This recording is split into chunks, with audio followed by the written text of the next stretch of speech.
The 10 scions of the Ye family fell simultaneously, their lineage of loyalty extinguished, leaving only Ye Chen, who had become a shell of his former self. On the day of the funeral, Bai Yueguang called off the engagement, and 9 sisters-in-law stepped forward, eager to propagate the Ye family lineage. Sisters-in-law, please maintain your dignity, Ye Chen interjected. Ye Chen, the young master of Jiangnan's foremost family, was set to marry the unparalleled beauty of Tianhai, Ran Xiuchuan. The wedding was a spectacle, creating a stir throughout the city. Luxurious cars lined up for 10 miles outside the Yi family mansion, and dignitaries, including the governor of Jiangnan province, sent envoys to extend their congratulations. The matriarch, Madame Mei Zijing, beamed with joy as she occupied the most prominent position, with the newlyweds standing before her. Grandma, Bea, Ye Chen, with a handsome visage but a pale complexion tinged with illness, called out. Wonderful, wonderful. Madame Ye's face radiated happiness as she gazed at her stunning granddaughter-in-law, who donned a white wedding gown, her beauty otherworldly and her presence captivating. This scene stirred envy among many, for as the most beautiful woman in Tianhai, countless suitors coveted her. The heartbreak of her marrying a man deemed a waste was palpable, particularly for those who felt their hopes dashed. Is she marrying into the Yi family to become a widow? Such a gem, what a pity. Everyone in Tianhai knew that the Yi family's prodigy had met his downfall. Ye Chen, who began martial arts at 7, became a transcendent master by 12, and reached the pinnacle of martial prowess at 16, was once heralded as the greatest talent of the Daxia dynasty. Unfortunately, 3 years prior, he had fallen victim to a sinister plot, his unparalleled gifts stripped away, leaving him a mere husk of his former self. Had it not been for the Yi family's significant influence and the intervention of the renowned healer, Imo Tianxin, Ye Chen would not have survived. Yet, even so, he was merely existing. The healer had predicted he would not live past 20. In truth, he had 10 years left, and he was on the verge of reclaiming his former glory. Even if he is deemed a waste, being born into Jiangnan's foremost family means that even a mere shell of man would have countless women willing to remain faithful. Last month, Daxia triumphed over the Western coalition in a grand victory. It seems the Yi family may soon welcome more stars. Ran family played their cards while their daughter would find it hard to marry into the Yi family again. In a corner, someone couldn't help but exclaim their thoughts. The Yi family, aside from one waste, had descendants in the military 3 battle generals and 9 brigadiers demonstrating the family's formidable legacy. Now, with the most beautiful woman in Tianhai marrying the so-called waste, many perceived it as a mere alliance of mutual benefit. Ye Chen furrowed his brow, absorbing these words. No one knew the trials he had endured over the past 3 years after losing his gifts. He had abandoned martial arts for medicine, rising to the top of the healing world under the alias Dizon. His condition was not as dire as others believe. His life expectancy was not a year, but a decade. He was poised to reclaim his former prowess, firmly establishing himself as Tianhai's foremost figure. However, due to the brilliance he once displayed, he had concealed this truth. Thank you all for attending my wedding with Xiu Chuan. I have something to say. Ye Chen turned to the throng of guests. He cared not for how others perceived him, but would not allow anyone to regard Ran Xiuchuan with disdain. 3 years ago, when his cultivation was shattered, it was this girl who, disregarding the opinions of others, chose to engage with him for good fortune. Like a moonlit glow, she salvaged his nearly shattered spirit. Her unwavering companionship over the years and her recent proposal to marry had deeply moved him. On this momentous day, he wished to declare to all that he was not a waste, even without relying on his family. He was entirely worthy of Ran Xiuchuan. Silence fell upon the gathering, all eyes fixed on Ye Chen, eager to hear his words. Yet at that moment, an uninvited guest burst into the wedding. Who was Madame Mei Zijing of the Yi family? The newcomer, clad in military garb but devoid of insignia, was flanked by armed guards. Today is truly a double joy for the Yi family. While the valiant sons are still away, the accolades have already arrived. Guests at the wedding wore expressions of envy. The Yi family's younger generation were all paragons. This occasion might very well herald more stars among them. I am she, Madame Yi replied, rising gracefully with a smile. Indifferent to accolades, her true joy lay in her descendants' valor and loyalty to the nation. The military figure, face stern, produced a military decree and solemnly declared, the verdict. Boom! The proclamation sent ripples through the crowd, and whispers erupted among the attendees. The verdict? Madame Ye Iquit, Beijing did it. According to the final ruling of the temporary military tribunal at the front lines, the following verdict is hereby announced. The soldier's demeanor remained cold as he began to read the decree. Ye Chen, a battle general of the Eastern Tiger Sequence, is guilty of treason, delaying military operations. From this moment, he is dismissed from military service and executed immediately. Ye Chen, a battle general of the Eastern Leopard Sequence, engaged in espionage. From this moment, he is dismissed from military service and executed immediately. Ye Chen, a battle general of the Eastern Thunder Serpent Sequence, leaked critical military intelligence. From this moment, he is dismissed from military service and executed immediately. Ye Fan, a brigadier of the Eastern Snow Eagle Sequence, betrayed state secrets, guilty of treason. From this moment, he is dismissed from military service and executed immediately. 12 verdicts, 12 lives. Madame Ye trembled, as though struck by lightning. The criminals have been executed on sight. The soldier handed the decree to the matriarch before turning to leave. Wait, Madame Ye struggled to control her emotions, her voice trembling. Where are the bodies? Traitors have no place to stand in Daxia, nor do they find rest in death. Their bodies have been cast into the sea. The soldier smirked coldly before departing with haste. Boom! The crowd erupted in chaos. The Ye family is a traitor? Impossible. Old Master Yi was a founding hero who shed blood to establish the Daxia. Clearly, someone fears the Yi family's rise and seeks to eliminate rivals. What a tragedy! A group of valiant youths who did not die on the battlefield, but fell to their own in the pursuit of power. The guests shook their heads in disbelief, unable to accept the decree. The notion of the Yi family betraying their country was absurd. Yet one thing was certain. The Yi family was doomed. Their enemies were not only powerful, but ruthless. They had not only annihilated the family, but had also sullied their name, ensuring they would never rise again. TSK. Some heartless individuals reveled in the misfortune, noting that now the Yi family consisted of an elderly woman and a sickly heir with but a year to live.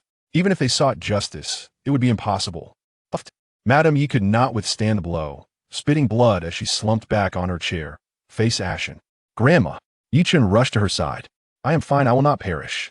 Madame Yi slowly pushed her grandson away, striving to sit upright, her expression grim and her teeth clenched, eyes ablaze with fury. To lose a child to death is agony. Yet she knew she could not falter. The deceased needed justice, and the Yi family could not become a laughingstock. Granddaughter-in-law, it is your turn to serve tea. The elder forced a smile.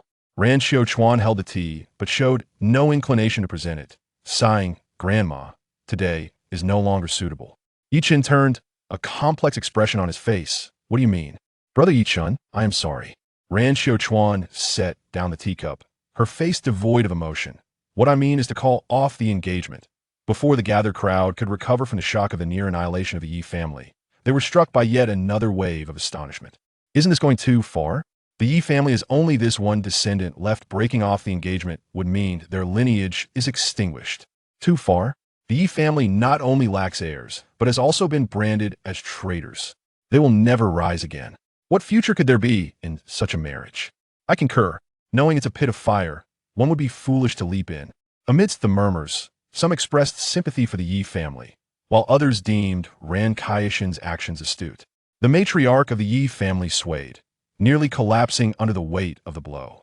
Fortunately, Ye Chen was quick to support her, preventing a tragedy. Grandmother, I am an unfilial grandson. Ye Chen's eyes brimmed with tears, filled with profound regret and self-recrimination. Not only disappointment towards Ran Xiaochuan, but also a burgeoning hatred. He had misjudged her character. In the face of the family's calamity, if the girl believed there was no future in marrying into the Yi family, she could have privately negotiated instead. She chose to publicly withdraw her engagement, striking the Yi family while they were still bleeding. Such an act was utterly unforgivable. Chainer, do not give them the satisfaction of laughter. The elder matriarch slowly rose, her face ashen, declaring, a man of the Yi family must possess integrity. Indeed, Ye Chen nodded, retrieving the gilded marriage certificate. Years ago, he had narrowly escaped death, and it was Ran Xiaochuan who had proactively proposed their engagement, reviving his spirits like a gentle moonbeam. Out of gratitude, he had kept the certificate close to his heart. Now, reflecting upon it, he found it utterly ridiculous. Whoosh! Consider it fulfilled. The marriage certificate was cast aside as Ye Chen's gaze turned frigid. Leave. A fleeting shadow of guilt flickered across Ran Kaishin's stunning visage. quickly replaced by indifference. Take care, Ye Chen. Wait. As she turned to depart, a sharp voice commanded her to halt. A young woman emerged, her beauty unparalleled, slight traces of tears on her cheeks, her eyes smoldering with indignation. Meng Xuanji, the betrothed granddaughter-in-law of the Yi family. The eldest daughter of the Meng family in Tianhai City, her looks, status, and influence eclipsed Ran Xiuquan entirely. Is there something you wish to instruct, sister-in-law? Ran Xiuquan asked with an impassive expression. Do not call me sister-in-law, it is quite distasteful, and you are unworthy. Meng Xuanji enunciated each word coolly, interrogating. Since you have chosen to break off the engagement, should you not return what you owe the Yi family? Ran Kaishan's fair face hardened, her brows knitting. I do not believe I owe the Yi family anything. Very well, Meng Xuanji replied nonchalantly. Then allow me to remind you. Slap. A resounding clap echoed through the air. You. Ran Xiuquan staggered back several steps, 5 red marks blooming on her pale cheek, shock and fury flooding her being. 3 years ago, the Ran family was merely an insignificant company. Today, its assets are worth billions. Without the Yi family support, such a commercial miracle would have been impossible. Meng Xuanji spoke coldly. If you believe the Yi family is finished and wish to seek a higher branch, that is your choice. However, the Ran family must return the benefits gained from the Yi family over these 3 years. The onlookers nodded in agreement. Indeed, if one wishes to break off an engagement, it is only reasonable to return what was received from the Yi family. I do not deny that part of the Ran family's success is due to the Yi family support, but more so, it is the hard work of the Ran family members. Ran Xiuquan asserted defiantly. Beyond capability, capital is worth nothing. As for the Yi family's kindness, my 3 years of youth and companionship have more than repaid that debt. Meng Xuanji laughed in disbelief. The efforts of the Ran family? Why did you not strive before the Yi family support? A failing company that did not thrive for decades. Ran Kaishan's countenance darkened as she retorted coldly. Miss Meng, cannot you see that the Yi family has fallen? Clinging to a sinking ship will only lead to mutual destruction. Meng Xuanji scoffed. So, this is the true reason for your withdrawal from the engagement, is it? Indeed, Ran Xiuquan boldly admitted, her pride evident. You may call me small-minded, but I find you foolish. Life is never solitary. One must consider parents and family. Your loyalty is commendable, but may bring calamity upon your family. She felt no shame, instead mocking Meng Xuanji, saying, you should not defend the Yi family, but rather stand with me. After all, she too was a betrothed daughter-in-law of the Yi family, waiting for her fiancé's triumphant return to hold a wedding. Those without shame will always justify themselves. Meng Xuanji shook her head, convinced that this woman was beyond saving. Not everyone is as self-serving as you. Sister, let her go. Ye Chen coughed violently, a trace of blood staining his handkerchief, as he coldly remarked. The Yi family can elevate her to the heavens or cast her into the depths. One day, she will understand that her so-called efforts are mere illusions. Without the Yi family, she is nothing. The Yi family? Ran Xiuquan scoffed. Ye Chen, wake up. Even the esteemed Dr. Mo, the top of the gold list, has said you will not live past 20. Besides, the Yi family is losing power and is burdened with the label of treason. The Yi family? How much longer can it endure? She shook her head disdainfully. The crowd murmured, acknowledging that while her words were harsh, they were undeniable facts. How much longer could the elderly matriarch of the Yi family endure? Most crucially, Ye Chen, the sole male heir, had only a year left to live, and now he had been jilted. This effectively extinguished any hope of preserving the family line. Though the Ran family has overstepped, the Yi family truly has no hope. Branded with treason, combined with the lack of successors, the Yi family is doomed. There's nothing wrong with self-preservation. Accompanying them to their demise is meaningless. The foremost family in Jiangnan, while they have helped many, have also made numerous enemies. Many await the opportunity to strike and would be wise to maintain their distance. Several faces among the guests shifted, including those of the Yi family's vassals, who had benefited abundantly during the Yi family's glory days. After calm reflection, they discreetly departed, taking practical steps to sever ties with the Yi family. My apologies. I have embarrassed everyone. The elder matriarch gritted her teeth, struggling to maintain her stooped form. An unjust grievance. The pain of losing a child. Both are unbearable burdens. Yet, she understood that she could not falter. The deceased awaited the living to vindicate their injustices, and she must not allow the Yi family's lineage to extinguish. I declare the wedding canceled. As the elder matriarch began to speak, her voice caught in her throat, and she could no longer hold back her tears. At that moment, a gentle voice broke through. "Grandmother, please have some tea." Meng Xuanji appeared, holding a cup of tea, standing beside Ye Chen. The elder matriarch trembled. "Xuanji, dear you." Meng Xuanji smiled. "I am the granddaughter-in-law of the Yi family, whether in glory or adversity. This will not change. Grandmother, please have some tea." Another breathtaking beauty emerged. Tang Ruolin, the chief pianist of the great Xia, her ethereal beauty radiating nobility. "If Ran Xiuchun refuses to be the granddaughter-in-law of the Yi family, I am willing." The Yi family is not traitors. We do not believe it. They are loyal and heroic. To marry into the Yi family is our blessing.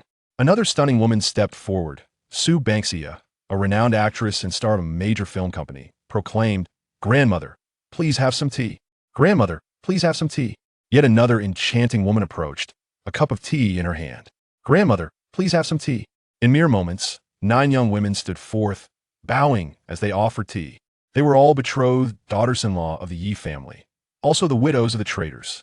They had initially prepared for a collective wedding upon their fiancé's victorious return. The elder matriarch was taken aback. Ye Chen wore an expression of disbelief, and the guests around them stood in stunned silence. 9 exquisite women are destined to marry into the Yi family. Setting aside the fact that the Yi family has lost its former glory and now faces a bleak future, it is even more crucial to note that only the useless scion, Ye Chen, remains. Is it truly the case that 9 blossoms are to accompany a single leaf? Chapter 3. Is it all right? Good, good, good. The elderly matriarch of the Yi family choked on her emotions, tears streaming down her face. These 9 unwed daughters-in-law could have easily distanced themselves from the Yi family to protect their own interests. Yet they chose not to, standing resolutely by the Yi family's side. Ignoring the opinions of others and disregarding their own futures, they upheld the last shred of dignity for the Yi family. The public outcry was overwhelming, sparking a fierce uproar. People wore varied expressions: admiration, shock, jealousy, and even disdain. How loyal and righteous. Have these women lost their minds? The Yi family is a pit of fire. Others are scrambling to escape. Ye Chen is a useless man. Can he even consummate the marriage? 9 beauties wasted on him. The crowd buzzed with chatter, as if a pot had boiled over. Foolish women. Ran Xiuchun's face turned ashen, feeling as if she had been slapped 9 times. Gritting her teeth, she said, "Even if you are willing to sacrifice yourselves, it doesn't guarantee the Yi family's success. The Yi family will surely prosper, while you and your families should prepare for total loss." Meng Xuanji coldly retorted, "Get lost." "Very well, I shall await your downfall." Ran Xiuchun's expression darkened as she turned and vanished into the crowd. The elderly matriarch accepted the tea bowl, sipping from each cup.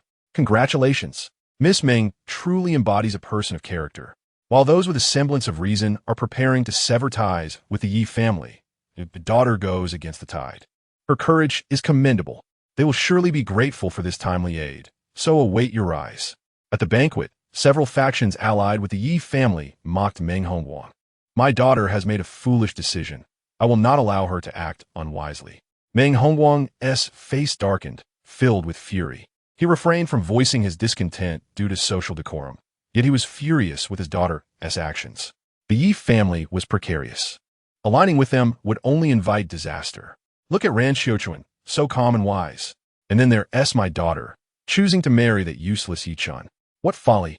Meng Hongguang thought, those who wish for the Yi family's demise will never tolerate Ye Chen leaving behind a bloodline. A middle-aged man, around 40, wearing gold-rimmed glasses and exuding the air of a cultured entrepreneur, spoke up. His name was Han Dong, a sycophant of the Yi family and one of the matriarch's adopted sons. "Your daughter has some beauty. Rather than letting her waste away on the useless Ye Chen, why not let her be with me?" "Scoundrel, what did you just say?" Meng Hongguang bellowed, furious, as the man was older and of equal standing. "Calm down, Mr. Meng. Your daughter's actions today are quite outrageous. Not everyone is willing to take on such risks." Han Dong smiled slightly, adding additionally, "Hasn't the Meng family always desired to collaborate with Qianding Group? The chairman will be visiting Tianhai City tomorrow. I can introduce you." Meng Hongguang was taken aback. "You have a connection with the chairman of Qianding Group?" Qianding Group is among the top enterprises in the Great Xia Kingdom, valued at hundreds of billions. Han Dong produced an invitation, saying, "Bring your daughter tomorrow, and I assure you, you will gain something." "All right." Meng Hongguang hesitated, weighing the pros and cons before nodding in agreement. As the guests departed, the Yi family fell into a somber silence. "My dear girls, the kindness you have shown the Yi family will never be forgotten." Finally, the elderly matriarch could no longer hold on and collapsed onto the bed, sighing, "You should leave. Do not return to the Yi family." She did not wish to implicate these good girls. Meng Xuanji frowned. "Grandma, what do you mean? The wedding ceremony has been completed. This is now our home, yet you wish to expel us?" "My dear girls, listen to me," the matriarch continued. "The descendants of the Yi family have perished valiantly, and I have nothing to say, but now they have met their unjust fate at the hands of their own, a deep-seated enmity. As long as I draw breath, I will turn this situation around. Marrying into the Yi family is a path of no return. I cannot involve the innocent." She kindly advised them. "I am your granddaughter-in-law. How can I be considered innocent?" Meng Xuanji responded, "If Grandma seeks vengeance, we shall also seek vengeance, unearthing the traitors who have harmed the Yi family." The matriarch's lips curled into a bitter smile. "Do you truly intend to share one husband? What is the issue? Since we have already pledged ourselves, it cannot be undone. Even if we lack the ability to avenge those who have unjustly perished in the Yi family, we can at least bear children to continue the bloodline. This is not only for the Yi family, but for the entire Great Xia." Meng Xuanji, Tang Rulin, and the others were resolute. The matriarch fell silent for a long moment before turning to her only grandson. "Sure, what do you say?" "I will never disappoint you, Grandma. Or you, my sisters." Ye Chen knelt, bowing deeply to each of his 9 sisters-in-law. A man's knees are worth their weight in gold. They deserve it. "Good. Listen closely," the matriarch said solemnly. "They are not only your wives, but also great benefactors of the Yi family. If one day you betray any of them, I will personally deliver your punishment." Ye Chen replied respectfully, "I will remember, grandmother." Furthermore, the matriarch coughed lightly and asked, "Are you well?" Ye Chen paused for several seconds, finally understanding what his grandmother meant. Meanwhile, the 9 sisters-in-law blushed, their cheeks flushed with shyness. "All right," with a sigh of relief. The matriarch smiled for the first time. If her grandson was incapable in that regard, she would never allow Meng Xuanji and the others to marry him. Wasting good girls like that would be a disservice. Thus, the Yi family held hope to ensure the continuity of a family. The first step is to keep the incense burning. Without successors, no matter how glorious, it ultimately amounts to nothing. "My dear girls," she said warmly, "whether grandsons or granddaughters, I welcome them all. The more, the merrier." "Grandma, what are you saying?" Meng Xuanji murmured shyly, her head lowered. The other girls felt as though they could vanish into the ground, their faces burning with embarrassment. "Enough! Enough! Enough!" The matriarch hurriedly ceased, understanding the feelings of young girls from her own youth. Moreover, there was another matter. Chen'er is afflicted with the bone-sucking poison goo, with only a little over a year left to live. Mentioning this brought a weighty gloom to her heart. "As long as there is a glimmer of hope, I will not give up, not only for my grandson's life, but also to prevent you from becoming widows. I have secretly contacted the renowned healer, Mo Tianxin, to come check on Chen'er. Unfortunately, there had been no response from Mo. At this point, the matriarch sighed deeply, her heart heavy with worry. No response is, in fact, a response. The attitude is clear. Years ago, Mo Tianxin had declared Ye Chen beyond saving, destined to perish before 20. Evidently, he deemed it unnecessary to return for further examination. Ye Chen longed to tell his grandmother that the effects of the bone-sucking poison goo had been suppressed and that his life expectancy was not just a year, but 10 years. However, he swallowed those words. It was not a lack of trust in his grandmother, but with the Yi family in turmoil, if this information were to leak, the hidden hand would undoubtedly go to great lengths to eliminate him. Keeping his cards close to his chest was crucial. Minimizing exposure was essential. Fortunately, there was still hope. Rumor had it that last year's top healer had changed hands, a figure known as Dizong, who even made Mo Tianxin bow in admiration. The matriarch promised, "My dear girls, rest assured, I will do everything in my power to invite the healer Dizong to extend Chen'er's life." The so-called Golden List is a ranking of the most skilled healers. Every 3 years, on the 26th of April, the birthday of Shinnong, Countless medical experts from the Great Xia gather at the Jiangshui Shenong Hall. Only 18 individuals are qualified to be listed, with the highest-ranking healer entrusted with the stewardship of the Shenong Benchao Jing. Mo Tianxin has held the first position on the Golden List for 18 years. Revered as the foremost divine physician of the Great Xia, the world believed that as long as Mo Tianxin lived, no one could replace him at the top of the list. However, unexpectedly, last year, a person known as Dizong appeared before the Shenong Hall, displaying medical skills that could almost revive the dead, earning the admiration of countless peers. Even Mo Tianxin lamented his inferiority and willingly relinquished the Shenong Benchao Jing. The world was astounded. Dizong? I have heard of this individual, said Meng Xuanji. It is said that he traveled to the snowy highlands to learn medicine and fortuitously encountered a living Buddha residing in the heavenly realm. This Buddha, possessing the heavenly eye to see through reincarnation, declared that he is the reincarnation of Dizong. After being enlightened, he achieved profound understanding of his past life and thus took refuge in Buddhism, becoming the Dizong living Buddha, dedicated to the salvation of all beings. I have also heard of him, remarked Tang Ruolin. There is a veteran in Yinjing who has been in a coma for over a decade. With countless experts at a loss, Dizong only used a few silver needles, yet the veteran not only awoke, but immediately performed a military boxing routine. I know a bit too, added Su Banxia. The chairman of the Qiandang group in Zhongzhou suffered from amyotrophic lateral sclerosis, enduring unbearable torment. He promised that whoever could cure him would receive half his fortune as a fee. Dizong intervened and cured him, yet he refused the fee, only asking that the chairman donate 100 million to a charity before departing. The 9 young women became animated, their identities far from ordinary, certainly belonging to the upper echelons of society. Thus their knowledge far exceeded that of the average citizen. Goodness, this Dizong is so formidable. If he intervenes, Ye Chen will surely be saved. We have just over a year. We must find this person at all costs. The Yi family has hope. Meng Xuanji and the others were inexplicably excited, as if they had grasped a life-saving straw. If Ye Chen could recover with his talent, he would undoubtedly elevate the Yi family to great heights, unearthing traitors and vindicating the dead. Perhaps it is fate. The matriarch of the Yi family felt tears welling up. For 18 years, no one has shaken the Golden List. The emergence of Dizong makes me believe that there is a predetermined destiny in the universe. Heaven blesses the Great Xia. Heaven blesses the Yi family. The 9 girls nodded in agreement, sensing that this was no mere coincidence. Only Ye Chen remained silent, a hint of awkwardness on his face, surprised to find his deeds so widely known.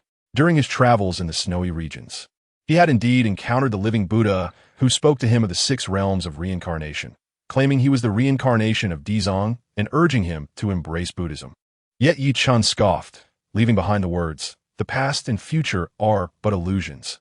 I am merely Ye Chen." He took a liking to the name Dizong and adopted it. As for the veteran in Yinjing, he had treated him out of respect for the man's connection to his grandfather. The chairman of Zhongzhou had indeed offered half his fortune as a fee. Yet Ye Chen had little desire for wealth, casually suggesting a donation of 100 million while en route to the Jiangshui Shenong Hall. "Leave this matter to me. You need not worry about it." The matriarch suddenly shifted the topic. "Continuing the family line is of utmost urgency. Has anyone come up with a plan to accompany Chener?"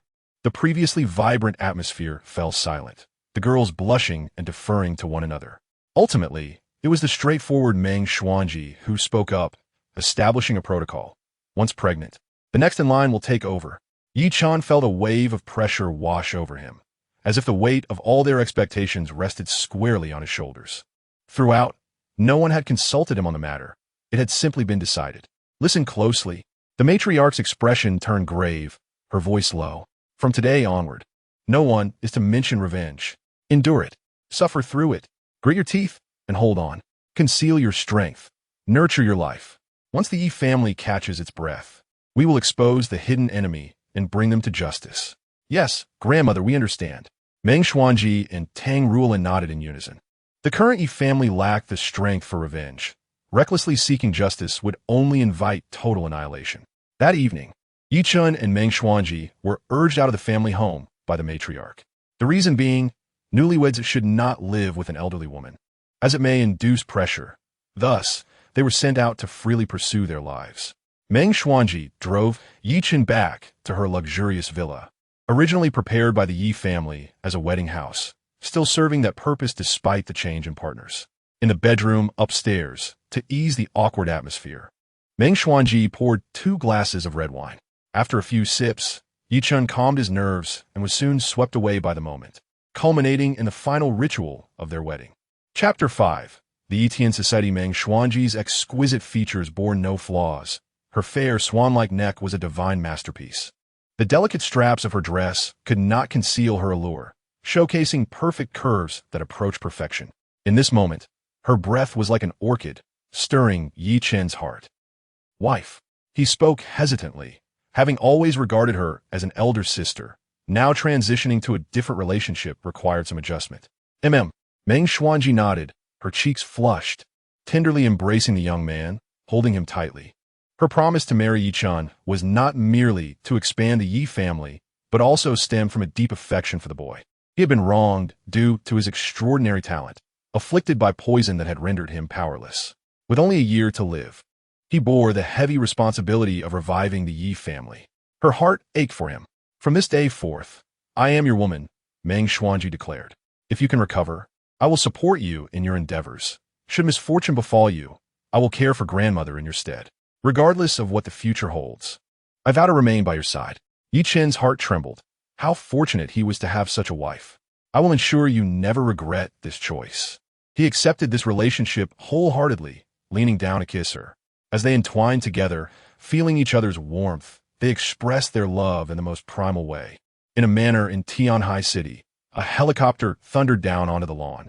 A tall, middle-aged man disembarked, exuding a terrifying aura that caused those waiting to tremble in fear. Bowing in reverence. Welcome, Lord Qinglong. The middle-aged man merely nodded, his cold gaze sweeping over the prostrate figures, a smirk curling at the corners of his mouth as he spoke in a low voice. The Yi family has finally been annihilated. The return of the president is imminent. Having lurked in Tianhai City for many years, living a shadowy existence, they were all contributors to the Ye Chen Society. Rise. With a gentle wave of his hand, the prostrate individuals felt a soft force lift them, compelling them to stand. Even innate masters could not wield their energy with such finesse. This man was at least a formidable warrior. This realization deepened their awe. The Yi family, which had once driven the president out of Tianhai City, was now on the verge of total destruction. Truly poetic justice. Some flattered him, faces alight with glee. Poetic justice? There is no such thing in this world. Lord Qinglong scoffed, his tone serious. This is the handiwork of the president. Ah, I see. Those under his gaze trembled in fear, terrified of being torn apart at any moment. The president has sent me back to Tianhai City to rebuild the Ye Chen Society. Lord Qinglong inquired, what is the current situation with the Yi family? Only an elderly woman and a sickly waste remain. If there are no unforeseen circumstances, we need not lift a finger. In 3 to 5 years at most, the Yi family will dissipate into nothingness. Unforeseen circumstances? What do you mean? Lord Qinglong is still unaware, is he? Today, the Yi family has made quite the headlines. First, the eldest daughter of the Rand family called off her engagement, and then all 9 of the Yi family's unwed daughters-in-law stepped in, intending to marry that useless Ye Chen to continue the bloodline of the Yi family. Is such a thing possible? Lord Qinglong's expression darkened as he suddenly recalled something. He scanned the crowd and asked, where is the Viper? The Viper is the person I arranged in Tianhai City, one of my most trusted aides, a 6th grade innate master. Lord Viper knew of your return today and went to prepare a gift for you. A gift? Although that useless member of the Yi family has only a year of life left, leaving behind a bloodline poses a risk. Lord Viper brought 10 masters with him, intending to take his head tonight and sever the Yi family's lineage completely. What? Lord Qinglong's displeasure turned to anger as he scolded. That fool. His forehead was throbbing with veins, and he took a deep breath to calm himself. The Viper will likely not return. This cannot be. He is just a useless man. Lord Viper brought 10 masters. Not even 100 would suffice. Lord Qinglong's face darkened as he said, do you think that old woman from the Yi family is a pushover? Even Master Wang has to tread carefully around her, with only one remaining heir. Do you think she would let you succeed so easily? I will contact Lord Viper immediately and instruct him to abort the mission. How long has it been? 1 hour. No need. Lord Qinglong let out a heavy cold snort, realizing that the viper would not return. He growled from now on. Anyone who dares to act rashly against the Ye family will face my wrath. Boom. A terrifying pressure forced the group to once again prostrate themselves on the ground. Trembling in fear, Lord Qinglong suppressed his anger, his gaze flickering with coldness. This time, he absolutely could not grant the Ye family any opportunity for resurgence. Do they wish to preserve their bloodline and expand? A mere fantasy. However, it was unnecessary to directly attack that useless man, for the old matriarch of the Ye family was far too dangerous. In Rose Garden Villa No. 1, located in the most prestigious neighborhood of Tianhai City, the residents here are either wealthy or noble. The exorbitant property fees are not for naught. The security and environment are top-notch, even more stringent than some governmental institutions. Yet, this cannot deter an innate master. The viper entered as if in an unguarded realm, a specter gliding through the night, stealthily approaching Villa No. 1. As he stepped into the garden, an indistinct aura sent chills down his spine, as if he had entered not a garden, but a hellish domain. He anticipated the presence of an unwelcome guest. An aged voice emerged, and from the darkness, a hunched figure gradually materialized. With white hair and slow steps, she appeared to be an ordinary old woman. However, upon recognizing her, the viper's pupils constricted in shock. It was the matriarch of the Ye family. The aura emanating from this frail old woman was terrifying enough to instill dread. He realized that tonight's operation was a grave mistake. He had presumed the Ye family was without defense, only to discover that this elderly matriarch was a concealed supermaster. Flee, the viper decisively commanded, attempting to retreat from the small garden with his 10 innate masters. However, it was too late. A terrifying true energy surged forth, sealing off all avenues of escape. The 11 innate masters found themselves as if frozen in place. The next moment, they emitted muffled groans as their bodies were shredded into pieces. The earth churned, swallowing the corpses and burying the blood that could not disperse in time. Had any outsiders witnessed this scene, they would have been utterly stunned. A full 11 innate masters had silently met their demise. After completing this grim task, the matriarch of the Ye family did not leave, but instead looked up towards a room in the villa, narrowing her eyes as if listening intently. Chinner did not deceive me. She sighed with relief and murmured, "Soon, I shall hold my great-grandson in my arms." The following morning, at the Ye family estate, the atmosphere was desolate, a sight unimaginable until yesterday. Just the day before, the Ye family's doors had been bustling with visitors, countless individuals vying for favor. Now, it was eerily quiet, with only the old matriarch and a few servants and guards remaining in the vast residence. The vicissitudes of life are unyieldingly harsh. The old matriarch sat in a wrought-tan chair, neither expressing indignation nor frustration. Rather, she appeared calm, seemingly relishing this rare moment of tranquility. Old Madam, the head guard, Duan Peng, approached. Although dressed casually, he still carried the demeanor of a soldier. The old matriarch recognized his footsteps and said lightly, "Have you found out the details?" "Yes." Duan Peng nodded, saying, "The one who offended the young master last night was a remnant of the Ye Chen society." "The Ye Chen society?" The old matriarch frowned slightly, coldly replying, "These scourges of society dare to return?" The Ye Chen society was once the unrecognized ruler of Tianhai City. At its peak, its market value reached trillions, ranking among the top enterprises in Daxia. While they conducted legal businesses on the surface, they engaged in all manner of evil-doing behind the scenes. From usury and illicit gambling to smuggling national treasures and arms, they poisoned Tianhai City with corruption, their influence so great that they could sway mayoral elections. 3 years ago, the newly appointed governor of Jiangnan province personally visited the Ye family, requesting their assistance to expel the Ye Chen society from Tianhai City. It was due to this intervention that they suffered brutal retaliation. Ye Chen was ambushed and became incapacitated, nearly losing his life.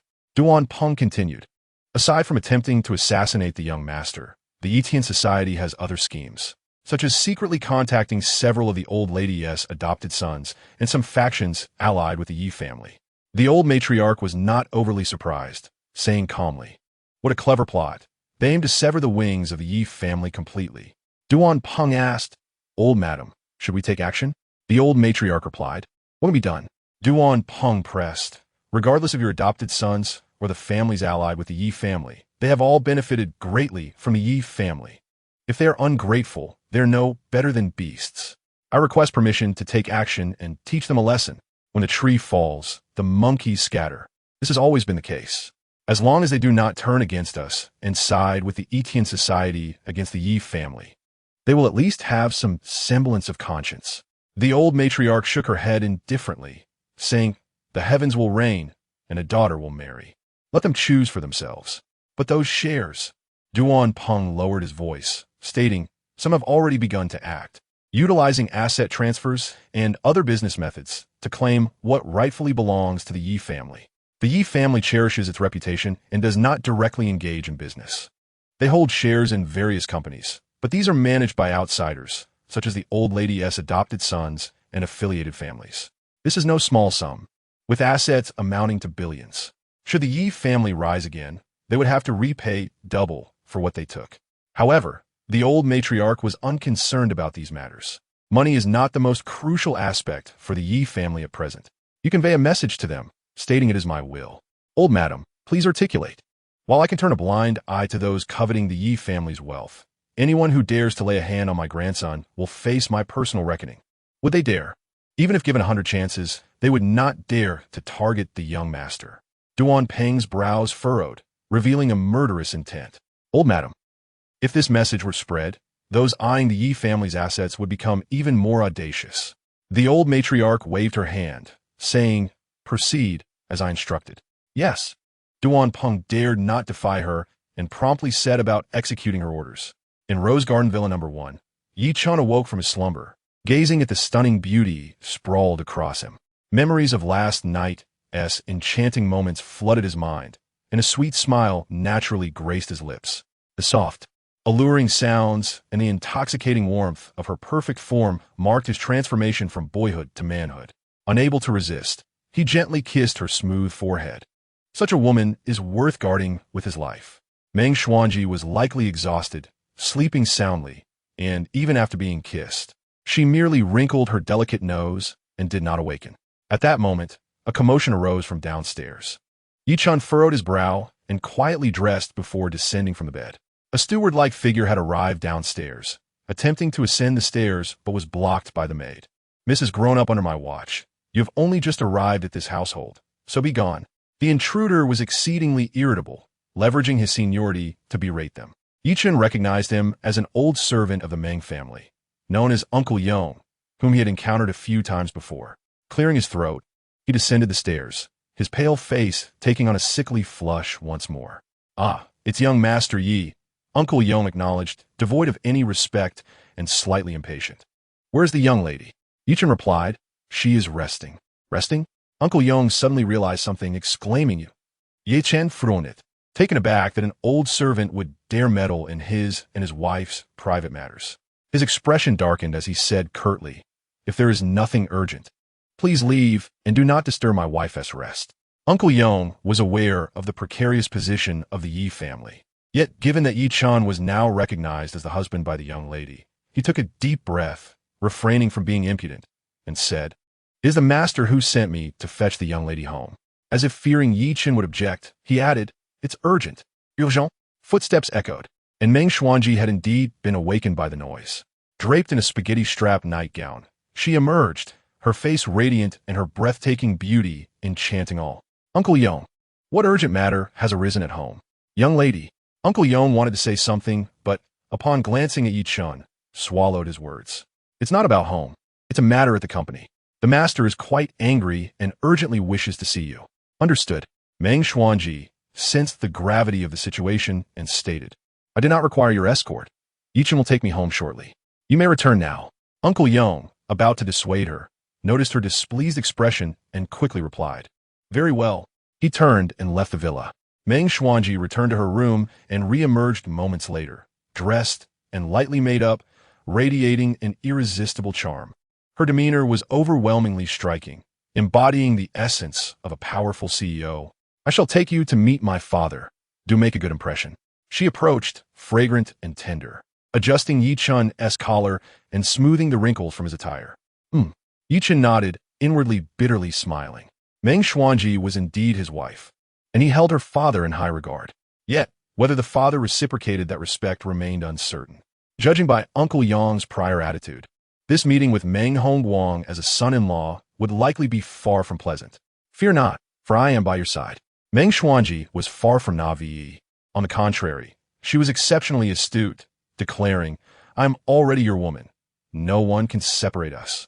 Not even my father. Chapter 7. As far away as possible at the staircase of the Meng family villa, Uncle Yong's expression was icy as he stopped Ye Chen. Young Master Ye, please stay. My master does not wish to see you. Meng Xuanji furrowed her brow slightly, speaking with a hint of helplessness. Then please wait in the living room for a moment. Very well. Ye Chen nodded, concealing any displeasure. Given the precarious state of the Yi family, it was understandable that Meng Hongguang would not welcome him.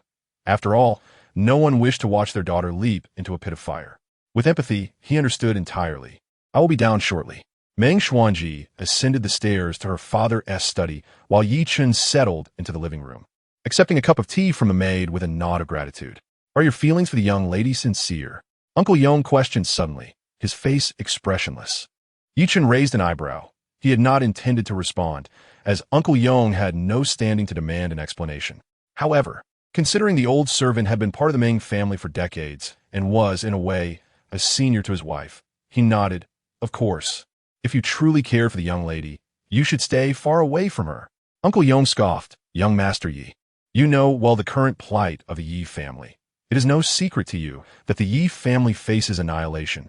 3 generals and 9 brigadiers have all been executed on charges of treason. Even the governor of Yunnan lacks the power to orchestrate such a thing. The puppeteer must be a significant figure in Yanjing. The Yi family has no future left. He shook his head in despair, solemnly declaring, I believe the Yi family members are not traitors. Serving the country with loyalty for so many years is commendable. But as someone who has watched the young lady grow up, I do not wish to discern between loyalty and treachery, good or evil. I only hope for her safety in the future. Do you understand? Ye Chen was not angered, although Uncle Yong's words were harsh. His genuine concern for Meng Xuanji was evident. He earnestly replied, Rest assured, Uncle Yong, I will protect Xuanji and ensure she suffers no harm or injustice. Protect the young lady? With what means? Uncle Yong mocked with your words. Ye Chen erupted into a violent cough. The pale hue of his face again adorned with a sickly flush, as if a demon within him was consuming his vitality. If you were not afflicted by the poison of the marrow-devouring curse, you might have the right to speak thus. Yet now, you are but a broken man, destined for an untimely demise. Uncle Yong shook his head. Stop deceiving yourself. The Yi family's fortunes have waned. You can hardly protect yourself. Ye Chen did not wish to explicate further, knowing that words would fall on deaf ears. He intoned solemnly, No one can harm Xuanji, and the Yi family will rise again. Time will prove everything. Uncle Yong scoffed derisively, coldly retorting, a fool's dream. In the study on the 2nd floor, Meng Hongguang's countenance was grim. Upon seeing his daughter enter, he handed her a stack of documents from the table, his voice low and grave. Daughter, please take a look at this. Meng Xuanji glanced at it and could not help but change her expression dramatically. It was a notice of contract termination. Not just one, but 18 suppliers, nearly 2/3 of the Meng family suppliers. How could this happen? She realized the severity of the situation. Is such shock necessary? Do you not comprehend? It is because of the Yi family. Because of your outrageous conduct at the Yi family yesterday. Meng Hongguang nearly shouted. Now all families and enterprises in Tianhai City are seeking to distance themselves from the Yi family. Why must you be so foolish? Not binding with the Yi family means no future for the Meng family. Yet you insist on marrying Ye Chen. Now look, the walls have crumbled, and everyone is pushing against the Meng family. Meng Xuanji felt no remorse, shaking her head. Father, the Meng family's current state cannot be separated from the Yi family support. I cannot stand by and watch the Yi family suffer unjustly while others take advantage of their misfortune. Meng Hongguang's anger was far from quelled as he bellowed. I know you're a principal, but that does not mean you should sacrifice the Meng family for the Yi family. He rummaged through a drawer and produced a document. Look at this. A demand to revoke my position as CEO? It was a letter signed by shareholders, urging Chairman Meng Hongguang to terminate his daughter's position and expel her from the company. Due to your stubbornness, The Meng family has directly lost at least $1 billion, with indirect losses incalculable. Meng Hongguang earnestly implored, "Daughter, you still have time to reconsider. Immediately issue a statement to sever ties with the Ye family." Impossible. Meng Xuanji firmly rejected. Meng Hongguang was nearly beside himself with rage, lamenting, "You are stubborn. Do you wish to drag the entire Meng family into the abyss? Father, one should not be so opportunistic. Is this not what you have taught me since childhood?" Meng Xuanji pondered for a moment before saying, "I will find a way to resolve this and provide you with a satisfactory explanation." Meng Hongguang scoffed, his face darkened. "Go plead with the Yi family? Times have changed. The Yi family can scarcely protect themselves. If you intervene, it will only exacerbate the situation." "No," Meng Xuanyi said. "I heard that the chairman of the Qianding Group will soon be visiting Tianhai City in search of partners. If the Meng family can collaborate with them, I believe it will alleviate some of the negative impact. Are you aware of this?" Meng Hongguang expressed mild surprise. "The Qianding Group is of great significance to the Meng family, so I have naturally been keeping a close watch." Meng Xuanyi inquired, "Dad, is there an issue?" With a sigh, Meng Hongguang produced an invitation and explained its origin. "Han Dong." Meng Xuanyi was taken aback. This Han, who often flaunted his status as the adopted son of the matriarch, had always left her with a poor impression. She never expected him to extend an invitation at a time when the Meng family was in dire need. "Oomph. Don't mistake Han Dong for anything good," Meng Hongguang remarked. "He has his eye on you." He recounted how Han Dong had delivered the invitation. Meng Xuanyi's delicate face turned frosty. She was the granddaughter-in-law of the Yi family, and Han Dong, as the matriarch's adopted son, made her his niece by marriage. How shameless! His actions made her feel repulsed. "Daughter, I will not hand you over to that scoundrel for the sake of monetary gain." Meng Hongguang sighed. "But you cannot remain bound to the Yi family any longer. A clean break is imperative." "Dad, Ye Chen is my husband. That is an unchangeable fact," Meng Xuanyi asserted. "I will secure the collaboration with the Qianding Group to save the Meng family." "Rest assured," Meng Hongguang coldly replied, "if you cannot achieve this, then sever ties with the Yi family as soon as possible." Meng Xuanyi frowned. There is no room for this or that." Bang! Meng Hongguang impatiently slammed the table. "If you cannot manage it, let the Yi family intervene. If you cannot even protect your own interests, it shows that Ye Chen is unworthy of being your husband. Let him stay as far away as possible." Chapter 8. Can you endure this? Meng Hongguang had not yet met Ye Chen, and after issuing his stern command to his daughter, he allowed Uncle Yong to escort her guest away. Clearly, he held little regard for this son-in-law. "Your father seems to dislike me," Ye Chen said with a bitter smile as the two strolled hand in hand outside the villa. "Not at all," Meng Xuanyi replied. "My dad is just a bit uncomfortable." "Is that so?" Ye Chen shook his head, choosing not to press the matter. He understood that gaining the Meng family's acceptance of their relationship would not be a swift endeavor. He needed to demonstrate his capabilities and prove he could protect the Meng family's eldest daughter. "There was a minor issue at the company, which is why my dad is a bit troubled." Meng Xuanyi spoke earnestly. "Do not overthink it. My dad truly appreciates you as a son-in-law." Ye Chen chuckled to himself, recalling the earlier roar from his father-in-law that had shaken the entire villa. "What minor issue could require my assistance?" he asked, raising an eyebrow. Meng Xuanyi sighed internally. In the past, a single word from the Yi family could have altered the Meng family's current predicament. However, now that the Yi family was in a precarious position, their involvement would only backfire. "It's just a minor issue. I can handle it," she asserted confidently. "You are the hope of the Yi family and my everything, Meng Xuanyi. Focus on your recovery and do not waste energy on these trivial matters. I look forward to your resurgence, to restore the Yi family's glory. As for everything else, leave it to me." Such indulgence felt a bit overbearing. Ye Chen felt a surge of emotion, although they were now husband and wife. His wife still regarded him as a frail younger brother in need of protection. "All right, I will follow your lead." He could only acquiesce. That's the spirit. Meng Xuanyi beamed, though a hint of worry flickered in her eyes. Ye Chen noticed these subtleties. He understood that she believed he could not provide assistance, but did not want to dampen his spirits, hence her facade of strength. The Meng family was facing a crisis that could only be described as catastrophic. This girl was worth protecting with his life. Wasn't it merely a collaboration with the Qianding Group? He would ensure the Meng family emerged as the sole victor today. The chairman of the Qianding Group still owed him a tremendous favor. In the grand lobby of the Palace of Versailles Hotel, A business banquet for the elite of Tianhai City was underway. Han Dong noticed two familiar figures and instinctively frowned. He had sent the invitation to the Meng family to persuade Meng Hongwang to exchange his daughter for a chance at collaboration with Qianding.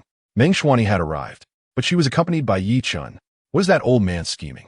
He muttered under his breath, visibly displeased. In the past, Han Dong would have eagerly approached Ye Chen, but now he chose to ignore him. Dear, wait here for a moment while I greet a few business veterans. I will be back shortly. It seemed that General Fu from the Qianding group had not yet arrived. Spotting several influential figures familiar with the Meng family, Meng Shuani decided to gather information. Ye Chen, feeling bored, suddenly recognized a familiar figure. Even from 2 meters away, the distinctive figure, despite hiding in an inconspicuous corner, was easily identifiable. Clutching a pig trotter and savoring it messily, he wondered when he had returned. Jin Bao, a local from the countryside of Tianhai. Jin Bao's grandfather had been an old subordinate of the Ye family patriarch, visiting every year to pay respects. After several decades of storms and tribulations, one year he failed to arrive, prompting the Ye matriarch to send someone to investigate, only to discover that the old man had passed, leaving behind a mischievous 9-year-old grandson. The Ye matriarch took him in as a cherished grandson. Jin Bao later joined the military through the Ye family's connections and had not returned to Tianhai for 3 years. By rights, he should still be in service. Ye Chen thought he might be imagining things and was about to approach to inquire when a mocking voice interrupted. Oh, if it isn't my little nephew from the Ye family? A derisive voice came from behind. Ye Chen instinctively felt disgusted as he turned to see a group of young masters huddled nearby, discussing lewd topics, some of whom were familiar faces.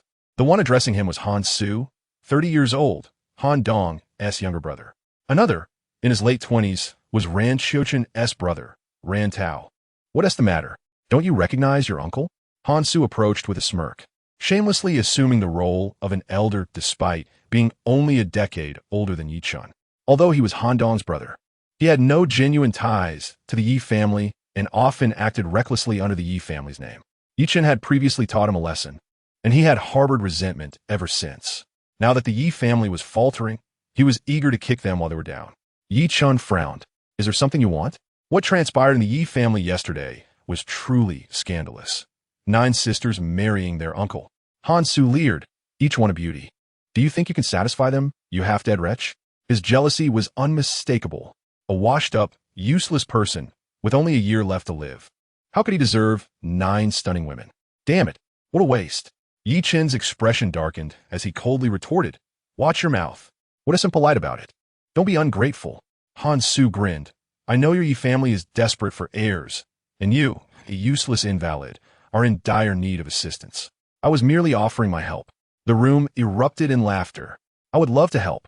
Rantao boasted, count me in.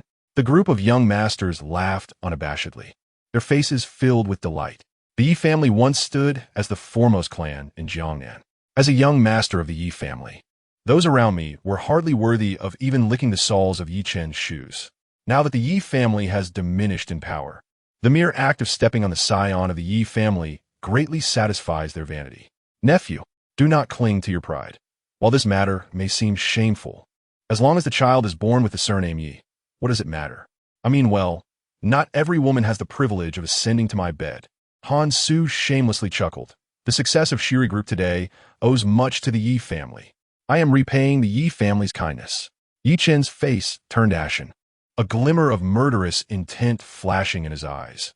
You may insult me, but do not demean my wife. Han Su feveret involuntarily, sensing a sudden drop in the air's temperature. Yet, he felt no fear.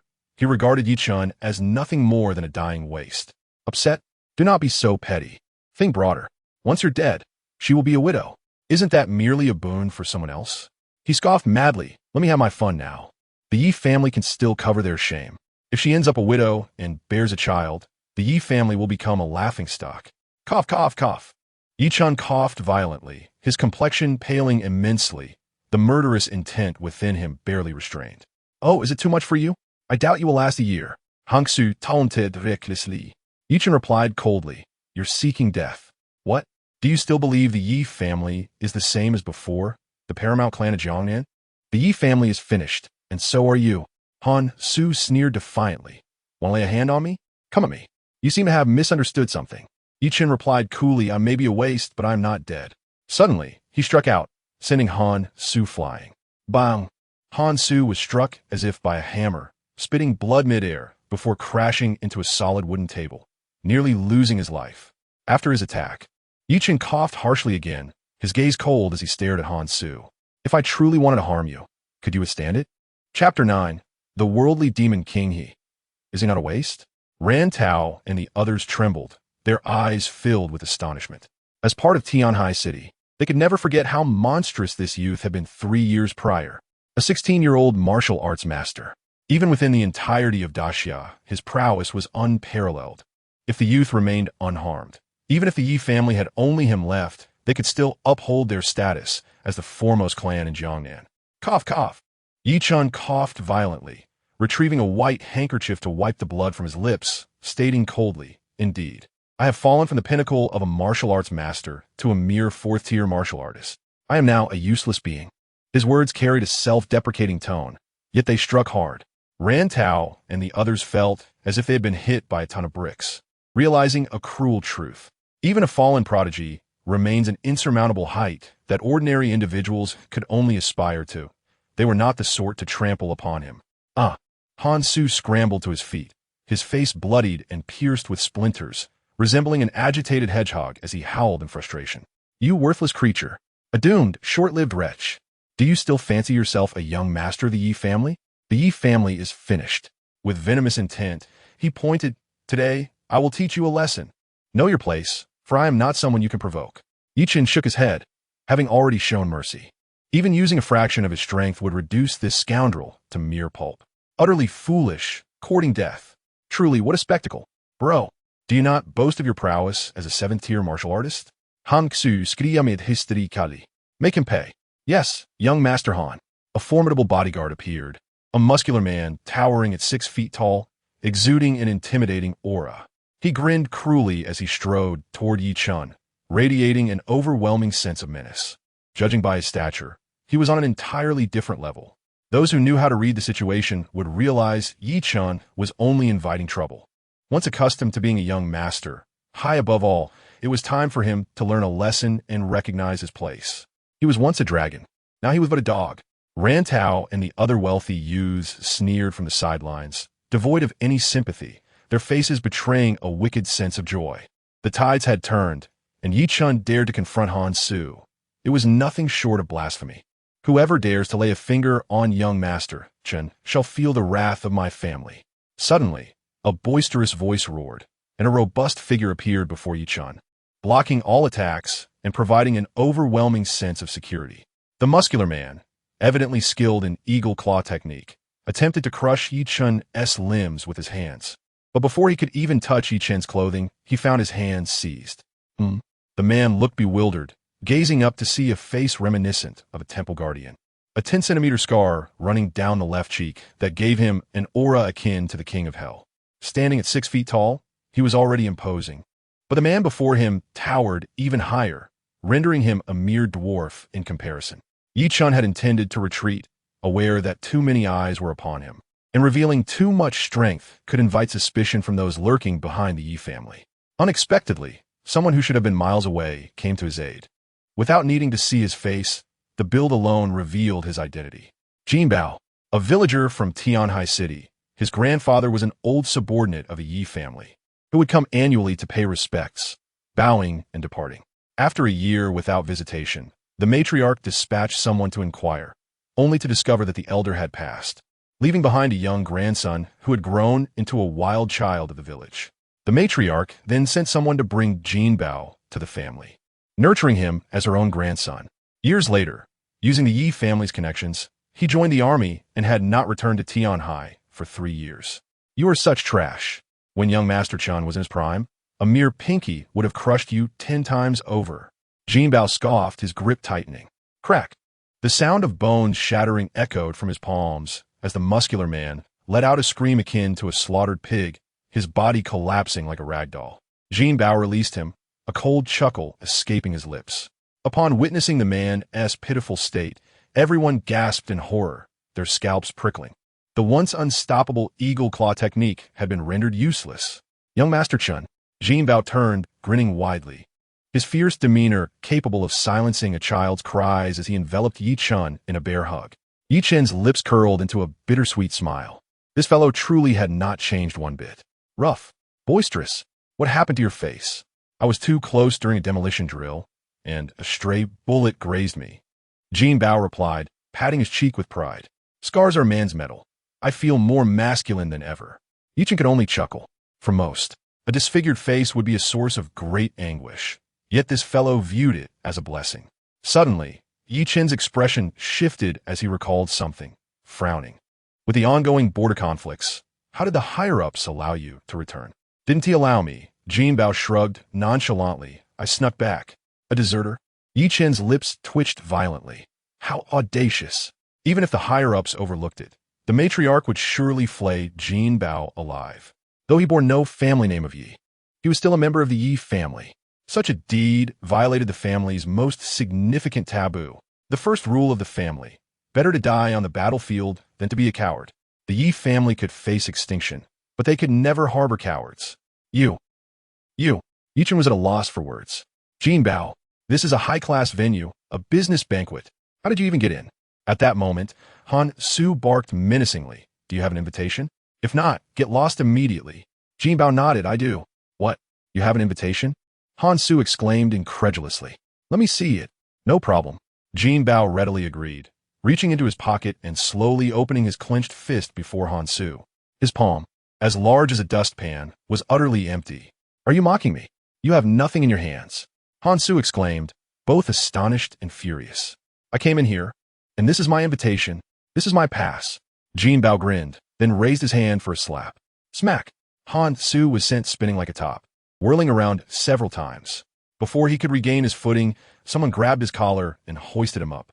Jin Bao, with a sidelong glance, taunted, Not convinced, are you? You. Han Su trembled uncontrollably, fear gripping him to the core. Before enlisting, Jin Bao had already made quite a name for himself. Anyone who dared speak ill of the Yi family found themselves on the receiving end of his fists. He was infamous for his tyranny. He would strike without negotiation if provoked. What you said about young Master Chen earlier, I'll make sure you remember. Slap, slap, slap. Jin Bao unleashed a flurry of blows, leaving Han Su's mouth bloodied, with several teeth knocked out, before tossing him aside like a dead dog. He then cast a sidelong glance at Ran Tao and the other young masters, saying, You were also quite vocal just now, weren't you? Hiss. Ran Tao and the others fell silent, their faces pale. He was nothing short a tyrant. Chapter 10. Fu Qinshan. Jin Bao smiled. Life and death uncertain. The young masters who had previously mocked Ye Chen were now terrified, their legs trembling, ready to kneel at any moment. Who's causing a ruckus here? An irate voice pierced through the tension as Han Dong strode in, his face dark as thunder. Brother. Han Su's face was swollen, a pitiful sight. Seeing his brother in such distress, Han Dong's expression darkened further as he scolded, Jin Bao, do you know what you're doing? Jin Bao rolled his eyes, sneering, just dealing with a scoundrel. Today is a business banquet hosted by the Sunrise Group. You're causing a scene and ruining my reputation. Han Dong replied sternly, the Sunrise Group holds shares in the Yi family. You are also tarnishing their name. Stop with the nonsense.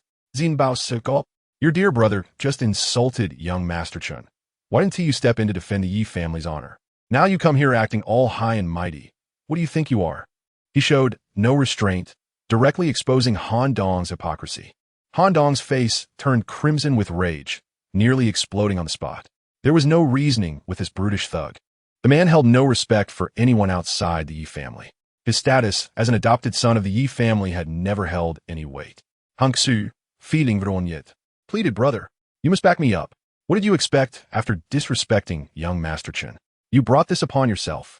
Han Dong reprimanded, inwardly cursing his brother's lack of sense. He had reminded him repeatedly to maintain respect for the Yi family, primarily because the Sunrise Group had risen with their support. Any betrayal now would be seen as ungrateful.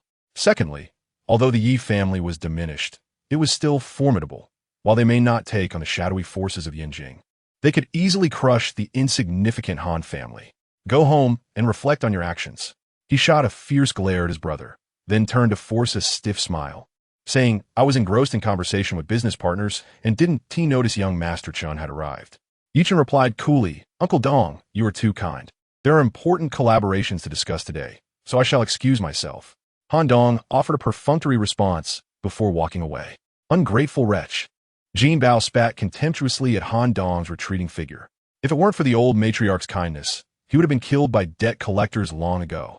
He then turned to Ye Chen with conviction, saying, Young Master Chen, I am certain this scoundrel has ulterior motives. Ye Chen similait faintly. If even a boor like Jin Bao could see through Han Dong, how could he remain oblivious? To be honest, Han Dong had once treated him well as a child, a staunch loyalist of the Yi family. However, that had changed. Once he transformed into a billionaire, becoming the coveted Han General of Tianhai City, his ambitions began to swell, and the signs had emerged long before the Yi family's troubles. Human hearts are not only complex, but also capricious. Just then, Meng Xuanji approached, her brow furrowed in distress. Evidently having hit a wall, business tycoons who once courted the Meng family now treated her with disdain, avoiding her as if she were poison. This left her feeling helpless. Good day, young mistress. Jin Bao reigned in his wild demeanor, greeting her with a broad grin, clearly aware of the events from the previous day's wedding. Meng Xuanji was taken aback. Aren't you on duty? I ran away. Ha ha. Jin Bao scratched his head sheepishly. Meng Xuanji was exasperated. Does Grandma not know? I'm prepared for whatever punishment she deems fit. Jin Bao shrugged nonchalantly, embodying a stubborn pig that feared no boiling water. I'm not going back anyway. Meng Xuanji shook her head in disbelief, realizing this brute was being obstinate again. Ye Chen, with genuine concern, inquired, so did you gain any insights? None. Meng Xuanji sighed. President Fu of Qianding Group will definitely arrive shortly, but they refuse to divulge any insider information regarding which company will be selected as their partner. If you want to know insider information, why not ask me? A melodious voice chimed in, and a stunning beauty glided towards them. Ran Xiuju, adorned in a black gown, exuded grace and elegance, reminiscent of a beautiful black swan. Ye Chen frowned slightly, although she had called off the engagement yesterday and distanced herself from the Yi family. Her demeanor then had shown remorse, indicating her conscience was not entirely lost.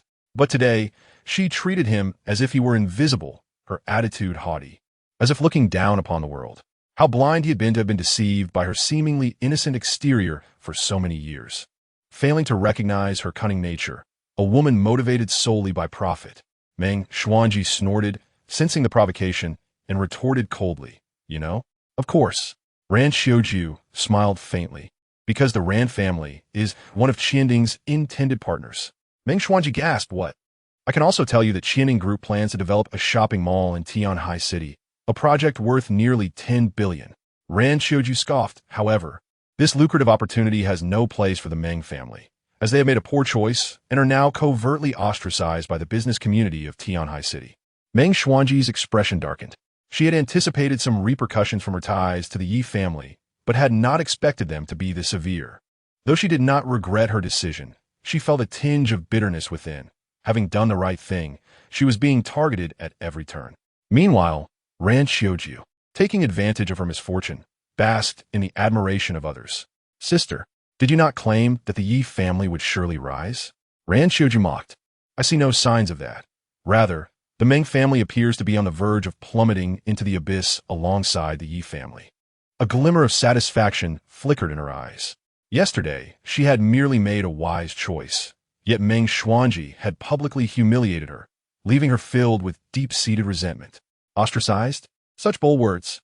Ye Chen coughed violently, his face turning pale as he fixed his gaze on the woman he once loved, coldly stating, The Meng family will undoubtedly secure a partnership with Qianding Group, while you all are destined to find your efforts in vain. Brother Yi, Ran Xiuju sighed, her lofty demeanor tinged with pity for the weak. In light of our past friendship, I suggest you keep your distance from Tianhai City and live incognito. Should you fail to maintain a low profile, you may very well lose your life within a year. Cough, cough, cough. Ye Chen began to cough violently, blood seeping from the corners of his mouth. Husband, young Master Chen. Meng Xuanji and Jin Bao's expressions turned grave, fearing for Ye Chen's health. Ran Xiuju, you are shameless. Meng Xuanji trembled with rage, wishing she could slap this woman once more. Accompany your husband well. His days are numbered. Ran Xiuchuan chuckled softly and walked away, her face radiating warmth as she mingled with the business magnates. Ye Chen waved dismissively, asserting, I'm fine. Just then, a cacophony erupted at the entrance. Mr. Fu has arrived. Instantly, all eyes in the banquet hall turned toward the door. The previously boisterous hall fell silent, everyone adopting a demeanor of utmost respect. A middle-aged man, around 50, entered with an air of dignity, exuding authority without uttering a word. It was none other than Fu Qianshan, the head of the Qianding group and a top tycoon of Zhongzhou, the very centerpiece of this gathering. Good day, Mr. Fu. A throng of wealthy businessmen, each worth over 100 million, bowed and fawned, their demeanor almost servile. While capital may never bow to the masses, it will undoubtedly submit unconditionally to greater capital. They yearn to collaborate with the Qianding group and secure a slice of the lucrative project. Fu Qianshan maintained a cool demeanor, merely nodding in acknowledgement as he was escorted by Han Dong and others to the podium set up in the hall. Thank you all for your warm welcome. He cleared his throat and solemnly proclaimed, I have great faith in the development of Tianhai City. At the invitation of the mayor, we will be establishing a modern shopping center in the economic zone, serving as a distribution hub for various goods. The project will be divided into 3 phases, valued at approximately 10 billion. We welcome capable companies to discuss cooperation. As his words resonated, it was akin to a bombshell dropped among the crowd. A project worth 10 billion. Many felt their breaths quicken. It was an extraordinary opportunity. Silence. Listen to Mr. Fu. Han Dong commanded, raising the microphone to quell the crowd's murmurs. Fu Qianshan continued. Recently, a significant event occurred in Tianhai City concerning the Ye family, and I believe everyone here has heard about it. A ripple of chatter surged through the audience, puzzled as to why Fu Qianshan had suddenly brought up the Ye family. Whether they were traitors or loyalists, he had no desire to comment. However, he swiftly shifted his tone. In business, one must navigate carefully to avoid unnecessary risks. Qianding Group will not entertain any dealings with those who have ties to the Ye family. Upon hearing this, many nodded in agreement, acknowledging the wisdom in distancing themselves from potential conflicts. As businessmen, their foremost concern was profit. The Ye family had incurred the ire of a formidable figure in Yanjing. Ran Xiuchun sneered. Mr. Fu's disassociation with the Ye family is entirely reasonable. Who would want to wade through murky waters? Meng Xuanji clenched her fists, her eyes filled with frustration. It's simple for my sister to collaborate with Qianding. She just needs to sever ties with the Ye family. Ran Xiuchun smiled faintly. If only it were that easy. Meng Xuanji scoffed. Even if we lose this opportunity, I will not sever my marital bond with Ye Chen. On stage, after finishing his speech, Fu Qianshan set the microphone down. Han Dong, beaming, took over to announce, the Han family has some connections with the Ye family. To avoid any implications, I will establish an independent company solely belonging to the Han family to engage in competition for collaboration with Qianding Group. Though stated diplomatically, it was evident he intended to sever ties with the Ye family. As one of the old lady's godsons, he displayed such ruthlessness in pursuit of profit that other factions followed suit without hesitation. Subsequently, several figures surged onto the stage. I, from the Song family, previously had good relations with the Ye family, but in business, one must make choices for the company's development. We hereby declare our severance from the Ye family. I, from the Meng family, announce our complete disassociation from the Ye family. Henceforth, we shall have no dealings. I, from the Feng family, declare our separation from the Ye family. These shameless scoundrels. Jin Bao erupted in anger, cursing. The Ye family treated them well, and now they abandon them for a mere profit, each one of them blinded by greed. Lacking even the integrity of a common courtesan, Ye Chen remained expressionless, his cold gaze memorizing each individual on stage. He was not narrow-minded. The Ye family had never sought repayment for their kindness. However, betrayal in the face of profit was unforgivable, a gathering of petty individuals. Meng Xuanji's expression darkened. Sister, do you not see? They merely chose the prevailing winds. And you stand against the tide. Ran Xiuchun mocked, fated to be reduced to ashes. Humph. The Meng family will weather this crisis and emerge even stronger. Ye Chen spoke solemnly. As for the Ran family and those on stage, they will pay the price for their choices. Sighing, Ran Xiuchun looked at him as if he were a fool. Ye Chen, wake up. The Ye family is no longer what it once was. Honey, let's go. Meng Xuanji sighed, having lost all hope, afraid that Ye Chen might act irrationally. She grasped his arm. wishing to leave and spare herself further humiliation. Wait. Ye Chen remained stationary, stating, "How will you explain this to your family? I can always resign." Meng Xuanji smiled wryly. "I understand your intentions, but this matter is beyond your current capacity to change." Ye Chen shook off her hand, insisting earnestly, "Trust me just this once."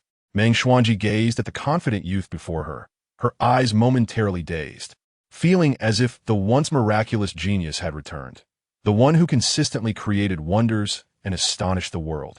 Could he still be trusted? Ran Xiaochuan chuckled, her gaze towards Ye Chen filled with derision, as if he were merely a discarded piece of refuse. The light in Meng Xuanji's eyes dimmed instantly, her lips twisting into a bitter smile. What was she even hoping for? "Fu Qinshan, come here." Ye Chen strode to the podium, coldly demanding, "Who gave you the audacity to isolate the Yi family?" Boom! Like a comet colliding with the earth, shockwaves rippled through the crowd as everyone turned to see who dared to speak so boldly to Mr. Fu. When they realized it was Ye Chen, derisive laughter erupted. This young master of the Yi family had quite the temper. Alas, challenging Mr. Fu was sheer folly. "You are."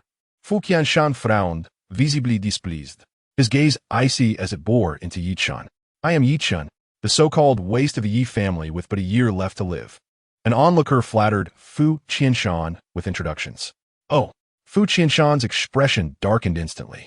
As a top tycoon of Zhongzhou and a leader in the daxia as top 100 enterprises, he had once regarded the Yi family with some caution during their glory days. However, now, with just a finger, he could obliterate the Yi family. "You infuriate me."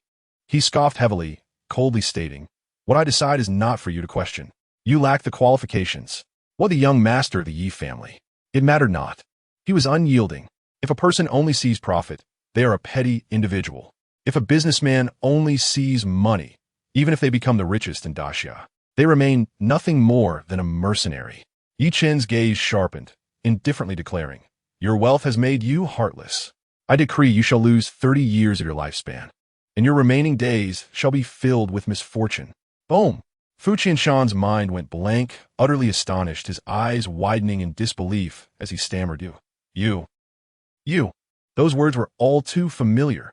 3 years ago, when the earthly immortal saved him from death, a warning was left. If no unforeseen circumstances occurred, he had at least 30 years left to live. However, should he act heartlessly, the earthly immortal would revert him to his former state, ensuring he would meet a tragic end. No one else knew this. He stared incredulously at the youth before him, unable to find even a trace of the earthly immortal's visage among his features. No, appearance can change. A master-level practitioner can manipulate their facial muscles to assume another's identity. Recalling Ye Chen's former talents and the recent admonitions directed at himself, he almost instantly recognized that the individual before him was none other than the divine doctor of the underworld. How audacious! Did he consider himself the king of hell, meting out a 30-year sentence of vitality while wielding the ledger of life and death? The Yi family was in such dire straits, yet they continued to cultivate enemies at every turn. One would not perish from inaction. Such overwhelming arrogance, albeit displayed by a fool devoid of intellect. Did he still believe the Yi family retained its former glory? Han Dong and the others wore expressions of schadenfreude, while Ran Xiaochuan furrowed her brow, sensing that Ye Chen must have lost his mind. Only a madman would utter such hubris. Fu Qianshan, in a state of heightened agitation, abandoned all decorum and leaped from the stage. Was he preparing to take matters into his own hands? Han Dong, Ran Xiaochuan, and the others stood in stunned silence, eager for the unfolding drama. "What do you intend to do?" Meng Xuanji and Jin Bao swiftly intervened, attempting to restrain the excited Fu Qianshan and prevent him from approaching Ye Chen. Yet in the next moment, Fu Qianshan unexpectedly knelt down. Thud! Before the astonished eyes of the crowd, the top-tier tycoon of Zhongzhou, the head of one of the top enterprises in daxia, knelt in trepidation before Ye Chen. As frantic as a lost dog, this, Ran Xiaochuan, was bewildered. Han Dong was dumbfounded. The others felt as though the world had gone mad. Chapter 12. Questioning life, Fu Qianshan knelt on the ground, his face a portrait of panic, drenched in cold sweat. He would never forget the agony he endured 3 years prior when stricken with ALS, as his muscles withered away day by day, robbing him of all mobility. Despite possessing boundless wealth, he could only lie in a hospital bed, despairing as he awaited death. The divine doctor of the underworld could grant him resurrection, and naturally, he could also reduce him to his original state. Was he trying to call him father? Jin Bao was utterly confounded, glancing back and forth between Ye Chen and Fu Qianshan, unable to comprehend. It was impossible for him to be young Master Chen's illegitimate child. They were nearly the same age. Cough, cough, cough. Ye Chen discreetly coughed, using a white handkerchief to cover his mouth as he subtly employed his energy to form a sound wave, conveying secretly, "So you still remember the life-saving grace from years past?" Fu Qianshan trembled, struggling to swallow. It was that voice, that very voice. Heaven! It truly was the divine doctor of the underworld. He wished he could slap himself hundreds of times. Had he known that the divine doctor was the young master of the Ye family, he would never have dared to ostracize them. He was drenched in sweat, eager to explain. Ye Chen coldly warned, "The years here are many. Do not reveal my identity." Fu Qianshan suddenly realized, cursing himself for his stupidity, nearly committing a grave error. The current Ye family was precariously balanced, and unbeknownst to him, countless eyes were fixated on Ye Chen, the last remaining hope. If the enemies discovered that he was the divine doctor, they would stop at nothing to eliminate him. It was evident that the doctor intentionally concealed his prowess, hiding his strength. In that moment, his thoughts whirled, and he understood what needed to be done. Rising with an embarrassed expression, he rubbed his aching knee, muttering to himself, "The ground. The ground is truly slippery." Meng Xuanji, Xin Bao, Han Dong, and Ran Xiuquan breathed a sigh of relief, while the others were left with twitching lips, caught between laughter and tears. They had almost been scared to death, initially believing that Fu Zong kneeling before the waist of the Ye family was out of respect. It turned out to be merely due to the slippery ground. Had it not been for the fact that this individual was the chairman of Qianding Group, they would have been rolling with laughter long ago. "Manager, get over here!" Han Dong, as the host, roared with a furious expression. Why was there no carpet laid down? "Fire all the cleaning staff." "Yes, yes, yes." The manager wiped the virtual sweat from his forehead, hastily nodding in agreement, fearing to offend his benefactor. "Get lost." Han Dong kicked him aside, then approached Fu Qianshan with a fawning expression, inquiring about his well-being. "Mister Fu, are you all right? Should we take you to the hospital?" Fu Qianshan waved his hand expressionlessly. "I'm fine, don't make a fuss." Ignoring the irrelevant clamor around him, he thought, "What is your status?" Responding directly would be too flattering. Han Dong remained oblivious to the change in attitude, insisting, "Please take the stage. Let us continue." Fu Qianshan coldly retorted, "Are you instructing me on how to conduct myself?" Han Dong had not anticipated such a backlash, awkwardly stammering, "I wouldn't dare." Fu Qianshan snorted, his eyes filled with disdain. Previously, he had held some admiration for Han Dong, considering him adaptable and decisive. Yet upon learning that Ye Chen was the divine doctor of the underworld, he deemed Han Dong a fool, almost dragging him down with him. The divine doctor of the underworld, a first-rate talent. With his medical skills, he could restore the Ye family to prominence. The only reason he remained silent was out of caution toward the influential figures of Yanjing. Otherwise, traitors like Han Dong would have been dealt with long ago. "Step aside." He pushed Han Dong away and, with a humble demeanor, said, "So you are the prodigious genius of the Ye family, Ye Chen? It's truly an honor." Ye Chen's lips curled into a playful smile. Truly, as a top-tier tycoon of Zhongzhou, his adaptability was not something ordinary individuals possessed. Mr. Fu is too kind. To be acquainted with a young talent like Brother Yi is a privilege. Fu Qianshan shook his hand with a demeanor so friendly that those nearby gasped in astonishment. This. Han Dong, Ran Xiuquan, and the others were utterly bewildered, internally exclaiming that they couldn't comprehend. Ye Chen had publicly berated Fu Qianshan as a treacherous businessman and cursed him to an ill fate, yet Fu Zong referred to Ye Chen, the so-called waste, as a young talent? Was this the demeanor of a billionaire? "Hello, Mr. Fu, I am Meng Xuanji, president of the Meng Corporation." Meng Xuanji also found herself at a loss, but recognized this as an opportunity to communicate directly with Fu Qianshan. If she could leave a good impression, perhaps the situation could turn in her favor. Fu Qianshan nonchalantly nodded, his demeanor neither cold nor warm. Meng Xuanji felt a tinge of disappointment on her otherwise stunning face. Ye Chen said indifferently, "She is my wife." Fu Qinshan seemed to awaken from a dream, turning with an attitude that underwent a complete transformation, warmly exclaiming, "I remember now. You are one of the girls who served tea to the old lady at the Ye residence yesterday, right? Bamboo may be burned, but its integrity cannot be destroyed. You are truly loyal and righteous." Meng Xuanji thought he was mocking her, and with a bitter smile, she nodded, "That's me." When the Yi family was at its zenith, countless individuals raced to curry favor. But when misfortune struck the Yi family, the true nature of people became apparent. Fu Qianshan lavished her with praise, saying, "Miss Meng, despite being a woman, possesses a spirit that rivals men. Young Master Yi is truly fortunate to have such a virtuous wife." Meng Xuanji was taken aback, feeling a bit shy. The tone of his words suggested that Mr. Fu held a favorable impression of her. "Mr. Fu complimented me." She hastily seized the moment and steered the conversation back to the main topic, stating, "Mr. Fu, while the Meng family may not be a leader in the construction industry, we rank among the top 10 in Tianhai City. Our capabilities are assured. If you could involve the Meng family in Qianding Group as projects, I guarantee you will not be disappointed. I dare not ask for too much. Just 100 million would suffice." Meng Xuanji aimed to secure a portion of the 100 billion project. It was not a lack of ambition. Rather, Fu Zong had just mentioned wanting to mitigate risks, and the larger the sum, the higher the chance of rejection. 100 million? Fu Qianshan was taken aback. "I'm sorry, Mr. Fu, I was too greedy." Meng Xuanji quickly apologized, nervously revising her request to 50 million would be fine. Just as Fu Qianshan was about to agree, a mocking voice interrupted. "Oh dear sister, don't trouble Mr. Fu." Ran Xiuchun approached, elegantly swirling her wine glass, exuding charm as she drew near. Wasn't Mr. Fu's previous statement clear enough? Doesn't he wish to get involved in those petty squabbles? In business, one must avoid certain risks. A mocking smile graced her lips as she added, "Sister, since you and Ye Chen are married, do not harbor delusions." Ran Xiuchun possessed a profound and intricate mindset, convinced that President Fu's respectful demeanor towards Ye Chen stemmed from sympathy for the Yi family.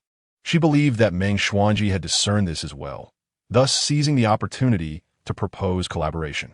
By stepping forward to reject the offer on behalf of President Fu, she intended to leave a favorable impression on him. However, to her astonishment, before she could finish her thought, she felt the sting of a slap across her face. "Silence! You wretched creature!" Fu Qianshan thundered. "Who do you think you are to speak on my behalf?" "President Fu, E." Ran Xiuchun gasped, her face pale as she covered her cheek, her beautiful eyes wide with disbelief, as the outcome diverged starkly from her expectations. The slap had left her questioning her very existence. Chapter 13. Have I truly erred? Deeply calculating and emotionally astute, Ran Xiuchun had thought that by presenting herself as the villain and rejecting Meng Xuanji, she could garner Fu Qianshan's favor and thus secure greater advantages in the billion-dollar project. To her dismay, her underhanded maneuver had backfired, resulting in a resounding slap. "President Fu, I apologize," she said, bowing her proud head in immediate contrition, hoping for forgiveness. "I overstepped. Please do not be angry." Ye Chen smiled faintly. "Indeed, President Fu, such a petty individual is hardly worth your ire." Ran Xiuchun's expression darkened, her body trembling with rage as she shot a furious glare at Ye Chen. Yes, young Master Yi is absolutely correct." Fu Qianshan nodded affirmatively, stating, "Such small-minded individuals are akin to flies buzzing incessantly. To be truly angry at her would only flatter her." Ran Xiuchun felt the humiliation wash over her, her face burning with embarrassment. As a most beautiful woman in Tianhai City, she had countless admirers, a goddess among mortals. To be likened to a mere fly was an indignity beyond measure. Yet before Fu Qianshan, she dared not act out, silently transferring all her resentment onto Ye Chen, biting her lip as she retreated to the sidelines, disheveled and defeated. From the beginning, Fu Qianshan had not deigned to look at her. He turned, somewhat awkwardly, addressing Meng Xuanji, "Is 50 million not a bit low?" The wife of the earthly Buddha, if he were to acquiesce, it would be beneath his dignity. 50 million? That would be an insult to a benefactor. Meng Xuanji could hardly believe her ears. It appeared that there was indeed an intention to collaborate with the Meng family. She said, filled with unexpected joy, then, "How about 100 million? Immediately, she regretted her boldness. Had she overreached? Just moments ago, President Fu had displayed hesitation at the mention of this figure. Fu Qianshan's expression was conflicted. A 100 million collaboration project was but a trifle to his investments. It was hardly worth his consideration. Miss Ming, let us do it this way. I will take charge of all decisions. Is that agreeable? Of course, Meng Xuanji nodded, feeling relieved that despite not being able to secure 100 million, they would still agree to collaborate. This meant she had not disappointed her father. At that moment, Han Dong approached, a sycophantic smile plastered on his face. President Fu, time is of the essence. Everyone awaits your address. Indeed, Fu Qianshan nodded solemnly, stating, I do have some words to convey. He turned back to the podium, gazing at the row of individuals who sought collaboration while betraying the Ye family. Are you truly prepared to sever ties with the Ye family? Fu Qianshan asked, his face impassive, not merely severing ties, but standing resolutely against traitors. Ran Tao, representing the Ran family, was the first to step forth, simultaneously flattering Fu Qianshan. Furthermore, what you said earlier was spot on, President Fu. As businessmen, we must mitigate risks.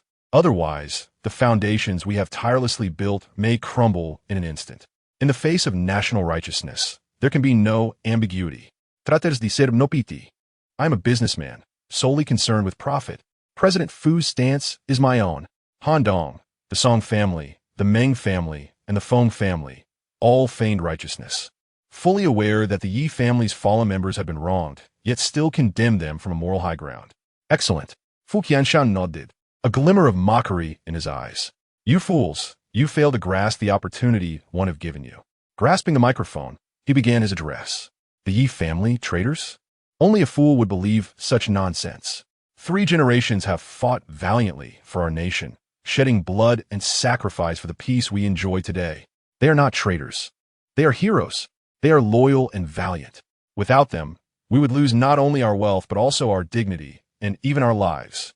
His words were imbued with righteous fervor. Han Dong and the others paled, sensing something was amiss. The tone had shifted. A bad premonition stirred within them. Are businessmen not human? Are they not citizens of the Great Xia? If you take advantage of misfortune, isolating a family of loyal heroes like the Ye family, targeting them with ingratitude, what difference is there between you and beasts? You will be lower than dogs. Upon finishing, he cast a piercing gaze over Han Dong and the others, enunciating each word. I hope you remember. Those who gather wood for the people must not let them freeze in the snow. Boom! Han Dong and the others were nearly driven to the brink of madness. Had he not just stated the need to mitigate risks? Now he proclaimed that those who tend to the people should not let them suffer. Was this not a contradiction? President Fu, it was you who said. Han Dong stammered, beads of sweat forming on his brow, pressing on despite the mounting pressure. Correct. Just moments ago, I stated that those associated with the Ye family would not be considered, but that was merely a test of your character. I did not expect that for a bit of profit, you would reveal your true selves, spouting national righteousness while being a bunch of hypocritical, shameless individuals. Fu Qianshan admitted candidly, then declared with gravity, a nation cannot exist without heroes. If we abandon our heroes, Great Xia will face ruin. We, Han Dong, Ran Tao, the Song family, the Meng family, the Feng family, all flushed with shame, as if an invisible slap had struck them fiercely, ringing in their ears. Fu Qianshan continued coldly, I hereby announce, all who have severed ties with the Ye family are now blacklisted by Qianding Group, never to collaborate again. Boom! Han Dong, Ran Tao, and the others felt as if struck by lightning, nearly collapsing at the podium. 100 billion project had slipped through their fingers, a loss more painful than death. How could this happen? Ran Xiuquan's face turned as pale as death, unable to accept the outcome. Historically, the victors write the narrative, and the wise adapt to the times. The Ye family had clearly been defeated, but why did they have President Fu's support? Had her decision to cancel the engagement truly been a misstep? Doubts began to plague her mind, with a mix of bitterness, regret, and an overwhelming sense of unwillingness. She pondered, everyone, please be silent. I have one more announcement. Fu Qianshan cleared his throat, speaking solemnly. Miss Meng possesses invaluable character. She remained steadfast during the Ye family's most perilous moments, and her decision to marry Ye Chen reflect her loyalty and integrity. Such individuals are precisely the partners Qianding Group seeks. Thus, I announce that Qianding Group will collaborate with the Meng family, joining forces to create a 100 billion shopping mall project. The revelation was utterly shocking. The significance of collaborating together was monumental. This positioned the Meng family on par with Qianding as the sole designated partner. This was an extraordinary stroke of fortune for the Meng family. Small fortunes are earned through diligence, moderate fortunes through luck, and great fortunes through character. This adage rings true. Miss Meng truly deserves it. The attendees cast envious glances at Meng Xuanji, save for one who expressed jealousy and hatred, Ran Xiuquan, whose body trembled. Had she not canceled the engagement, this billion-dollar project should have rightfully belonged to her. Regret? To claim she felt no regret would be sheer pretense. A 100 billion project could elevate the Ran family to unimaginable heights. Have I truly erred? Chapter 14. A sincere apology, Miss Meng. I hope we can collaborate harmoniously. Before the crowd could react, Fu Qinshan tossed the microphone aside and descended from the podium, extending his hand for a handshake. Mr. Fu, are you certain about this decision? Meng Xuanji, not a fragile woman, being the president of a family enterprise, could deftly navigate various situations. Yet at this moment, she felt somewhat intimidated, her voice trembling. Initially, she had anticipated securing a contract worth 50 million, even preparing herself for the possibility of returning empty-handed. To her astonishment, she emerged as the sole victor of this business banquet. A project valued at hundreds of billions. The sheer magnitude of the number left her too frightened to accept. After all, the Meng family's total assets amounted to merely a few tens of billions, with the construction industry's scale hovering around 10 billion. Being the sole partner in this endeavor was indeed overwhelming. Consider? No need. I have faith in Miss Meng. Fu Qinshan replied with a smile. I will remain in Tianhai for a while. When do you think would be suitable for signing the contract? Suppressing her inner shock, Meng Xuanji responded. I will discuss this with my father, if that is acceptable to you. Of course, no problem, Fu Qinshan said amiably. I await your decision. Mr. Fu. You promise me. Han Dong interjected, his face ashen. As the host of the banquet, he had been thoroughly scolded and had received none of the peripheral benefits. He was about to explode with frustration. Fu Qinshan raised an eyebrow, feigning ignorance. What did I promise you? Han Dong, mustering his courage, pressed on. You promised to collaborate with me, to entrust the construction of the 100 billion project to me. Is there a contract? Fu Qinshan replied coldly. No contract means no agreement. Is this your first day in business? Han Dong's face shifted between red and pale, rendered speechless by the retort. Mr. Fu, were you after? Ran Tao's face resembled a mature, bitter melon. Unable to comprehend the situation, he exclaimed, The Ye family is finished, with just an old woman and a cripple left. And you still cling to this delusion? Fool! Fu Qinshan's gaze turned icy. As a top-tier billionaire, he rarely resorted to foul language unless provoked. He stated coldly, The Ye family will not perish. It is you who are truly finished. Once a prodigy, Ye Chen was destined to soar again, having the skills to cure his affliction. The future Ye family would not only be the foremost family in Jiangnan, but could even ascend to being the paramount family in the entirety of Daxia. Yet, these people were short-sighted. Mr. Fu, you are right. We erred. Representatives from the Song, Ming, and Feng families stepped forward, regret etched on their faces. We wish to reconcile with the Ye family. Please grant us another opportunity. Grant you an opportunity? Fu Qinshan's expression remained frosty as he reprimanded them mercilessly. You turned against us when we needed you most. You made the gravest mistake. Do you think you deserve another chance? Begone. The supplicants faced his fury, their pleas falling on deaf ears. Young Master Yi, Miss Meng, I have some matters to attend to. I must take my leave. Fu Qinshan darned, donning a smile as he respectfully offered a business card. Upon receiving a nod from Ye Chen, he left with a look of satisfaction. His 30-year lifespan was finally secured. Ye Chen observed the defeated expressions of Han Dong and Ran Tao, finding their plight amusing. Their schemes had backfired, resulting in their own downfall. He was not one to revel in their misfortune. Thus he simply stated, Wife, let us depart. Indeed, Meng Xuanji nodded, her thoughts suddenly shifting. She turned to the distant, resentful gazes and declared solemnly, Ran Xiuquan, while you may align with the prevailing tide, I stand firmly on the side of righteousness. History will prove you wrong. Dear husband, let's go. Her spirits elevated. She rose on her toes to kiss Ye Chen, brazenly flaunting their affection before taking his hand, leaving the banquet like a celestial couple. With this good news, my father will undoubtedly accept you as his son-in-law. Outside the palace of Versailles, Meng Xuanji felt a wave of elation. The collaboration with Qian Ding Group would not only bring immense profits to her family, but also serve as validation. Her choice was vindicated. Validation? Ye Chen replied, astonished. Wife, did you not mention that my father-in-law holds me in high regard? Meng Xuanji's forehead twitched at this, realizing she had been teased upon seeing the smirk on Ye Chen's lips. Do you find this amusing? She chided playfully, pinching his side. So you were aware all along. I overheard it by chance. Ha ha ha. They bantered freely, unperturbed by the presence of others. Ahem. Jin Bao cleared his throat awkwardly, his expression tinged with envy. Meng Xuanji then remembered another individual and quickly composed herself, confidently stating, Husband, accompany me home. My father will surely allow you entry this time. Ye Chen nodded, confident that with this grand gesture, his father-in-law would accept him. Young Master Chen, Jin Bao stammered, his face flushed with embarrassment, as if he had something difficult to express. Ye Chen raised an eyebrow. What is it? Jin Bao, resembling a child caught in wrongdoing, awkwardly confessed. I have yet to meet the old matriarch upon my return.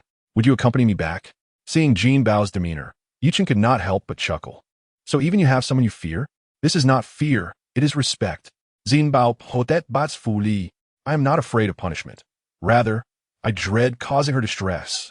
Ye Chen shook his head. Did you not consider her potential anger when you chose to flee? You should accompany Jin Bao back. Meng Xuanji, well aware of the old matriarch's temperament, kind yet strict on certain matters, urged, with a collaboration with Qian Ding Group secured, my father will not refuse to see you. Very well.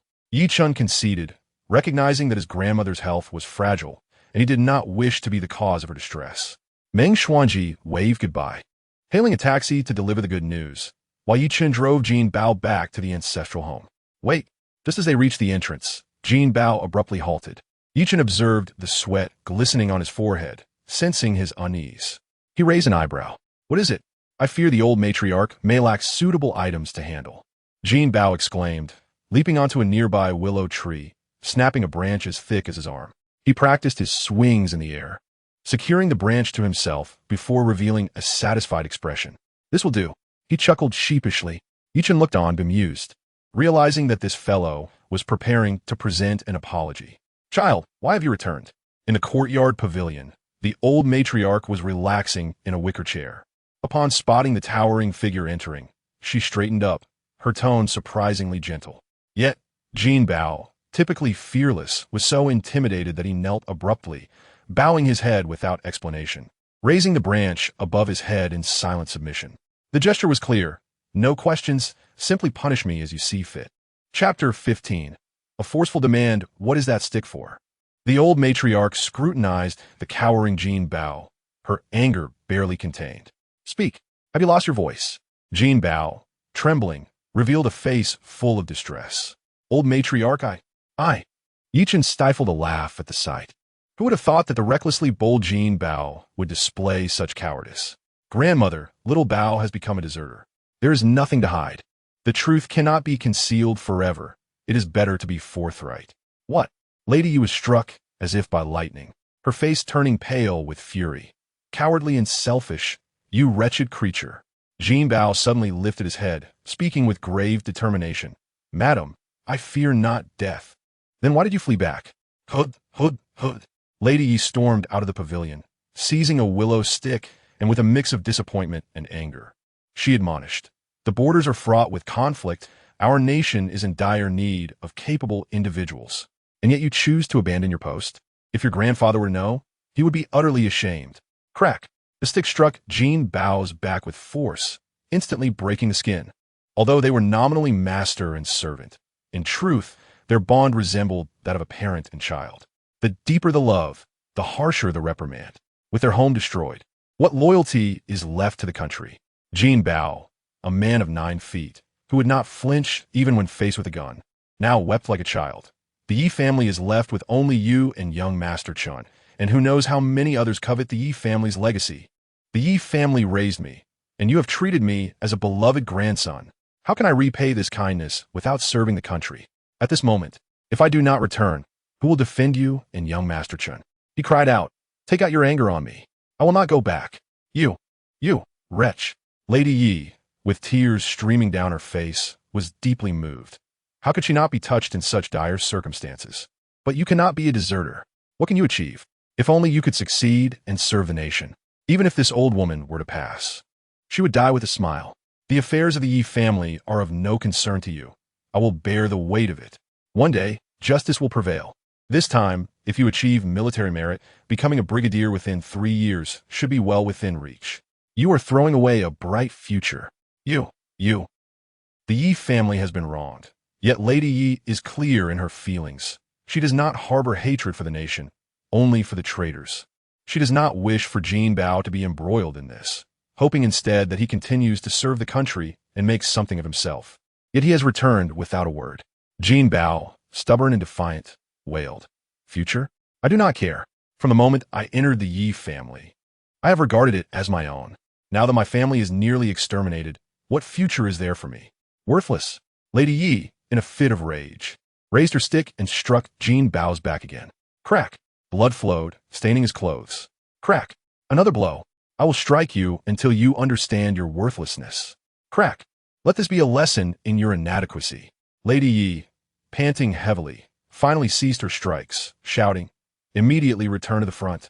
If you do not make something of yourself, you shall never return to see me again." Jin Bao, head bowed, choked back tears, "Just kill me. I refuse to go back." This was his first act of defiance against the matriarch. He would rather die than leave the Yi family. Very well. Then I shall awaken you in the name of your deceased grandfather. Lady Yi trembled with rage, preparing to strike harder. Grandmother, Ye Chen hurriedly intervened, saying, "Little Bao is tough and battle-hardened. Striking him will only exhaust you." Lady Yi, still seething, "If I do not strike him, he will become useless. Little Bao has already deserted. Even if he returns, his future is ruined." Ye Chen reasoned, "He has always been stubborn. You know this, grandmother. It might be better to acquiesce to his wishes and let him stay to help me." Sigh. Lady Yi tossed the stick aside, slumping into a chair, realizing the situation was beyond salvaging, and let out a bitter sigh. "I will agree to your request." Ye Chen kicked Jin Bao lightly, saying, "Hurry up and get up." Yes. Jin Bao, as if granted a reprieve, wiped his tears and eagerly approached to massage Lady Ye's legs, carefully gauging the pressure. "Thank you, madam. The Yi family should be grateful to you." Lady Yi shed tears, reaching out to caress the innocent, albeit rough, face of Jin Bao, murmuring in tenderness, Good child. Jin Bao, scratching his head innocently. "As long as you are not angry, it is enough for me. The issue of desertion I will help you navigate, hoping my old face can still hold some weight. There should be no punishment." Lady Yi cautioned, "But child, you must understand, once you are expelled from the military, you will only be able to roam the underworld for the rest of your life." Jin Bao replied without hesitation, "I do not regret it. For the Yi family, I owe you an apology."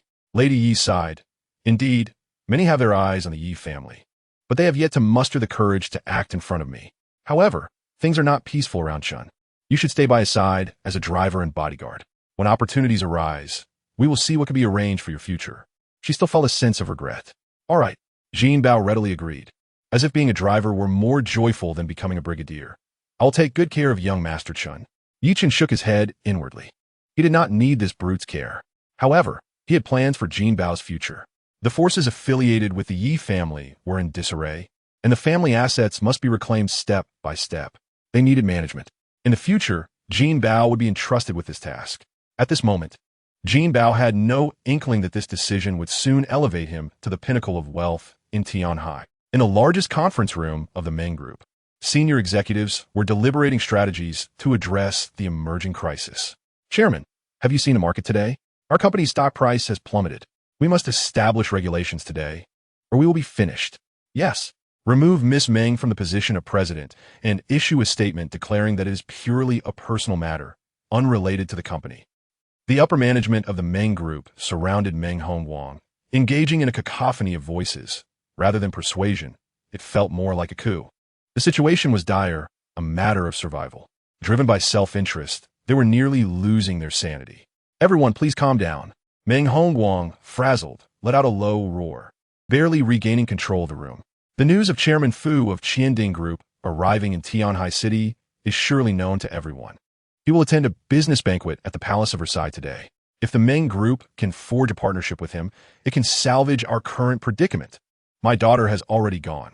If she can redeem herself, the position of president will still be hers. If the partnership cannot be secured, I will provide everyone with an explanation. In concluding his statement, a hint of helplessness flickered across his face. Though he held the title of chairman, he could not dictate the board's decisions. If all the shareholders united against him, he would be powerless. I have heard about the business banquet at the Palace of Versailles. It is hosted by Han Dong in collaboration with several other companies. Even if Miss Meng secures the partnership, it would only be a trivial benefit. Indeed, furthermore, Qianding Group is not foolish. In business, it is always about adding the finishing touches, never about providing assistance in times of need. How could that possibly happen? Chairman, do not hesitate any longer. Delaying the announcement by even a day will result in significant losses. The group of executives resumed their clamorous insistence, their attitudes even more aggressive, pressing Meng Hongguang to make a decision. At that moment, the conference room door swung open.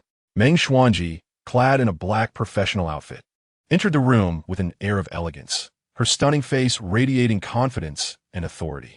Chapter 16, Resignation from the Board of Directors. The moment Meng Xuanji stepped into the meeting room, the previously noisy atmosphere fell into a profound silence. The only sound echoing was the click of her high heels. Little Meng. Suddenly, a middle-aged man with a prominent belly and a balding head stood up. His name was Zhang Yuancheng. He was an elder of the Meng Group and served as the senior vice president. The board is currently discussing matters related to your personnel adjustments.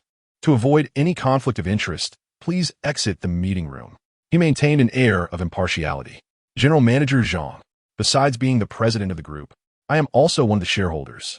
Why am I not allowed to attend the meeting? Meng Xuanji casually refuted the other's words, a hint of mockery flashing in her eyes. She was well aware that Zhang Yuancheng had coveted the position of president for quite some time. Previously, due to the influence of the Ye family, which brought numerous resources to the group, her position as president remained unshakable, forcing him to endure the role of deputy. Now that an opportunity seemed to arise, he was eager to step forward. Did he seek to rebel? He lacked the requisite weight. Zhang Yuancheng sat down, displeasure etched on his face, and coldly remarked, "Fine. Since you, Miss Meng, say so, then please explain to everyone yourself." Meng Xuanji chuckled lightly. Explain what? Hasn't Miss Meng noticed our stock price? The company's crisis? The public opinion outside? Zhang Yuancheng pounded his fist on the table to express his anger. All of this is due to your unilateral decisions. Miss Meng, you should truly reflect on yourself. While it may be your personal affair, it should not drag the group down. As president, you are utterly unqualified. Perhaps it's time to step aside and let someone more capable take over. With one person leading, others naturally began to voice their criticisms against the source of their significant losses. Have you all finished speaking? Meng Xuanji stood beside her father, coldly observing these individuals venting their frustrations. Once their spittle settled, she spoke with undeniable authority. Then I shall say a few words. Zhang Yuanqing scoffed. No one is stopping you. Meng Xuanji looked at the eager wolves surrounding her, a cold smile forming within. Without the collaboration with Qianding Group, she might have genuinely considered stepping down. However, at present, she possessed ample confidence. First, her relationship with the Ye family was a personal matter. Others had no right to interfere, let alone criticize. Meng Xuanji continued. Second, it was through everyone's unanimous agreement that I was appointed as president. Over the years, how many benefits has the Meng Group received from the Ye family? And how much profit have you all made? Each of you knows the truth. When profits were abundant, why did no one urge me to distance myself from the Ye family? Now, when you turn your back, all of you being my elders, I shall refrain from harsh words, but allow me to advise you. Do not forget your roots. She was unyielding, embodying the essence of a domineering president. Her formidable presence overpowered everyone in the room. Zhang Yuancheng, visibly displeased, stated, Miss Meng, one cannot speak in such a manner. Initially, you were chosen as president because you could generate profits for the group. Now, your existence brings disaster to the group. This position is no longer suitable for you. Furthermore, do not bring personal sentiments into the business realm. If you wish to be tied to the Ye family, that is your choice. But do not drag all shareholders into the grave with you. Meng Xuanji, if you possess any sense of responsibility or shame, you should resign. He stood, resolutely pushing back against her. The conference room was thick with tension, a palpable atmosphere of confrontation. Senior board members expressed their support for Zhang Yuancheng, questioning the relevance of moral appeals in this day and age. They cared little for what was said. Their only concern was their own financial interests. I acknowledge that my personal actions have affected the group to some extent, but I will find ways to rectify it. Meng Xuanji replied coldly. You think I will resign? Dream on. Bang. Zhang Yuancheng slammed his hand on the table, furiously declaring, Chairman, I suggest you immediately dismiss Meng Xuanji from her position as president and expel her from the board. If she does not step down, I would rather withdraw. An overt threat. Meng Hongguang observed the elder's attitude, his face alternating between red and pale. Old Zhang, do not be so furious. Calm down. Let's discuss this amicably. Chairman, this is not merely about calming Zhang down. It is about your daughter being too willful, refusing to acknowledge her mistakes. I support Zhang's opinion. Yes, if Meng Xuanji is dismissed, I too would rather withdraw. Count me in. It is better to liquidate while the stocks still hold some value than to watch the group collapse. Several senior members voiced their willingness to withdraw, using it as leverage. Meng Xuanji's icy gaze discerned their intentions. She recognized that those were Zhang Yuancheng's loyal supporters. It was evident that other shareholders were incited by these individuals, and their target extended beyond her presidency to her father's position as chairman. She was not one to waver.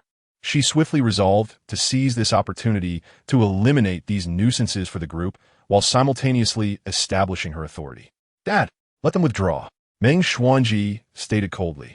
In times of prosperity, we may stand together, but in adversity, such individuals are potential hazards.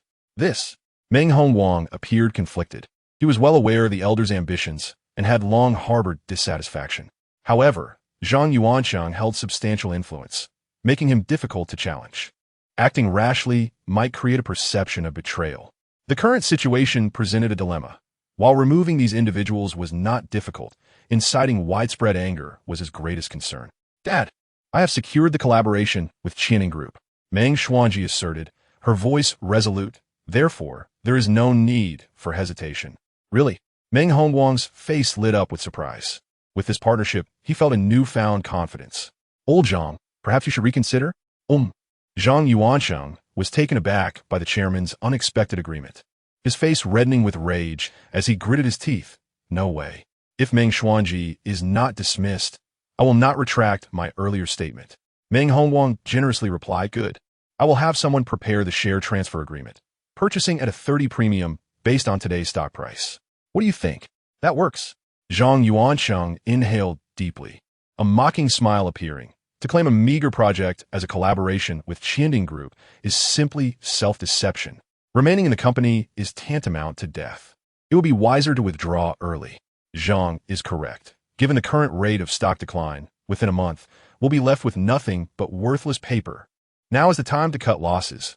I too will withdraw. Many loyal supporters echoed their sentiments, expressing their desire to follow Zhang Yuancheng. Others appeared hesitant, torn between leaving with him and the fear of significant losses if they stayed.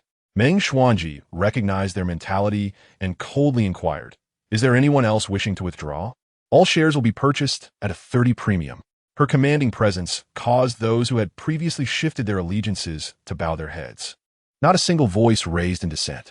With the stock price halved, a 30 premium merely represented 80 of yesterday's value, a paltry return. Moreover, having spent decades with the Meng family, they felt a sense of attachment and reluctance to part ways. Soon, the share transfer agreement was drafted. Let us sign. Zhang Yuancheng snorted, taking the lead in signing the agreement, with others quickly following suit.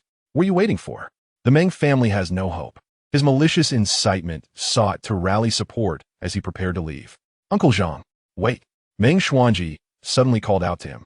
Zhang Yuancheng turned back, questioning, what is it? It is not too late to leave after this meeting concludes. Meng Xuanji smiled slightly. My dear uncle, I have yet to announce a significant matter. Chapter 17, Betrayed by Kin and Kindred. What significant matter? Zhang Yuancheng halted, his displeasure evident as he questioned her. Meng Xuanji, with a hint of amusement, replied, do you not wish to know what kind of collaboration I have reached with Qianing Group? It is merely a few insignificant projects, if it weren't for the losses incurred. One might suspect you beg for favors from the chairman of Qianding. Zhang Yuancheng scoffed, his expression dripping with disdain. Since Miss Meng wishes to flaunt her accomplishments, I shall sit and listen to your grand achievements. His words dripped with unspoken sarcasm as he sat back down with a group of his former allies. Daughter, Meng Hongguang murmured, business cooperation is confidential. There's no need to discuss specific figures, is there? He believed that his daughter would at most reveal a project worth a few $100 million, perhaps even $1 billion. The symbolic significance outweighed the actual meaning, announcing it would merely be a bid for attention. Meng Xuanji forced a bitter smile, saying, even if I don't mention it, Qianding Group will disclose it. So there's nothing to hide.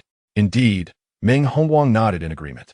Any project that Qianding Group cooperated on will be published on their official website, making it easily accessible. Zhang Yuancheng, with a smile that barely concealed his disdain, taunted, little Meng is so confident. Could it be that you've secured a $1 billion project from Qianding Group? Meng Xuanji shook her head, no. Zhang Yuancheng's smile widened. 500 million then? Meng Xuanji again shook her head, no. Could it be that you haven't even reached $1 billion? How dare you boast about such a project? Zhang Yuancheng grinned. I've already withdrawn, so it doesn't matter to me. But do you take all of us here for beggars? He assumed the role of a shareholder representative, seemingly ready to accuse. The Meng family had gone too far. Withdrawing and starting anew with Zhang was a better option. Leaving now would be painful, but delaying could lead to ruin.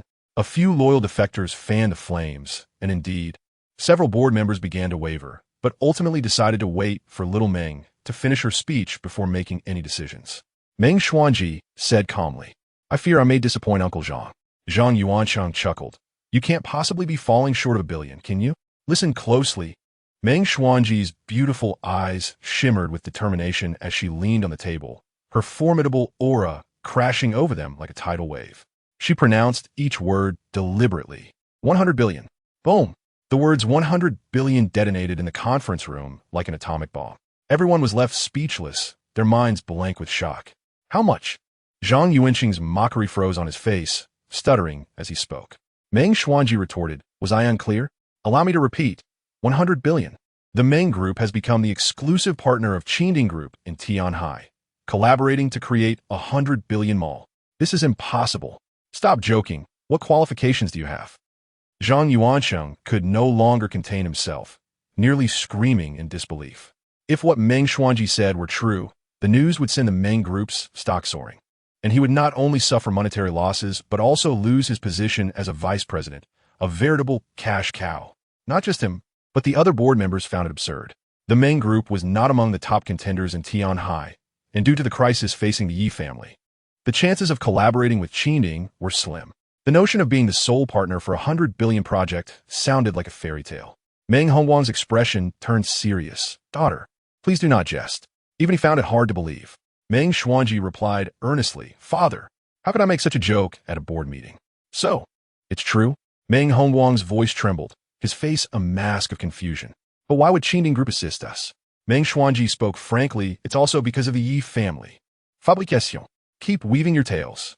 Zhang Yuancheng scoffed. The Ye family is in dire straits. Qianding Group would never extend favors to them. It's a joke. His skepticism echoed the doubts of all the board members. Indeed, the Ye family was not what it once was. Meng Xuanji's voice turned icy. The self-serving are quick to sever ties with the Ye family, yet there are those who hold deep respect for them, due to their loyalty. Any patriotic individual with a conscience sympathizes with and admires the Ye family. Mr. Fu from Qianding Group is one such person. Those who provide warmth to the masses must not be left to perish in the cold. This is what Mr. Fu stated at the Palace of Versailles Hotel, which is why he tirelessly supports the Meng Group. She turned her gaze coldly towards a few jesters and asked, is there any doubt remaining? Zhang Yuancheng was drenched in sweat, nearly collapsing from disbelief. Impossible. No one could be that foolish. He mumbled, ungrateful, opportunistic, obsessed with profit. This is your definition of intelligence? Meng Xuanji replied coldly. Do you not understand that true wisdom often appears foolish? Throughout history, those who are overly clever rarely meet a good end. Her words struck deep, causing many board members to feel ashamed, lowering their heads in embarrassment. Meng Hongguang, filled with excitement, asked, Daughter, have you signed a contract? Meng Xuanji replied, Not yet. I told Mr. Fu I would discuss it with you first. What is there to discuss? Meng Hongguang exclaimed, his eyes wide. Opportunities like this are rare. We must seize them. Meng Xuanji sighed. 100 billion project requires our strength. Meng Hongguang waved his hand grandly. We can divest from other industries to support this. Zhang Yuancheng suddenly burst into laughter, tears nearly streaming down his face. Old Meng, do you truly believe your daughter? Without a contract, none of this matters. She might just be teasing. Meng Hongguang's heart sank once more. The exhilaration on the faces of other board members dimmed. Such a monumental agreement, and yet no contract had been signed. Indeed, it could not be taken seriously. Meng Xuanji smirked, retrieving her phone to find the relevant information. Projecting it onto the screen, the headline of Tianhai City Daily was striking. Qingding Group to collaborate with Meng Group to create 100 billion mall. Accelerating urban new industry development. Media reports amount to public announcements. Though lacking legal effect, a company like Qingding Group would not undermine itself. Thus, it served as undeniable evidence. Meng Hongguang laughed heartily, his gloom lifting. 100 billion project, enough to turn the tide. The board members were euphoric, many feeling a sense of relief. Thankfully, they hadn't followed Zhang Yuanqing's lead in withdrawing. The losses would have been catastrophic. Indeed, one must not forsake righteousness for profit, and they couldn't help but reflect on this. Meng Xuanji smiled slightly. Uncle Zhang, I've concluded my important announcement. You may leave now. A decisive blow. This was a true strike to the heart. I. Zhang Yuanqing stammered, regret gnawing at him. He realized he had been outmaneuvered. Yet the share transfer was already signed, making it impossible to reverse. Meng Xuanji, just wait. He left with a furious remark, only to find his loyal supporters kneeling before Meng Xuanji, weeping pitifully. Little Meng, I was momentarily foolish. Swayed by that bastard Zhang Yuancheng. Please, spare me from being ousted. Little Meng, I am willing to atone for my mistakes. Zhang Yuancheng not only wants to be president, but also desires to be chairman.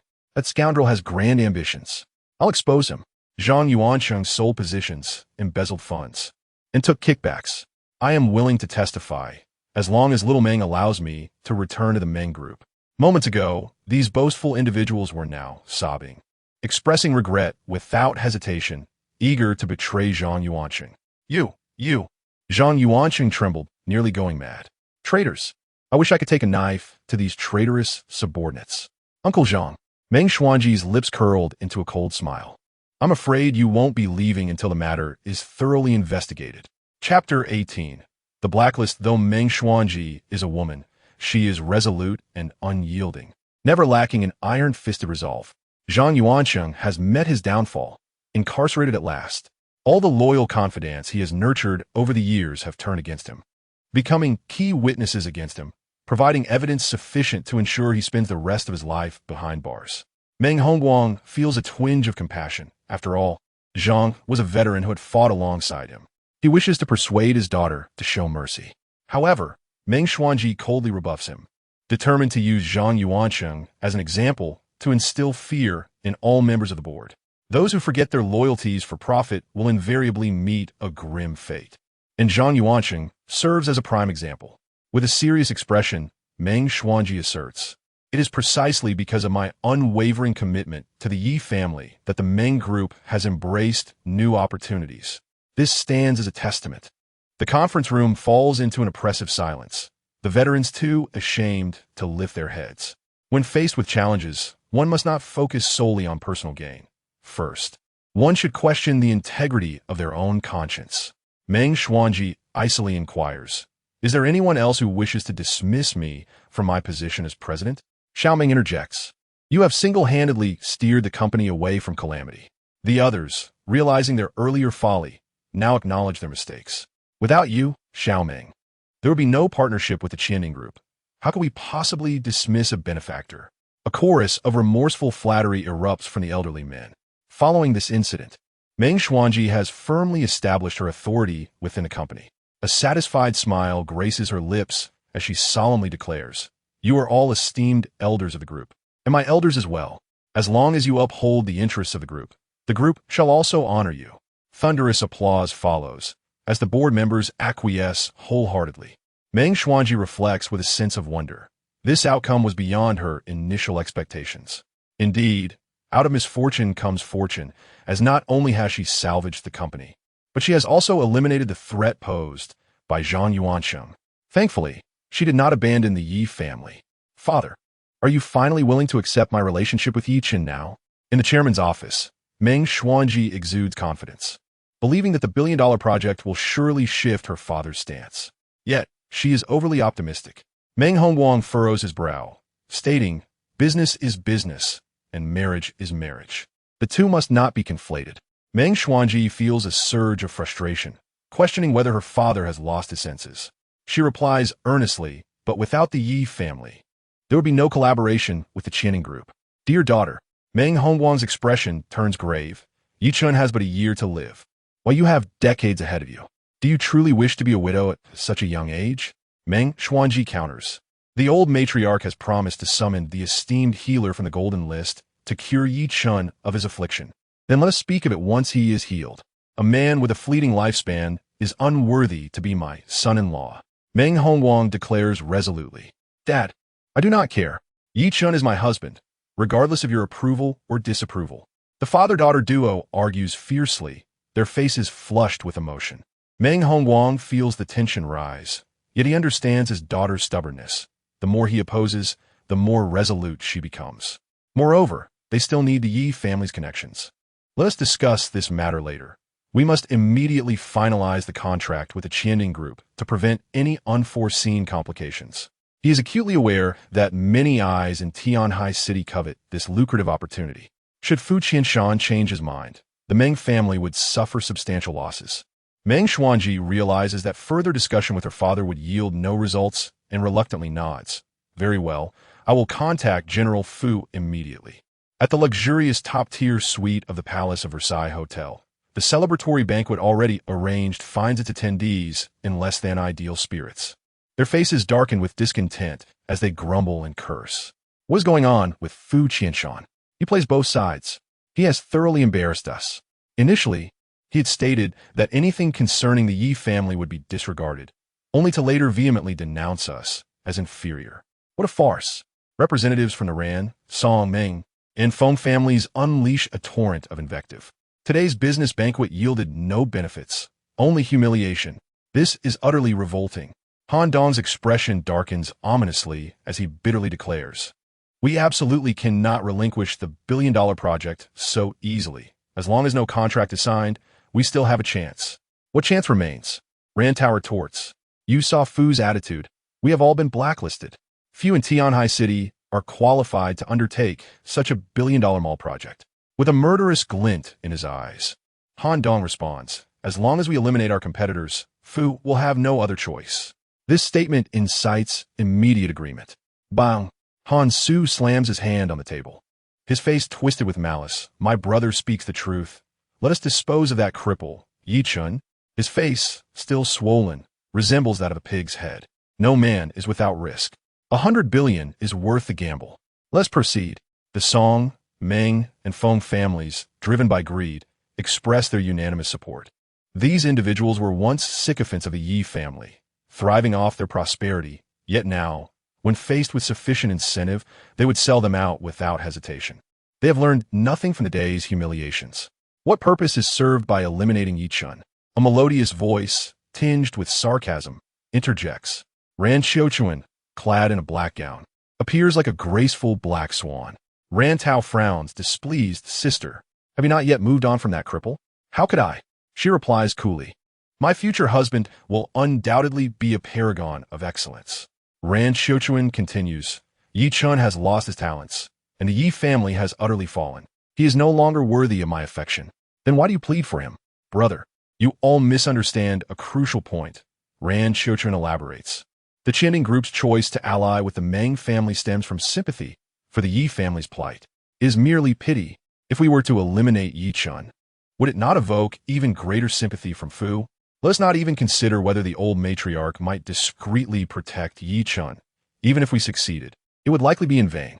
Upon hearing this analysis, those who had previously doubted her now nod in agreement. Han Dong knows that this young woman, despite her age, harbors deep cunning. Otherwise, she would not have deceived the Ye family for so long. He raises an eyebrow and inquires, what does Miss Ran propose we do? Quite simply, Ran Xiuchuan coldly states, Let's shift our target to Meng Xuanji. In the eyes of the betrayers, loyalty is an unforgivable sin. Her hatred for Meng Xuanji far surpasses that for Ye Chen. If Meng Xuanji were to meet with misfortune, the Meng family would sever ties with the Yi family. A cold smile curls at the corners of Ran Xiuquan's lips. By then, will Fu still consider the Meng family? Her words awaken those in a stupor. Han Dong and the others nod in unison. Indeed, the Qianing group's partnership with the Meng family is predicated on sympathy for the Yi family, and Meng Xuanji serves as the critical link between them. As long as this woman is eliminated, the foundation of their collaboration will cease to exist. Han Dong's voice turns grim. Who will take action? A heavy silence descends upon the room. These families host master-level warriors, fully capable of executing such a task. Yet none are willing to shoulder the responsibility. After all, should this plot be exposed, they would simultaneously offend the Yi family, the Meng family, and the Qianing group. Han Dong, a cunning fox, smiles amiably. If someone is willing to take action, I can offer a share of the billion-dollar project's profits. Yet no one present is foolish. Still, no one is willing to step forward. I believe it would be best to enlist external assistance, Ran Xiuquan suggests. If each family contributes 20 million, we will amass enough to hire a blacklisted assassin to do our bidding. The blacklist originates from the dark web, serving as a ranking of assassins, encompassing a total of 100 names. With each completed task, points are automatically accumulated based on the difficulty level. Those who make the list possess at least the strength of innate masters. The assassin currently at the top of the blacklist has successfully eliminated the prime minister of a major economic power, earning the title of the King of Terror. The prospect of shared benefits is enticing. Offering 20 million is merely a trifle. 100 million to eliminate Meng Xuanji is entirely worthwhile. Soon, this proposal reached a consensus. Ran Xiuquan's lips curled into an icy smirk. Sister Meng, you no longer need to live in widowhood. Chapter 19. Sword round in the Rose Garden Villa. Meng Xuanji returned home late. Although her expression bore traces of fatigue, it could not conceal her elation. Not only had she established her authority today, but she also made an example of the board members, instilling fear in them. Henceforth, no one in the company would dare meddle in her personal affairs. Upon entering, she embraced Ye Chen warmly, her soft figure exuding the fragrance of a mature woman. Ye Chen felt a surge of happiness, almost breathless. My love, it's such a pity you didn't accompany me to the Meng Corporation today. While Meng Xuanji appeared as a domineering CEO to the outside world before her man, she transformed into a girl filled with excitement, recounting her experiences with Yin Zhangyuan.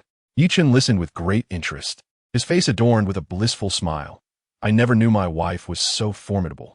It's all thanks to the Yi family's influence. Isn't it? Without the collaboration with Qianding Group, no matter how strong-willed I was, I would have been dismissed. Meng Xuanji remained remarkably clear-headed, devoid of arrogance, and responded with gratitude. I never expected Fu Qianshan to possess such profound understanding and national sentiment. If it were not for his admiration for the Yi family, the 100 billion project would certainly not have been assigned to the Meng family. Fu Qianshan Ye Chen refrained from contradicting her, a playful smile gracing his lips. He considered Fu merely a shrewd businessman without genuine national sentiment. His change of heart was likely due to fear of the divine Dr. S. wrath. Of course, he could not disclose his identity to his wife. My dear, I just contacted Mr. Fu. He said he is ready to sign at any time, Meng Xuanji said. I've scheduled it for the day after tomorrow. Ye Chen had no objections and replied, sounds good. Meng Xuanji added, however, the other party has made a request. Ye Chen raised an eyebrow in curiosity. What request? It's not exactly a request, she clarified. Mr. Fu wishes to invite you for a meal before the signing, to express his respect for the loyal Yi family. Meng Xuanji playfully shook her husband's arm. Will you accompany me tomorrow? Ye Chen naturally did not object, nodding. I'm not particularly interested in Fu Qianshan, but for my wife's sake, I shall oblige. Thank you, darling. Meng Xuanji bestowed a sweet kiss before leading him upstairs. The following day, as Ye Chen prepared to drive his wife to the banquet, a robust figure appeared at the Rose Garden Villa. Jin Bao grinned broadly. I've come to report to young Master Chen and young mistress. Weren't you supposed to be recuperating for a few days? Ye Chen frowned slightly, displeased. Yesterday, his grandmother had dealt him a severe blow.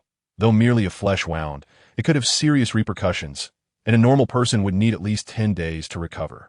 It's just a minor injury. I've nearly recovered, Jin Bao insisted, eager not to be dismissed. The old lady instructed me to ensure young Master Chen's safety. What if something goes awry during the recovery period? Ye Chen chuckled. He knew Jin Bao's temperament. Keeping him quiet and resting was akin to torturing him. Very well, you drive. He relinquished the driver's seat and sat in the back with Meng Xuanji. I usually hold a rather low opinion of business people, viewing them as a bunch of opportunistic scoundrels. Yet, I must admit, Fu Qianshan is quite the gentleman. Upon learning that they were attending at Fu Qianshan's invitation, Jin Bao expressed his admiration fervently, standing by the Ye family at this time. This friend, I acknowledge. Ye Chen shook his head, bemused. Such a physical specimen with a simple mind. However, he could hardly blame Jin Bao. Fu Qianshan was an excellent actor. Even Meng Xuanji held him in high esteem. How could Jin Bao discern otherwise? Before long, they arrived at the Yushanfang restaurant. To express his respect for the divine doctor, Fu Qianshan generously spent a fortune to clear the venue, personally welcoming guests at the entrance. The spectacle astonished the staff, leaving them puzzled as to which distinguished figure was being honored. Surely, not even the mayor of Tianhai City could command such respect. Perhaps it was the governor of Jiangnan province or a notable figure from Yanjing. Curiosity piqued among the staff as they speculated. Soon, a black Audi pulled up to the restaurant's entrance. Fu Qianshan's eyes lit up as he recognized the Ye family's vehicle and hurriedly approached. Young Master Ye, Miss Meng. He personally opened the door, displaying utmost deference. As Ye Chen and Meng Xuanji emerged, they appeared as a celestial couple. Recognizing their identities, those present were taken aback. Hadn't the Ye family already fallen from grace, labeled as traitors and unable to rise again? Indeed, why does Mr. Fu regard young Master Ye with such respect? I know a bit. At yesterday's Versailles business banquet, Mr. Fu supported the Ye family by allocating the 100 billion project to the Meng family. He is not a sycophantic individual. He understands the Ye family's plight and is doing what he can to assist. Fu Qianshan certainly did not anticipate that his remarks from the day prior had bolstered his image as a patriotic entrepreneur, significantly enhancing his public favor. In a spacious private room, Meng Xuanji pondered how to express her gratitude to Fu Qianshan. Without his support, she might have been ousted yesterday. However, before she could voice her appreciation, he preemptively expressed his thanks. It is a true honor for me, Fu, to have young Master Yi dine with me. Fu Qianshan presented a gift he had prepared in advance, his demeanor one of utmost humility. This is for the esteemed matriarch of the Yi family. May she enjoy longevity. He recognized that although he had evaded disaster with the 100 billion project, he had left a poor impression on the divine doctor, prompting him to make amends urgently. Ye Chen glanced at the square box, a smirk playing on his lips, marveling at Fu's savvy business acumen. This fellow understood that flattering him was futile. Thus, he turned to honor the matriarch instead. What is this mysterious gift? It's not jewelry, is it? Jin Bao scoffed. The matriarch doesn't favor such trinkets. It is not jewelry. It is a precious item that can truly prolong life. Fu Qianshan declared, opening the box to reveal a metallic orb, the size of a longan. Neither gold nor silver, with an unusual hue. Ye Chen's eyes brightened, secretly commending Fu Qianshan for being a top-tier tycoon who could procure such a rarity. Jin Bao looked utterly baffled. What on earth is this? An elixir. A golden elixir that grants immortality. Fu Qianshan exclaimed boldly. I stumbled upon it by chance, and, knowing I lacked the fortune to consume it, I present it to the matriarch. In Daxia, the history of elixirs is extensive. An elixir? The kind ancient emperors sought for eternal life? Jin Bao grasped it, pressing it with his fingers, astonished that it left no mark. This cold, hard object can truly grant immortality? Fu Qianshan's face flushed with embarrassment. He struggled to articulate a response. Ye Chen smiled faintly. Do any of the ancient emperors still exist? It appears to be nothing more than a deceptive trinket. Jin Bao tossed the elixir back into the box, losing interest instantly. Fu Qianshan's heart raced. He had not anticipated that his flattery would backfire. If the divine doctor misconstrued his intentions as an attempt to poison the matriarch, the consequences would be dire. Nonetheless, this was indeed a remarkable treasure. Ye Chen squinted and remarked, it is not a golden elixir, but rather a sword pill. In Chapter 20, Your Life, I Shall Accept, Ye Chen's medical skills were ranked first on the golden list. Whether something was medicinal or not, he could discern at a glance. The ancient emperors pursued the golden elixir of immortality, primarily made from materials like silver mercury, vermilion, and supplemented with rare herbs such as ginseng. The contents of the box not only lacked the fragrance of medicine, but also did not conform to the fundamental characteristics of a golden elixir. Fu Qinshan's face flushed. As the one presenting the gift, it was rather insincere not to have clarified what it was. "What is a sword pill?" Jin Bao asked, mirroring the confusion of everyone present, scratching his head. "A weapon?" Ye Chen replied nonchalantly. "It could be considered a type of flying sword." "Flying sword? Jin Bao et gleam in serdun. Then this thing can take a person's head from 1,000 miles away." Not quite so exaggerated. The so-called flying sword is merely a product of imagination, non-existent in reality. The sword pill is a derivative of the flying sword. Ye Chen took the sword pill from the box, narrowing his eyes in observation. The intricate pill patterns on it were nearly at the nanometer level, a testament to exquisite craftsmanship.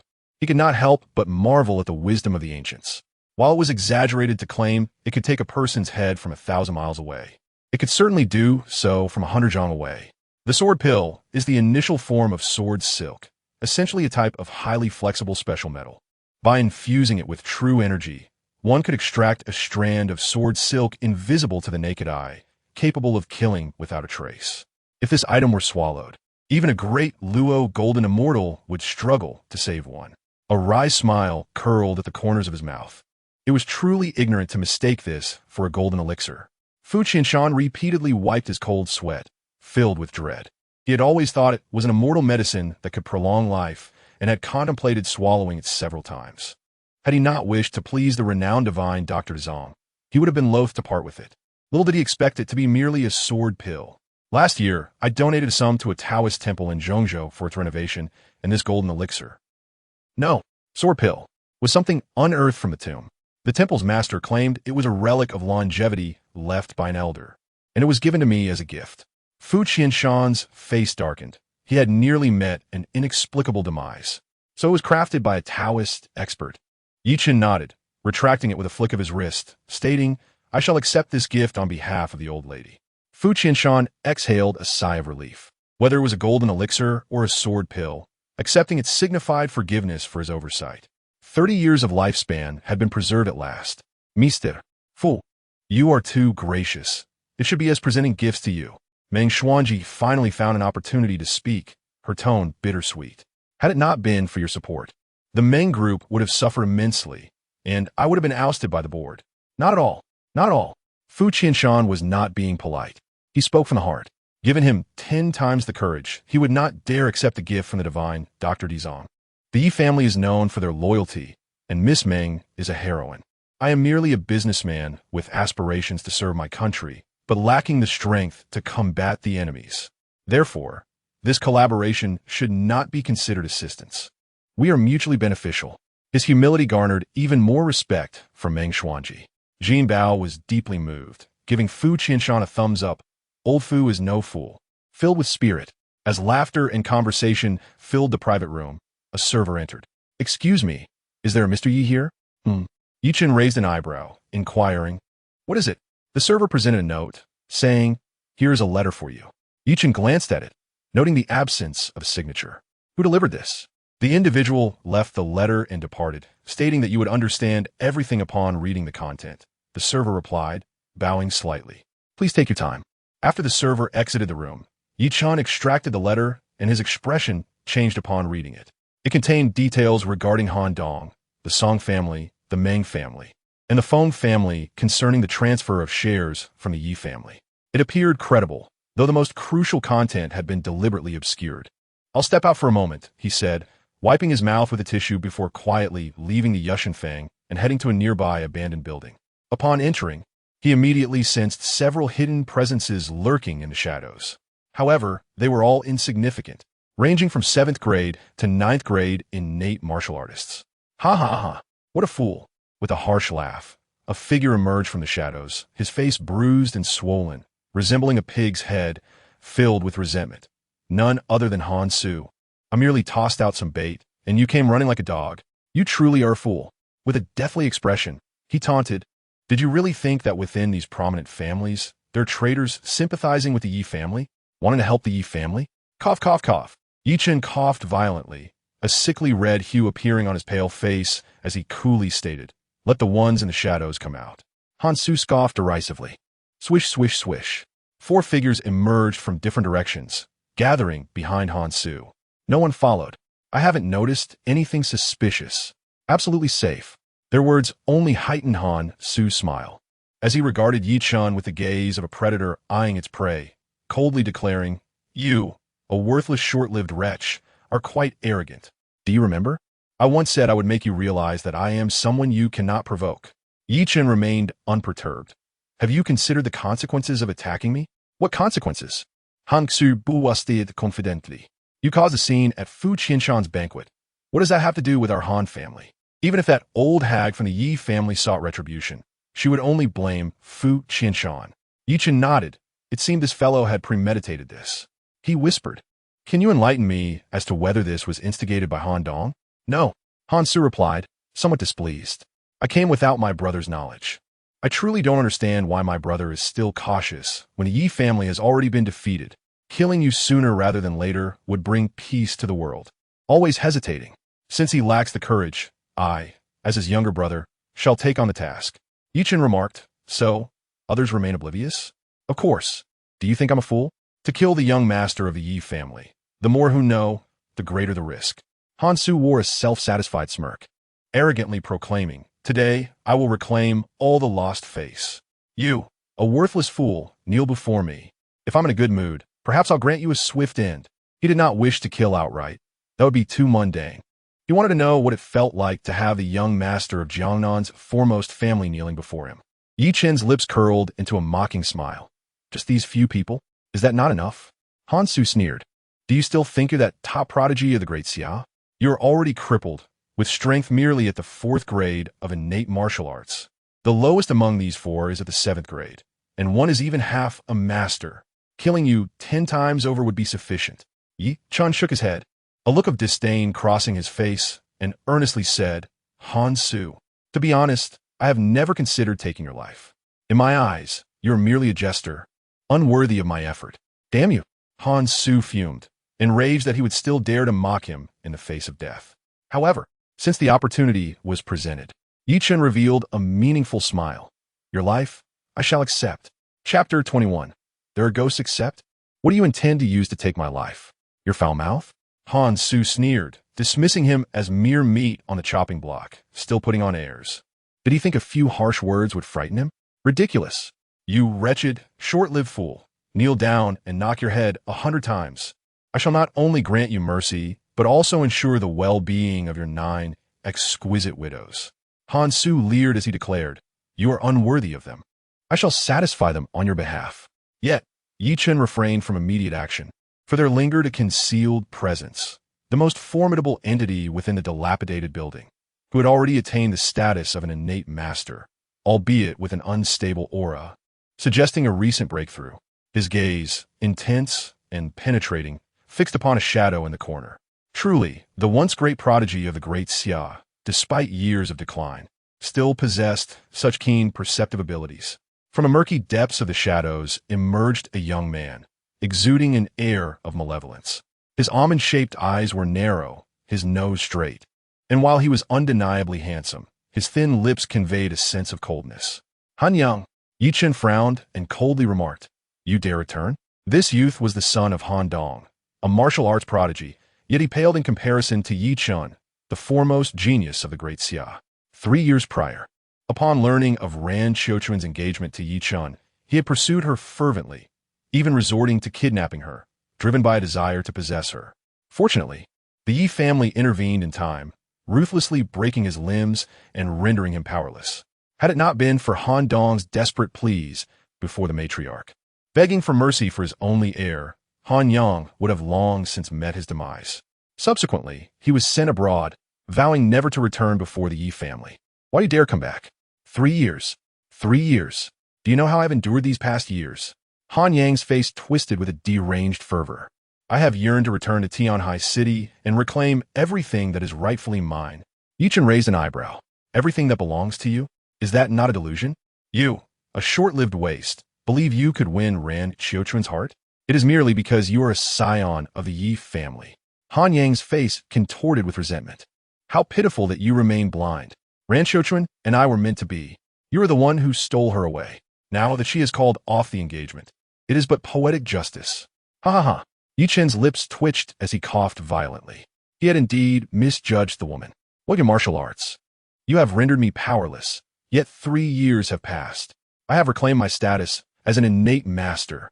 Han Yang's handsome features distorted with rage. Do you know how I achieved this breakthrough? When I learned that the Ye family was nearly obliterated. Ran Xiuquan called off our engagement at the funeral. I was finally liberated from my shackles. Ye Chen replied coolly, and what does that prove? I reached this realm at the age of 12. You are but refuse. Silence. Han Yang roared. No matter how monstrous you may be, you are still rendered powerless. Not killing me back, then, was the greatest error of the Ye family. Today, I shall ensure the extinction of the Ye lineage. Ye Chen sighed softly, coldly stating, indeed, today, someone will face extinction. Arrogant. Even now, you cling to the hope of salvation? Han Yang retorted coldly. The old matriarch of the Ye family is napping, while Jin Bao is drinking heavily with Fu Qianshan. Ye Chen, I have returned not just for vengeance, but to claim everything belonging to the Ye family, including your woman, including the Ye family's assets. His face radiated delight, as if all was already within his grasp. Ye Chen smirked mockingly. Alas, you shall acquire none of it, and you shall lose your life in the process. Enough of your nonsense. Kneel and repent. Han Su, now impatient, stepped forward, extending a brutish hand to press down on Ye Chen's head. Begone. Ye Chen unleashed a thunderous clap, sending Han Su reeling like a kite cut from its string, blood spewing forth as he staggered to his feet, bellowing, kill him. Instantly, at his command, 4 formidable figures revealed their murderous intent. Ye Chen smiled coldly, conjuring a metallic sphere that, infused with the energy of a martial venerable, swiftly transformed into a ring that adorned his unnamed finger. A whisper of sword energy silently emerged from the ring. In an instant, it pierced the hearts of the 4 warriors, claiming their lives with spectral swiftness. A weapon of assassination, unseen and unfelt, until the 4 met their demise. Neither Han Su nor Han Yang sensed a thing. What are you waiting for? You lot are utterly useless. Han Su was on the verge of madness, having hired these powerful allies only to find them disregarding his orders. He rushed forward, kicking one of the warriors. Thud! The man collapsed, devoid of any sound. Han Su froze, realizing he was no martial artist. His kick had shaken a half-step master. He turned to the other 3 bodyguards, only to see their complexions pale, blood-red, as if drained of life. Han Su swallowed hard, placing a finger at one man's nose, stumbling back in shock, stuttering, "D-dead." "Uncle, donotist." Han Yang frowned, advancing to check, his face contorted in horror. All 4 bodyguards had been silently slain. As a master warrior, he had sensed nothing, and a chill of dread coursed through him. A ghost. It must be a ghost. Han Su seemed to have an epiphany, shouting in madness. There was no other explanation. Han Yang slapped his uncle, his face darkening with anger. "Uncle, come to your senses." He had never believed in spirits, yet he felt an unsettling fear. Han Su was right. It truly felt as if a ghost were present. Ye Chen's lips curled into a sardonic smile. It is the sacrificed souls of the Ye family. Nonsense. Han Yang's face contorted with fury. Even if it were the dead of the Ye family, I am unafraid. A bunch of foolish wretches. They could not even preserve their own lives, and now they are doomed to eternal infamy. Mea incompetens fous. Come and kill me if you dare, he shouted defiantly, showing no respect for the deceased of the Ye family. Very well, Ye Chen replied coldly. I shall kill you. This time, he did not summon the sword energy, but merely raised a finger to press down. Boom! The terrifying power of a martial venerable was unveiled in an instant. The once belligerent Han Yang's voice faltered, for what he beheld was not merely a finger, but a mountain of overwhelming weight. He could not muster even a flicker of resistance. The exhilaration within him twisted into sheer terror as he realized how foolish his return had been. He had walked into his own death. No! He screamed in desperation. Yet it was futile. Crushed beneath a single finger, his rib cage shattered, he perished utterly. You have not been rendered powerless? Witnessing Ye Chen's display of might, Han Su collapsed in sheer terror, his face as pale as death. Chapter 22. drunk beyond measure, a single finger extinguished an innate master. Han Su's heart trembled, rendering him numb. He regretted his arrogance, wishing he could slap himself for his foolishness. The carefully laid trap had ensnared him instead. It would have been simpler to find a block of tofu to end his life. You. It was all an act. You were never afflicted by the marrow-gnawing poison, and your year-long lifespan was a ruse. 3 years ago, this prodigy had already attained the status of a martial venerable. Who could fathom how far he had ascended since then? Han Su envisioned the Ye family rising once more, even more resplendent than before. He envisioned Han, Ran Song, Meng, and Feng families piled high in a sea of corpses. No. Ye Chen slowly shook his head. Indeed, I am afflicted by the marrow obsession poison.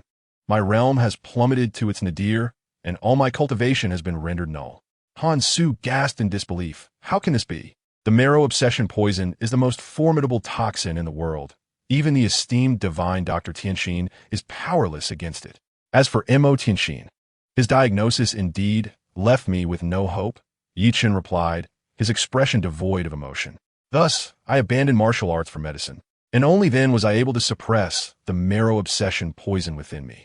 Han Su trembled as he uttered, then your medical skills must be Ye Chen Shuruk, top of the list. There is no need for concealment, for he knew that this buffoon would not let him go. Han Su's expression morphed into one of sheer horror, as if he had seen a ghost. The innate talent of this individual was simply terrifying. In martial arts, he was the greatest prodigy of the great Xia, and in medicine, he topped the charts. The Qian Ding group. A sudden flash of realization struck Han Su, and he exclaimed, Fu Qianshan is not honoring the Yi family out of respect, but rather out of fear of you, the Earth God Doctor. Ye Chen smiled faintly at last. You are not entirely dim-witted. Han Su's scalp prickled with dread as he cried out, You cannot kill me. Ye Chen retorted coldly, Give me a reason. If you kill me, the whole world will know that you are hiding your true strength. The powerful figures in Yanjing will stop at nothing to annihilate you. At that point, the Yi family will face utter destruction. Han Su crawled to the ground, pleading desperately, If you spare my life, I will keep your secret. I am willing to serve you, to be a dog by your side. A dog? Ye Chen replied indifferently, You are not worthy. Why would he harbor a treacherous creature, already tested and proven to be a wolf in sheep-esque clothing? Furthermore, killing you would raise no suspicion towards me. He looked at Han Su with a mocking glint in his eyes. You just stated that even Han Dong is unaware of this operation, and I possess an alibi, having been entertaining Fu Qianshan at the Imperial Kitchen. Boom! Han Su felt as though struck by lightning, his face contorting in bitterness. This was a self-inflicted trap. If you spare me, I will serve you. I will provide you with information to reclaim the Yi family's assets from the Han, Song, Ming, and Feng families. I'm sorry. Those families are nothing more than weeds by the roadside, easily uprooted, Ye Chen replied, shaking his head indifferently. Were it not for my caution towards Yanjing, they would hold no significance for me. I possess value. Han Su's survival instinct surged as he gritted his teeth. If you spare my life, I will reveal a secret. About Meng Xuanji. She is your wife and has ties to the Yi family. Surely, you do not wish for her demise? Ye Chen's brows twitched slightly as he coldly demanded, What do you know? Speak. Han Su felt he had gained bargaining power and boldly stated, If I tell you, you will truly spare me? You have no other choice, Ye Chen replied, his expression unyielding, as he abruptly dislocated Han Su's shoulder. Crack, crack. The sound of bones dislocating accompanied Han Su's anguished screams, his arms falling limply as sweat beaded on his forehead from the pain. The top-tier medical skills not only save lives, but can also render one inescapably tormented. Ye Chen stated coolly, They can make one wish for death yet find it unattainable. He was not merely speaking. He pressed 7 acupoints on Han Su's chest in quick succession. In an instant, blood surged backward, his organs roiling as if 1,000 ants were crawling upon him. Han Su was engulfed in a hellish agony, rolling frantically on the ground, feeling an unbearable itch. Yet his arms rendered useless. Moments ago he sought to survive. Now he yearned for a swift end. I will tell you. In just a few breaths, he completely collapsed. Ye Chen, with a flick of his wrist, temporarily alleviated his suffering. Han Su trembled, his gaze filled with terror. As if Ye Chen were a demon, the Meng family has seized a project worth billions, inciting great discontent among our families.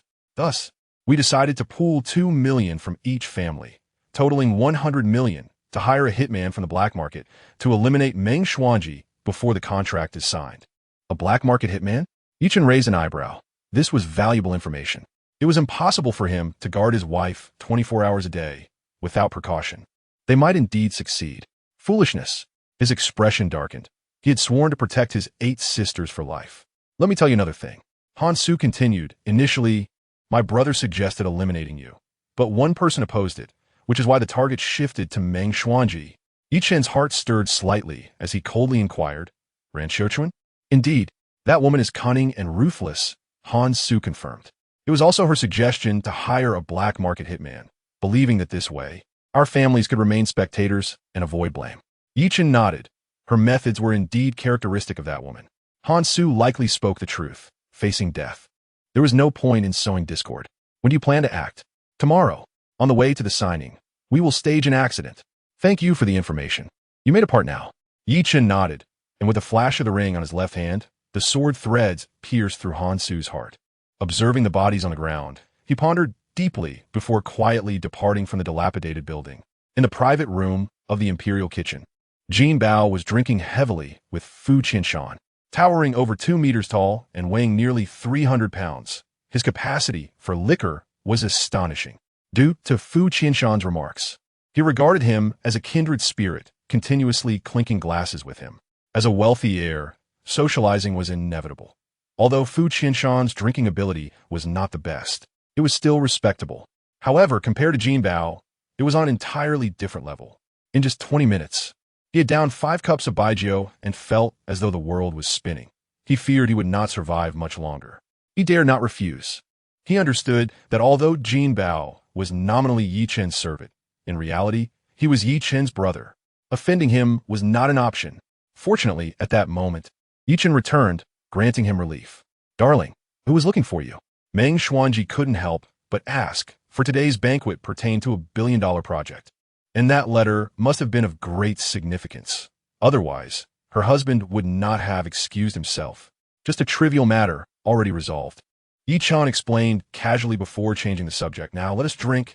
Fu Qinshan trembled, a mournful look on his face as he exclaimed, Drink more. I raise a toast to you. Ye Chen raised his glass, wishing the Qianding group a fruitful partnership with the Meng family. Fu Qinshan steadied himself, pouring another full glass for himself, and respectfully downed it all, only to immediately collapse under the table, utterly intoxicated. Chapter 23. The Beast in the Depths of Night. Within a luxurious villa, Han Dong paced restlessly in his study, his expression filled with unease. Just then, a butler-like figure entered. Any news? Han Dong halted, his impatience evident. Not yet, the butler reassured him. We have dispatched more people to search. Please do not worry. The second master is under the protection of a half-step grandmaster, and the young master is a congenital grandmaster. Nothing will happen. This is a tumultuous time, with the situation unpredictable. Both of their phones are unreachable. How can I not worry? Han Dong clasped his hands behind his back, his face dark as thunder. Years ago, Yang Yang was forced to flee overseas by the Yi family, and he has always harbored resentment. I truly fear that upon his return, he might act impulsively and seek trouble with the Yi family. Though the Yi family's bloodline has dwindled, the old matriarch still remains. That elderly woman is not to be trifled with. Recalling his stepmother, a flicker of apprehension crossed his eyes. The young master should not lose his rationality. After all, he has endured for 3 years. The butler pondered perhaps he has been cooped up abroad for too long, which led to his reckless behavior. This notion eased Han Dong's expression somewhat. His younger brother had always been a bit of flirt, and with the two of them out together, it was certain they were up to no good. He waved dismissively. Call everyone back. There is no need to search any longer. Understood. The butler bowed slightly, and then exited the study. Han Dong stood before the floor-to-ceiling window, his gaze flickering as he lost himself in thought. The following morning, the atmosphere was tense. Daughter, the significance of today's contract signing cannot be overstated. Do not be late, Meng Hongguang insisted, his anxiety palpable as he called early in the morning. Until the partnership was inked, he remained restless. Moreover, I do not wish to see Ye Chen today, he admonished. Meng Xuanji, irritated, retorted, Dad, if it weren't for the Yi family, would we even have this opportunity? One must not forget their benefactors. Have you grown wings, and now intend to teach your father how to conduct himself? Meng Hongguang replied, displeased. Even if you secure a billion-dollar contract, I will still be your father. In any case, I refuse to recognize this son-in-law. With a sharp tone, he hung up before allowing his daughter a chance to argue. Meng Xuanji, feeling helpless, hadn't anticipated her father's deep-seated bias against Ye Chen. It seemed that until the matter of the marrow poison was resolved, it would be difficult for him to accept this son-in-law. I'm feeling a bit unwell today, Ye Chen remarked, a bitter smile gracing his lips as he overheard some of the conversation. So I want to accompany you. My dear, I'm sorry for putting you through this, Meng Xuanji said, her face filled with remorse. Ye Chen offered a reassuring smile. He only wishes what is best for his daughter. After all, I have merely a year left to live. Who would want to see their daughter widowed? Don't overthink it, Meng Xuanji replied, a flicker of worry in her eyes. Grandma has promised to invite the earthly Buddha to extend your life. Then, my father will have nothing to say. Indeed, Ye Chen nodded earnestly, amused by the irony. Silly wife, the earthly Buddha is none other than your husband. How could Grandma possibly summon him? In the guest room downstairs, a thunderous snore filled the air. Ye Chen descended, rousing the still sleeping Jin Bao, instructing him, today, you will accompany the young mistress to the signing. Be cautious on the way. This drink is quite potent. Jin Bao grumbled as he rubbed his temples, reluctantly sitting up. Don't worry. Anyone who dares to harm the young mistress must first step over my dead body. Half an hour later, an Audi pulled out of the Rose Garden Villa. Ye Chen watched his wife depart from the second-floor window, then adjusted his facial muscles to assume the appearance of a man in his 30s. After ensuring no one was around, he quietly slipped out to follow her. The traffic situation in Tianhai City was dire. It was already 10 o'clock. The morning rush should have subsided, yet the congestion was horrendous. Jin Bao complained irritably as they sat stuck on the road. Suddenly, pedestrians began abandoning their vehicles, fleeing in the opposite direction, as if something dreadful had occurred ahead. What's going on? Jin Bao rolled down the window and grabbed a passerby. The individual, a hot-headed youth, was about to curse when he caught sight of Jin Bao's intimidating visage and swallowed his words. There's a madman up ahead. I don't know which asylum he escaped from, but he is smashing cars with a gas can. He relayed his observations in a panic before running away. A madman? Smashing cars with a gas can? Jin Bao was taken aback. Meng Xuanji checked her watch, stunned to encounter such chaos. Xiao Bao, let us take a detour. The road is completely blocked, Jin Bao shrugged. Wait a moment. I'll step out and take a look. Just as he opened the car door, a deafening explosion echoed from ahead. A Mazda crumpled under a tremendous force, its frame severely distorted. Fortunately, the occupants managed to escape, or they would have been reduced to pulp. Good heavens! Jin Bao exclaimed, his face paling. What kind of institution breeds such a skilled maniac? That blow was something only a master could deliver. Ahead, at the T-junction, a truck laden with gas canisters obstructed the thoroughfare, blocking everyone's path. A blond foreigner, casually slinging a gas canister over his shoulder, surveyed his handiwork with satisfaction. He appeared to be in his early 30s, with striking blonde hair and blue eyes. His face marred by numerous scars, as if a wild animal had gnawed at him. Sensing he was being watched, he suddenly turned to Jin Bao, grinning widely to reveal a set of gleaming white teeth, his eyes ablaze with madness. Cold, bright, fierce, like a bloodthirsty beast. Bang, bang, bang. Spotting his target, the madman approached, his large strides landing atop the cars, crushing them beneath his feet. Meng Xuanji, now out of the car, was horrified by the scene before her. Boom! The man landed atop a Nissan, smashing it flat, shards of glass embedding into his skin, yet he appeared oblivious to the pain, instead sporting an exhilarated smile. Your life is worthless. If you wish to live, then get as far away as possible, he shouted, his gaze sweeping past Jin Bao and landing on Meng Xuanji. Observing her almost flawless beauty and alluring figure, he leered, what a stunning gem. Before I send you on your way, I shall first take you to the heavens.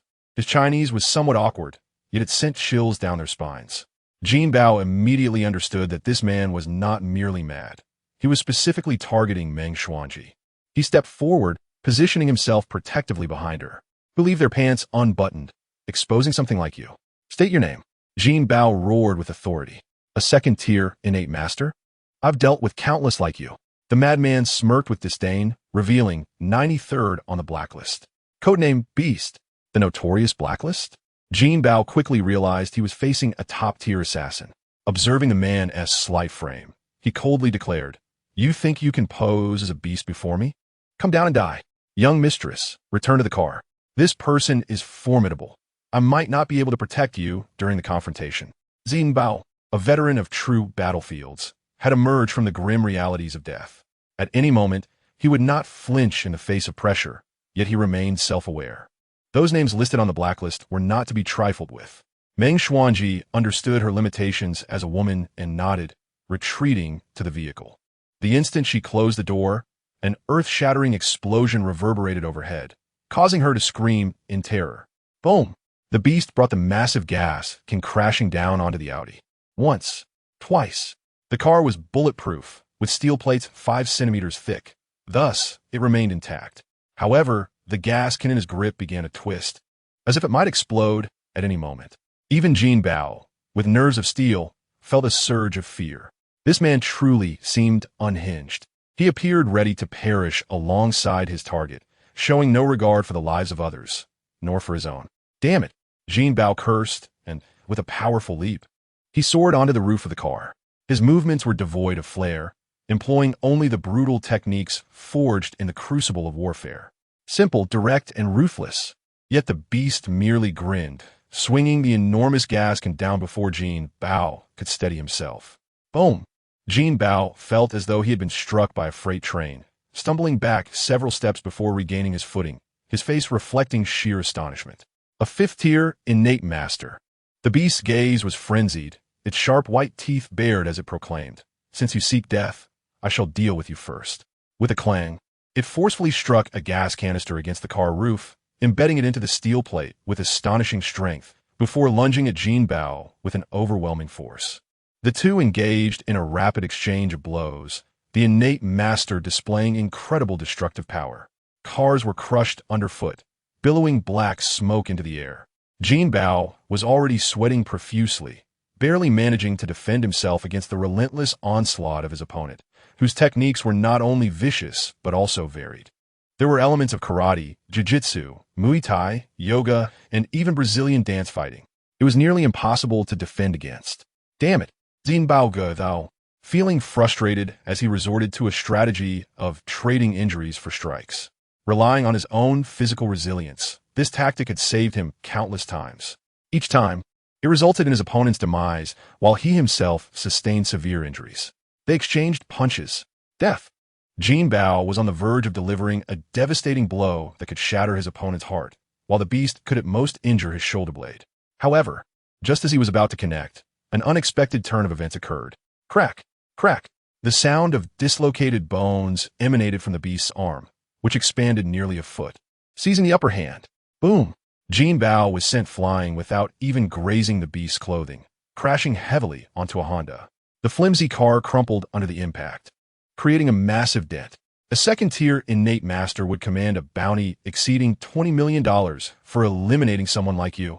The beast, with a mad grin, declared, "I will recover these losses from that exquisite beauty." It leapt into the air, crashing down like a weight. Boom! The Honda was utterly wrecked. Meanwhile, Jin Bao rolled to the side, wiping the blood from his lips, devoid of fear, and instead displaying a glint of excitement. A person who had once achieved great feats could never be considered a coward. Knowing he was outmatched, he still fought on. He had once fought for his country, and now he fought for those he sought to protect. The two clashed again, exchanging 30 blows in an instant. Jin Bao was at a disadvantage, coughing up blood continuously. Yet he refused to retreat. Unbeknownst to him, a pair of clear eyes observed the entire scene. Ye Chen was somewhat astonished. Jin Bao's performance exceeded his expectations. For a second tier against a fifth tier, to endure for so long was nothing short of miraculous. This was the prowess of a blacklist expert, with combat experience far too rich. Had it been a typical fifth-tier innate master, the outcome would have been uncertain. It was time to lend a hand. Ye Chen's sword ring on his left hand flickered, and an invisible sword thread, like a phantom, joined the fray. The beast, focused on the battle, suddenly felt a tingling in its knot point, causing its movements to slow by a fraction. This slight loss of initiative turned the tide from offense to defense. Jin Bao seized the opportunity and struck, sending the beast flying over 5 meters. Bang! The beast collided with a truck, blood gushing from its golden locks. Its eyes filled with stars as it shook its dazed head in shock and confusion. Yet, before it could react, Jin Bao charged again. As the beast prepared to counter, it felt a sharp pain in its back, slowing its movements once more. Boom! A kick shattered 3 of its ribs, and it spat blood wildly. Jin Bao found it incredulous. The once mighty assassin now seemed like a feeble creature easily manipulated. He gave no further thought to it. The moment for action was fleeting. Do you think you can compare with me, beast? Jin Bao dashed forward, seizing the beast by the shoulder with one hand and the thigh with the other, lifting it effortlessly before tearing it apart. Splatter. Blood rained down. The notorious top assassin of the blacklist was thus defeated in a most humiliating manner. In its final moments, the golden-haired, blue-eyed head ceased its madness, eyes wide open in death. Strange, Jin Bao muttered, quickly returning to the car. Meng Xuanji, pale from the gruesome scene, had witnessed the entire ordeal from inside the vehicle. Are you all right? Just a scratch. Jin Bao ziplit non chalen, guning, madame. We must leave this place at once. Who knows if there are more assassins lurking about? If another notorious figure emerged, he would be utterly powerless to resist. Meng Xuanji caught a whiff of a pungent gas and realized it was unsafe to linger. Jin Bao promptly shielded her as they hastened away. At that moment, a shadow stealthily approached, beginning to set the scene. In the grand hall of the Versailles Palace Hotel, the atmosphere was bustling. The Qingding Group and the Ming Group were signing a $100 billion contract, a historical moment. Not only were many prominent figures present, but even an official was sent as a witness. Why hasn't she arrived yet? Meng Hongguang fretted, glancing at his watch repeatedly. Although he was the chairman, he had no authority to sign. The Qingding Group was aligned with the Ye family, recognizing only Meng Xuanji. Manager Meng, today is a momentous day for the Meng Group. You should be celebrating. Han Dong approached with a glass of red wine, his smile insincere. You've taken a significant piece of this cake all for yourself. What a show of dominance. Meng Hongguang huffed heavily, unwilling to engage in conversation. As an old friend, I must remind you, Han Dong continued. With great fortune comes great peril. There are many who envy your position. Meng Hongguang's expression hardened, brimming with concealed threats. Thank you for the warning, Mr. Han. It is wise to be wary of the envious. Where's Miss Meng? Han Dong inquired, unfazed, his smile unwavering. Could something have happened? Meng Hongguang sensed a conspiratorial air from Han Dong's demeanor, his heart sinking with foreboding. Chapter 25. Joy turns to sorrow. Meng Hongguang found the words of the manager utterly perplexing. Han Dong feigned ignorance, his smile tight. Meng Xuanji is married to Ye Chen. As her uncle, is it wrong for me to check on my niece? Your sensitivity is unwarranted. I warn you not to overstep. Meng Hongguang's anxiety heightened, his eyes reddening as he growled. If anything happens to my daughter, I will not hesitate to make you pay. His threat was nearly unhinged. Without evidence. Can you really accuse me? Han Dong scoffed. I see disdain in his tone. Do you think I fear you? You're nothing but a coward. If not for your daughter's connection to the Ye family, the Ming Group would have long since crumbled. Meng Hongguang's face flushed with humiliation, caught in the undeniable truth, yet unable to refute it. He was among the first to venture into business, largely benefiting from the era's tides, lacking any true commercial acumen. For years, he had relied on his daughter to uphold their legacy. I warn you, do not flaunt your power in my presence. Han Dong raised his glass ominously. If you provoke me, you will not be able to bear the consequences.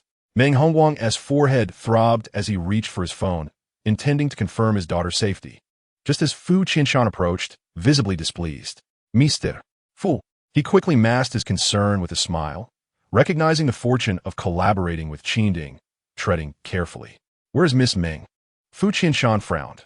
Mayor Huang will soon be leaving for an inspection. He has already inquired several times. With so many reporters present, delaying further would not reflect well on anyone. Indeed, Meng Hongguang sweated nervously, feeling cornered. What if I sign as a representative? I am a chairman of the group. You? Fu Qinshan's eyes flickered with disdain, almost visibly branding him unworthy. He was here to support Meng Xuanji, not the Meng Group. Let us check on Miss Meng to ascertain her arrival. Of course. Meng Hongguang nodded vigorously, not daring to voice a dissenting word. Handing such a monumental project to Meng Xuanji was a tremendous honor. How could he allow Fu Qinshan to downplay the occasion? Han Dongi, filled with indignation, exclaimed, "How arrogant! Is this not a slap in the face of Mr. Fu in front of the mayor and a multitude of reporters? Such utter ignorance. Fu Qianshan snorted dismissivity, showing no appreciation for such flattery. Coldly, he remarked, "I have little patience for those who speak ill of others behind their backs." Although he felt displeased with Meng Xuanji's tardiness, he would not dare to voice his agreement. After all, if word reached the ears of the Earth God physician, his 30 years of life could be at risk. Han Dong, undeterred, smiled and asserted, "Mr. Fu, with just a single word from you, the Sunrise Group, along with several prominent families, such as the Rand family, would be eager to collaborate with you. In terms of strength, our combined assets far surpass the Meng family. Regarding experience, we boast numerous successful cases in the billion range. I truly believe we would be your best partners." He endeavored to persuade, hoping to win back the favor of this top-tier magnate. Fu Qianshan's expression darkened as he coldly replied, "You have already been blacklisted by the Qianing Group. There will be no collaboration. Do not harbor any delusions." Han Dong's smile faltered, and with a hint of menace, he warned, "Mr. Fu, do not speak so definitively. Should anything happen to the Meng family, I assure you, aside from us, no one in Tianhai City possesses the capability to take on a project worth billions." Fu Qianshan scoffed, dismissing him with contempt. "Is that so? You few small families combined barely amount to 100 billion. You overestimate yourselves." Han Dong's muscles twitched in frustration, cursing inwardly. Although Qianing Group was powerful, this was not the Central Plains. In Tianhai City, they were formidable entities towering like great trees. His confidence radiated an unmasked ambition. Fu Qianshan sensed the provocation, but simply snorted, choosing to disregard it. In terms of status and identity, they existed on entirely different planes. Why engage in a heated argument that would only elevate his opponent's stature? "Have we made contact? When will Miss Meng arrive?" he inquired again. No one answered the phone. Meng Hongwang was as anxious as an ant on a hot pan. Just then, a dignified, middle-aged man approached, one of Tianhai City's influential figures. "Major Huang, please remain calm. The signing ceremony will commence shortly," Fu Qianshan assured him. Mayor Huang, with an odd expression, responded, "The signing ceremony may need to be postponed." Fu Qianshan raised an eyebrow. What happened? "It seems there has been a serious traffic accident on Hongchong Road, and a vehicle resembling Miss Meng's has been spotted," Mayor Huang divulged. After a pause, he added gravely, "No fewer than 10 innocent citizens have been injured, and 2 have died." What? Meng Hongwang's mind went blank, his world shattering. How could this be? Fu Qianshan also exhibited shock. Perhaps this was the cruel hand of fate. Han Dong felt a surge of elation. 2 deaths? Did this imply that even Ye Chen had been silenced? Truly a masterstroke by the blacklist assassin. That 1 billion was worth every penny. Miss Meng was too fragile to bear such overwhelming wealth. He feigned a sigh, wearing a mask of sympathy, easily seen through his false kindness. "Take me there, to Hongchong Road, immediately." Meng Hongwang was terrified, nearly succumbing to a heart attack. Fu Qianshan was also drenched in cold sweat. Should the Earth God physician's wife suffer harm on the way to sign with Qianing Group, the repercussions would be unthinkable. The news spread rapidly, detonating among the crowd like an atomic bomb. Some rejoiced, faces alight with glee, believing they now had a chance at the billion-dollar project. Others lamented the fate of beautiful women. Countless luxury cars sped away from the Versailles Hotel toward the scene of the accident. The truck carrying gas cylinders had already been cleared, and uniformed personnel were maintaining order around a black Audi, which had been cordoned off to restrict access. Under Mayor Huang's direction, the crowd cautiously approached. The bulletproof Audi was slightly deformed, surrounded by chaos, bloodstains littering the ground alongside shards of glass. 2 cold bodies lay on the ground, covered with white cloths that signaled their demise. "My daughter!" Meng Hongwang trembled, as if struck by lightning, unable to approach. How could this happen? Fu Qianshan's face turned an unsettling shade, his composure lost in the turmoil. "Let's take a look." Han Dong's eyes glinted with malice as he remarked, "Though her face may be unrecognizable, she is still your flesh and blood. Would it not be a pity to miss seeing her one last time?" Meng Hongwang whirled around, eyes blazing like a predator ready to strike. The death of his daughter could only be linked to Han Dong. The allure of the billion-dollar project was enough to drive anyone to desperate measures. "Are you afraid? Let me assist you." Han Dong smirked. "Mr. Fu, shall we?" Ignoring Han Dong, Fu Qinshan continued on his path, but Han Dong gleefully strode forward, lifting the cloth that shrouded the body. Niece, Uncle Dong has come to see you. In the next moment, his smile froze. The body's face was a ghastly green, twisted in agony. It was Han Su, his own younger brother. Thunderstruck, Han Dong could scarcely believe his eyes. Suddenly, a thought struck him, and he hurriedly pulled back the cloth from the other body, collapsing onto the ground in despair. It was none other than his beloved son, Yang Yang. He howled, cradling the lifeless form, weeping uncontrollably in a tragic display of grief. Chapter 26. Silence is golden. How could this happen? How could this happen? The elderly mourned the young, and Han Dong's emotions spiraled into chaos, unleashing a frenzied howl into the heavens. Ah, Yang Yang, who killed you? Tell your father. I will ensure they are torn to shreds. Unable to accept this grim reality, he gazed upon his son's cold body, tears of blood streaming from his eyes. Though Han Dong possessed wealth exceeding 10 billion, he had only this one son. When Han Yang found himself in trouble, Han Dong had once knelt before the matriarch of the Ye family, offering his own life in exchange for his son's safety, a testament to his love. The loss of his brother drove him to madness, while the death of his son plunged him into sheer insanity. Han Xu, Han Yang. In the midst of his sorrow, Meng Hongguang stood in shock, realizing that the deceased were not his daughter, but rather Han Dong's brother and son. This was not fear, but rather a twisted sense of delight. Ding!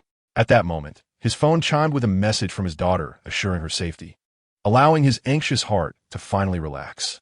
Fate had been unkind. Han Yang had indeed shown some promise, yet he had met such an untimely end. Meng Hongguang felt an overwhelming sense of satisfaction, approaching Han Dong with a facade of sympathy, nearly laughing aloud from the effort of suppressing his amusement. In return for your misfortune, I must express my condolences. Earlier, when my daughter faced peril, you reveled in my distress. Now that your son has met a tragic fate, how could I not sprinkle a bit of salt on your wounds? Mr. Han, please accept my sympathies. Do not grieve too deeply. Perhaps you can have another child. There may still be time. Meng Hongguang sighed, feigning consolation as he released the pent-up frustration from his chest. You. Han Dong's eyes burned with rage, wishing to immediately dispatch this gloating figure. Coldly, he commanded leave, like a dog biting Lu Dongbin. Meng Hongguang shook his head and distanced himself, fearing Han Dong might act irrationally. The weather was hot. It was best to hastily lay his son to rest. Fu Qinshan pinched his nose, as if detecting something foul, disdainfully commenting, "This will prevent the body from decomposing and stinking up the street." From Han Dong's earlier demeanor, it was evident he was the mastermind behind the accident. Yet, the unexpected deaths of his brother and son instead pointed to a more intricate plot. Fu Qinshan surmised that this was the handiwork of the earth god physician, who had turned the tables, leaving Han Dong to suffer a bitter loss. Han Dong's eyes were filled with fury, nearly driven mad by the circumstances. "Mr. Fu, my daughter has arrived at the Versailles Hotel, waiting for your signature." Meng Hongguang rubbed his hands together and said, "As for the aftermath of these two, President Han will handle it. We need not interfere. Let us return and not delay important matters." "Very well," Fu Qinshan readily agreed, muttering bitterly without the roots of the towering tree, "How long can it survive?" A group of people departed in grand fashion, leaving Han Dong alone at the accident scene, licking his wounds in a frenzy of hatred. The 100 billion mall project signing ceremony proceeded smoothly, witnessed by the mayor and reporters, becoming a sensational news story in Tianhai City. Everyone knew the Meng family was poised for a resurgence. Former suppliers who had severed ties now regretted their decisions, rushing to seek collaboration. However, Meng Xuanji showed no mercy, dismissing them all without hesitation. When the sun sets, you do not compensate. When you rise again, who are you, if you cannot share in adversity? What face do you have to ask the Meng group for fortune? Dad, you can't be serious. Upon returning to the group, Meng Xuanji was shocked to hear her father mention the accident scene. I witnessed it firsthand. Meng Hongguang was in high spirits, feeling elated. Not only had they turned the tide, but they also witnessed the downfall of their rival, Han Dong. It was a double blessing. What on earth delayed you? Did you encounter some danger? Yes. Meng Xuanji nodded. Someone attempted to assassinate me, but fortunately, Jin Bao was there to eliminate the threat.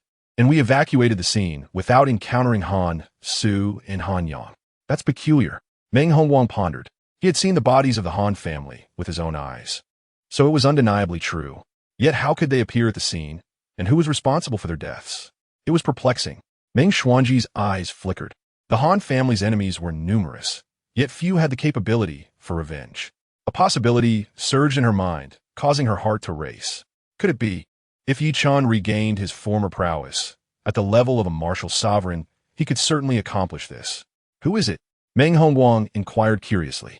No one in particular. Meng Xuanji concealed her thoughts, stating, I only know that the one who acted in the shadows is a friend of our Meng family, not an enemy. Indeed, Meng Hongguang wholeheartedly agreed with this deduction. Regardless, they had been of great assistance today. Meng Xuanji did not linger at the company. Her mind filled with questions as she hurried back to the Rose Garden Villa. Darling, you're back? In the small garden, Ye Chen, dressed casually, was taking a stroll, his handsome face still bearing a sickly pallor that evoked sympathy. Meng Xuanji's beautiful eyes clouded momentarily, prompting her to question her own conclusions. Could it be him? Husband. Something strange happened today. Oh, Ye Chen raised an eyebrow. What strange event? Meng Xuanji promptly recounted her encounter with the assassin, then spoke of discovering the bodies of the Han family at the accident site. She carefully observed Ye Chen's reaction, noting nothing amiss. In Tianhai City, few had the motive and ability to carry out such deeds. So is it you? Meng Xuanji could not help but ask. Cough, cough, cough.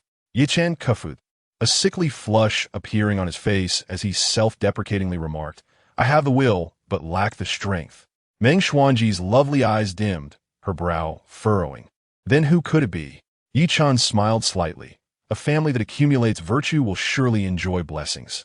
Those who do good will receive divine assistance. The one who acted in the shadows is surely someone with a sense of patriotism, much like Fu Qianshan, who has come to clear the way for the Yi family. Meng Xuanji nodded. That is very likely. After all, Fu Qianshan is a prime example. Ye Chen instructed, do not speak of your attack. It is best for Jin Bao to remain tight-lipped and downplay the situation. Meng Xuanji asked in confusion why. Han Su and Han Yang died there. Han Dong will not rest until he exacts revenge at all costs. Ye Chen explained, Han Dong is not formidable when composed, but if he becomes a rabid dog, he may lash out indiscriminately. Understood? Meng Xuanji nodded earnestly. I will say I encountered a traffic jam, abandoned my car, and took a different route. I encountered nothing. Ye Chen smiled faintly, feeling his wife was astute. A mere hint sufficed. Thus, the blacklisted assassin Beast became Han Dong's first suspect and the key to unraveling his son's death. He could exploit this to reclaim the wealth that rightfully belonged to the Yi family. Chapter 27. A hefty bounty at the Han family's villa. Dark clouds loomed. After the cremation of the two bodies, they were not buried but placed in urns displayed in the study. Young, rest assured, whoever has harmed you will pay 100-fold, 1,000-fold. Han Dong's muscles twitched, his eyes gleaming with a beastly ferocity. In a single day, he had lost two close relatives. The Han family was already not prosperous, although his brother indulged in affairs. He left no descendants, and Han Dong had but one son. Rage nearly consumed him. In the Daxia customs, burial is the final resting place. Yet Han Dong did not wish to bury his brother and son in such an unclear manner. Find the murderer. Let them pay with their blood. I will comfort my brother and son's spirits, then choose an auspicious day for the funeral. Sir. Just then, the steward entered, walking with an unusual caution, fearful of provoking his master. Han Dong turned, his eyes bloodshot. What progress has been made? The location of the young master's incident had all cameras violently destroyed, so there is no footage. The steward's forehead was drenched in cold sweat, not daring to wipe it away. Han Dong's fury instilled a primal dread, making him tread carefully even in his breathing. We have found several witnesses, but they possess little useful information. They only saw a blonde, blue-eyed foreigner causing chaos, without sight of the second master or the young master. The steward stammered, currently, finding that blonde, blue-eyed madman is the key to unraveling the truth. We have dispatched people to inquire, but there is no news yet. Useless. Han Dong roared, coldly commanding, get out. Yes. The steward felt as though he had been granted a reprieve, about to exit when a thought struck him. Sir, the Rand family has sent someone. The blacklisted assassin was contacted by the Rand family, originally to thwart Meng Xuanji, yet now two core members of the Han family lay dead, while Meng Xuanji remained unharmed. The Rand family certainly owed him an explanation. Is it Rand Xiuquan? No, it is not. The steward trembled. It is Ranguaquan. This wretched woman feels guilty? Han Dong seethed with rage. Ranguaquan was Ran Xiuquan's father and the head of the Ran family. Yet in this matter, it was not his place to explain. It should be Ran Xiuquan who did so. He waved his hand, dismissing the steward, then lit 3 incense sticks, placing them before the urn, before descending the stairs with a grim countenance. Mr. Han, please accept my condolences. Ranguaquan rose from the sofa, his face a mask of sorrow, whether genuine or feigned. It brought Han Dong a slight comfort. It was Xiuquan who commissioned me. She attempted to contact Beast, but that individual seems to have vanished without a trace. Ranguaquan began by stating that his family had not remained idle in this matter, but had actively sought the true culprit, before reassuring, "Rest assured, Mr. Han, as long as that person is still in Tianhai City, we will surely find them, and the truth will naturally come to light." Han Dong replied coldly, "Thank you." Ranguaquan hesitated. Han Dong impatiently urged, "Speak your mind." Though the infamous assassin on the blacklist is notorious, he is also a man of his word. There has never been an instance of him inexplicably eliminating a benefactor. Ranguaquan remarked, "Thus, I suspect the true murderer lies elsewhere. The beast's disappearance is merely a ruse orchestrated by the real culprit to mislead us." Han Dong smirked with a hint of sarcasm. "Are you the one doubting? Or is it Ran Xiuquan who harbors suspicion?" The young lady indeed harbors doubts. Ranguaquan's expression turned awkward as he added, "Moreover, the Song Meng and Feng families have sent word, urging President Han to consider the greater situation." The greater situation. Han Dong loghed maniacally, coldly retuting. "If it were Ran Xiuquan or Ran Tao who had perished today, I would advise you to consider the greater situation." "What would you do then?" Ranguaquan was left speechless, unable to respond. Han Dong snorted dismissively, issuing an order for his visitor to leave. "No need to see you out." With a sigh, Ranguaquan departed, looking disheveled. Han Dong summoned the steward, commanding, "The individual with blonde hair and blue eyes is codenamed the Beast. He should still be in Tianhai City. Offer a handsome reward for information on him. A bounty of 50 million for any leads. 100 million for bringing him in." "Yes." The steward acknowledged and departed. That night, the bounty spread like wildfire through the underworld. The prospect of earning 50 million for information drove countless individuals into a frenzy, scouring every inch of the ground, yet yielding no results. The following day, Jean Baosheng appeared in the Rose Garden Villa, brimming with vitality. His remarkable physical prowess astonished Ye Chen. Despite sustaining significant internal injuries from his battle with the beast, he had completely healed within a day, his aura now radiating strength, subtly hinting at his ascendance to the 3rd rank of innate masters, bathed in the blood of his enemy. It had been a long time since he had experienced such a gratifying battle. The burly man animatedly recounted his glorious exploits, still brimming with exhilaration, exclaiming, "Truly worthy of the infamous assassin. That fellow is indeed formidable." Ye Chen smiled faintly, yet ultimately, he met his demise at your hands. "Hey!" Jean Bao puffed out his chest proudly, having contemplated the reason all night. "I was initially at a disadvantage. After all, there was a 3-rank disparity. Perhaps being on the brink of death unlocked my potential, allowing me to triumph and rend that fellow in two." Ye Chen found it amusing. This man was indeed quite clever. His reasoning was sound, ensuring that no one would suspect him. What puzzled him was the appearance of Han, Su, and Han Yang at the scene. Jean Bao, bewildered, remarked, "The rumor circulating is that the beast slaughtered both of them. It's utterly ridiculous. Han Dong is even offering a substantial reward to locate the beast." "What is the amount?" Ye Chen imuted, racing on Yebroth. 50 million for information, and 100 million for bringing the beast in. Jean Bao clicked his tongue, expressing regret. "Had I known the beast's corpse was so valuable, I should have kept it. I wonder who found it and hid it away." Ye Chen smiled subtly, neither confirming nor denying. He had concealed the beast's body to muddy the waters. To his surprise, Han Dong was willing to spend 100 million to track it down. This was no small sum. The Han family's total assets amounted to around 2 billion. That night, upon hearing the rhythmic breathing of Meng Xuanji, Ye Chen opened his eyes, quietly dressing and getting out of bed. He circled the villa, ensuring no one was watching before altering his appearance like a specter, disappearing without a trace. In the study of the villa, 2 ancestral tablets were displayed. Han Dong sat on a cushion, his eyes bloodshot. The bounty had been issued, yet an entire day had passed without a response, leaving him feeling powerless in his quest for the truth. Could it be that a living person had truly vanished without a trace? Han Dong rubbed his temples, feeling deeply fatigued. Having gone 2 days and nights without sleep, he rose to return to his room, only to turn and discover an unexpected figure in the room. It was a young man, ghost-like in appearance, clad in a black robe, his hood obscuring a visage resembling that of a zombie. Not unattractive, yet exuding an eerie aura, as if wearing a mask of human skin. Who are you?"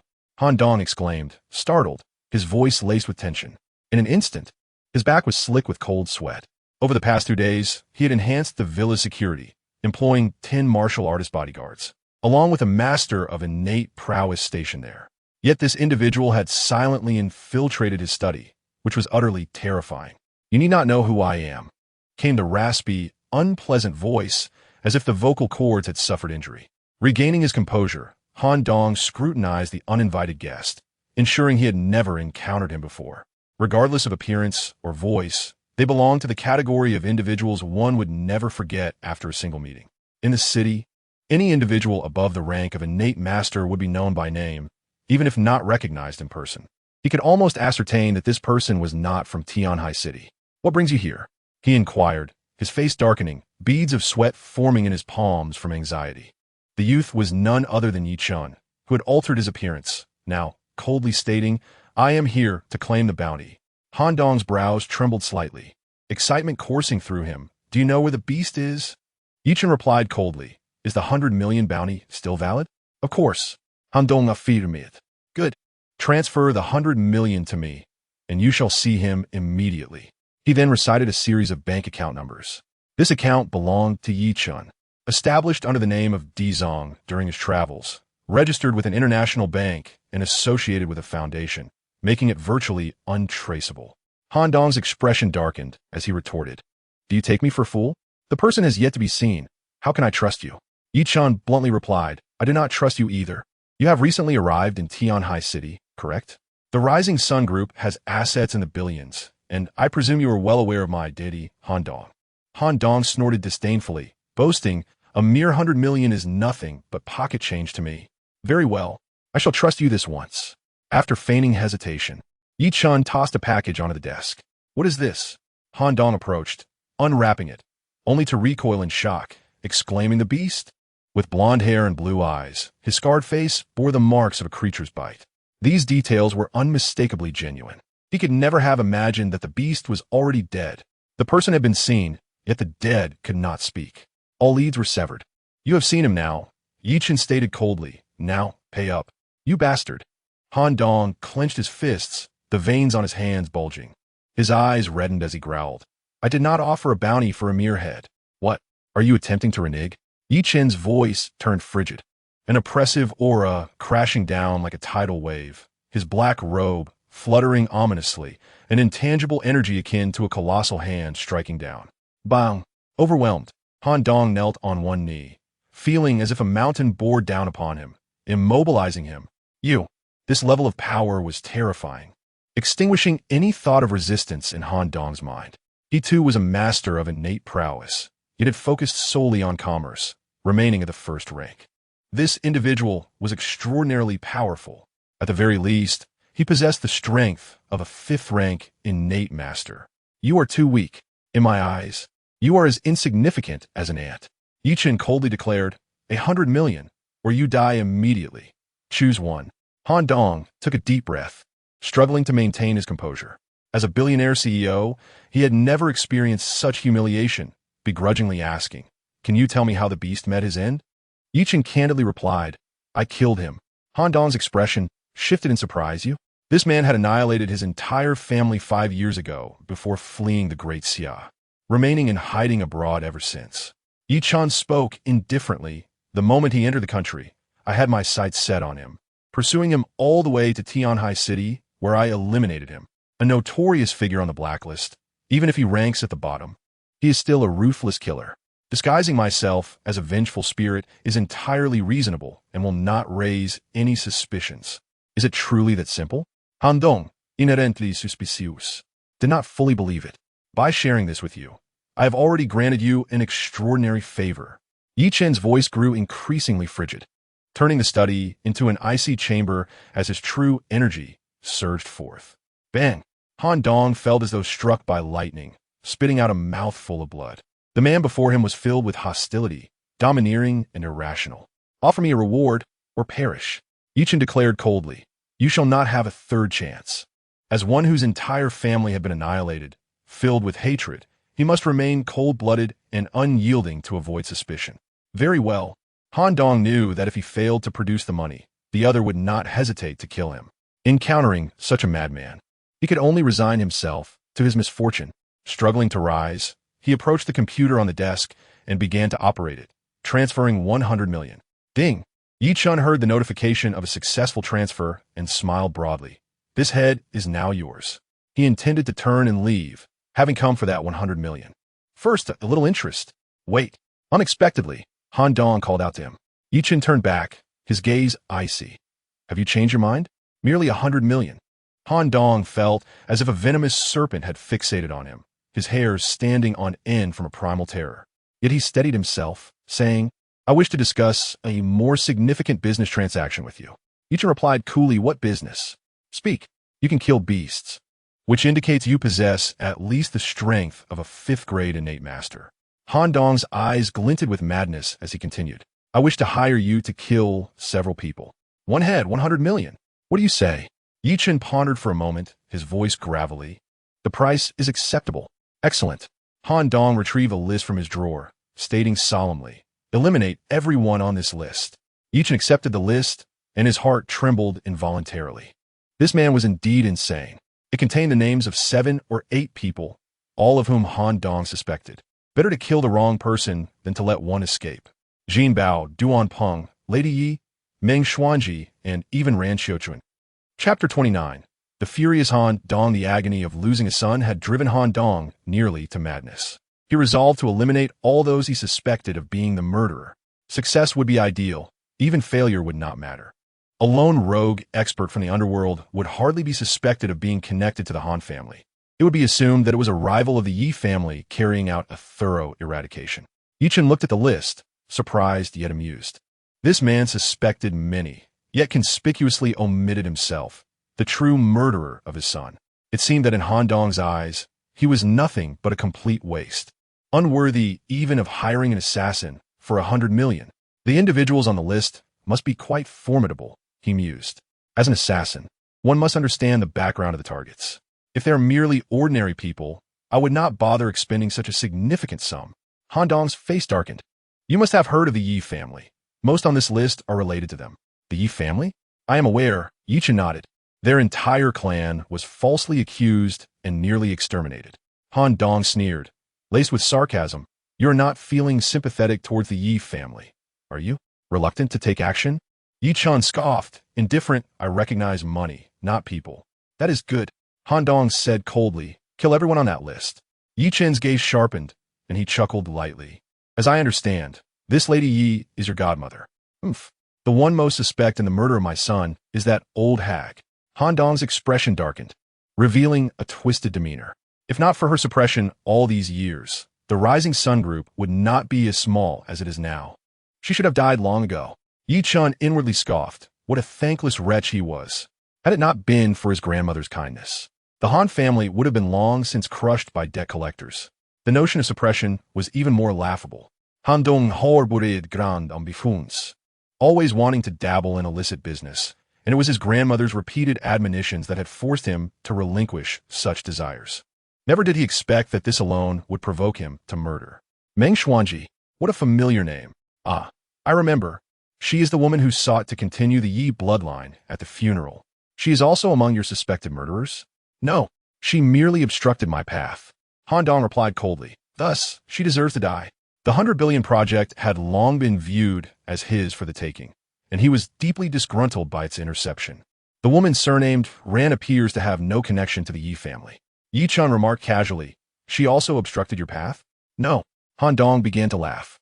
Cold and deranged. Ran Xiuquan is the woman my son adored. I want her to join him, so that Yang Yang will not be lonely. Ye Chen Sighit, you truly are a model father. One head, 100 million. Han Dong insisted, I hope you will be clean in your execution. Impossible. Ye Chen refused, his tone grave. Though the Ye family has fallen, their reputation remains, drawing attention. As for the others, none are without significant status. Han Dong furrowed his brow. How much do you desire? Ye Chen replied coldly, a fixed price, 20 billion. I do not appreciate extortion. Han Dong's expression darkened. The sum he proposed constituted a significant portion of his wealth. It would be disingenuous not to feel pained. He stated solemnly, I can offer you 10 billion. That is all the cash I can muster.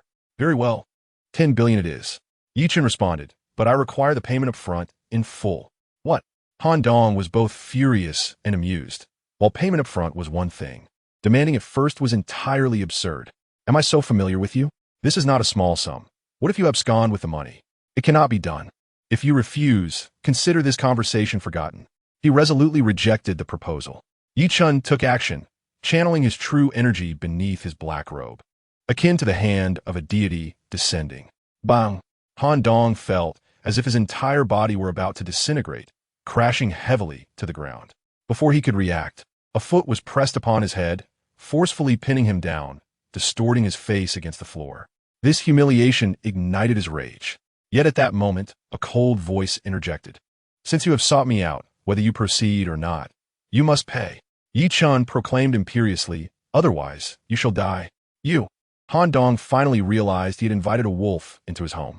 This was a desperate fugitive unbound by any rules, more terrifying than the assassins on the blacklist. Ye Chen coldly stated, I will give you 1 hour to gather 10 billion. I will eliminate everyone on the list for you, or I will execute you for free.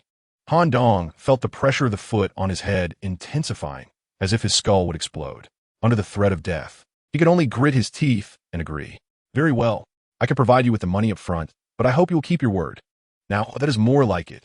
Ye Chen smiled with satisfaction, though his rigid expression appeared exceedingly eerie. He lifted his foot, releasing Han Dong. Without even the time to wipe the imprint from his face, Han Dong anxiously began to gather funds. Gathering 10 billion in an hour was a significant strain for him. Ultimately, combining personal and company funds and borrowing an additional 2 billion, he barely managed to meet the requirement. In doing so, he effectively drained his personal and corporate cash flow. Ding! The transfer was successful. Han Dong nearly exploded with rage, demanding how long will it take. 1 day will suffice, Ye Chen declared, brimming with arrogance. They are merely a few old and weak women and children. Han Dong, observing the confidence exuded by his counterpart, felt a slight sense of equilibrium within himself. Let us hope so. How can I contact you? Ye Chen replied, without a moment's hesitation, before noon tomorrow. I shall place their severed heads upon your desk. Han Dong, feeling a twinge of unease, inquired, what if I do not see you? This is my number. Ye Chen left behind a series of digits, and then vanished like a specter from the study. As soon as he departed, Han Dong crumpled to the ground, his body nearly collapsing under the weight of his dread. It was utterly terrifying. Just moments before, he felt as if he was striking a deal with death itself. After a long while, Han Dong finally managed to rise, lighting 3 incense sticks at the altars of his brother and son. After tomorrow, all who stand against the Han family shall join you. A sinister smile curled upon his lips. The following day, Han Dong locked himself away in his study, instructing the butler to deny entry to anyone. He watched the clock, awaiting the arrival of that dreadful individual who would place the heads from the list upon his desk. Yet, as midnight approached, the anticipated figure failed to materialize. Beads of cold sweat began to form on Han Dong's forehead. Could it be that he had been deceived? Knock, knock, knock. The clock in the living room chimed 12 times, marking the arrival of midnight. In a fit of anger, he grabbed his phone and dialed the number, finding it connected instantly, which brought him a sense of relief. There was no disconnection or disappearance. His mood stabilized slightly. However, the voice on the other end was not as raspy and unpleasant as he had imagined. What documents do you require? Payment in advance, of course. The truth is not visible to the naked eye. What documents? I asked you to kill someone. Are you serious? Don't you know that murder is illegal? We only provide fake documents. Boom! Han Dong felt as if he had been struck by thunder. Crack! In a fit of rage, he crushed his phone, realizing he had been toyed with. Where had that number been scribbled from? A public restroom. Bastard! The wound of losing his son had yet to heal, and now salt was being rubbed into it. He roared in fury, causing the villa to tremble with his wrath. Chapter 30. The knife in the back at the Rose Garden Villa.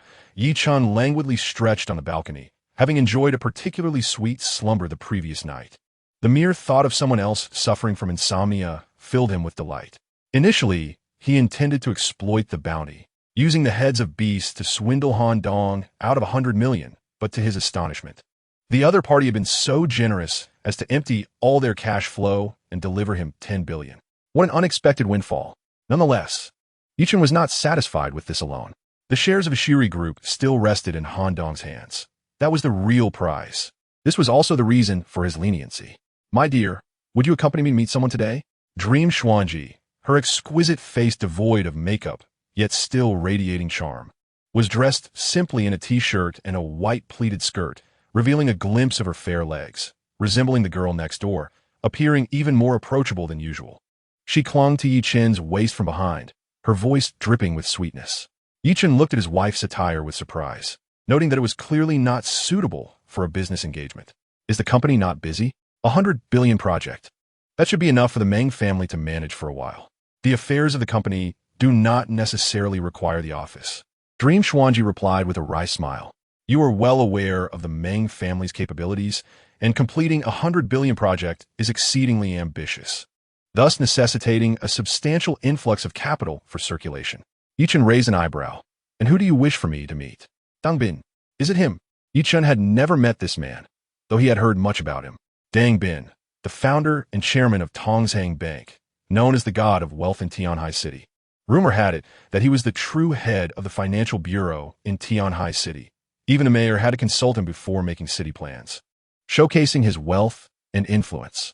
The Meng family is facing a severe funding gap, and those who can assist are few and far between. It is not surprising that we would approach Dang Bin, Dream Xuanji explained, although collaborating with Qianding Group has restored some of the Meng family's prestige. The embargo from the Han and Rand families still looms. Only Tongzheng Bank is unafraid of offending these prominent families. But the issue is, Ye Chen chaklit bitterly. I did not know Dang Bin. He did not believe he could be of assistance and feared he might create further complications.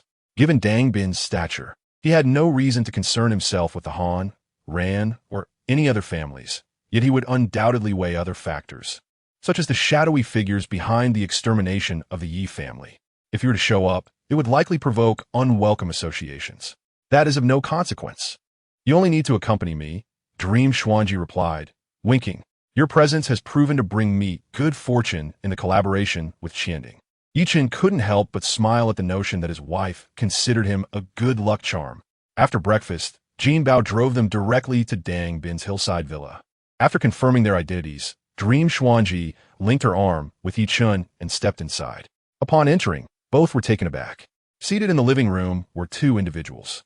One was an elderly man with a goat-like beard, his silver hair shining, full of vitality, while the other was none other than Han Dong. Ye Chen.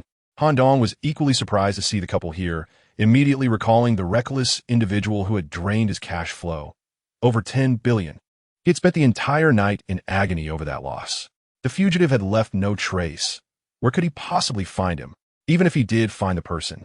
Pursuing a debt from such a character was tantamount to courting death. He could only hold his nose and accept defeat. So, Uncle Dong is also here. Ye Chen greeted with a smile. What brings you here? Is the Ashiri Group short on funds? A seemingly casual remark struck Han Dong like a sharp dagger, causing a chill to seep into his bones. The veins in his forehead throbbed, almost forcing him to spit out a mouthful of blood. What brings the young master here? Oh, now I understand. Han Dong's expression darkened, his gaze filled with resentment as it swept across Ye Chen's face, dismissing him as merely a worthless individual. He sneered. Miss Meng, are you in need of financial assistance from Director Dang? Dream Xuanji replied without hesitation. That is none of your concern. Han Dong mockingly retorted. 100 billion project is indeed enticing, but without the necessary strength, it is impossible to swallow. Do not think that signing the contract will magically transform you. You will choke to death on it. Many enterprises in Tianhai City have perished from a lack of projects. None have ever been overwhelmed by projects. The Meng family is truly exceptional. They're about to make history. He derided, venting his dissatisfaction over losing out. Dream Xuanji's face grew cold. Though she was loath to admit it, she recognized the truth in his words. Without a significant capital injection, the 100 billion project could not be completed, and the penalty for breach of contract would be sufficient to bankrupt them. Seeing his wife insulted, Ye Chen felt a surge of displeasure. Ahem, ahem, ahem. He began to cough violently, his face paling. The young master should be resting at home instead of gallivanting about. Should anything happen, it might cost him a year of life. Handong venomously remarqued, barely 20. Be careful, or the Ye family will face extinction. Thank you for your concern. Uncle Dong, Ye Chen replied, unfazed, raising an eyebrow. I heard that Han Yang has returned? Han Dong's face instantly turned a deep shade of purple, his fists clenched, nearly exploding with rage. Ye Chen seemed to recall something, sighing, oh, he has left again. You. Han Dong's eyes nearly bulged with blood. Being confronted with the raw truth was agonizing. Han Yang was barely 20, still so young.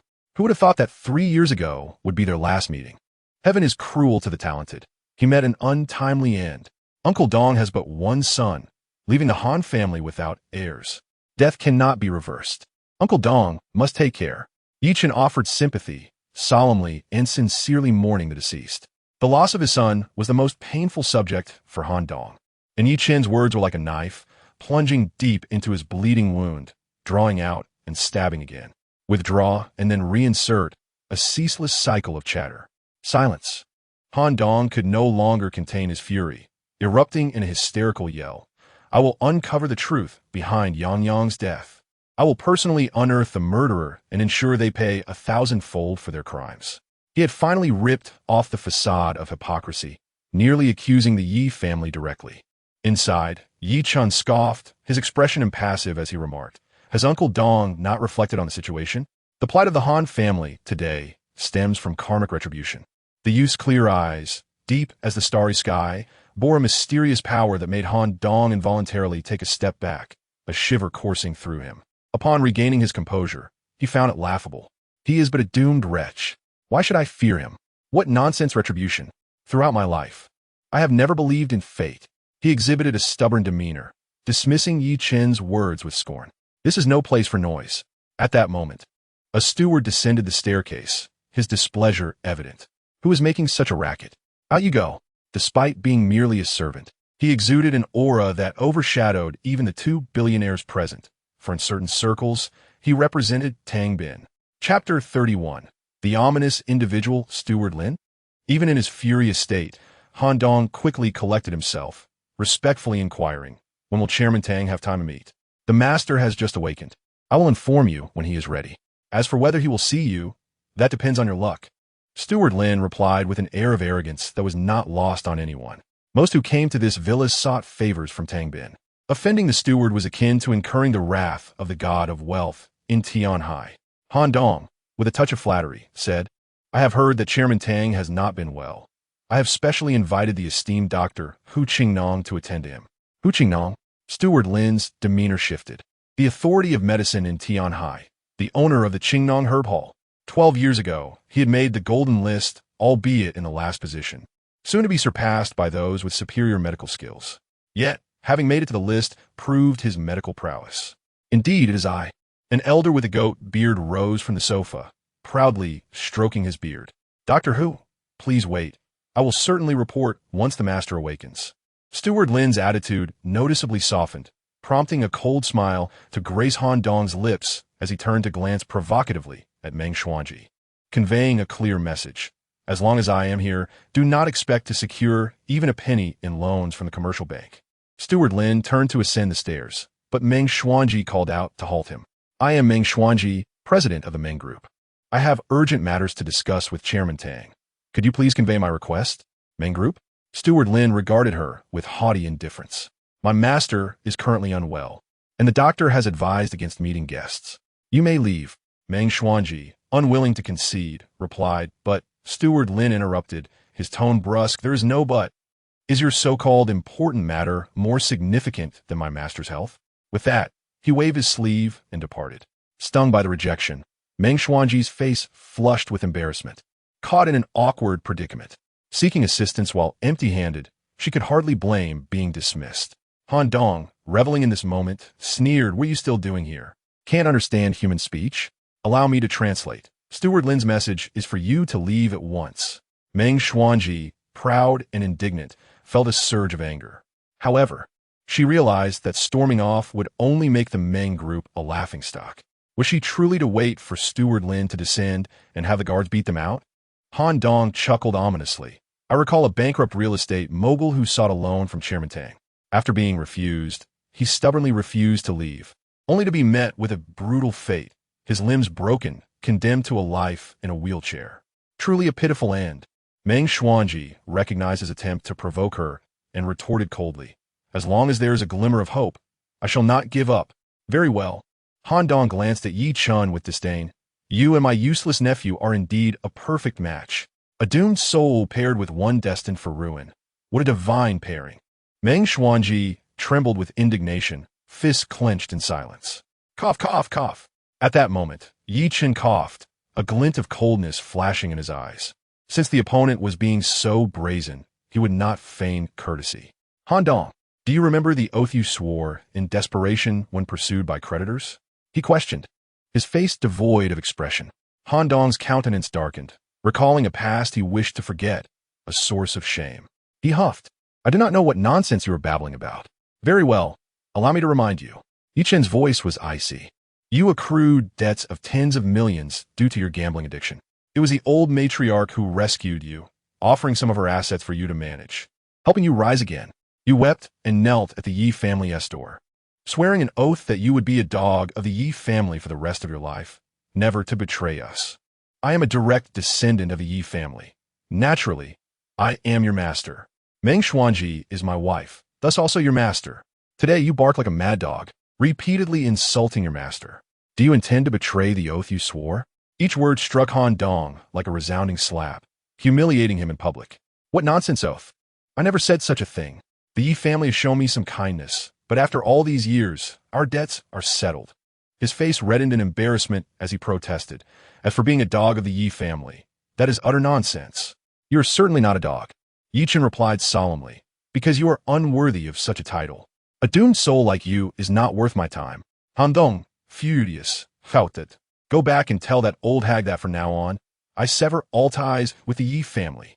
Has the mask finally been torn away? Ye Chen simulkit koldi. Let's hope you do not regret it. Regret? Ha ha.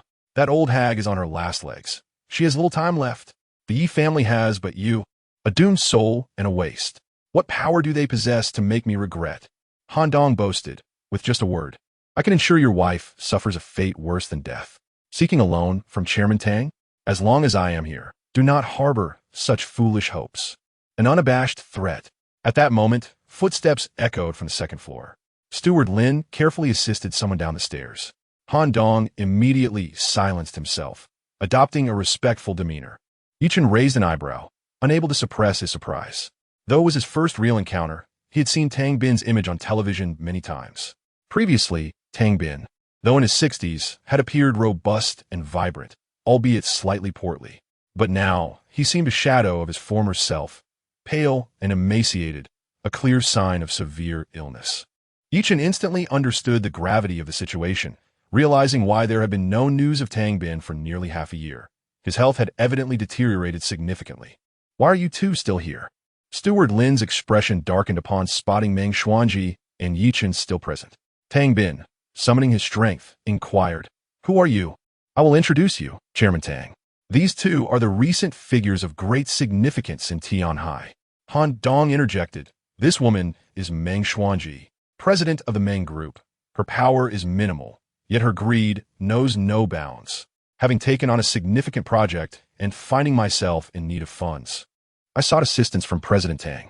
Such an overreaching individual is hardly deserving of aid. Furthermore, this young man is the last scion of the Ye family, Ye Chen. President Tang must have heard of him. Once a prodigy, he was rendered powerless due to his inability to temper his brilliance. And now he has but a year to live, a harbinger of misfortune. The two were originally in a brother-in-law and sister-in-law relationship, yet here they stand as a couple. A shocking distortion of propriety." He shook his head and declared, "It would be best to send these two away, lest they tarnish President Tang's esteemed presence." "What say you?" The Ye family. Tang Bin regarded Meng Xuanji with indifference, his gaze fixed intently upon Ye Chen. Han Dong felt a jolt of apprehension. Could this deity of wealth from Tianhai be akin to Mr. Fu? Chapter 32.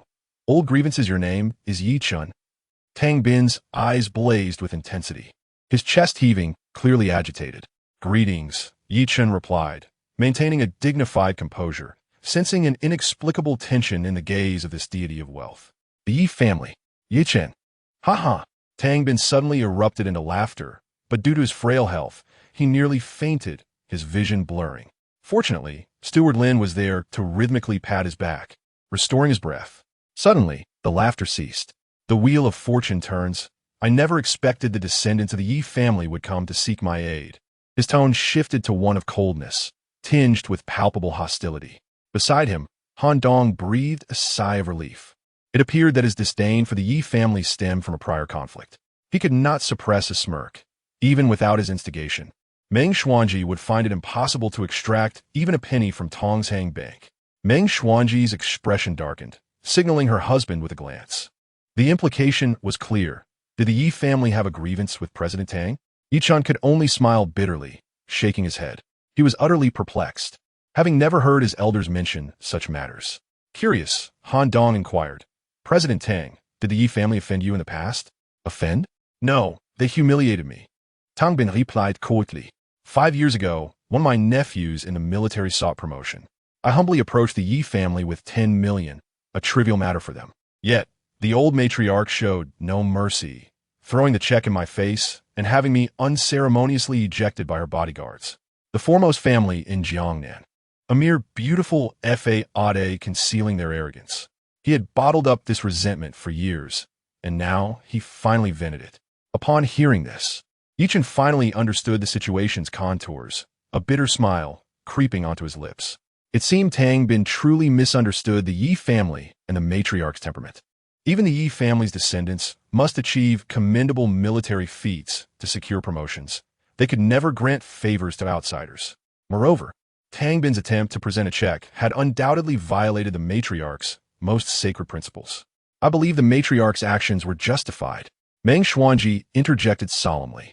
The military serves as the great Xia's bulwark. If promotions are granted for money, it would be tantamount to treason. It is inappropriate for President Tang to blame the matriarch after all these years without reflection. Her words fell into a heavy silence in the living room. Ye Chen could not help but glance at his wife. He understood the significance of seeking Tang Bin's assistance for the Meng family conglomerate. Yet, upon hearing the disparagement of the Yi family and disrespect towards the matriarch, his wife chose to forsake the loan rather than remain silent. Such a partner was worth defending with his life. Preposterous. Meng Xuanji, you are utterly oblivious to the gravity of your words. Daring to speak to President Tang in such a manner? Han Dong thundered, regarding her as a fool, taunting. Do you not believe that one word from President Tang could spell bankruptcy for the Meng family conglomerate? Hurry and kneel to apologize. Meng Xuanji lifted her chin defiantly, stating firmly, I merely spoke the truth and do not feel I have said anything wrong. What a fool. Han Dong scoffed, shaking his head disdainfully. He was convinced the Meng family conglomerate would soon meet its demise. Indeed, Tang Bin's expression darkened, and he coldly remarked, It has been a long time since anyone dared to speak to me in such a way. Are you the Yi family's daughter-in-law? Meng Xuanji bit her lip. I am. The Meng family requires a loan. Yes?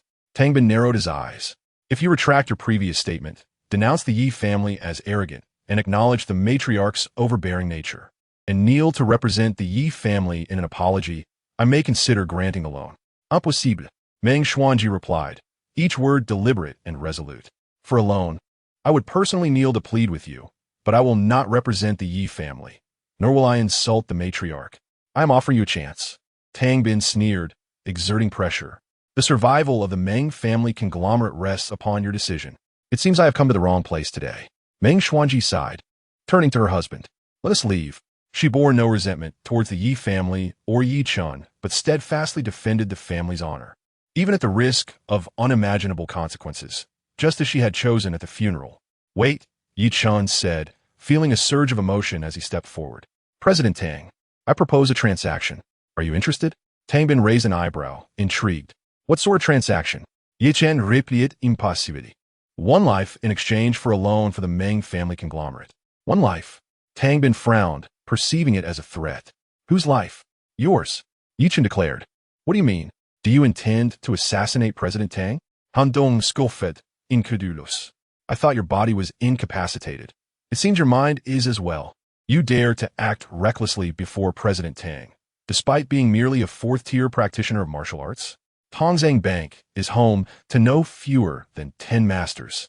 You should promptly take your wife and leave, lest you further disgrace yourself. If President Tang were truly angered, the Yi family might face extinction today. He perceived Ye Chen as a foolish jester.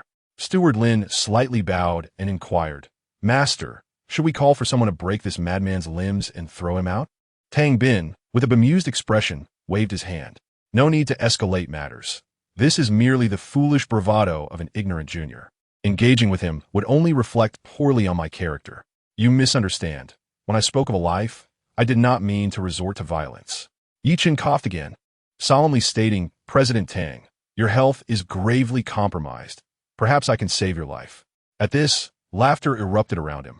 With that frail appearance, you should focus on saving yourself first. Do you really think a few years of illness qualify you as a doctor? Is this some sort of jest? With a renowned physician present, what need is there for you to display your meager skills? Han Dong, Steward Lin, and others expressed their disdain. Even the servants nearby could not suppress their laughter. Ye family brat, do you know who I am? Hu Qingnong, a proud figure with a goat beard, inquired. Ye Chen's eyes flashed with disdain. Merely having once topped the rankings did not warrant respect in his eyes. I do not recognize you. Another round of laughter ensued. For it was truly a case of being unable to recognize greatness. To not know Hu Qingnong, the authority in medicine throughout Tianhai, was laughable. You ignorant youth, I advise you to temper your arrogance, lest you become a source of amusement, bringing shame not only upon yourself, but also upon the Yi family. Hu Qingnong proclaimed, hands clasped behind his back. I am Hu Qingnong. If you have not heard of me, go home and ask your grandmother. With me here, you need not worry. I will cure President Tang and restore his health without any need for your so-called transaction. How pitiful and laughable. And you? Ye Chen's lips curled into a disdainful smile as he shook his head, saying, you are incapable. Chapter 33. Please come back. Hu Qingnong's face turned a deep shade of anger. Anyone would feel irked when their expertise was questioned, especially a figure of authority in the medical field like him. Always revered and pursued, he had developed an air of arrogance over the years. This was the first time in decades of practicing medicine that someone dared to challenge him. Today, I shall teach this junior a lesson about the perils of reckless words. He snorted coldly and declared with overwhelming authority, I hereby announce that I shall never treat anyone from the Yi family henceforth, including all those associated with them. This proclamation elicited a wave of scornful laughter directed at Ye Chen. The Qingnong Grass Hall was renowned, and no one dared offend it lightly, for it could be a lifesaver in critical moments. Yet Ye Chen was foolish enough to insult such a venerable physician. He was essentially cutting off his own escape route. Hu Qingnong had once graced the ranks of the prestigious.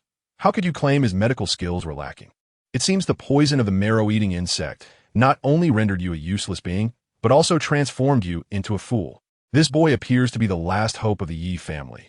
It seems despair awaits them. Hope, simply not being in utter despair, is already a blessing. The matriarch of the Yi family would undoubtedly be infuriated to the point of spitting blood if she learned of this. Han Dong Mokit. While Butler Lin spoke with a sarcastic tone, both regarding Ye Chen as nothing more than a buffoon, even Meng Xuanji felt a pang of embarrassment. She did not believe her husband possessed any medical skills, let alone skills surpassing those of Hu Qingnong. His recent words were indeed inappropriate. Nevertheless, Ye Chen paid no heed to the gossip, his gaze fixed intently on Tang Bin as he coldly inquired, are you truly not considering it? You're gravely ill, and your days are numbered. Tang Bin furrowed his brow. For some reason, the intensity of the young man's gaze instilled a sense of dread within him, as though failing to comply with him would endanger his life. Consider what? Allow you to treat me? That would be akin to becoming a guinea pig. Han Dong, fanning the flames, added, moreover, with Tang's status, will he ever submit to your threats? Butler Lin bowed slightly, saying, Master, this young man has repeatedly spoken disrespectfully to you. I believe he deserves a slap. Tang Bin waved his hand dismissively, seemingly uninterested in squabbling with the junior. He coldly remarked, the Yi family, once filled with loyal patriots, has now fallen into complete ruin. Just throw them out. I would not want others to say that I, Tang, am bullying a widow and an orphan. He highly valued his own reputation. Butler Lin nodded, his expression cold as he stepped forward, solemnly stating, "My master has shown mercy. Will you leave on your own? Or shall I personally throw you out?" A terrifying aura emanated from him, revealing his strength as a congenital master. Meng Xuanji sighed inwardly, recognizing that remaining would serve no purpose. "Husband, let us go." "All right." Ye Chen nodded. He had initially intended to save Tang Bin's life and secure a loan for his wife, but the other party's ignorance had extinguished that thought. With 11 billion in his account from a recent extortion, he could simply have Fu Qinshan lend money to his wife under the name of the Qingning Group. He and Meng Xuanji turned to leave. Just then, a voice halted their steps. "Wait." Tang Bin suddenly spoke, his expression complex. Ye Chen and Meng Xuanji turned back, both revealing looks of confusion. "Oof. I have long harbored resentment over the humiliation I suffered at the hands of the Yi family matriarch." Tang Bin scoffed. Yet at the same time, "I hold respect for this principled elder sister." The earlier remarks suggesting that Miss Meng insult the Yi family and kneel before the matriarch were merely said in anger. As he spoke, his tone shifted, tinged with jealousy. The Yi family had found an excellent granddaughter-in-law. She was spirited and full of courage. What a shame. She is wedded to the wrong man. Tang Bin did not hold back his praise for Meng Xuanji, but his impression of Ye Chen had plummeted to an all-time low. Arrogant and self-important. Even if he were to survive another year, such a person would find it difficult to restore the Yi family's reputation. Meng Xuanji was elated, her voice trembling with excitement as she asked, "Chairman Tang, does this mean you are willing to extend a loan to the Meng Group?" "When did I say that?" Tang Bin replied coldly. The Yi family turned a blind eye to my pleas for help back then. While that was not wrong, it certainly tarnished my reputation. So why should I assist the granddaughter-in-law of the Yi family today? Enough. I've said all I needed to say. You may leave. He waved his hand impatiently, dismissing them without realizing that his candid admission might save his own life. The excitement on Meng Xuanji's beautiful face faded instantly, replaced by a bitter smile. It was clear that the other party was very clear about grievances. Ye Chen raised an eyebrow, taken aback by Tang Bin's words. He had already resolved not to intervene, allowing the situation to unfold, but the fact that Tang Bin could maintain some respect for the Yi family while harboring animosity intrigued him. "Chairman Tang, before we part, I have a piece of advice." Tang Bin frowned, displeased. "Speak. Your illness cannot be cured by mere medication. The symptoms you exhibit are merely superficial. The true ailment lies deep within your organs," Ye Chen stated. "You have at most a week left. It is wise to prepare for your final arrangements." Tang Bin's face shifted between red and pale. Even with his composure, he could not suppress his fury at Ye Chen's words. "You do not believe me?" Ye Chen's icy tone cut through the air. "You think I would believe your nonsense?" Tang Bin retorted coldly. He knew his condition was serious, but to assert that he had only a week to live was pure absurdity. Ye Chen continued, unperturbed, "Do you only experience symptoms during the Zi and Wu hours?" Tang Bin gasped. "How do you know?" "During the onset, does your qi and blood surge, as if pierced by 1,000 arrows?" "You, at the Zi hour, your organs feel as if they are being scorched. At the Wu hour, they are frozen like ice knives." This, Tang Bin was drenched in sweat. Ye Chen's diagnoses were spot on, as if witnessed firsthand. Ye Chen smirked coldly. "It seems I was right." Chairman Tang has been ill for half a year, consulting many renowned physicians. Surely you must have inquired beforehand. What's so strange about that?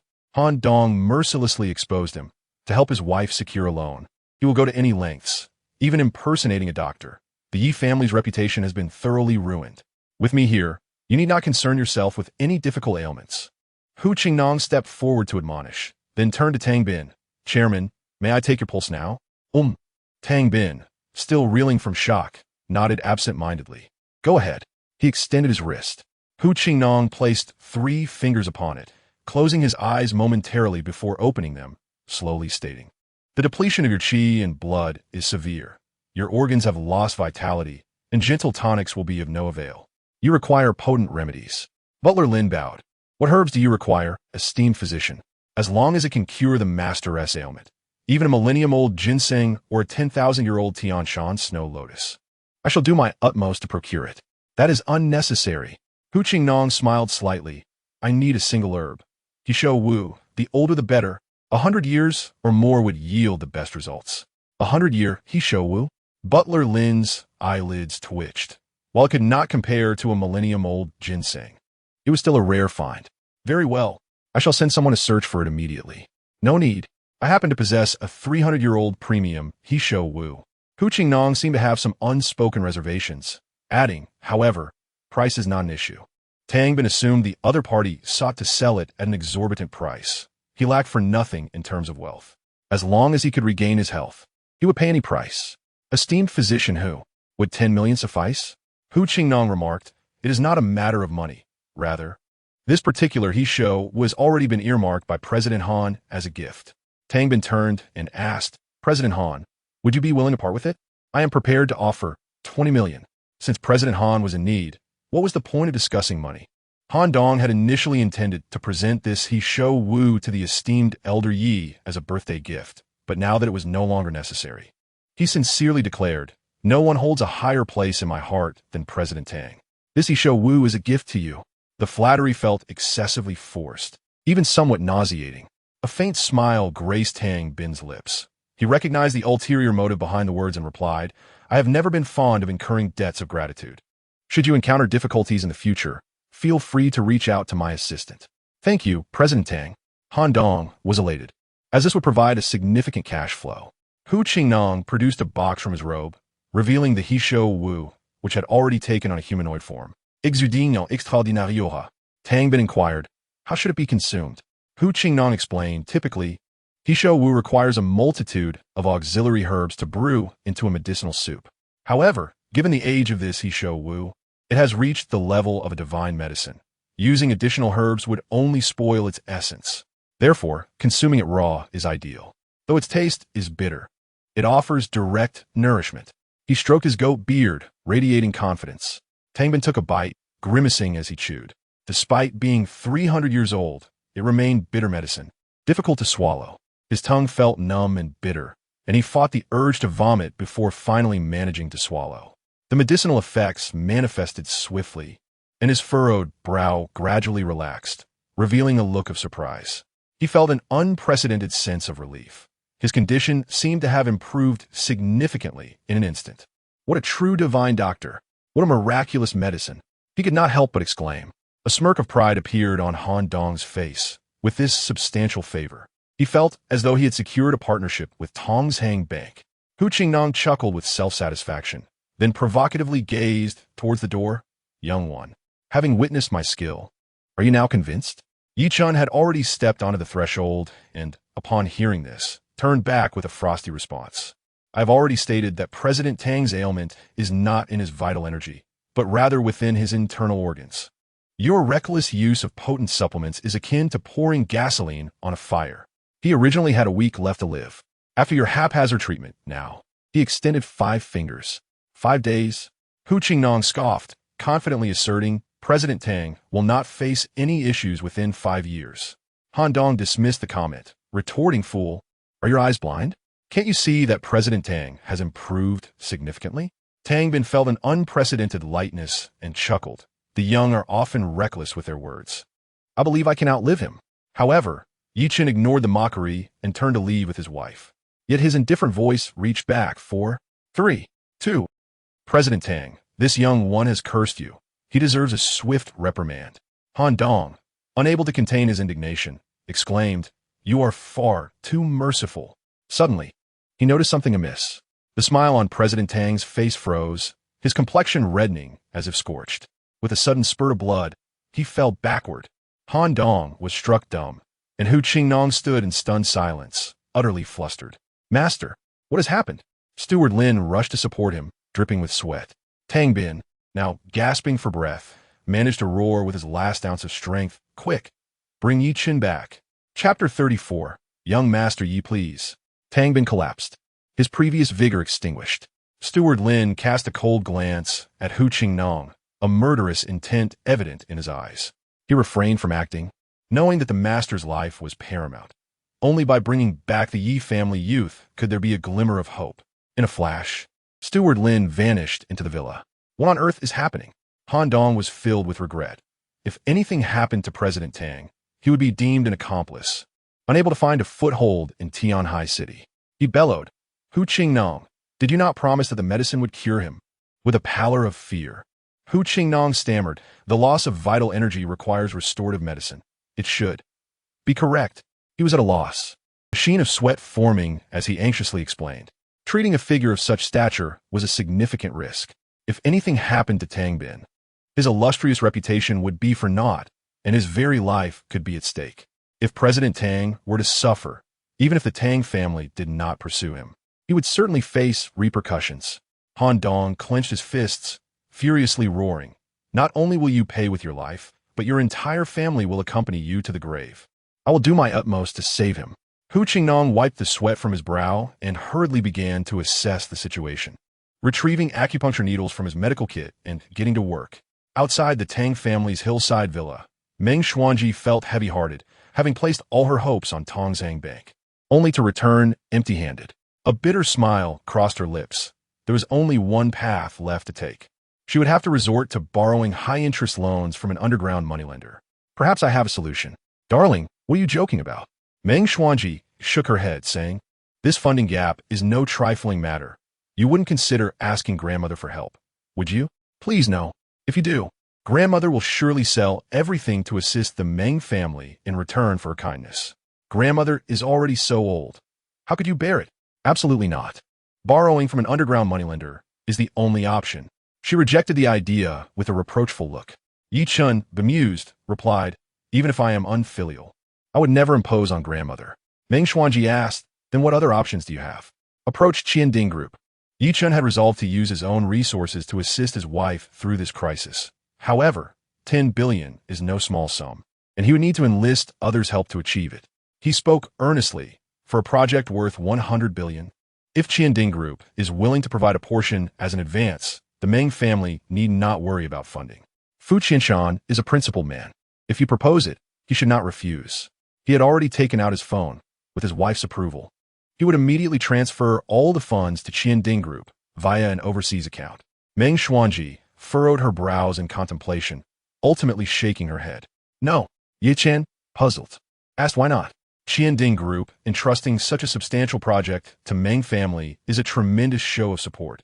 We already owe them a great debt of gratitude. How can I shamelessly ask for funding? Meng Xuanji expressed her concerns. Even if I were to meet with President Fu, he might not refuse. But wouldn't it seem that the Meng family is becoming too greedy? "No, I cannot do this." Ye Chen similed WDAD, tempted to reveal to his wife that he possessed 11 billion in private funds. "Let's go see the underground moneylender. Hopefully, their interest rates won't be exorbitant." Meng Xuanji made her decision, while Ye Chen could only respond with a bitter smile. Just as they opened the car doors to leave, a hurried voice called out, "Young Master Yi, wait." A figure rushed out of the villa, resembling an ant on a hot stove. It was none other than the imperious Steward Lin. He dropped to his knees without uttering a word. Meng Xuanji could scarcely believe her eyes, dazedly asking, "Steward Lin, what are you doing?" "Please, young Master Yi, I beseech you to save my master." Steward Lin bowed deeply, his forehead striking the ground with a resounding thud, his expression pleading. Ye Chen crossed his arms, his gaze icy. In this world, it was not only Tang Bin who had grievances. He would not tolerate any injustice. Having just declined a transaction, what reason did he have to intervene and save him? Save a life? Dream Xuanji was utterly astonished. When she left, President Tang had clearly shown signs of recovery, his complexion indistinguishable from that of a healthy person, even praising the miraculous doctor and medicine. Yet, scarcely a minute had passed, and now President Tang was in dire straits. My husband had just coughed up blood, his pulse faint. He was on the brink of death. Steward Lin, bowing his head to the ground, said, "We misunderstood, young Master Yi. We implore you to save him." Did something truly happen to President Tang? Dream Xuanji cast a peculiar glance at her husband. She had always believed that Ye Chen was merely posturing, never anticipating that his words would prove prophetic. Did he truly discern something, or was it merely coincidence? She inclined towards the latter, considering that her husband was, after all, a fragile being. "Steward Lin, you may be mistaken. My husband lacks any medical expertise." Dream Xuanji said apologetically. Though saving Tang Bin would facilitate her loan approval, the ramifications of failure would be severe. She was unwilling to take that gamble. Firstly, the chances of success were slim. Secondly, she could not bear to put Ye Chen at risk. The fact that young Master Yi could perceive her husband as symptoms indicated that his medical skills surpassed those of Hu Qingnong, the quack. Steward Lin, now unwavering in his belief, solemnly declared, "If young Master Yi can save the master, Miss Ming's loan will be assured." "I'm sorry, but my husband is powerless." Dream Xuanji resolutely declined, preparing to leave, only to find Ye Chen unmoving. Lin, the steward, stood attentive. Ye Chen's expression was impassive, radiating an indescribable authority. Lin said, "Yes." Ye Chen coolly remarked, "It seems someone suggested that I should be slapped."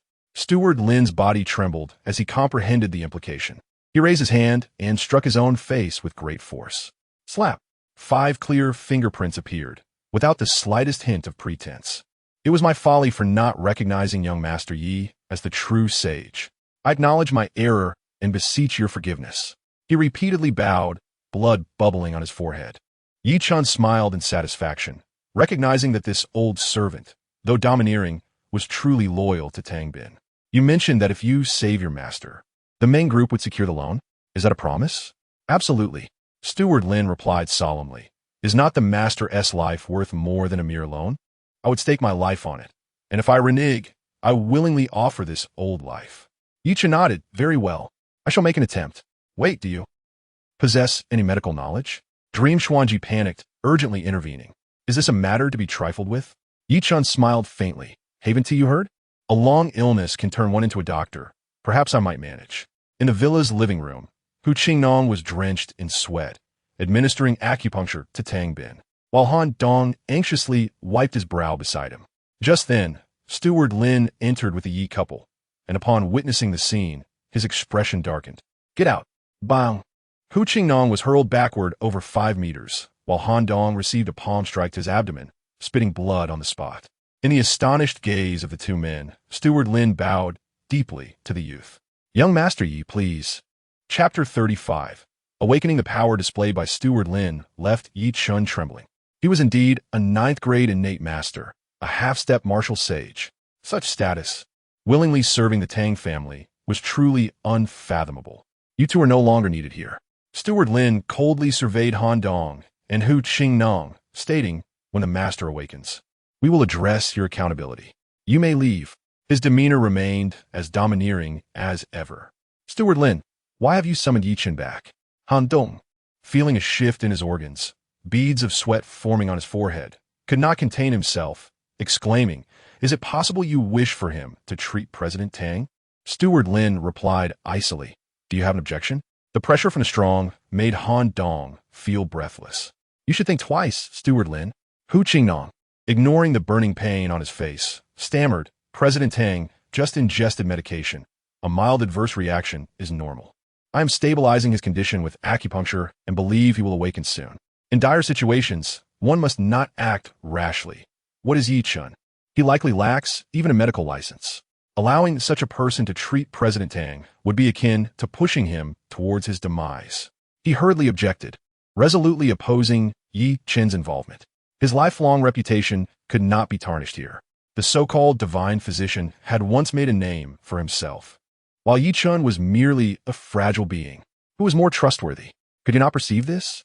Having already stabilized President Tang's condition with his prior treatment, allowing Ye Chen to intervene now would merely be reaping the benefits of Hu Qingnong's hard work. It was one thing to pick fruit, but if Hu Qingnong's treatment plan were disrupted, President Tang would truly be in peril. Han Dong added fuel to the fire, simultaneously blocking all paths for Ye Chen. If a cure was found, it would be seen as stealing fruit. If not, it would be deemed Ye Chen's disruption of Hu Qingnong's plan. Steward Lin remained clear-headed, undeterred by Han Dong's influence, and warned darkly, "Anyone who disrespects young Master Yi shall be slapped." "That's fine." Ye Chen's lips curled into a mocking smile as he said, "Since Doctor Hu is so confident, and President Han is advocating for him, let them proceed with the treatment for President Tang." Steward Lin hesitated this. "Rest assured." Ye Chen nodded slightly. "It will prevent any suspicion of me stealing fruit." Steward Lin sighed. "Very well." "Steward Lin, can't you see? Ye Chen is feeling guilty. Han Dong pounded his chest in frustration, inwardly cursing Steward Lin's confusion, and shouted, "You know my relationship with the Yi family. I, Han Dong, can swear to the heavens that Ye Chen absolutely lacks any medical knowledge." As soon as he finished speaking, a fierce glare silenced him. Clearly, after the earlier incident, Steward Lin had lost all trust in him. "You're wise to recognize your place." Hu Qingnong, sporting a swollen face, stepped forward, his gaze towards Ye Chen still filled with disdain. Ye Chen shook his head, lightly uttering 3 words, "You cannot succeed." Hu Qingnong was on the verge of exploding and retorted coldly, "I shall awaken President Tang this very moment, so you may understand the essence of medicine." With that, he seized the acupuncture needles and plunged them into the patient's acupoints. Zigong, Shanzhong, Huagai, Yutong. With every needle inserted, the patient instinctively twitched. Han Dong exclaimed with excitement, "There's a reaction. There's a reaction." Even Steward Lin was attentively watching, sensing hope for the master. No one noticed Ye Chen's brow furrow slightly, a flicker of disdain in his eyes.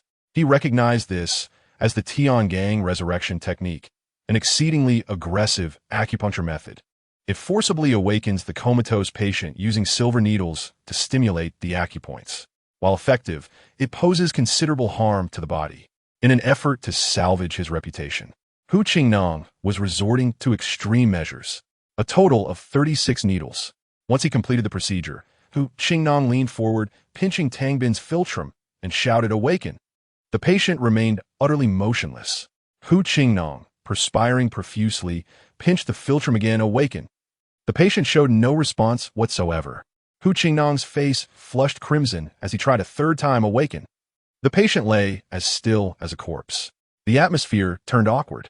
President Tang's condition is quite complex. I need to contemplate the next treatment plan. Hu Qingnong turned back, desperately attempting to salvage his dignity, his eyes pleading.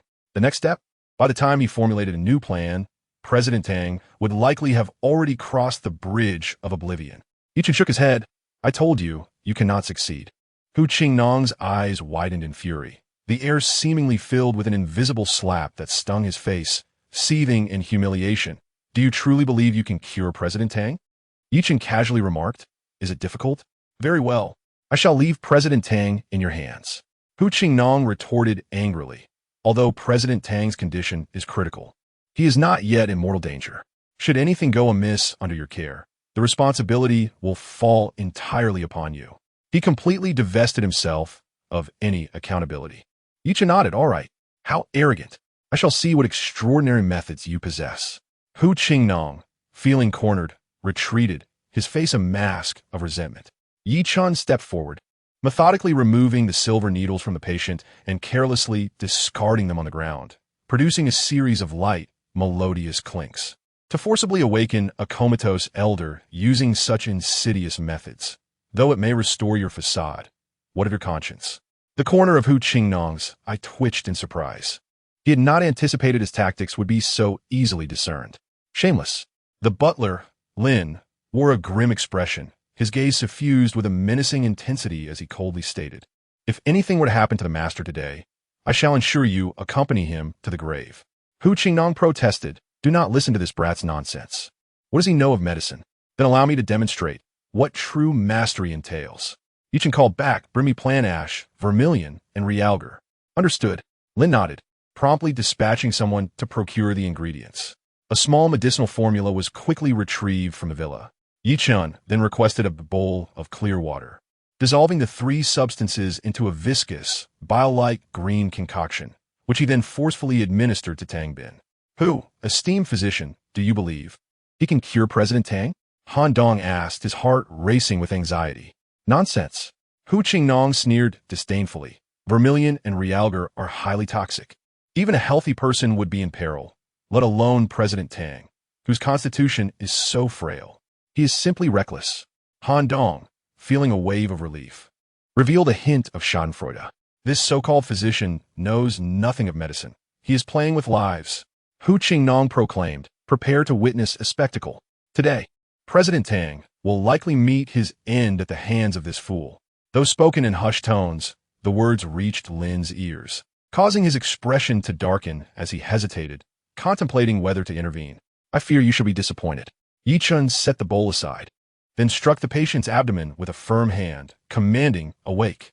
With a violent cough, Tang Bin expelled a mixture of medicinal fluid and blood, awakening abruptly, doubled over in a fit of retching. Chapter 36. 3 years interest-free. This. Hu Qingnong's confidence solidified into disbelief, his eyes nearly bulging from their sockets. Had he not witnessed it firsthand, he would never have believed it. The plant ash, vermilion, and realgar, when mixed with water, were not medicine but poison. It should have sealed the throat upon contact. Hu Qingnong, is this the grand spectacle you spoke of? Handong demanded, exasperated. This defies all logic. It is utterly nonsensical. Hu Qingnong shouted in frustration, nearly driven to madness. It was akin to a top mathematician, having devoted a lifetime to his craft, suddenly witnessing the result of 2 minus 1 as 3, causing his entire worldview to teeter on the brink of collapse. Tang Bin, still bent over, heaved forth a copious amount of liquid, nearly expelling his very insides, his body spasming in discomfort. Hu Qingnong leaned in closer, scrutinizing the vomit, when suddenly his pupils constricted. Within the mixture of gastric fluid, medicinal liquid, bile, and blood, there wriggled something resembling maggots. Meng Xuanji, who had always maintained a sense of cleanliness, turned pale at the sight, hurriedly covering her mouth and fleeing. I understand now. I see it clearly, Hu Qingnong exclaimed, his expression one of epiphany. So that is it. How did I not realize before?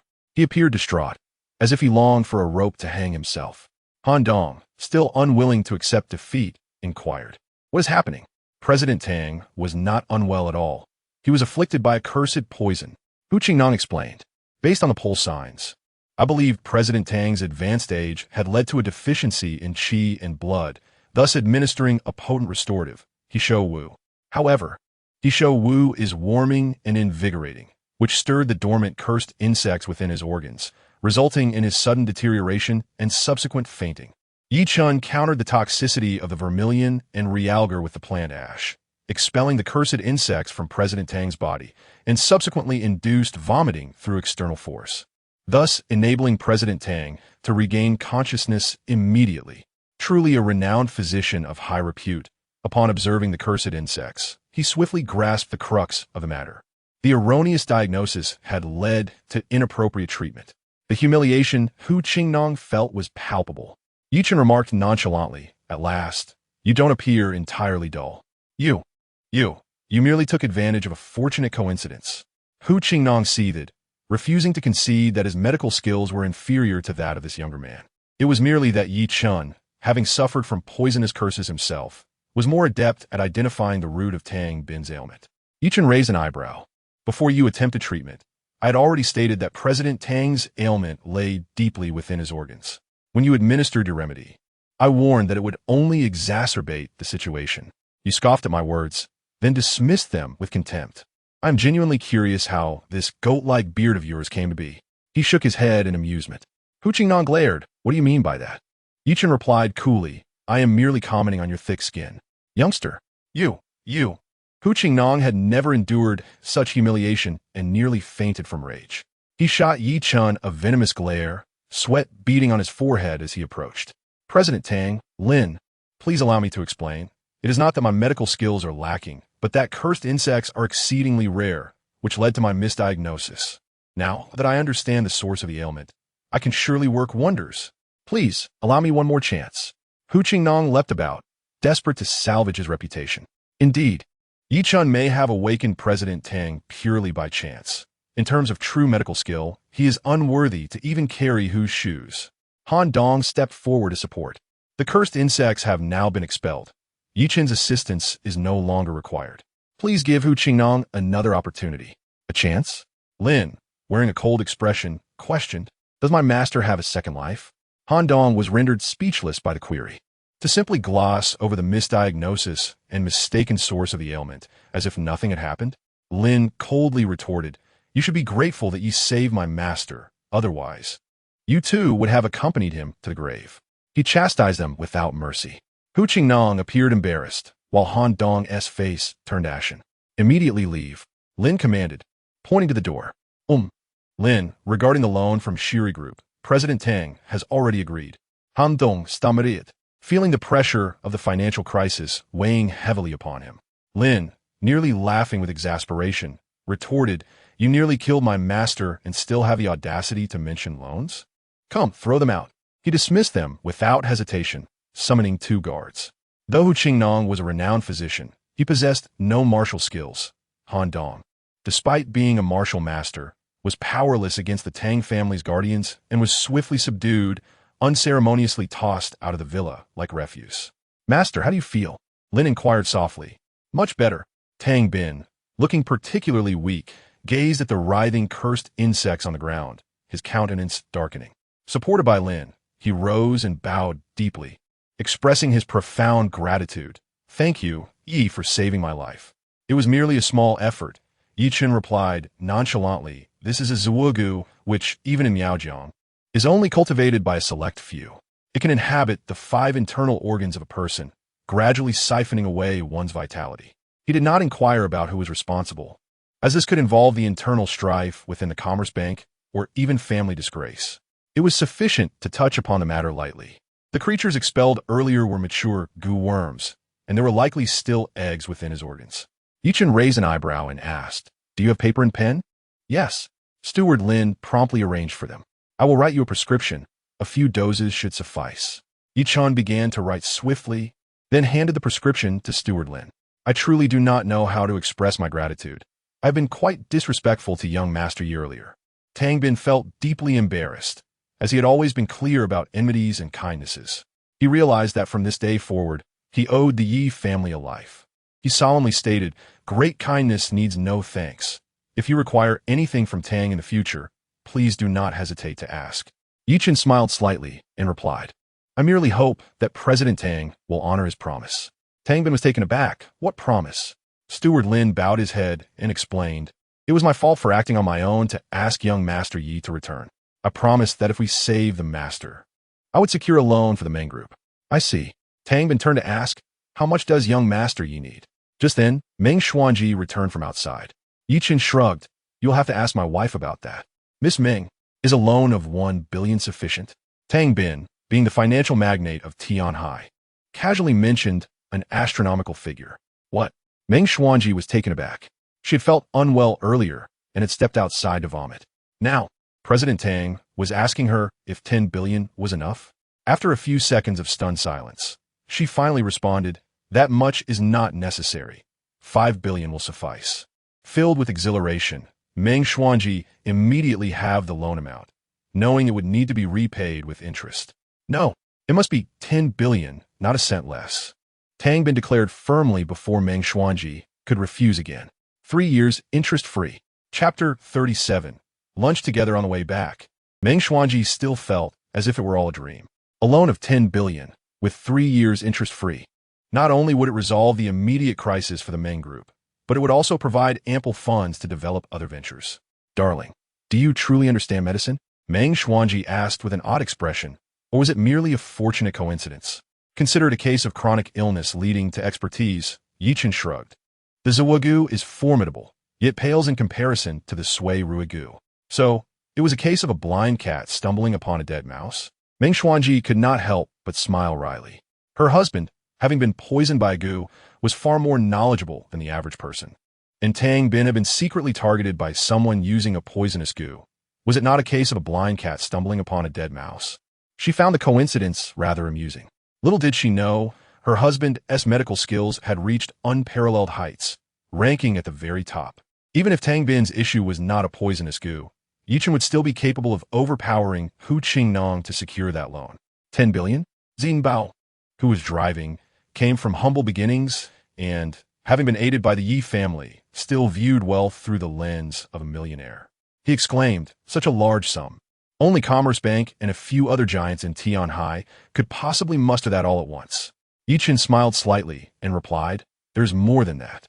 He had just extorted 10 billion from Han Dong and believed that families such as the Song, Ming, Feng, and Ran also had the capability to provide such funds. Jin Bao queried, "Who else?" Ye Chen did not elaborate, simply stating, "Tianhai is far deeper than you imagine. There are so many wealthy individuals." Xin Bao gulped. "If I had 1 billion, I would be content to lie flat." Ye Chen could not help but chuckle. You think $1 billion is enough to lie flat? Asked me if I would agree. He had already formulated a plan. The Ye family's foundation in the military had been entirely dismantled, and for now, he could only focus on the commercial landscape. The next step would be to consolidate the assets held by those traders and forge a trillion-level business empire. And Jin Bao was the chosen guardian. Keep your voices down. I need to make a call. Meng Xuanji gestured for silence and took out her phone to share the good news with her father. 10 billion? How did you secure so much? Dream Hong Wang was both astonished and elated upon hearing the news. He was thrilled that the group now had funds to operate a 100 billion project, yet shocked at the magnitude of the sum, realizing that such a loan must have involved some compromises with Commerce Bank, likely with exorbitant interest rates. Meng Xuanji explained, Dad, it was President Tang who insisted on granting such a large loan to the Meng Group, with a promise of 3 years interest-free. What? 3 years interest-free? Dream Hong Wang was overwhelmed with joy, his voice trembling. Daughter, you are not deceiving me, are you? He found it hard to believe. Although Commerce Bank was vast, 10 billion was no small amount. The Tang family thrived on deposits and mortgage profits. 3 years interest-free. How does the bank profit? I'm certainly not deceiving you. It is entirely true, and it is all thanks to your son-in-law. Meng Xuanji seized the opportunity to speak well of her husband, hoping her father would accept Ye Chen sooner. Son-in-law, you mean Ye Chen? Dream Hong Wang snorted derisively. Daughter, do not defend him. The Ye family is already in decline. When the wall falls, everyone pushes. Did he have such influence? Dad, this loan was not secured due to the Ye family's connections, but rather due to Ye Chen's own capabilities. Dream Hong Wang mocked. What capability does a useless person possess? Dad, I will not allow you to speak of him that way. Ye Chen is my husband, and he is also your son-in-law. Meng Xuanji said somewhat angrily. This time, Ye Chen was indeed indispensable. President Tang was poisoned and needed help, and due to Ye Chen's unique circumstances, he was able to save President Tang's life. In gratitude, President Tang agreed to provide the Meng Group with a loan of 10 billion, promising 3 years interest-free. Without Ye Chen, this loan would have been impossible, let alone with such favorable conditions. She argued her case resolutely. Fortuitous coincidence? What capability does that really show? Ultimately, he is still a useless person. All right, enough. However, Dream Hong Wang had grown impatient. This is tremendous news.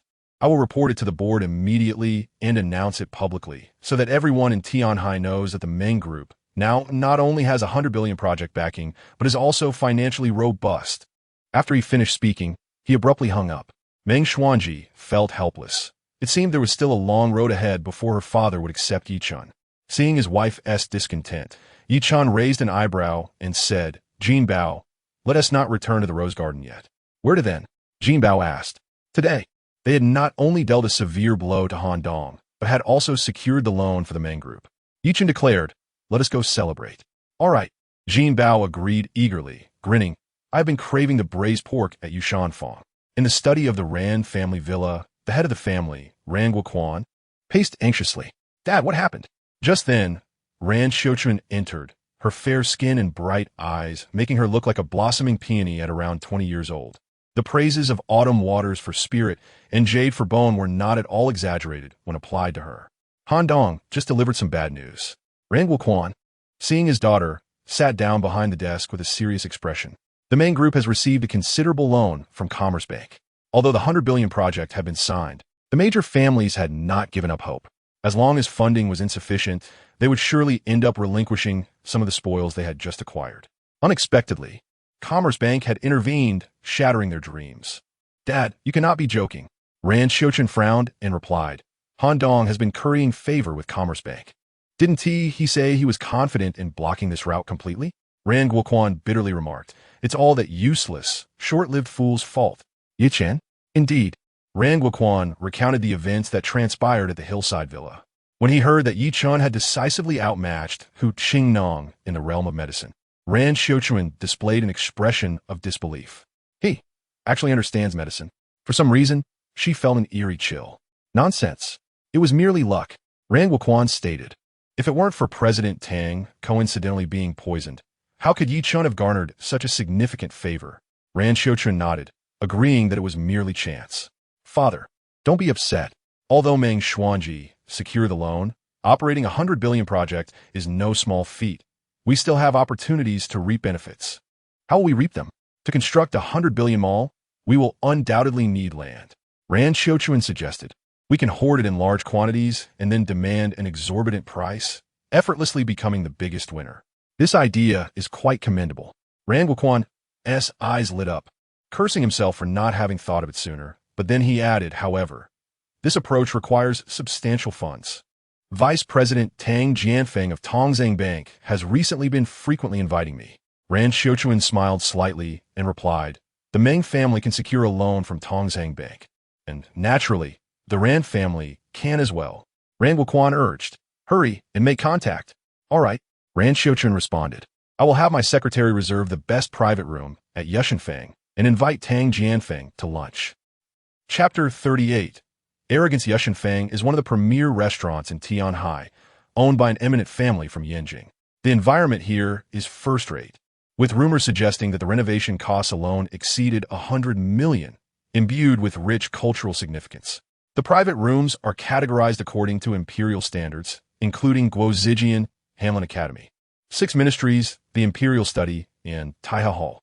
Those dining here are at least middle-class elites earning $1 million annually, while the Guozijian and Hamlin Academy rooms require a fortune of tens of millions. Those dining in the 6 ministries are all prominent figures of Tianhai. Only the most distinguished individuals in Tianhai are entitled to enjoy the Imperial Hall. Since this is a celebration, one must reserve the best private room, the Taiha Hall. May I ask who you are, sir? It is not merely wealth that grants access to the Taiha Hall. One must possess the highest social standing in Tianhai. Ye Chen spoke without hesitation, producing a membership card. Traditionally, the Ye family would dine in the Taiha Hall for their New Year's Eve dinner. Thus, he held the highest-level membership card. The Ye family. The server's expression became complex, revealing a hint of difficulty. The Ye family's influence has waned, no longer qualifying for dining in the Taiha Hall. Please wait a moment. He turned and hurried away, clearly to consult the manager. Zinbaomuta imbatinti. Is it really that complicated? Ye Chen chaklet softly, siging inyardly. He never expected that following the Ye family's downfall, even securing a private room would be met with skepticism. The fickleness of societal relationships and the coldness of human sentiment is painfully evident. Manager's office. The young master of the Ye family wishes to dine in the Taiha Hall. Chen Songbai pondered for a moment after hearing his subordinate's report and said, let him in. The server, puzzled, asked manager, didn't you say a few days ago that the Ye family is no longer illustrious and only deserves to dine in the 6 ministries? Chen Songbai trimmed his nails and replied, the Ye family does not deserve it, but we cannot afford to offend Fu Qianshan of Qianding Group. The server's expression shifted to one of understanding. A few days prior, Fu Qianshan had spent a considerable sum to reserve the entire venue for a day, just to host the young master of the Ye family, indicating a significant connection. The manager is showing respect to Fu Qianshan. He immediately grasped the situation and departed. Young Master Yi, the Taiha Hall is prepared for you. When the server reappeared, he was all smiles, repeatedly apologizing. Shortly after Ye Chen and the others were invited into the Taiha Hall private room, a Rolls-Royce pulled up at the entrance of Ye Chen. A breathtakingly beautiful woman alighted, none other than Ran Xiuquan. She beamed like a blossom, accompanied by a man wearing golden-rimmed glasses, around 30 years old, exuding an air of high intellect and authority. Dan Zianfeng, vice president of Tongzheng Bank, with an annual salary in the tens of millions, along with family dividends, holds considerable influence in the financial sector. Thank you, President Tang, for your presence. To be invited by a beauty like Miss Ran is my honor. Tang Jianfeng loosened his tie, his eyes gleaming with eager malice behind his golden glasses. He had long coveted the most beautiful woman in Tianhai. Previously, out of respect for the Yi family, he had refrained from taking action, but with the Yi family's misfortune, he eagerly sought to advance his intentions. The thought of soon being able to indulge in the charms of the city's foremost beauty left him parched with excitement. The Ran family lacks depth and is often regarded as nouveau riche. Ran Xiuquan feigned innocence, saying, I could only reserve a room of the imperial study level. I hope President Tang does not mind. I certainly do not mind, but dining with Miss Ran should naturally come with the utmost service. Tang Jianfeng proclaimed with grandiosity. Ye Chen would not dare disrespect Miss Ran, let alone disregard me. Tang Jianfeng. Ran Xiuquan shook her head, saying, How could I dare act under President Tang's banner? Now I understand. Tang Jianfeng relaxed. Their distinguished identities immediately drew attention upon entry. President Tang, long time no see. Chen Songbai approached with a fawning expression, personally attending to them. Although he is not the biological son of Tianhai's wealthiest man, he is still of the Tang family bloodline and occupies a high position at Tongzheng Bank. Indeed, Tang Jianfeng nodded imperiously and said, "Prepare the Taiha Hall. I wish to dine with Miss Ran inside." The Taiha Hall? Chen Songbai displayed a troubled expression. There is only one top-tier private room, and currently, the young master of the Ye family is dining inside. Tang Jianfeng's countenance darkened, hesitating in front of Ran Xiuquan, which irked him. What? Is my stature insufficient? Certainly not. Chen Songbai's forehead broke into a cold sweat as he hurriedly explained. The Taiha Hall is currently occupied. Would you prefer the imperial study instead? Tang Jianfeng coldly retorted. Who dares to occupy my private room? Chen Songbai braced himself and replied, It is young master Ye Chen of the Ye family. The Ye family? Ye Chen. Tang Jianfeng could not suppress a laugh, disdainfully saying, Had this been the Ye family of old, perhaps I would have given Ye Chen some consideration. But now the Ye family holds no worth in Tianhai. Immediately have him vacate the room for me and Miss Ran. This. Chen Songbai felt a headache coming on, not out of fear of offending Ye Chen, but rather of the potential repercussions reaching Fu Qinshan's ears. President Tang, perhaps we should let it go. Ran Xiuquan thoughtfully advised. I heard Ye Chen and Meng Xuanji visited the hillside villa today to secure a substantial loan from President Tang. Creating conflict at this moment may not be advantageous for you. Then this matter is even easier to resolve. Tang Jianfeng commanded like a sovereign. Have Ye Chen vacate the room. Otherwise, I will immediately retract Tongzheng Bank's loan to the Meng Group. As vice president of Tongzheng Bank, he indeed held such authority. However, what Tang Jianfeng did not realize was that Tang Bin's decision to grant the Meng Group a loan was not a typical commercial transaction, but rather an act of gratitude. A cunning glint flashed in Ran Xiuquan's eyes. Her earlier mention of a loan was precisely to elicit this outcome. Please wait a moment. Chen Songbai confidently entered the Taiha Hall, believing it would be a simple matter of communication. The Ye family, now diminished, could hardly stand up to the Tang family. The Meng Group had also secured a loan from Tongzheng Bank. Now that the vice president demanded Ye Chen vacate the room, could he refuse? Would he dare to refuse? Tang Jianfeng shared this belief. However, Chen Songbai soon returned, his expression peculiar and somewhat disheveled. Tang Jianfeng raised an eyebrow and inquired, did he agree? Chen Songbai stammered. Young Master Yi said. Tang Jianfeng pressed. What did he say? He said to get as far away as possible. Chen Songbai, summoning his courage, continued. He also mentioned that if Mr. Tang truly has the ability to reclaim the loan, then by all means give it a try. Arrogant. Tang Jianfeng felt as though he had been slapped in the face, immediately raising his eyebrows. I will make him kneel before me in repentance. Chapter 39. Does it hurt? Tang Jianfeng was furious, his formidable aura causing Chen Songbai and others to tremble in fear. After all, he was the vice president of the commercial bank. With a mere word, he could resurrect a bankrupt company or condemn a thriving one to ruin. His power was intoxicating. His character remained unchanged. Ran Xiuquan sighed, a hint of pity curling her lips. As a former lover, no one understood Ye Chen better than she did. He bore no arrogance, but possessed a proud spirit, unyielding against the weak and unafraid of the strong, a true maverick. If the Ye family had not fallen from grace, such a disposition would have posed no issue. However, now Ye Chen lacked the means to uphold his pride, especially in the face of a behemoth like the commercial bank. Bang! The door to the Taiha Hall private room was kicked open. Ye Chen, who was in the midst of dining, frowned but did not lay down his chopsticks. Entering was Tang Jianfeng, accompanied by a phalanx of bodyguards. Ye Chen lifted a piece of elbow meat to his mouth, chewing without even glancing at the intruders, pausing only slightly upon noticing Ran Xiuquan's presence. What audacity! Jin Bao, with his fiery temper, immediately surmised the identity of the newcomers, finishing off the chicken leg in hand and casually tossing the bone at Tang Jianfeng's feet. Here, a bone for you to gnaw on. Eat your fill and get lost. His nonchalant mockery rang out. This brutish fellow feared nothing but the matriarch of the Yi family. Not even Tang Jianfeng nor Tang Bin could intimidate him. Tang Jianfeng stared at the chicken bone at his feet, his face turning green with rage as he gritted his teeth. You are merely a servant. You have no right to speak to me. Jin Bao sprang to his feet, grinning fine. Since you cannot comprehend human speech, I shall communicate with my fists. Let actions speak louder than words. At that moment, Meng Xuanji shot him a look, signaling him to sit down. The young mistress's words were not to be disregarded, and Jin Bao, with a pout of discontent, reluctantly returned to his seat. Mr. Tang, we will finish shortly. Meng Xuanji sought to ease the tension, especially after recently securing a significant loan from the commercial bank. Are you suggesting I wait? Do you believe you wield such influence? Mr. Tang, allow me to explain. No need for explanations. Tang Jianfeng interrupted impatiently, his gaze fixed on Ye Chen, his face a mask of fury. The greatest insult one could endure was being ignored. Since entering, this waste had not even cast a glance in his direction, treating him as though he were invisible.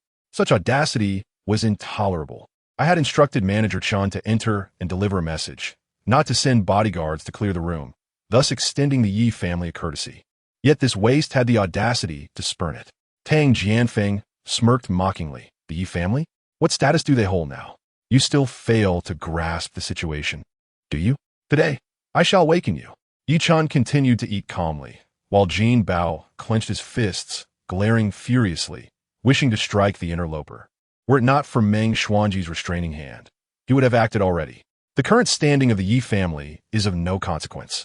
I am acutely aware of my own identity. Ye Chen swallowed the food in his mouth, leisurely dabbed his lips with a napkin, and cast a glance at Ran Xiuquan. Speaking coolly, perhaps it is you who should awaken. He was almost certain that Tang Jianfeng had been manipulated by that woman, to be used as a pawn without realizing it was either foolishness or a sign of being blinded by lust. While I remained calm, Ye Chen's voice turned cold.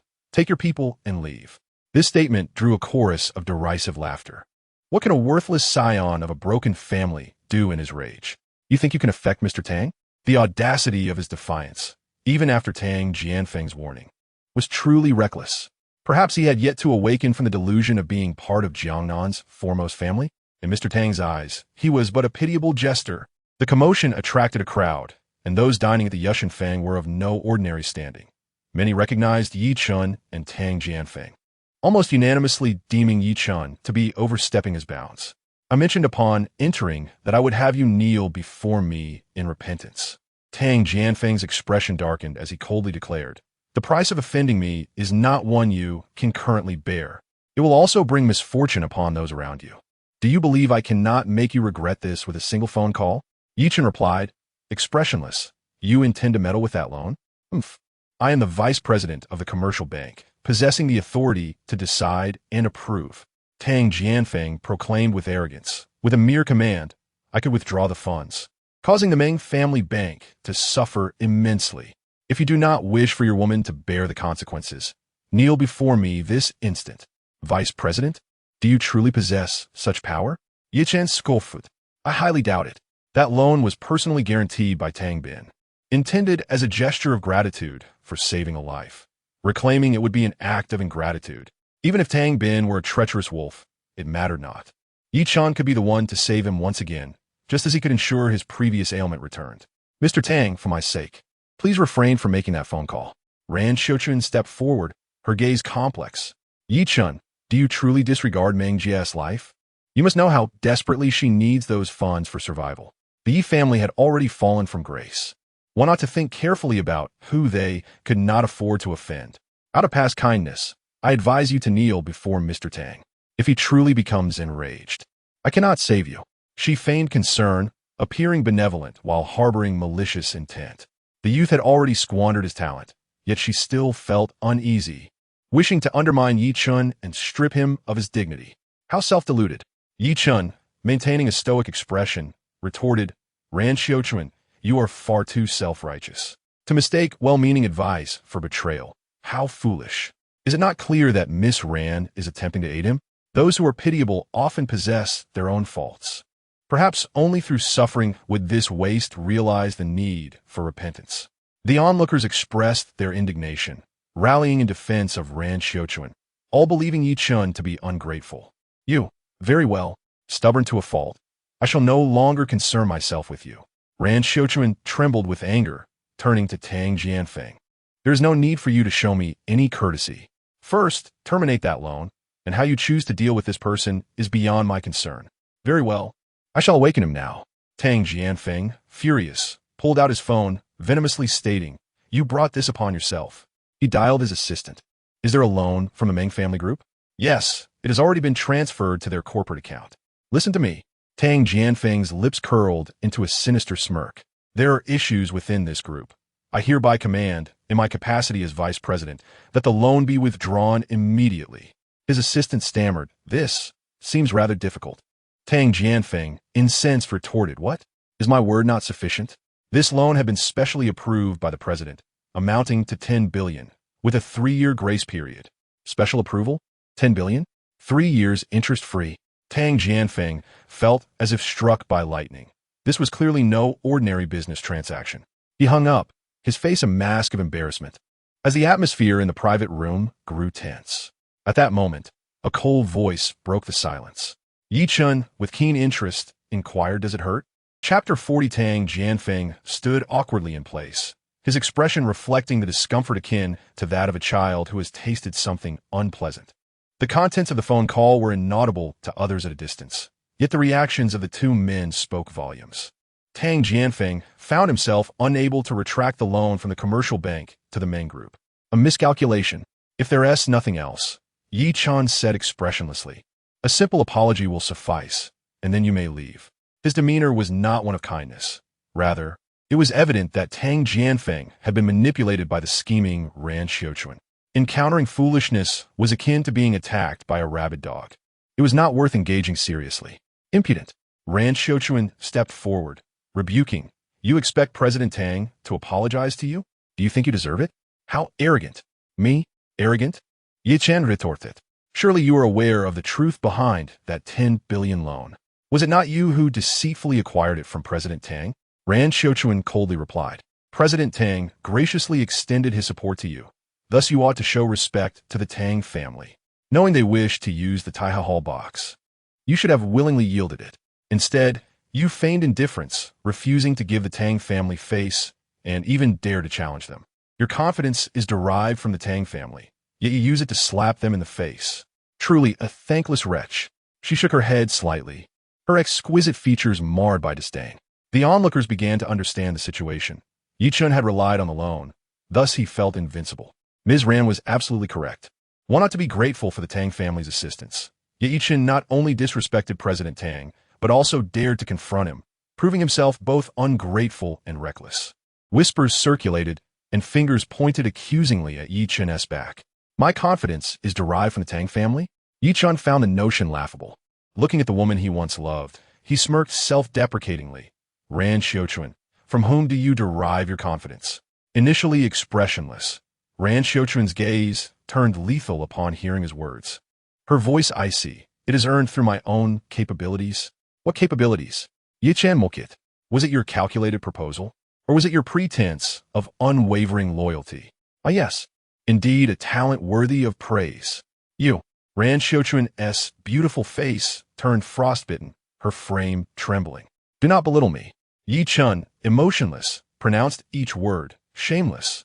It was as though an invisible hand struck Ran Xiuquan across her hypocritical visage. The spectators recalled that Ye Chen spoke truthfully. Anyone could criticize the Yi family and Ye Chen, but not Ran Xiuquan. From a modest workshop with assets of merely $1 million, she had 3 years ago achieved miraculous growth to become a publicly listed company, all thanks to the support of the Yi family. If Ye Chen was a thankless wolf, then Ran Xiuquan was a siren. Tang Jianfeng swiftly positioned himself as her protector, his gaze as cold as death. Ye Chen, I care not how you deceive my uncle for that loan. It is inconsequential. What matters is that you recognize your place and act wisely. Do you believe we are of the same caliber? Kneel in repentance and yield the Taiha Hall box. Do not delay my lunch with Ms. Ran. He assumed an air of superiority, as if a mere gesture could render Ye Chen powerless. No one deemed Tang Jianfeng tyrannical. He was a prominent figure in finance and the nephew of the wealthy Tian Shai. Ye Chen frowned at the incessant chatter. Dining in peace seemed impossible. Will you depart? Do not provoke my wrath. Tang Jianfeng stepped forward, a menacing expression on his face. Ye Chen had no desire to engage with such a fool, but the incessant taunts pushed him to raise an eyebrow. May I make a call? Planning to summon someone to pressure me? Tang Jianfeng, emboldened, replied, go ahead. I would like to see what connections the Yi family still possesses and who they could possibly bring. He extended a finger, inches from Ye Chen's nose. But before you call, think carefully. If they lack influence, I shall make them kneel in repentance alongside you. I dislike being pointed at. Ye Chen halted his dialing. So what if you do? Tang Jianfeng scoffed. A fallen phoenix is less than a chicken. You ought to be grateful that I deigned to point at you. Ye Chen could responded, Shao Bao. A towering figure rose 2 meters away, exuding an oppressive aura. Jin Bao wasted no words. His large hands seized Tang Jianfeng's arrogant finger and twisted it forcefully. With a sickening crack, Tang Jianfeng was hurled from the private room, crashing into a throng of spectators. Jin Bao returned to his seat, nonchalantly resuming his meal. Ye Chen, this time, no one will save you. Ran Xiuquan's eyes gleamed with schadenfreude. This was the outcome she desired. So foolish. He truly did not comprehend the concept of restraint or the importance of the greater picture. Not only would Ye Chen face ruin, but the Yi family would also suffer further calamity. Ye Chen dismissed the scheming woman, dialing a number. Tang Bin's weak voice soon rang out, cheerful yet curious. Young Master Yi, what is it? Manage your nephew. Ye Chen replied coolly, or I shall not hesitate to discipline him myself. Which one? Tang Bin was momentarily taken aback. Dan Zian Feng. Tang Bin's irritation flat. What has this fool done to offend young Master Yi? He had been saved from a poisonous curse by Ye Chen, and his life was still precarious. Tightly grasped in Ye Chen's hands, hence his outrage. Unbeknownst to him, he was being used as a pawn. Ye Chen mused, he just told me to kneel in repentance. I suspect he may soon wish to kill me. What? Tang Bin was thrown into disarray. I will immediately send someone to teach this rebellious child a lesson. He hastily hung up, his urgency palpable. You worthless, short-lived fool. Outside, a venomous roar echoed as Tang Jianfeng re-entered, clutching his severed finger, flanked by a group of menacing bodyguards. Today, I shall make you understand who truly reigns in the city of Tianshai. He bellowed. Render this pair of men and women utterly incapacitated. Wait. Ye Chen tilted his head, a glimmer of amusement in his eyes. I already called someone. Do you not wish to know whom I summoned? Whom? Tang Jianfeng clung to the last remnants of his reason, recalling the former prestige of the Yi family, seeking clarity before acting. Ye Chen, with utmost sincerity, replied, your granduncle. Tang Jianfeng's face turned a ghastly shade of green, feeling as if his relatives had been insulted. You dare mock me? With a crash, he overturned a table, howling in frustration. Kill him immediately. Chapter 41. Tang Jianfeng's remaining sense of reason evaporated. It was as if he had been provoked into a frenzy, and the onlookers reveled in the spectacle. Had he complied earlier and knelt in repentance, none of this would have transpired. Now, he would likely find himself crippled before begging for forgiveness. Ye Chen was deserving of his fate. It was unfortunate for Miss Meng to be caught in the crossfire. To marry such a man was indeed a stroke of misfortune. No one sympathized with Ye Chen. They deemed him too arrogant and believed he deserved his comeuppance. Society operates within a hierarchy, with strict divisions among ranks. The Yi family once stood atop the pyramid, but now they have fallen from grace and should regard their former peers with reverence and awe. Suddenly, a cadre of black-clad bodyguards surged into the private room, each one a skilled martial artist, hired by the Tang family and formidable in their abilities. Each merely uttered 2 words, Xiao Bao. It was as if an invisible shackle had been released. A beast was unleashed. Jin Bao grinned widely, his grotesque face lighting up with a terrifying smile. You wretched lot dare to be insolent before young Master Chen?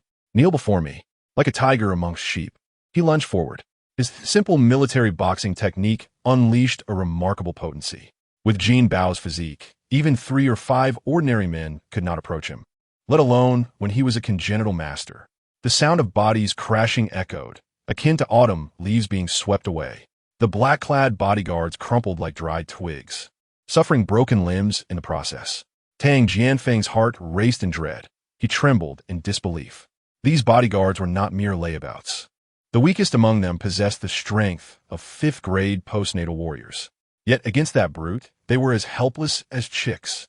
he finally comprehended that the Ye family's profound heritage, though diminished, still commanded respect. You enjoy making others kneel in repentance, don't you? Jin Bao, having dispatched the lackeys, flashed a smile more fearsome than the Lord of Hell himself. Tang Jianfeng, shaking like a leaf, gritted his teeth and called out, "Lei Bao." Boom! A terrifying aura surged from outside, materializing in the private room in an instant. Jin Bao halted, a flicker of wariness in his gaze. A congenital master. Moreover, he appeared to be of a higher grade than Jin Bao. "Young master, what are your orders?" Lei Bao, a man in his 40s with a closely cropped head and a fitted suit, exuded a commanding presence. His piercing eyes gleamed like blades, revealing his prowess as Tang Jianfeng's driver and the strongest expert by his side. "Ye Chen, do not presume that having a congenital master as your pet allows you to be arrogant before me." Tang Jianfeng felt he regained control of the situation and spoke gravely. "Two things in this world are most fearsome: power and wealth. The Yi family has lost its military might and fallen from grace. The Tang family, however, is rich enough to rival nations and can afford to nurture countless experts. Today, you will tremble beneath the weight of money." He extended his index finger, gesturing towards Jin Bao. "First, eliminate this brute." "Yes, young master." Lei Bao's eyes gleamed as he leaned forward, rhythmically inhaling. Three-body stance. "So, you practice Xingyiquan?" Jin Bao felt merely cautious, having torn apart 5th-grade congenital masters. Why would he fear a 3rd-grade one? "Kill." Lei Bao, with a cold demeanor, launched his assault. The two congenital masters engaged in a rapid exchange within the room, the outcome indecisive for the moment. Though Jin Bao was a grade lower, his battlefield experience and formidable physique kept him in contention. Struggling in vain. Tang Jianfeng wore a proud expression, seemingly brimming with confidence in his bodyguard, urging, "Do not waste time. Use your trump card." "Yes, young master." Lei Bao adjusted his offensive rhythm, seemingly preparing something. None of this escaped Ye Chen's sharp gaze. He discerned that Lei Bao's sleeve concealed a hidden weapon, perhaps a concealed arrow, and if deployed unexpectedly at such close range, Jin Bao could very well be injured. His left hand ring glinted, and a strand of sword energy shot forth like a wraith into the fray. As Lei Bao attempted to activate his hidden weapon, it inexplicably malfunctioned. In the world of martial arts, a mere moment's hesitation could spell life or death. This misstep cost him dearly. Bang!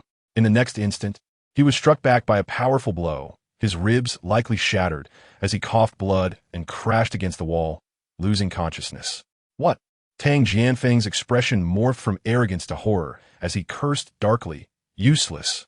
Before he could react, someone seized him by the collar. "You dare demand young Master Chen kneel before money? Such audacity!" Jin Bao wasted no breath, delivering a flurry of resounding slaps, sending several of Tang Jianfeng's teeth flying. Gasps echoed from the onlookers. This was the Tang family's direct descendant, the nephew of the god of wealth. Jin Bao's brutality was shockingly excessive. Thud! After venting his frustration, he tossed Tang Jianfeng at Ye Chen's feet. "Kneel and repent." "I." Tang Jianfeng, bloodied, slowly raised his head to see a pale face. Gritting his teeth in threat, "Your servant struck me. That equates to your assault. You've brought calamity upon the Yi family." "Equates to nothing." Ye Chen raised his hand, delivering a resounding slap. Pop! Tang Jianfeng was sent flying over 5 meters before being yanked back by Jin Bao, as if he were a mere chick. "Kneel properly." "Ye Chen, you are courting death." Tang Jianfeng's face twisted in resentment, yet he persisted. Pop! Ye Chen raised his hand again, sending him reeling. Jin Bao yanked him back and added a kick. "Kneel straight." "Ye Chen." Tang Jianfeng attempted to muster a fierce retort, but the fear had already taken hold. However, he could not escape without another slap. Pop! Ye Chen struck again, coldly demanding, "Now, tell me you're standing." Domineering. Ruthless. This scene left the onlookers utterly astounded. Such audacity. This was no longer merely a slap to Tang Jianfeng's face, but a public humiliation of the Tang family itself. Enough. Ran Xiuquan could no longer bear it and stepped forward. "Ye Chen, a gentleman may be slain, but he must not be humiliated. Your treatment of Mr. Tang is utterly excessive. You may have one in this room, but outside, you will face the wrath of the Tang family." What a grandstanding moralist. Ye Chen coughed again, a sickly flush appearing on his pale face as he retorted, "If Jin Bao had been defeated just now, Do you think he would have shown me mercy? This. Ran Xiuquan clenched her teeth. Your comparison is utterly flawed. The Yi family is in decline, while the Tang family is on the rise. Fool! Ye Chen had no interest in debating further. Just then, footsteps echoed from outside. Oh no! The Tang family has sent reinforcements.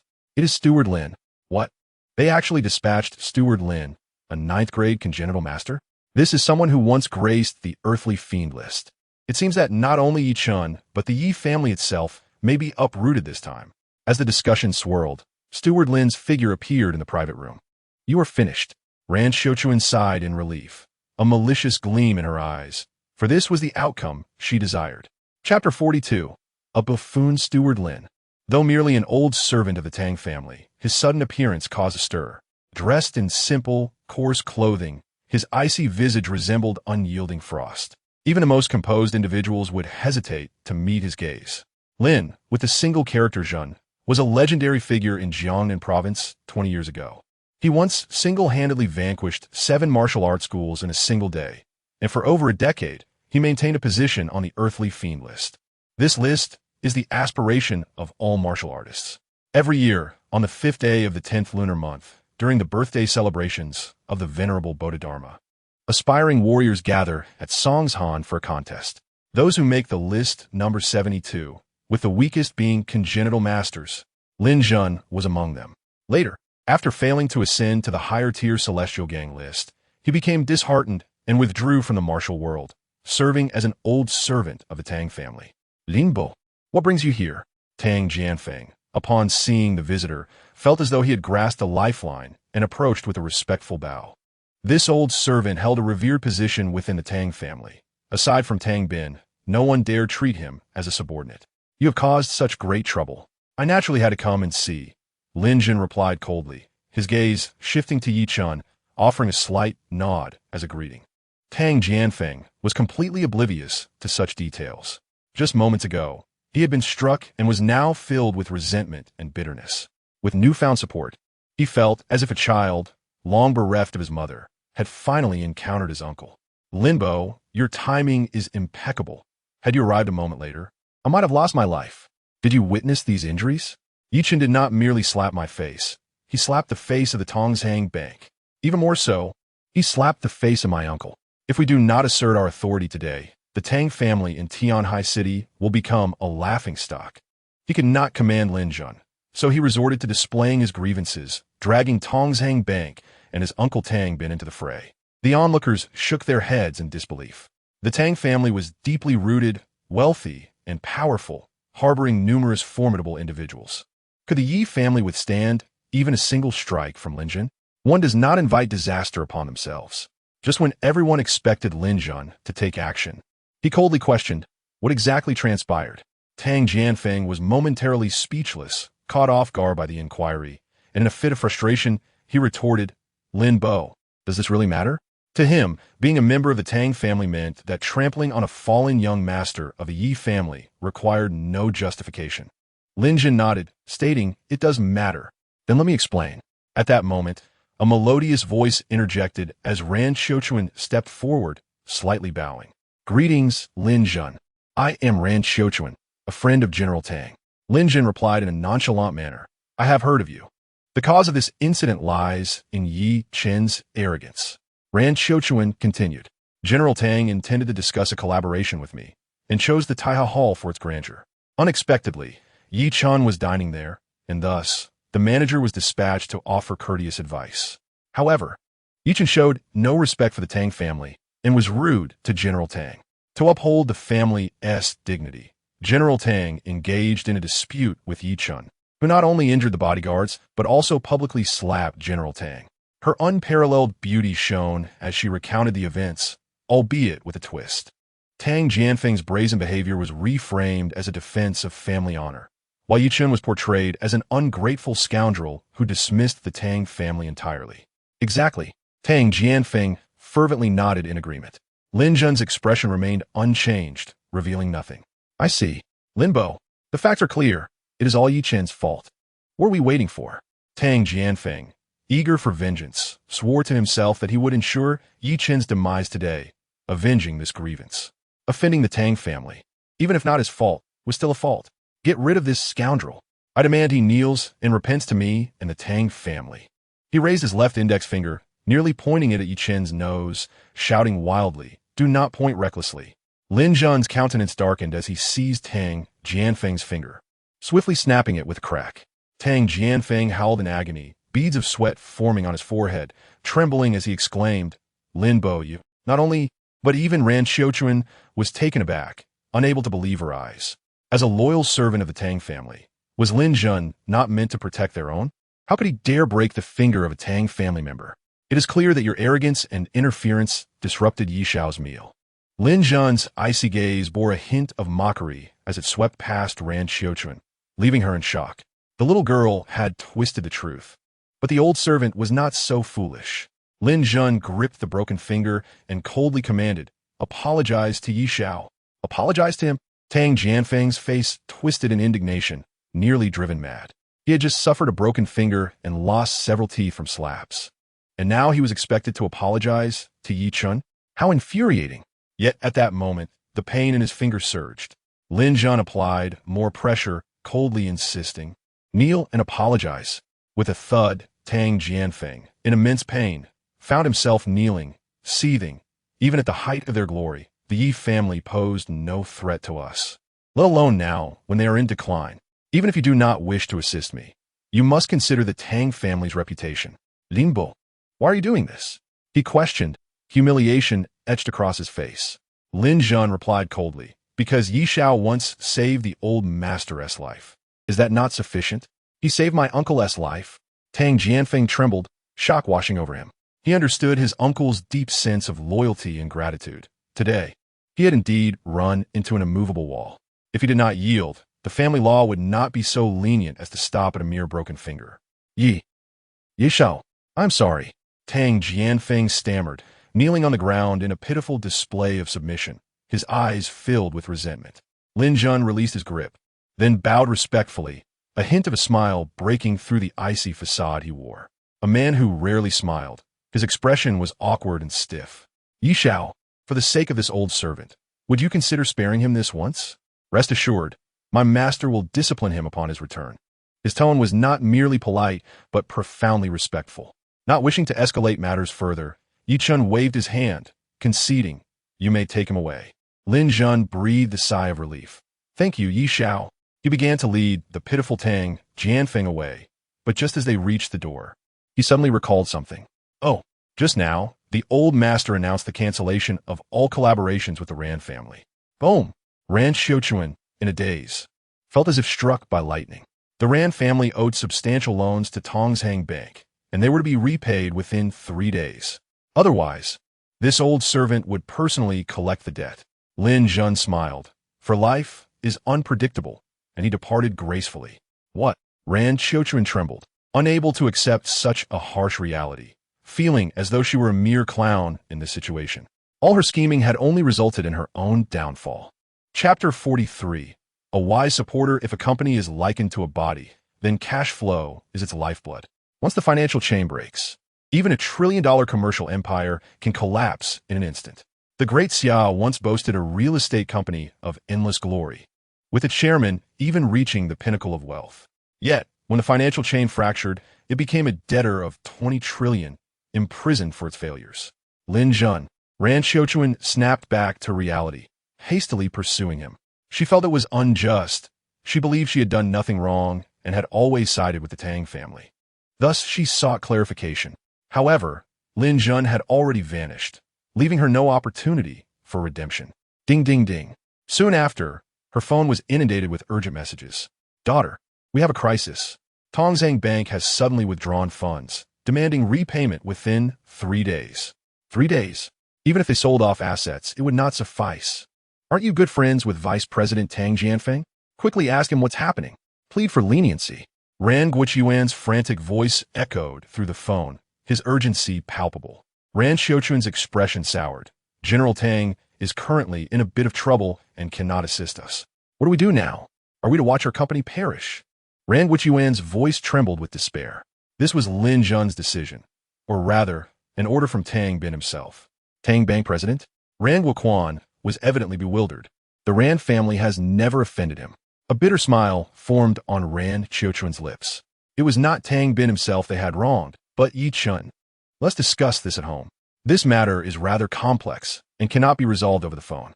She hung up helplessly, like a grasshopper in autumn. Her days were numbered. At that moment, a loud and mocking voice came from behind. Rand Qiuquan turned around to see a towering figure over 2 meters tall, well-fed and content, one hand resting on his belly while the other rudely picked at his teeth with a toothpick smaller than a mahjong tile. Jin Bao did not hide his glee. He harbored a deep-seated disdain for this woman who had betrayed the Ye family. Tianhai City boasted more than one bank, and for the Rand family, this was merely a trivial inconvenience. A layer of frost settled on her face as she coldly remarked, "If you wish to witness a spectacle, both you and your master will undoubtedly be disappointed. Just a minor inconvenience? Perhaps." At that moment, Ye Chen emerged from the private room with his wife, casually stating, "But I must remind you, this is merely the beginning. It's merely a stroke of luck that has led President Tang to owe a personal favor." Rand Qiuquan's complexion turned a shade of iron, and through gritted teeth, she replied, "He may assist you once or twice, but the day will come when such favors run dry." Ye Chen, with a hint of mockery, retorted, "Do you believe my trump card is luck?" Rand Qiuquan countered, "Is it not?" Ye Chen chose not to elaborate. Time would reveal just how foolish this woman was. He said lightly, "Do you remember what I told you that day?" "What?" Rand Qiuquan inquired. "The Ye family can exalt you to the heavens or trample you into the ground." Ye Chen spoke coldly. "I will reclaim every single item that was deceitfully taken from the Ye family." A tremor coursed through Rand Qiuquan, and a flicker of panic flashed in her eyes. The confidence radiating from the youth momentarily made her feel as though the prodigious talent she once knew had returned. Yet she quickly regained her composure, her face filled with disdain. "Oof. Even if you possess such capabilities, you likely won't live to see that day." Rand Qiuquan laughed lightly, venomously adding, "Brother Ye Chen, you might want to think carefully about how to spend your fleeting days." After saying that, she hurriedly departed, clearly anxious to return and deal with the mess caused by the bank's withdrawal of funds. "Had it not been for my principles against striking women, I would have acted just now," Jin Bao remarked, staring at her retreating figure, his honest face filled with confusion. "What a wonderful girl she once was," he sighed. "Women are truly capricious. I cannot comprehend nor see through them." Ye Chen chuckled softly. This woman was cunning enough to deceive even herself, let alone a simpleton like Jin Bao. "Dear, I cannot accompany you this afternoon," Meng Xuanji said apologetically as they exited the restaurant. As the president of the rapidly developing company, she naturally had numerous responsibilities. Ye Chen nodded and instructed Xiao Bao, "Ensure the safety of the young lady." "That won't do," Meng Xuanji replied. "Xiao Bao is the driver and bodyguard arranged by Grandma for you."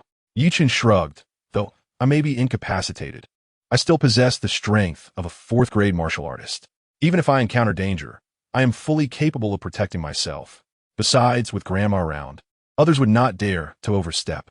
You're different, though. The billion-dollar project has made many resent the Meng Group. Have you forgotten what happened on the way to the signing?"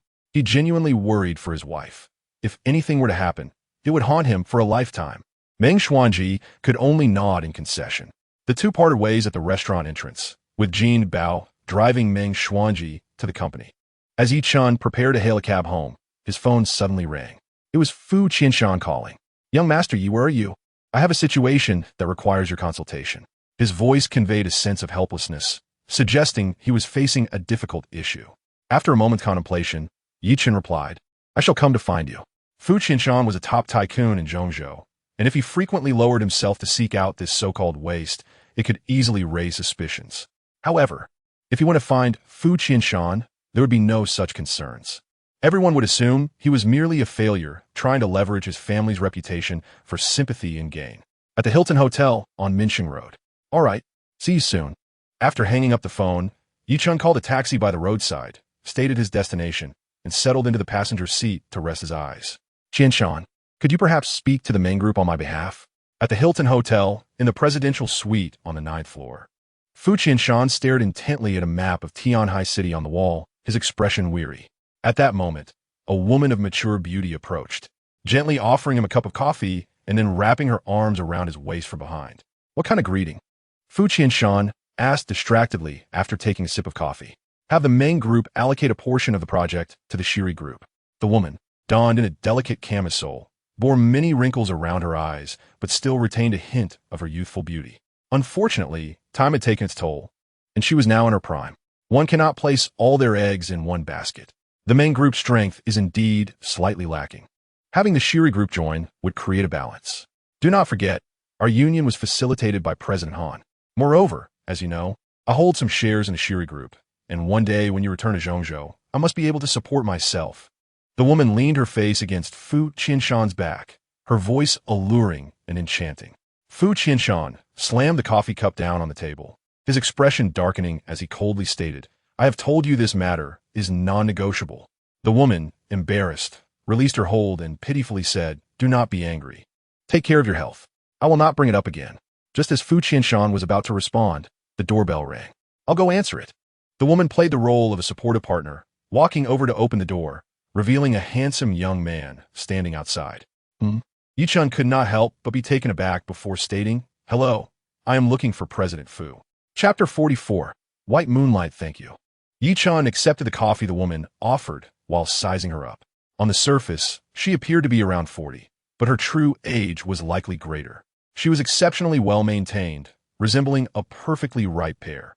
Although she could not compete with a young girl, she would undoubtedly be a coveted treasure for those with particular tastes. The woman smiled slightly and politely said, you are too kind. Afterward, she obediently positioned herself behind Fu Qianshan, resembling a devoted wife. Yet, Fu Qianshan impatiently waved her away, saying, this is no longer your concern. Please leave. Very well, you may continue your conversation. The woman displayed no sign of discontent, obediently exiting the room, though a flicker of resentment crossed her eyes as she closed the door. Ye Chen raised an intrigued eyebrow, keeping a concubine hidden away. When treating Fu Qianshan's illness years ago, he had met his family, including Fu Qianshan's wife, and he did not recall her being this beautiful. Young master, you jest. Fu Qianshan replied, shaking his head as he watched the woman leave. In truth, she is just a needle buried within my side. A needle? Ye Chen questioned it. Fu Qianshan sighed, considered a gift from Han Dong. So it was a beauty trap. Ye Chen chuckled knowingly. No wonder Fu Qianshan had intended a hand over the billion-dollar project to Han Dong. He had clearly received a favor in return. It was understandable that even a hero could falter before beauty. However, the age of this beauty was somewhat surprising. How did Han Dong know you had a preference for this? Preference for what? Fu Qianshan was taken aback, soon realizing what Ye Chen implied, and he awkwardly chuckled. I have no peculiar tastes. Of course, I understand that youth is preferable in women. Ye Chen remarked, then why do you keep her around? This woman is different. Fu Qianshan insisted. Her name is Yu Qingmei. We were classmates in our youth. Back then, she was the belle of the school, while I was merely a penniless boy. I was so insecure that, despite my feelings, I never dared to confess. He sighed at this point. Ye Chen's expression was peculiar. He never expected that the top tycoon of Zhongzhou had once been an awkward youth. In an era when telephones were not yet widespread, after graduation, I lost contact with Yu Qingmei.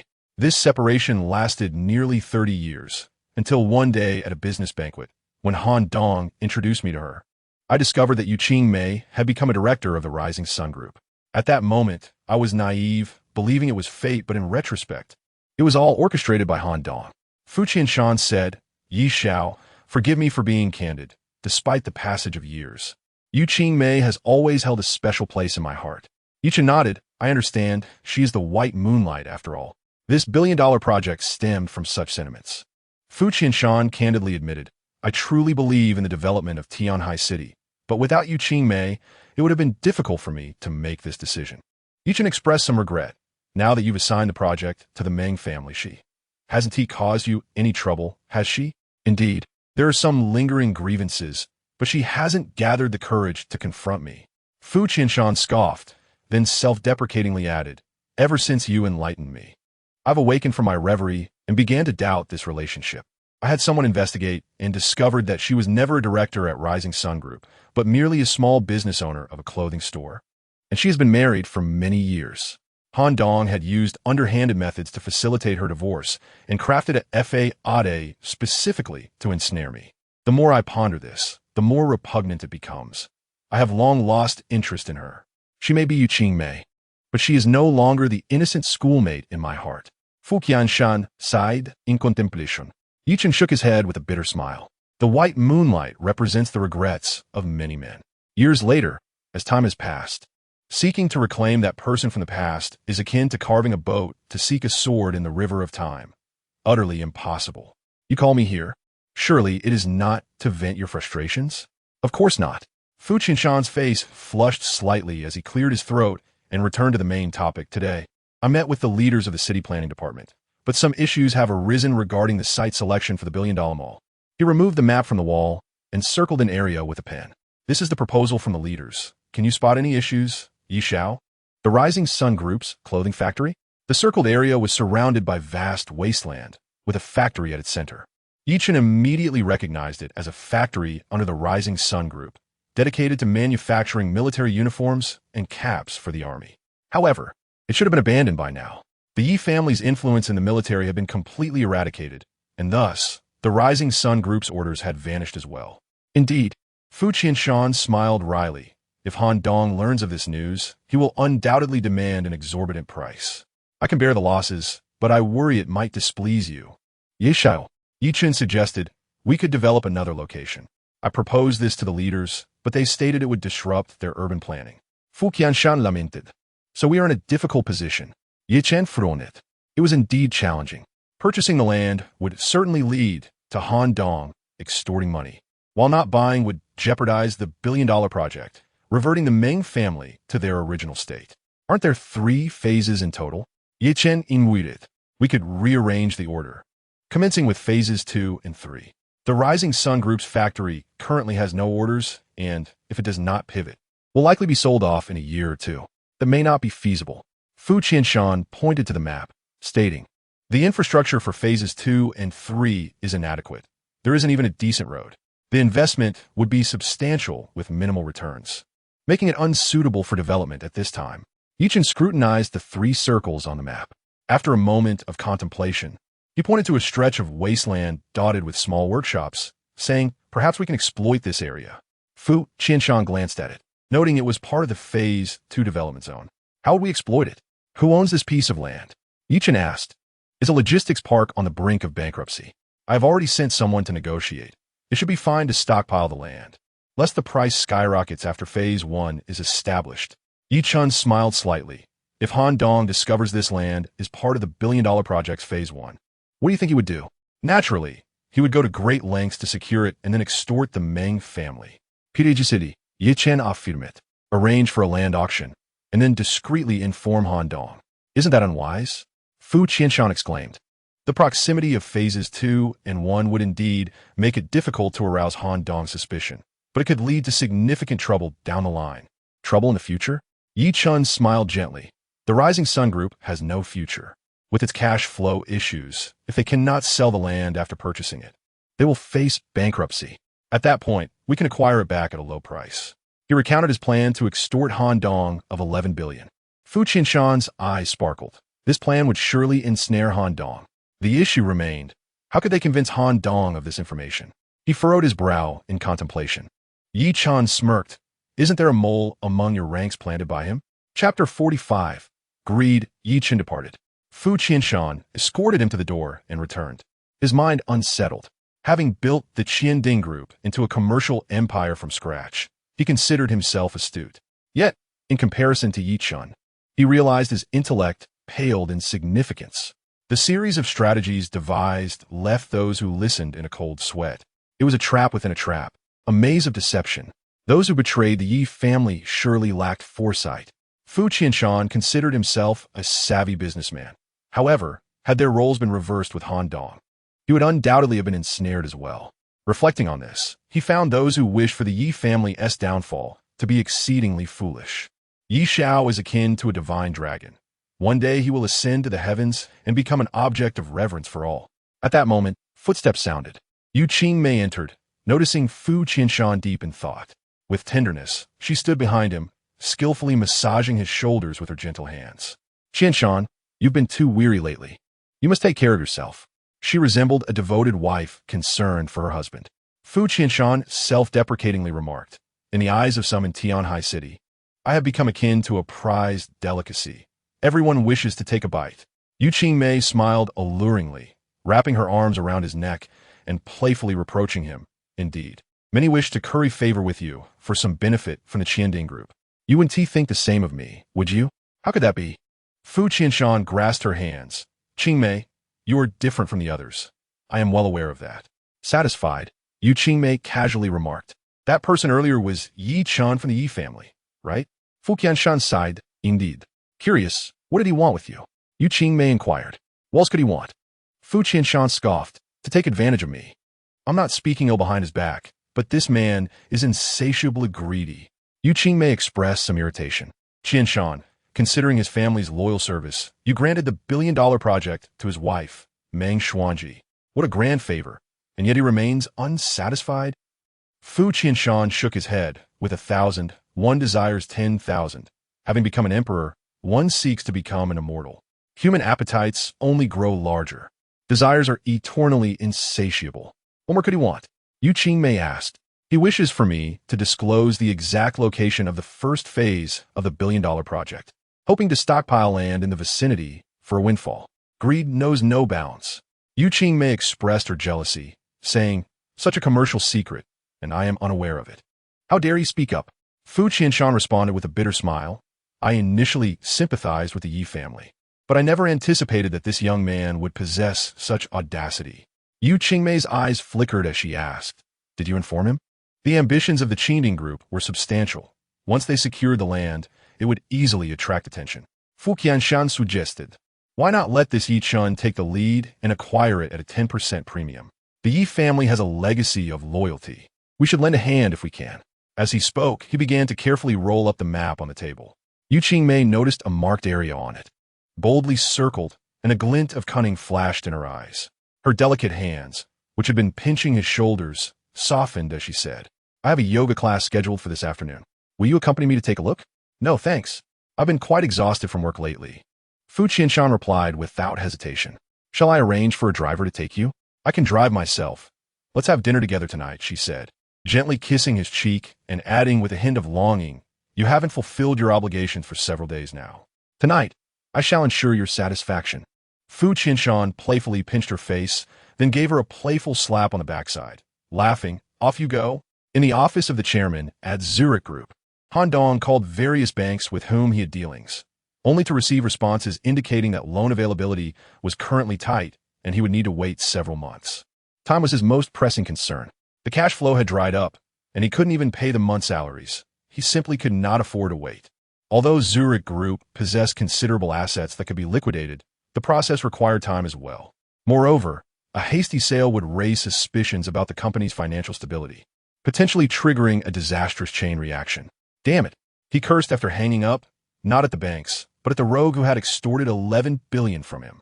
The last $2 billion had been borrowed from friends at the cost of his dignity, leaving him with no recourse but to plead with the banks. It seemed he would have to consider the option of underground moneylenders. Han Dong's expression darkened. He was reluctant to take that route unless absolutely necessary. The terms were predatory, akin to those of vampires. Just then, his secretary entered. Chairman, Mizu would like to see you. Yu Qingmei? Han Dong verwondert, pondering for a moment before saying, let her in. Soon, a woman, slightly past her prime, yet brimming with charm, entered. You little vixen, Han Dong coldly remarked upon seeing her. I thought you had forgotten me. This woman was a commercial spy he had painstakingly placed beside Fu Qianshan, but had proven utterly ineffective. After the 100 billion project was stolen from him, he had attempted to reach out to Yu Qingmei, hoping her whispers would sway Fu Qianshan back to his side. However, she had consistently been nonchalant, which infuriated him. How could that be? Yu Qingmei smiled seductively as she perched on Han Dong's lap. If it weren't for you, I'd still be selling clothes in the mall, and besides, Fu Qianshan can't satisfy me. Han Dong felt a surge of desire, his hands beginning to wander as he smirked. Aren't you afraid of being caught while you're out playing around? He had sampled her charms before she became Fu Qianshan's, and the thought of cuckolding the chairman of Qianding Group filled him with a sense of triumph. Yu Qingmei narrowed her eyes, reveling in the attention, her voice dripping with allure. I'm not merely out for a dalliance. I have good news for you. Han Dong perked up, eagerly asking, what good news? Have you managed to sway Fu Qianshan? Ye Chen shook her head. How could that be? The contract is already signed, and it has been publicly announced that Meng's group is the sole partner. Fu Qianshan would never slap himself in the face. Han Dong rétorquait irritably. Then what is this good news? The site for the first phase of the 100 billion project has been determined. Ye Chen replied. Surely, you understand the immense value of this commercial secret. Upon hearing this, Han Dong's heart raced with joy, his breath quickened. The site selection was not something that could be casually altered, as it needed to align with the city's planning. If he could seize that piece of land first, he could dictate the terms. Of course, Ye Chen responded cryptically. However, I wonder when you will fulfill your promise of 10% of the shares of Zurich Group? Han Dong, feeling cornered, was filled with anger, his desire overwhelming him. As he lifted the voluptuous woman and placed her on his desk, then leaned over her, panting heavily. 2 minutes later, Ye Chen lay disheveled on the desk, feigning breathlessness, the remnants of pleasure lingering in her expression. A vast expanse of fair skin was exposed to the air, though she was no longer young. Her figure was undeniably alluring, well-maintained. I hope we can achieve a win-win this time. Once we've accumulated the land and turn a profit, I trust you won't burn the bridge after crossing it. They had previously reached an agreement. Ye Chen would assist Han Dong in securing the 100 billion project, and in return, he would grant her 10% of the Group S shares. However, with Fu Qianshan's sudden change in attitude and Meng's group swooping in to claim the prize, the original agreement had naturally been rendered void. Zurich Group was valued in the tens of billions. 10% amounted to several billion. Ye Chen felt deeply dissatisfied, which is why she had come here to offer herself after obtaining the commercial intelligence. Han Dong took a drag from his post-coital cigarette, feigning bravado as he said, "Rest assured, once I profit, I will certainly take good care of you." Having received the assurance she sought, Ye Chen smiled brightly, beginning to dress. How did you learn about the site selection? Han Dong, now calm after the heat of passion had cooled, cautiously inquired. Did Fu Qianshan tell you? Of course not. Ye Chen's face displayed annoyance. Fu Qianshan has gradually lost interest in me. Although he said it outright, I can feel it. He shares no commercial information with me whatsoever. The night we were together, he kept saying he would never forget me for 30 years. Yet, it has barely been half a year, and the novelty has worn off. Men are all worthless. She lamented like a scorned woman. Han Dong, uninterested in her grievances, frowned and asked, "Then how did you find out?" "Thanks to someone," Ye Chen replied. "Who?" Han Dong pressed. "Ye Chen. Thanks to him?" "Exactly." Ye Chen recounted how Ye Chen had shamelessly sought an audience with Fu Qianshan today, hoping to take advantage of the situation, shaking her head in disdain. Though the Ye family has fallen, they must still possess some savings. How greedy they are. "I know Ye Chen. He is not a greedy person," Han Dong remarked, puzzled. However, after a moment of thought, he realized, mocking, it's likely not greed for himself, but rather a desire to save some money for his 9 wives after he has gone. Did Fu Qianshan agree? Yes. He mentioned that the target was too significant for Qinding Group to handle directly, so it would be better for Ye Chen to step forward to acquire it at a 10% premium. Ye Chen boasted when he rolled up the map. "I saw the marked site for the first phase." "Ah, I see.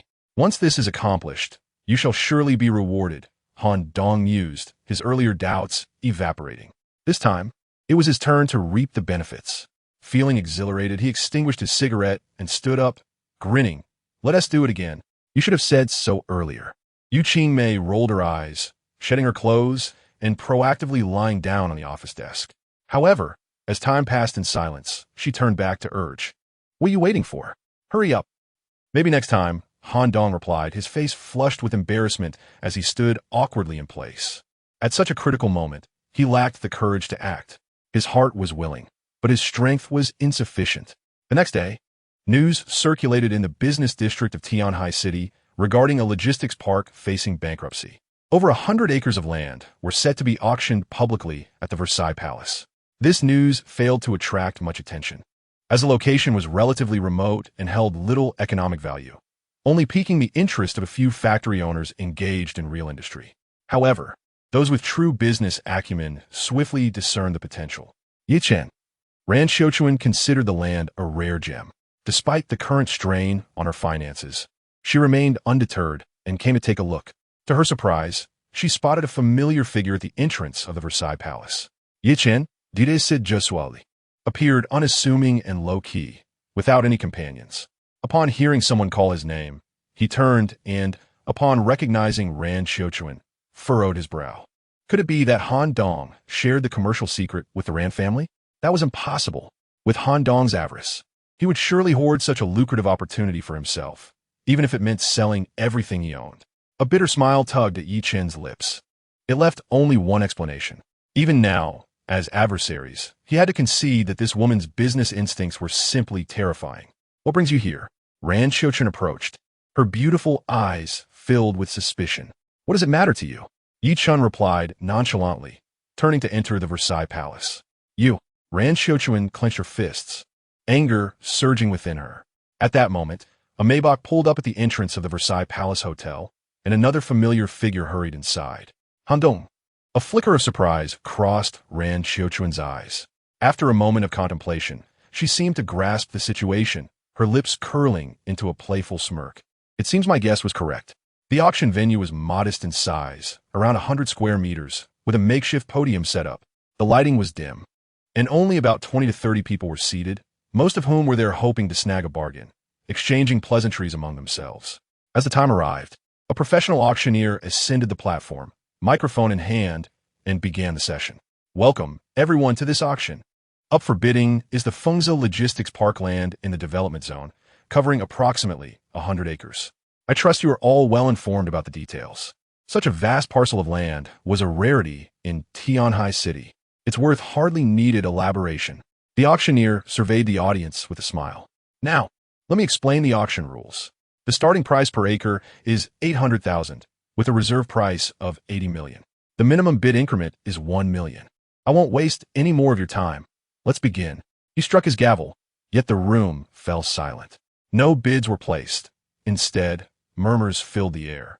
80 million for over 100 acres was undoubtedly a bargain, but the land's remote location meant most attendees were merely hoping for good fortune. The reserve price clearly exceeded their expectations. 8,100,000. After a considerable pause, a factory owner in the corner finally raised a paddle. Others soon followed, and the room filled with sporadic bidding. 8,200,000. 8,300,000. 8,500,000. The increases were modest, leading the auctioneer to estimate that the final price would not exceed 100 million. 93 million. A sports arena owner, visibly pained, made his bid. His wealth seemed to intimidate everyone else. Those who had raised their paddles previously withdrew, realizing the land's value was around 100 million. Anything above 90 million was no longer a steal. If there was no viable project to develop, it could easily become a burden. The auctioneer sighed inwardly. As expected, the situation aligned with his predictions. 93 million going once. After a prolonged pause, he repeated 93 million going twice. Yet there was still no response. 93 million going for the third time. I declare, just as he was about to bring the gavel down, a young voice interrupted. 100 million. Instantly, every head turned towards the source of the voice, landing on a young man whose pale complexion and handsome features exuded an air of melancholy. It was the young master of the Ye family. Recognition swept through the crowd, sparking astonishment. Chapter 47. The foolish with money. The attendees of the auction, though not the wealthiest in Tianhai City, were certainly individuals of high social standing. As Ye Chen's identity became known, a ripple of commotion ensued. Wasn't it a family rule of the Ye family that descendants were forbidden from engaging in business? Yet, times have changed. The Ye family's military influence had been uprooted, and they could no longer afford to maintain their lofty ideals. Indeed, someone chuckled, if they don't engage in business, should they resort to manual labor? That would be even more disgraceful. The once illustrious Jiangnan family had now sunk to the level of competing for scraps with us. Some were astonished, others sighed, and a few reveled in the irony. Meanwhile, Ye Chen remained expressionless, indifferent to the gossips swirling around him. This gentleman bids 100 million. Is there anyone willing to go higher? The auctioneer, visibly taken aback, looked at the crowd. The sports arena owner, who had previously bid 93 million, shook his head. He had intended to use the land for a golf course, but spending over 100 million on it now seemed imprudent. He lowered his paddle in resignation. Finally decided to make a move? Have you? Han Dong smirked, glancing back at Ye Chen. Did he truly believe he could seize the land at the last moment? How naive. 110 million. he declared cheerfully, raising his paddle and pushing the price to new heights. A wave of astonishment swept through the audience. They had thought 100 million was already exorbitant, yet someone had raised the bid by an additional 10 million. Is he mad? That's Han Dong from the Sunrise Group. Isn't he the adopted son of the Ye family? Why does he oppose the young master of the Ye family? People exchanged confused glances, then settled into a state of anticipation, eager to witness the unfolding drama. Han Dong, ever the hypocrite, explained, "My clothing factory under the Sunrise Group needs expansion. Such a large parcel of land is hard to come by. Though the location is a bit off, it can still be converted into a factory without significant impact." Han Dong's factory primarily supplied the military, and without the Ye family support, it was now on the verge of closure. "I wonder what the young Master Ye intends to do with this land?" he queried insincerely. "Although the business world is ruthless, if it truly holds great potential, Uncle Dong wouldn't mind yielding it to you." Ye Chen's demeanor shifted noticeably as he struggled to contain a cough, his expression darkening with surprise and anger. "Don't be so agitated, young Master Ye. Andoms Sumila Widanat." From Ye Chen's reaction, it was evident that this land was likely the chosen site for the Qian Ding Group's first project. "Since you're reluctant to disclose your intentions, let the best man win," he taunted. "As far as I know, the Ye family prides itself on its integrity and has not amassed much wealth. Perhaps you should save your money for a rainy day, rather than challenge the power of capital with your meager inheritance." Ye Chen's gaze turned icy as he coldly replied, "Shameless. I'm merely speaking the truth." Han Dong shrugged, wearing a smug expression. "I intend to secure this land." He exuded an air of determination, confident in his victory. Ye Chen coldly remarked, "That depends on whether I agree." Han Dong sneered, "Give it a try." Just as the two were engaged in a verbal duel, a melodious voice suddenly chimed in. 150 million. Someone raised a placard, instantly adding 40 million. It wasn't merely a display of wealth. It was an act of sheer folly. The attendees turned to the bidder, only to discover it was a young lady with bright eyes and a pure, lotus-like demeanor, an unparalleled beauty. It was Miss Rand from the Rand family. Was the Rand family also interested in this plot of land? Had he fallen behind? Or was he simply blind? It was baffling to see any value in this land. The crowd buzzed with confusion. "What are you doing here?" Han Dong was equally bewildered. Once he regained his composure, a mix of astonishment and fury washed over him. He had believed himself the sole contender for the prize, only to find a formidable rival in the form of Cheng Yaojin. The Rand family's assets rivaled those of the Shiri Group, though they had recently faced a loan withdrawal from the Tongzhang Bank, straining their financial chain. Gathering 10 or 8 billion was still within reach if they were determined. This was a true adversary, and he felt a profound trepidation. "Why can't I be here? Just because Mr. Han has set his sights on this land doesn't mean others can't lay claim to it." Rand Xiuquan smiled gently and explained, "The Rand family plans to invest in industry and requires land for development." Han Dong's expression soured. He didn't believe a word of Rand Xiuquan's pretext. Coldly, he retorted, "If Miss Rand is willing to let it go, I will be most grateful." Rand Xiuquan was not so easily swayed. With a smile, she countered, "If Mr. Han is willing to concede, I would also be most grateful." As the two attempted to persuade each other to withdraw, a cold voice broke through. 200 million. Ye Chen raised his placard without a flicker of emotion. Han Dong blurted, 210 million.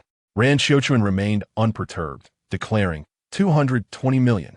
230 million. Han Dong suppressed his anger, attempting to reason with her. "Miss Rand, the expansion of my clothing factory is urgent. I truly need this land. If you relent, once the factory profits, I can share 10% with the Rand family. How could I take Uncle Han's money for nothing? The Rand family needs this land as well, so I must apologize." Rand Xiuquan lightly rebuffed him, raising her placard to announce, 240 million. "You." Han Dong seethed, gritting his teeth. 250 million. Without hesitation, Rand Xiuquan replied, 260 million. Both displayed an unwavering determination, the atmosphere thick with tension as the bid soared to incomprehensible heights.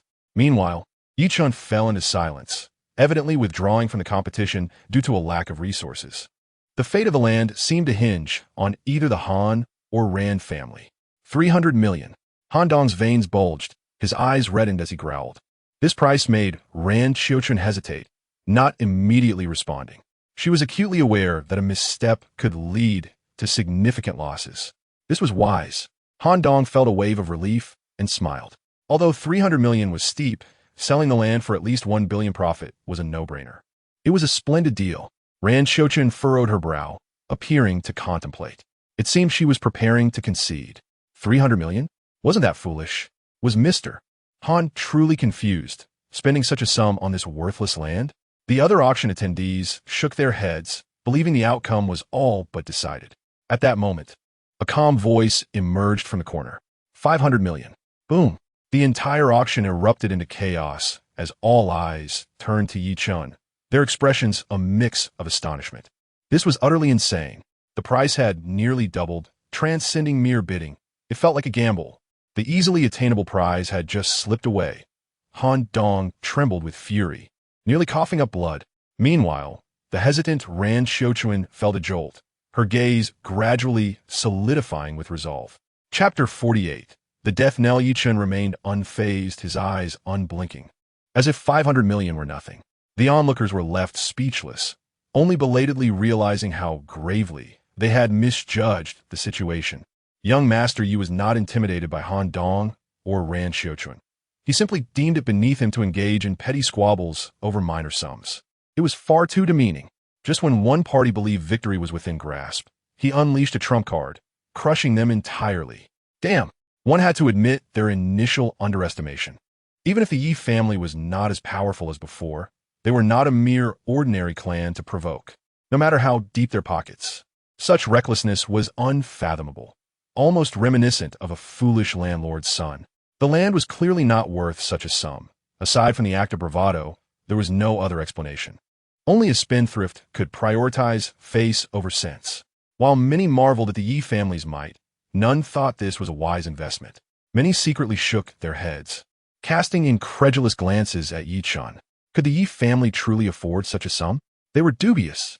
Han Dong's forehead pulsed with veins as he clenched his fists in exasperation. He believed Ye Chen was acting recklessly, knowing he could not compete with him in terms of strength, hence resorting to deliberate disruption. If he had the ability, he should continue. If not, he ought to withdraw. Ye Chen nonchalantly remarked, "Enough with the drivel." Han Dong's face flickered between crimson and pale, ultimately gritting his teeth.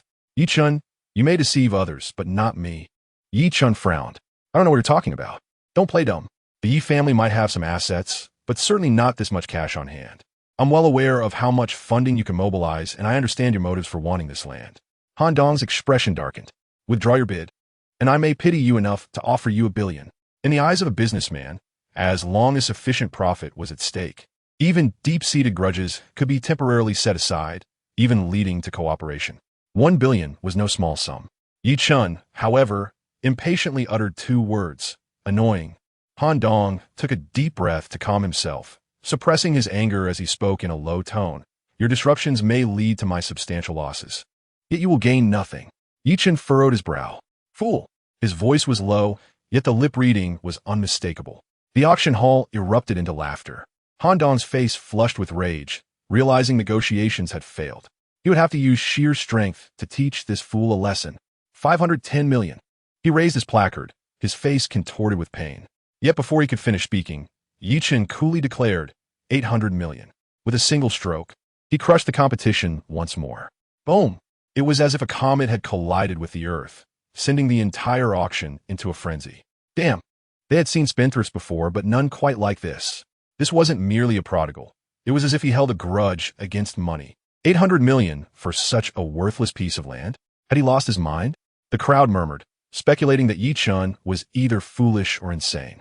Han Dong's composure shattered, and he was left utterly unhinged. "I merely raised my bid by 10 million, and you jump by 300 million. This is absurd, pure sabotage. I protest." Han Dong, infuriated, stood up. "This person is merely here to disrupt. He will only impede the normal auction proceedings. I propose we expel Ye Chen to safeguard our interests." On stage, the auctioneer wore a peculiar expression, having witnessed countless grand events. He had never encountered a bidding war quite like this. With a wry smile, he said, "Mr. Han, how can you be so sure that young Master Yi is here to cause trouble?" Han Dong, exasperated, shouted, "Isn't it obvious?" The auctioneer, apologetically, replied, "All participants have paid a certain deposit to join the auction. Although young Master Ye's bid is somewhat excessive, it does not violate any rules. So I have no authority to expel him. My apologies, Mr. Han. Han Dong was nearly driven to the brink of rage, gritting his teeth as he sat back down. 800 million? Let be. If it were him, he would have given up decisively. Participating in an auction while boasting incurs taxes. If one fails to pay, the deposit is forfeited. Whoever continues to shout is a fool. The audience at the auction buzzed with mockery, not out of amusement at Han Dong's expense, but rather in anticipation of how Ye Chen would navigate the situation. At that moment, a voice filled with determination rang out, 810 million. Han Dong's arm trembled as he raised his bid once more. With a swift motion, all eyes were fixed on him, astonished that someone would dare to continue escalating the bids. Before the shock could dissipate, another melodious voice chimed in, 820 million. Ran Xiuquan had entered the fray. She understood both Ye Chen and Han Dong well. There was no way they would engage in a fierce battle over a piece of worthless land unless it concealed immense value. Most likely the first phase of a 100 billion project from Xianing Group. If successfully acquired and managed, its worth would be beyond measure. Has Miss Ran lost her mind? The crowd was bewildered, unable to comprehend the unfolding drama. Han Dong turned, his gaze icy. Miss Ran, do you not think that stirring the pot now could lead to significant losses? Not at all, Ran Xiuquan replied with a smile. Every business venture carries risks. The land you covet must hold some hidden value, and I trust your judgment. Her words were laden with implication, leaving Han Dong to grasp their true meaning. Coldly, he retorted, if you wish to reap the rewards, you must first possess the strength to do so. With a confident smile, Ran Xiuquan challenged, let us give it a try.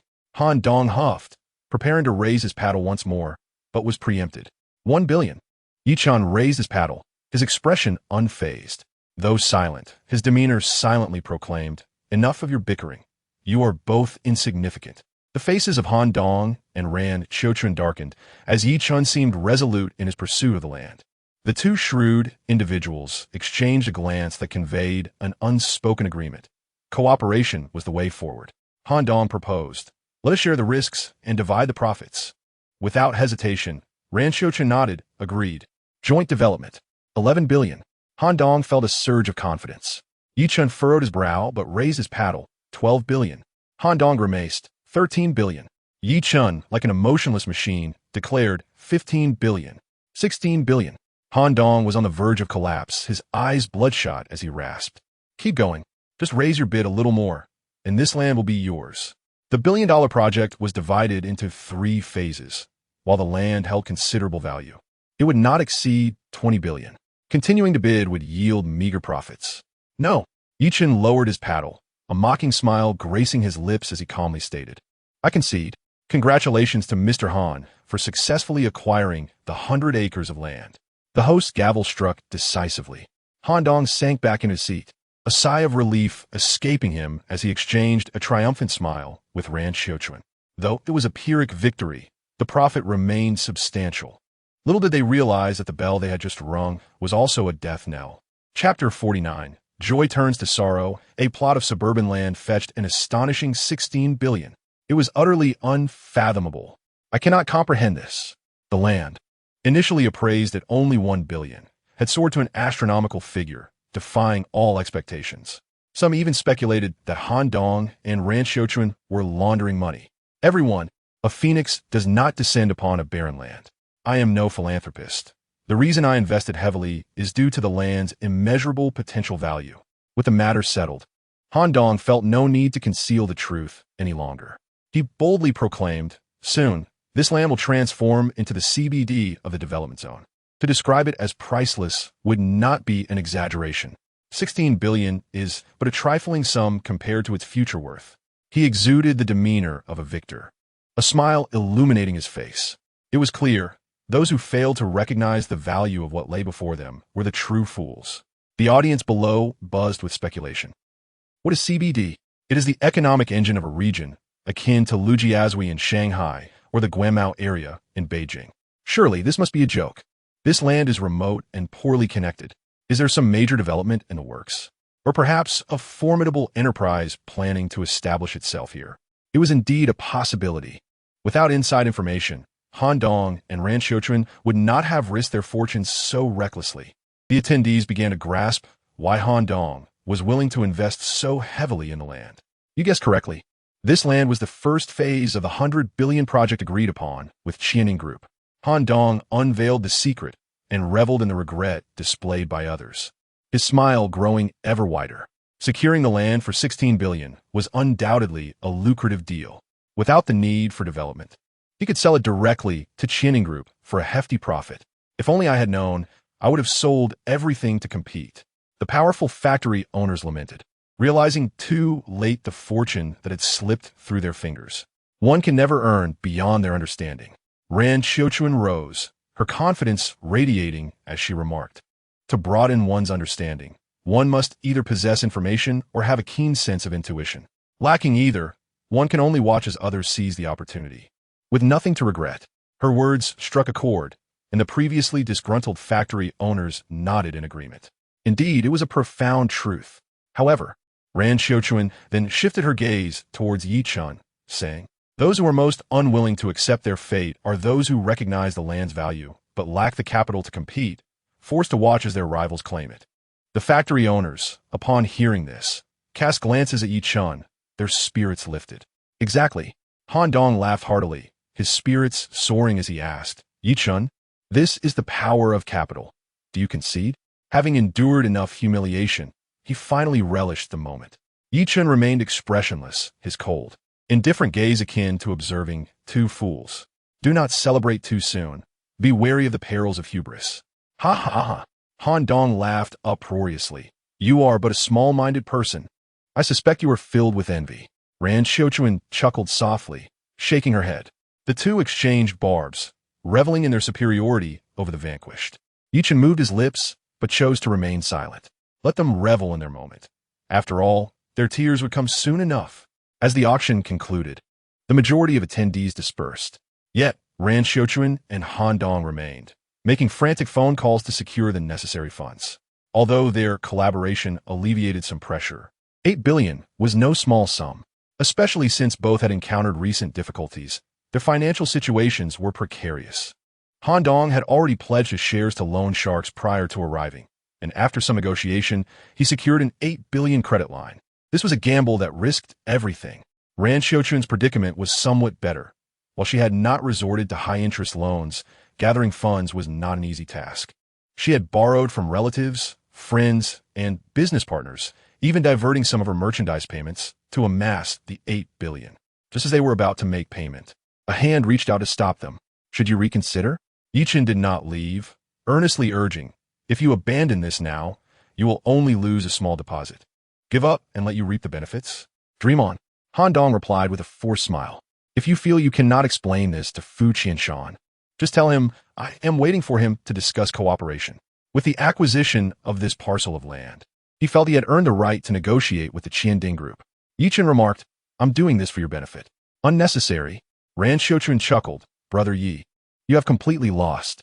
Such petty tricks only make me look down on you more. Instead of showing gratitude, she resorted to mockery. Sighing, Ye Chen revealed a hint of helplessness. He initially felt a twinge of guilt for orchestrating a scheme against these two, deeming it too insidious and lacking in integrity. However, their attitudes allowed him to shed that moral burden entirely. When dealing with rogues, one should leave no stone unturned. After all, the adversary was exceedingly malicious. Get lost. Don't delay our fortune. Han Dong pushed Ye Chen aside and stepped onto the stage with Ran Xiuquan to finalize the transaction. The bankrupt logistics park owner, a middle-aged man with a receding hairline, appeared with a land transfer contract. Han Dong and Ran Xiuquan reviewed it together, confirmed its accuracy, and promptly signed. The agreement was activated. Ding! The funds swiftly arrived, an astonishing 16 billion. Having finally secured the land, Han Dong felt as though he had struck gold. After enduring misfortune for so long, he finally glimpsed the hope of a turnaround. He boastfully patted Ye Chen on the shoulder and insincerely proclaimed, Haha, I really have to thank you. Ye Chen raised an eyebrow. Thank me? If you hadn't shamelessly sought out Fu Qianshan, he might have personally intervened, and we would have had no chance to touch this land, no matter how much we sacrificed. Han Dong grinit. This immense wealth is effectively delivered to me by your hand. Shouldn't I be grateful to you? Ye Chen gazed at the smug expression on Han Dong's face and coldly replied, "You're welcome. Rest assured, I will repay you in kind." Han Dong's face twisted with resentment. Go back and tell Fu Qianshan that if he wants this piece of land, the prerequisite for negotiation is to terminate the contract with the Meng family. That's not too wise, is it? If Sister Meng finds out, she will undoubtedly be immensely disappointed in Brother Yi and might even call off the engagement in a fit of anger. Ran Xiuquan chimed in, her face radiant with amusement. Then the Yi family would be left without heirs? Ha ha! The two had become completely arrogant. Ye Chen simirkit koldi. Do you truly believe this land can turn your fortunes around? Not just a turnaround. Han Dong, having endured for too long, declared fiercely, I will make Fu Qianshan bow down and plead for cooperation. I will reclaim all the projects and face I have lost. Ran Xiuquan laughed heartily. Brother Yi, weren't you going to trample the Ran family into the abyss? It seems you lack the capability. Just then, the middle-aged logistics park owner approached. Young Master Yi, please accept this. He respectfully handed over a bank card. Han Dong, taken aback, exclaimed, what is this? The money from the sale of the land. The owner replied with a somewhat cryptic smile. Also the funds you would have sacrificed. This. Han Dong was utterly bewildered, his mind a blank slate. Ran Xiuquan's smile froze, replaced by a look of shock. What was happening? The two anxiously inquired. Oh, the bankrupt logistics park was acquired yesterday, the owner remarked. Looking at them as if they were fools, the true owner of the land you bid on is young Master Yi. Boom! It was as if they had been struck by lightning, plunging them from paradise into hell. Doms min xit shetarat. Ran Xiuquan's scalp tingled with disbelief. Chapter 50. A stunning pitfall. You are the true owner of this land. Han Dong shivered, feeling engulfed by a colossal conspiracy, his shirt drenched in cold sweat. His spirits plummeted from heaven to hell. Even the dullest mind could perceive something was amiss, realizing that today's events were likely a trap. Indeed, I had already secured this land yesterday, and I can also inform you that this is not the land required for the first phase of the 100 billion project. Ye Chen took the bank card, waving it before the two, and coldly declared, Today, I have witnessed the power of capital. I should be the one thanking you both. Boom! This revelation nearly shattered Han Dong and Ran Xiuquan into pieces. The fact that it was not the land for the 100 billion project meant they had effectively purchased a worthless lot. Not only was 16 billion a vast sum, but even 1 billion would be worthless. A stunning pitfall. Impossible. This cannot be. Han Dong's eyes reddened, and he howled like a madman, unable to accept such a reality. He had wagered everything on this, even risking equity to secure loans from underground moneylenders. He could not afford to lose, nor could he bear the thought of defeat. You think this commercial espionage tactic is clever? Ye Chen's expression remained impassive as he regarded the emotionally shattered Han Dong, his gaze devoid of any pity. Only mockery for the buffoon before him, stating coolly, You brought this upon yourself. Han Dong recoiled in horror, incredulously exclaiming, You knew? Not only do I know, but Fu Qianshan is also well aware, Ye Chen replied coldly. The so-called commercial intelligence was merely deliberately released false information. I never expected you would fall for it so easily. That wretched Yu Qingmei. Han Dong's features contorted in rage, resembling a malevolent specter, wishing he could immediately strangle the woman who had led him to ruin. You have misjudged her. That woman did not intend to deceive you. She was merely used. Ye Chen raised an eyebrow. Ultimately, this is not due to your gullibility towards Yu Qingmei, but rather your avarice. You have no one to blame but yourself. Puffed. Han Dong's complexion fluctuated between red and white, suddenly turning the color of liver as he spat out a mouthful of blood and swayed unsteadily. Fraud! This is fraud! He shouted frantically, his demeanor suggesting he wished to commit murder. Anyone in his position would react similarly, as he was now burdened with immense debt, forever unable to recover. Ye Chen smiled faintly, his gaze revealing compassion, not for the defeated, but for the simple-minded. Fraud? You think I have wronged you? I offered sound advice, yet you chose to ignore it. Thus, it only illustrates that you have brought this upon yourself. He shrugged, dismissing the matter. Overwhelmed by the shocking turn of events, Han Dong, in a fit of agitation, spat another mouthful of blood and collapsed backward. Ye Chen felt no pity, waving his hand, take him to the hospital. He had no desire for Han Dong's demise just yet. 8 billion was merely interest. He intended to reclaim everything from the Shiri Group. The Mediterranean owner promptly complied, hurriedly finding several individuals to carry Han Dong away. Shameless. Ran Xiuquan's stunning visage turned ashen, her delicate frame trembling, her eyes glistening with tears. She was on the verge of tears. A staggering 8 billion, painstakingly gathered by the Ran family, had resulted in the purchase of a worthless plot. While it wouldn't lead to immediate bankruptcy, it would undoubtedly inflict severe damage. "Ah, you despicable villain!" she shrieked, her composure shattered, contrasting sharply with her usual calm and rational demeanor. The colossal defeat had driven Ran Xiuquan to the brink of insanity. Ye Chen observed the first beauty of Tianhai City in tears. In the past, he would have instinctively embraced her to offer comfort, but now, his heart was devoid of any turbulence as he coldly remarked, "You are an accident." Ran Xiuquan forced herself to regain her composure, gritting her teeth. "Is this your apology?" Self-deluded, Ye Chen smirked. "Today's scheme was designed for Han Dong. Thus, you are but an accident. To me, it is also a surprise." "Scoundrel." Ran Xiuquan's body trembled, her beautiful eyes filled with hatred. "One day, I will make you regret this." After declaring this, she turned to leave, fearing that further confrontation with Ye Chen would lead her to a fate similar to Han Dong's, spitting blood in fury. At that moment, a cold voice echoed from behind her. "Do you remember what I said? The Ye family can elevate you to the heavens or plunge you into the abyss." Ye Chen coldly declared, "I will personally reclaim everything you have taken from the Ye family. Today is merely the beginning." Ran Xiuquan abruptly halted her steps, biting her lip as she turned to gaze at the young man who once loved her deeply, her beautiful eyes reflecting a tumult of emotions. The 100 billion project had been intercepted. The Commerce Bank had withdrawn its loans. And today, she had been swindled out of 800 million. All of this was connected to the young man before her. Was her initial choice truly a mistake? No, her choice was not wrong.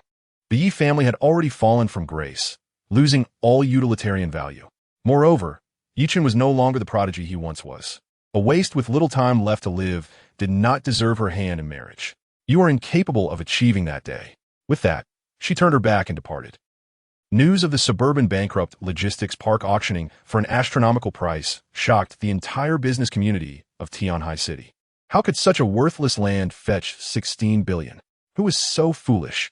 It was the Su Ri Group's President Han and Miss Ran Xiuquan from the Ran family who joined forces to acquire it. Were they out of their minds? Did they have more money than sense? It was you who underestimated the situation. That was not a worthless plot, but a land of great fortune. It was the first phase of a project planned by the Qianding Group and city officials. Thus, the Qianding Group found itself in significant trouble. Losing the land to others meant a costly retrieval. The real trouble lay with the Meng Group, which was likely to face a contract termination. Rumors circulated wildly, and nearly everyone believed that the Ran and Han families would rise to prominence through that piece of land. However, Chairman Fu Qianshan of the Qianding Group promptly refuted the claims, stating that the land was not within the scope of the first phase of planning. Simultaneously, a responsible city leader declared that the external information was sheer nonsense, fabricated by those attempting to speculate on land prices, and cautioned the public against falling for such traps. Soon after, whispers began to spread that the Ran and Han families had been duped, having spent a fortune on what was essentially a worthless plot of land. Those who had envied the two families now reveled in their misfortune. The business world is akin to a battlefield. On the battlefield, false intelligence can lead to the annihilation of an entire army. In the business arena, misleading information can bring a company to its knees. Han Dong, on his way to the hospital, coughed up blood several times, leaving him with barely half a life. Yet, he spent less than half a day in the hospital before discharging himself, frantically scrambling to clean up the mess in his office. Just then, his secretary burst in. "President Han, someone is here to discuss business with you." "Who?" "Unclear, but they mentioned interest in acquiring the group's dormant clothing factory and are willing to offer a high price." "Quickly, please," Han Dong exclaimed, as if grasping a lifeline. Chapter 51. Why Help Me? The Su Ri Group was now buried under debts, most of which were high-interest loans from underground moneylenders. The most pressing issue was that the funding chain had completely severed, plunging Han Dong into a state of despair. Just then, someone had the audacity to come and discuss business. Han Dong was overwhelmed with excitement, like a drowning man spotting a piece of driftwood. He could no longer afford to be picky. Liquidating assets was now his sole path forward. Even if he could not repay the debts, at least it would allow him to cover a few interest payments, granting him a brief respite from immediate bankruptcy. Furthermore, without the Ye family's military connections, the clothing factory had no orders and was a liability. Soon, a middle-aged man in a suit, wearing gold-rimmed glasses and carrying a briefcase, was ushered in. But as he then found, "I have long admired your reputation, and it is a true honor to meet you today." Clearly not a local, he spoke Mandarin laced with an accent from another region. After exchanging pleasantries, he humbly introduced himself as Huang He, a clothing businessman from Wenzhou. Han Dong patiently listened, inviting him to take a seat, and pompously stated, "The annual revenue of the clothing factory under Su Re Group is in the billions, generating substantial profits, and it is one of our most valuable assets. I have no intention of selling. Of course, there is nothing money cannot resolve in this world. If you can demonstrate sufficient sincerity, I might consider it." His meaning was clear. A price that would entice him was necessary. Otherwise, the discussion was over. Huang He's lips curled into a playful smile as he adjusted his gold-rimmed glasses, saying, "I certainly possess sincerity. I just wonder if it will satisfy President Han." Han Dong's interest was piqued as he asked, "Do tell." "This amount." Huang He extended 5 fingers. 5 billion? Han Dong's heart raced with joy. The combined value of the land and equipment at the clothing factory barely reached 2 billion, and the price offered was far beyond his expectations. However, he maintained a composed facade, shaking his head and asserting, "That's too low. I just mentioned that the factory's annual revenue is nearly 5 billion. I won't consider anything below 8 billion. He feigned a tough stance, attempting to leverage the situation. "President Han, you misunderstand." Huang He chuckled lightly. "I am not referring to 5 billion, but rather 50 million. Han Dong felt as if a bucket of cold water had been poured over him, leaving him chilled to the bone. "I do not appreciate such jokes." Huang He replied, "I'm not joking. I'm serious." Han Dong's face fluctuated between red and white. Had it not been for the severed funding chain, he would have thrown this man out long ago.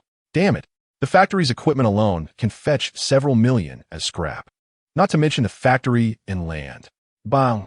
He slammed the table in anger, gritting his teeth. 50 million is your idea of sincerity? Please do not be upset. President Han, Huang He smiled. If you wish to acquire it, one must conduct proper background checks. From what I understand, the situation at that clothing factory is not as you described. He produced a document and placed it on the desk. Upon glancing at it, Han Dong's expression shifted dramatically. It was a detailed financial report of the clothing factory. Huang He remarked, "According to my investigation, the clothing factory under Su Re Group primarily received orders from the military, generating significant profits annually and indeed qualifies as a prime asset. However, due to certain circumstances, it can no longer accept orders from the military and is currently non-operational. Is that not the case?" He feigned ignorance. Han Dong felt beads of sweat forming on his forehead, sensing that he was gradually losing control, gritting his teeth. "That is worth more than 50 million. Indeed, it is worth more," Huang He stated. "The land is approximately worth 50 million, and coupled with the factory equipment, if sold gradually, it would certainly not fetch less than 80 million, perhaps even 100 million. However, I have heard that the Su Re Group is currently experiencing some financial strain." Han Dong's eyes widened in realization that the other party was well prepared. This was no secret. Huang He shrugged. "There are many rumors circulating about you, President Han, claiming that you are foolish and wealthy, having been duped out of a staggering 800 million, and that this money was borrowed from underground moneylenders. Is that true?" His voice was neither loud nor harsh, yet each word felt as heavy as a mountain. Han Dong felt suffocated by the pressure, vehemently denying no. "That's good." Huang He discerned the facade of strength behind Han Dong's demeanor. "The interest from underground lenders is exorbitant. Once entangled with those bloodsuckers, you may not perish, but you will certainly suffer greatly. I also heard that their methods of collecting debts are quite ruthless." "Shut your mouth." Han Dong, enraged and embarrassed, shouted hoarsely. "In any case, 50 million is impossible." "Then, I suppose that settles it." Huang He shook his head, rising to leave. Not everyone is willing to offer help in times of need. He turned to exit. "Wait." Han Dong, drenched in sweat, felt his mental defenses completely collapse. If he could not seize this lifeline, it would not be long before the Su Re Group's assets were entirely seized by the underground moneylenders, leaving him with no way out. He sat down heavily in his chair, his expression one of utter despair, as if he could kill with his gaze. Huang Yi turned his head and asked, "What's the matter?" Han Dong's lips twitched slightly as he replied, "Add a bit more." "All right." Huang Yi smiled faintly. "If we can sign the contract today, I can add 1 million for you, General Han. It'll be a win-win." "Fine." Han Dong felt a pang in his heart. 50 million was undoubtedly a bargain, but he had no choice but to endure the pain and agree. Huang Yi took out the transfer contract from his briefcase. Everything had been prepared in advance. After reading it, Han Dong gritted his teeth and signed. Ding! In the next moment, 5 million had been credited to his account. Han Dong stared at the figure, barely enough to cover the interest, feeling utterly despondent. Huang Yi tucked away the contract, smiling as he asked, "Would General Han like to meet our boss?" Han Dong was taken aback. "Aren't you the boss?" "Of course not. I'm merely an employee." Huang Yi adjusted his gold-rimmed glasses and pulled out his phone to report, "The contract has been signed. General Han is waiting for you." Han Dong inquired, "What is your boss's name?" Huang Yi candidly replied, "His name is Fu Qianshan." Boom! Han Dong felt as if struck by lightning, his mind going blank. Fu Qianshan, Qianding Group. Ha! General Han, long time no see. Just then, Fu Qianshan entered the office accompanied by an elegant older woman, who turned out to be Yu Qingmei. "Boss, here's the contract you requested." Huang Yi respectfully handed over the agreement and stood behind him. Fu Qianshan glanced at it, satisfied, and grinned. "Thank you, General Han." You. Han Dong stammered, incredulous. "Why are you helping me?" "Helping you? You've misunderstood." Fu Qianshan smiled. "The first phase of the 100 billion project between Qianding Group and Meng's Group is the land you just sold. I was only helping myself." "What?" Han Dong nearly fainted, spitting out a mouthful of blood.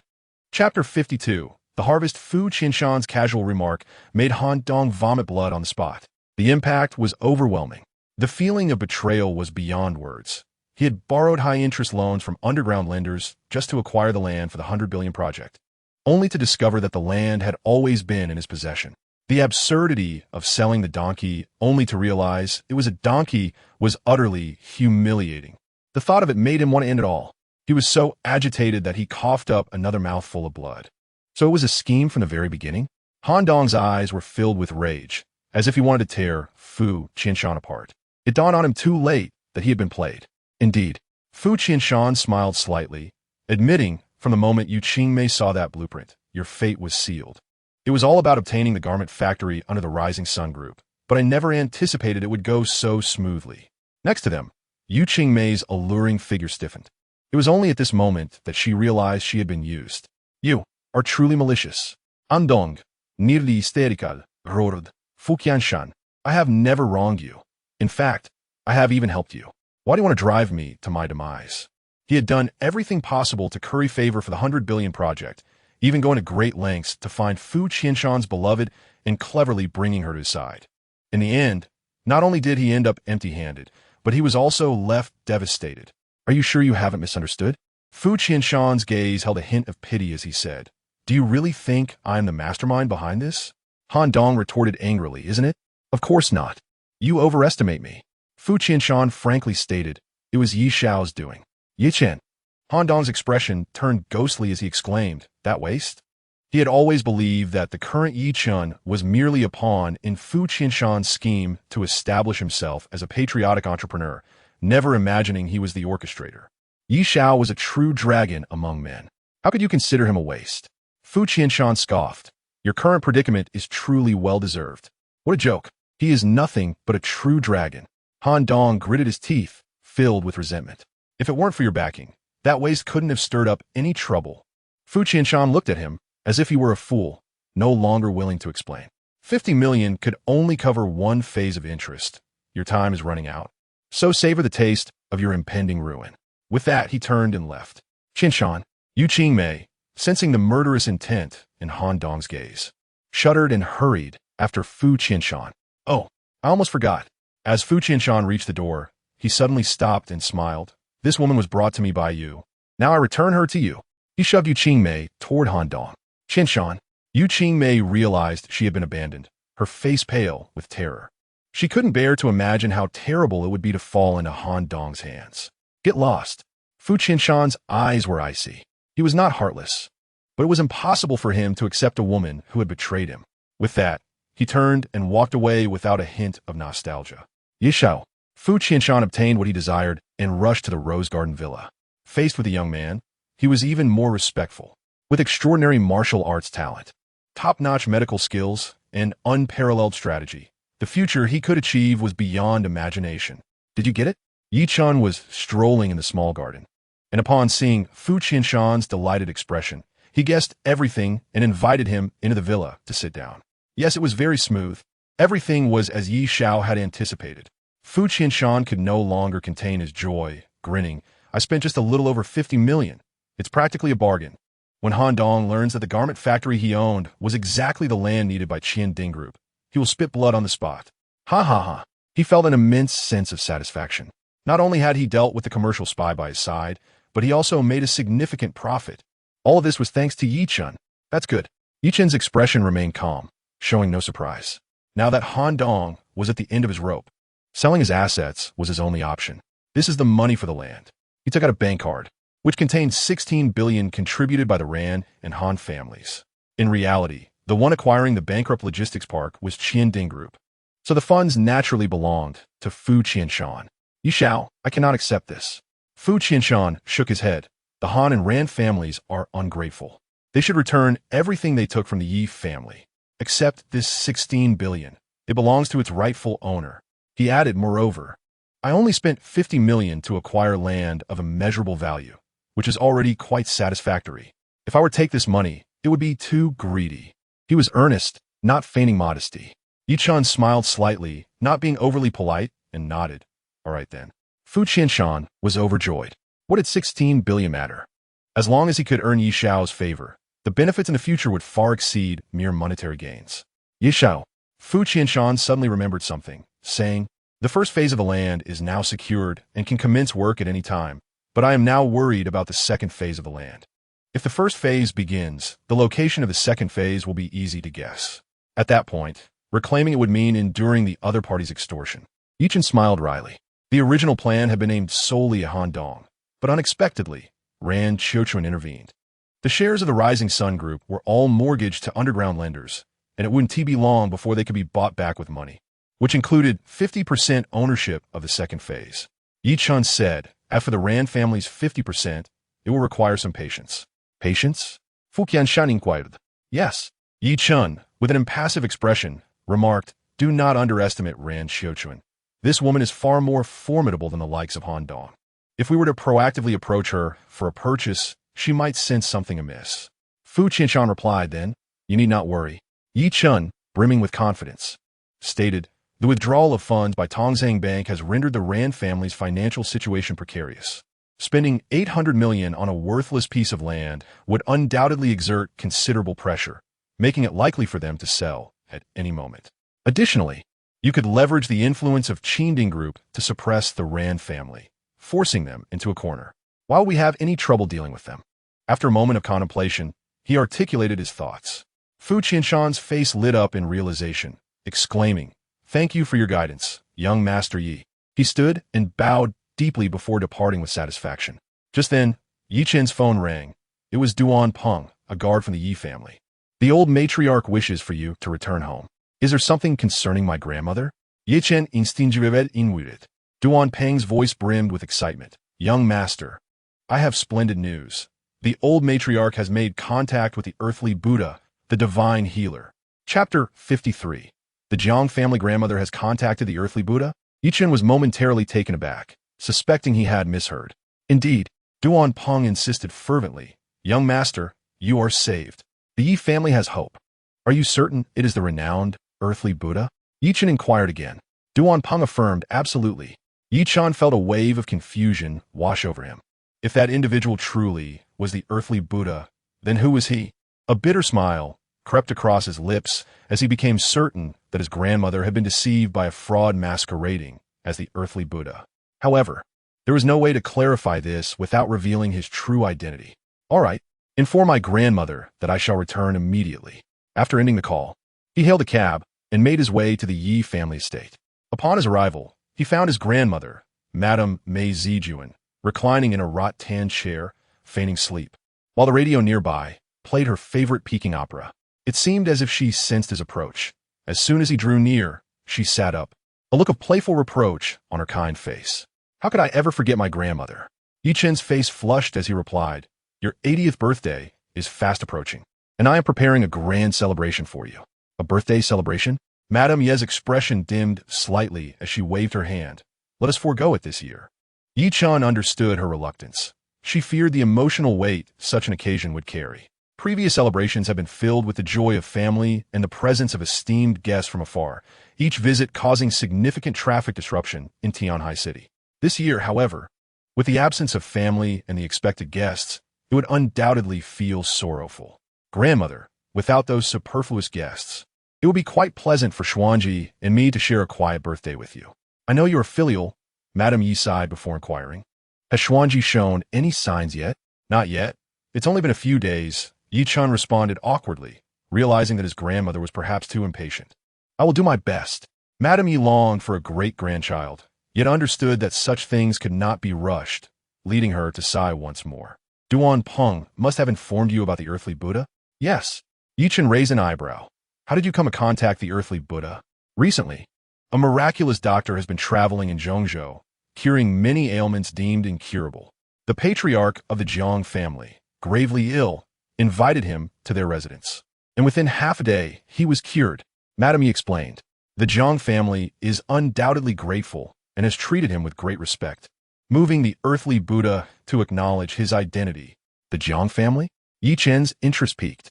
Is it the Jiang family that rose to prominence through their daughter marrying into a prestigious family in Yanjing? Madame Yi nodded affirmatively.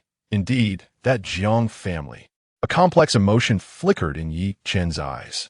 Originally a modest clan, the Jiang family had soared to the pinnacle of Zhongzhou society within a decade. All thanks to that fortunate marriage. While Ye Chen was not intimately familiar with the Jiang family, he was well aware of the prestigious family they had married into, a family that had long been a rival to the Yi family, even surpassing them during their most glorious days. With the Jiang family now facing a dire crisis, he could not help but suspect that the true mastermind behind their troubles was that very prestigious family. A cold smile crept across Ye Chen's face as he began to doubt the authenticity of the so-called earthly Buddha, suspecting he might be a pawn of that rival family. If his life truly hung by a thread, they might disregard him, but should they discover his hidden potential, they would likely send someone to extinguish the last remnants of the Yi lineage. Grandmother, there's a strong possibility that this person is a fraud. He felt compelled to caution her. Why do you say that? Madame Yi inquired. Ye Chen responded, The earthly Buddha is elusive, always departing after a cure. How could he accept the Jiang family's hospitality? From various accounts, it is clear that he is a person who shuns fame and fortune. Your assertion that he acknowledged his identity due to the Jiang family's gratitude is, in my view, quite laughable. He shook his head in disdain. You make a valid point. Madame Yi conceded with a nod, sighing, but what if it's true? The hope of the Yi family relies on you. We cannot afford to gamble on this. Ye Chen was momentarily at a loss for words, feeling a sense of helplessness. Though he was tempted to reveal his true identity, he understood that the time was not right. Regardless, he was determined to give it a try. Madame Yi continued, I dispatched someone to Zhongzhou with the intention of inviting the earthly Buddha to the Yi family in Tianhai. The response was ambiguous. He neither accepted nor declined, only stating that he would respond to young Master Jiang's invitation tomorrow to visit Tianhai to treat a relative of the Jiang family. Chen, you shall accompany me to the Bao family tomorrow. I will kneel if necessary to implore the earthly Buddha to examine you. Her excitement was palpable as she finally caught a glimmer of hope. Very well. Ye Chen could only respond with a bitter smile. After chatting with his grandmother for a while, he exited the Yi family estate. Youth Master, there are individuals exploiting the name of the earthly Buddha to swindle others. Fu Qianshan, evidently well-informed, called him. It is said that he has become a guest of the Jiang family and is currently at the residence of Wang from the Bao family. Ye Chen sighed, I see. Should I confront this fraud? Fu Qianshan asked indignantly. After all, it tarnishes your reputation. Ye Chen replied, How many would believe you if you spoke up now? Fu Qianshan was left speechless. Although it was widely known that he had a close relationship with the earthly Buddha, standing up to expose someone endorsed by the Jiang family would likely lack the necessary weight. I will visit the Bao family tomorrow with my grandmother. Wonderful. Once you make your appearance, The fraud will surely have nowhere to hide. No, I'm going to seek treatment from the earthly Buddha. Fu Qianshan exclaimed, clearly bewildered. But aren't you the earthly Buddha? Ye Chen knew that this matter could not be explained in just a few words, so he could only let out a bitter laugh before hanging up. The next day, Ye Chen accompanied his grandmother to the Bao family villa. Upon arrival, he was taken aback by the scene before him. Luxury vehicles lined the entrance, stretching for 3 kilometers. The Li family from Tiantan Group had come to pay their respects to the earthly Buddha. The Zhang family from Hongyun Group sought an audience with the earthly Buddha. The Xiao family from Lanling begged for the earthly Buddha to save lives. Countless dignitaries gathered at the villa entrance, eager to meet the earthly Buddha. They had journeyed from various corners of Jiangnan province, akin to a pilgrimage. Ye Chen was astonished by the scene before him. There were at least several hundred people present. The widow of the Yi family in Tianhai City, Mei Zijuan, sought an audience with the revered Xitigarbha medical sage. At that moment, the voice of the old matriarch resonated, imbued with a plea. I beseech the Xitigarbha medical sage to save my poor grandson's life. Chapter 54. The Bao family, though the old matriarch's voice was not loud. It contained a formidable energy that subdued all the surrounding clamor, reaching the interior of the Bao family villa. Her presence immediately incited a stir among the crowd. The Yi family, the foremost clan in Jiangnan. The old matriarch, esteemed and respected, had never been known to personally visit anyone, making her request all the more extraordinary. What was so surprising? Regardless of one's status or power, humility must be upheld in the presence of a medical sage. The Yi family had but this lone descendant remaining. They would not relinquish even the faintest hope. In my view, hope is slim. After all, even the renowned medical sage Tianxin was unable to save him and could only extend his life temporarily. Although the Xitigarbha medical sage's skills surpass those of Mo Tianxin, he is not an immortal and may similarly be at a loss. The old lady's expectations are utterly unrealistic. Even if the sage could heal Ye Chen, it would incur a great debt of gratitude to the Yi family, but would also offend countless others. Many whispered among themselves, believing that even if the old matriarch risked her dignity, she might not secure a shred of hope for her grandson. Grandmother. A flicker of guilt passed through Ye Chen's eyes. At her advanced age, his grandmother had to endure such gossip for his sake.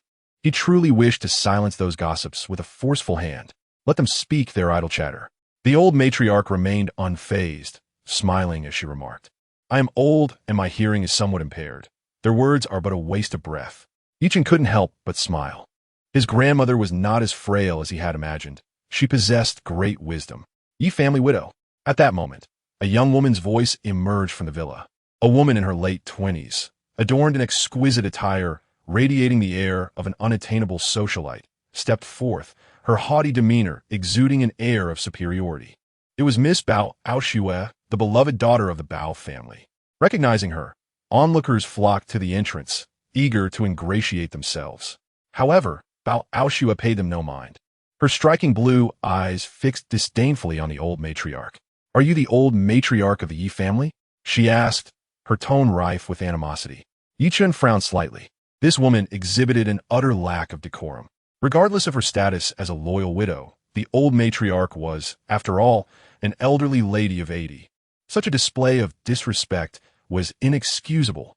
Indeed, I am Mei Zijuan, the widow of the Yi family, the old matriarch replied, unperturbed. Is the Xitigarbha medical sage within? My grandson is ill, and I wish to request his assistance.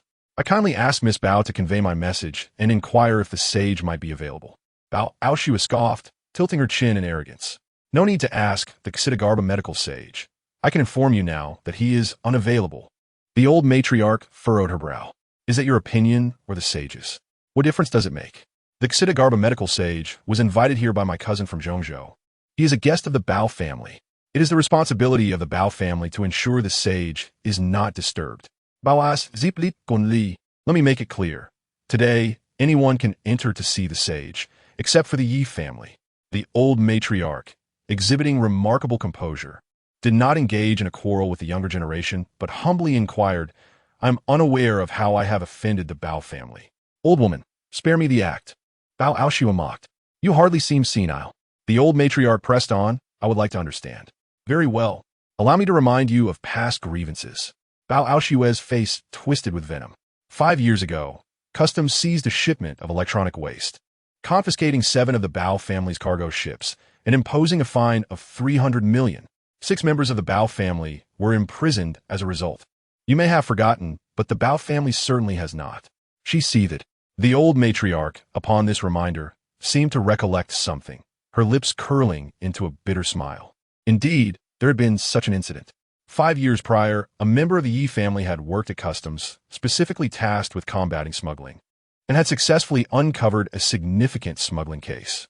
The old matriarch had heard of it, but had never regarded it as anything significant. Little did she know, fate had brought them together today. Smuggling electronic waste harms the nation. Was it not right to confiscate it? She stated solemnly. The Bao family was rightfully fined, and the imprisonment of certain individuals was merely just desserts. The Bao family should engage in reflection rather than cast blame. You thought to distinguish between right and wrong and not misplace their anger onto the Ye family, she advised gently. Old hag, do not preach to me. Balas espat venomusi. The Ye family has met their comeuppance. If you wish to see the Xidagarba medical sage, do not harbor illusions. The Ye family should be extinguished. The old matriarch shook her head. Are you not afraid of retribution? Spare me your moralizing. Bao Aoshua sneered. If you wish to see the Xidagarba medical sage, I will grant you a chance. Kneel and apologize to the Bao family for your past transgressions, and then bow 6 times. I might consider it. At this pronouncement, the crowd erupted in outrage. This was too much. The old matriarch was of advanced age. How could a mere child demand such humiliation? The Ye family had acted solely in accordance with their duties. The prohibition of electronic waste was indeed warranted, as it posed a threat to the nation. Justice may reside in the hearts of the people, but at the very least, there was a shared sense of right and wrong. Many felt Bao Aoshua was excessively cruel. Ye Chen's eyes glinted with murderous intent. Had his grandmother not been holding his hand, he would have struck down this arrogant woman already. Miss Bao, I am too old to bow down, the old matriarch stated. The Ye family did not err in that matter, but if it caused any inconvenience to Miss Bao, I apologize. For the sake of her grandson, she begrudgingly lowered herself. Yet, Bao Aoshua was not satisfied. Pointing through the door, she demanded, Old hag, do not presume upon your age. Either kneel, or take your useless grandson and leave. With a sigh, the old matriarch declared, Today, I must see the Xidagarba medical sage. If you deem me to be relying on my age, then I shall do so once more. She raised her hand, smashing it down with tremendous force. The frail body radiated a powerful energy wave, and the sheer force of her hand shattered the iron gate as if it were made of paper. You, Bao Aoshua stumbled back in shock, clearly not expecting the old matriarch to possess such formidable strength. Chunner, come with me to meet the Xidagarba medical sage. The old matriarch grasped Ye Chen's hand and, amidst the astonishment, proceeded into the depths of the villa. Old hag, how dare you intrude upon private property? Bao Aoshua regained her composure and rushed forward to obstruct them. But as she approached, it felt as if she had been struck by lightning. Begone! Ye Chen seized the opportunity to strike, sending her flying over 5 meters with a single slap, coldly declaring, Disrespect my grandmother again, and I shall annihilate your entire clan. Chapter 55. The billion-dollar consultation. Fi Bao Aoshua tasted blood at the corner of her mouth, her once lovely face now swollen. She could not believe Ye Chen possessed the power to carry out such threats. Yet the terror in his gaze instilled a deep-rooted fear within her, rendering her momentarily paralyzed. How foolish to believe one could act with such aggression towards Miss Bao. To offend the Bao family is tantamount to offending the revered earthly bodhisattva. Even if one were to encounter the divine healer, it would be an arduous task to persuade him to intervene, lacking any sense of compassion. If the Ye family were to face extinction as a result, the blame would rest solely on themselves. A gathering of individuals seeking medical assistance observed this scene, shaking their heads in disapproval, believing Ye Chen to be excessively impulsive. Chinner, do not act recklessly. The matriarch of the Ye family wore an expression of reproach, sighing softly. Although striking that foul-mouthed woman was satisfying, it bore no fruit and merely served to complicate the request for the earthly bodhisattva's aid. Under the eaves, one must bow their head. Certain matters must be endured. Ye Chen inhaled deeply, lowering his head in acknowledgement. Understood, grandmother. Even if the earthly bodhisattva were willing to help, the Bao family would not acquiesce. Seeing Ye Chen retract his bravado, Bao Aoshua seized the opportunity, her demeanor instantly becoming arrogant as she screeched. The price of that slap is the extinction of the Ye family. Old fool, your worthless grandson. Ye Chen immediately raised his eyebrows. A well-aimed slap is the remedy for foul mouths. If it remains unhealed, it is merely a matter of quantity. Do not pay her any mind. The matriarch of the Ye family interjected, halting her grandson, then guiding Ye Chen directly towards the villa. Matsuko Jun, the widow of the Ye family, seeks an audience with the earthly bodhisattva. Those waiting outside witnessed this spectacle and rushed into the Bao family villa. How dare you enter? A stern middle-aged man emerged. Known as Bao Dagong, the shipping king of Tianhai City, his face contorted with anger as he commanded, expel them. With his order, a group of bodyguards brandished their weapons, ready to forcibly remove the intruders. Today I must see the earthly bodhisattva, the matriarch of the Ye family declared resolutely, stepping forward. A formidable aura emanated from her frail body like a tempest, sending the bodyguards flying. The matriarch of the Ye family. A flash of astonishment and resentment crossed Bao Dagong's eyes as he exclaimed in disbelief. I apologize for the disturbance, Bao Dagong. The matriarch of the Ye family did not adopt an aggressive stance, but paused at the entrance. If you wish to prevent my entry, kindly summon the earthly bodhisattva. Bao Dagong flatly refused, his tone icy. The earthly bodhisattva is resting and will not see any uninvited guests. Then I must offend, the matriarch replied calmly. Yet her voice exuded an overwhelming authority as she stepped forward once more. Bao Dagong trembled. Fear etched across his face as he shouted, Stop her! Boom! The bodyguards had just regained their footing when they were once again toppled by the overwhelming force of her energy. The matriarch's expression remained indifferent as she led Ye Chen onward. For her grandson, she would cleave through any divine obstacle. Who seeks an audience with the old man? An irate, elderly voice echoed from within the villa. The matriarch halted instantly, replying, Earthly bodhisattva? In the next moment, an oddly dressed old man emerged at the doorway. He appeared to be in his 60s, bald and beardless, with dark, ruddy skin, draped in heavy robes, one shoulder exposed, embodying the essence of the snow-capped highlands. The earthly bodhisattva. Those seeking his remedies bowed, reverently, some even kneeling on the spot. Only Ye Chen wore a bemused expression, inwardly amused. Though he saved lives under the name of the earthly bodhisattva, he had no connection to the religion of the snow-capped highlands. This individual's attire conformed to certain people's expectations of the earthly bodhisattva, yet to the true bodhisattva, it was utterly ludicrous. Is the earthly bodhisattva truly a monk? It seems contrary to the rumors. Ye Chen could not help but remark, the healer merely adopts the name of the earthly bodhisattva. He has no ties to the highlands. Much like a wife cake contains no wife. Could this man be a fraud?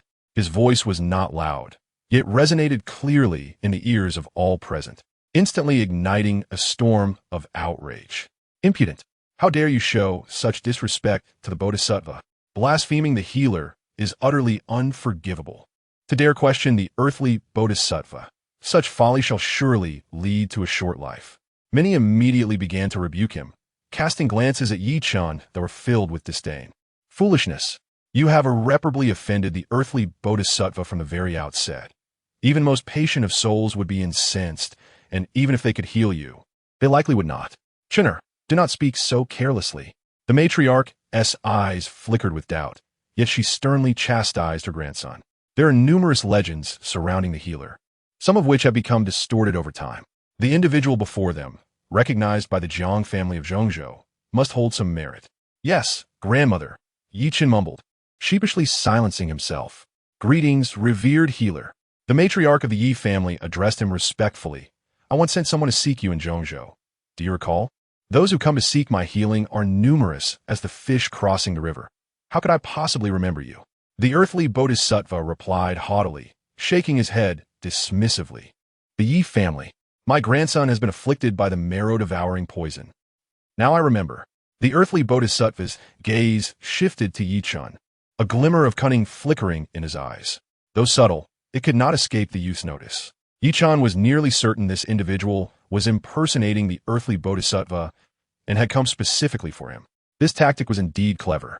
The fact that he was suffering from an incurable ailment was no secret. Only the earthly bodhisattva could possibly offer a remedy. A whisper would suffice for the Ye family to send someone to inquire. However, they were unaware that the true earthly bodhisattva was none other than the waste of the Ye family, who had but a year of life left. Yes, the matriarch of the Ye family rejoiced, quickly pulling Ye Chen closer. This is my grandson. I implore the healer to show mercy. The earthly bodhisattva feigned hesitation. Observing this, the Bao father and daughter quickly interjected, Healer. The Ye family matriarch barged in without a shred of respect for you. Just moments ago, her grandson questioned your authority. Such individuals are not worth saving. Indeed, healer, the Ye family displays no genuine desire for your healing, but rather seems to threaten you. They would relish the Ye family's extinction. The earthly bodhisattva nodded slightly indeed. The matriarch of the Ye family quickly countered. Healer, as long as you are willing to assist, I would offer any price. Any price? The earthly bodhisattva declared, very well. Then, first, pay 10 billion for the consultation. Chapter 56. The healer takes action, 10 billion. The matriarch of the Ye family was taken aback, a bitter smile gracing her lips.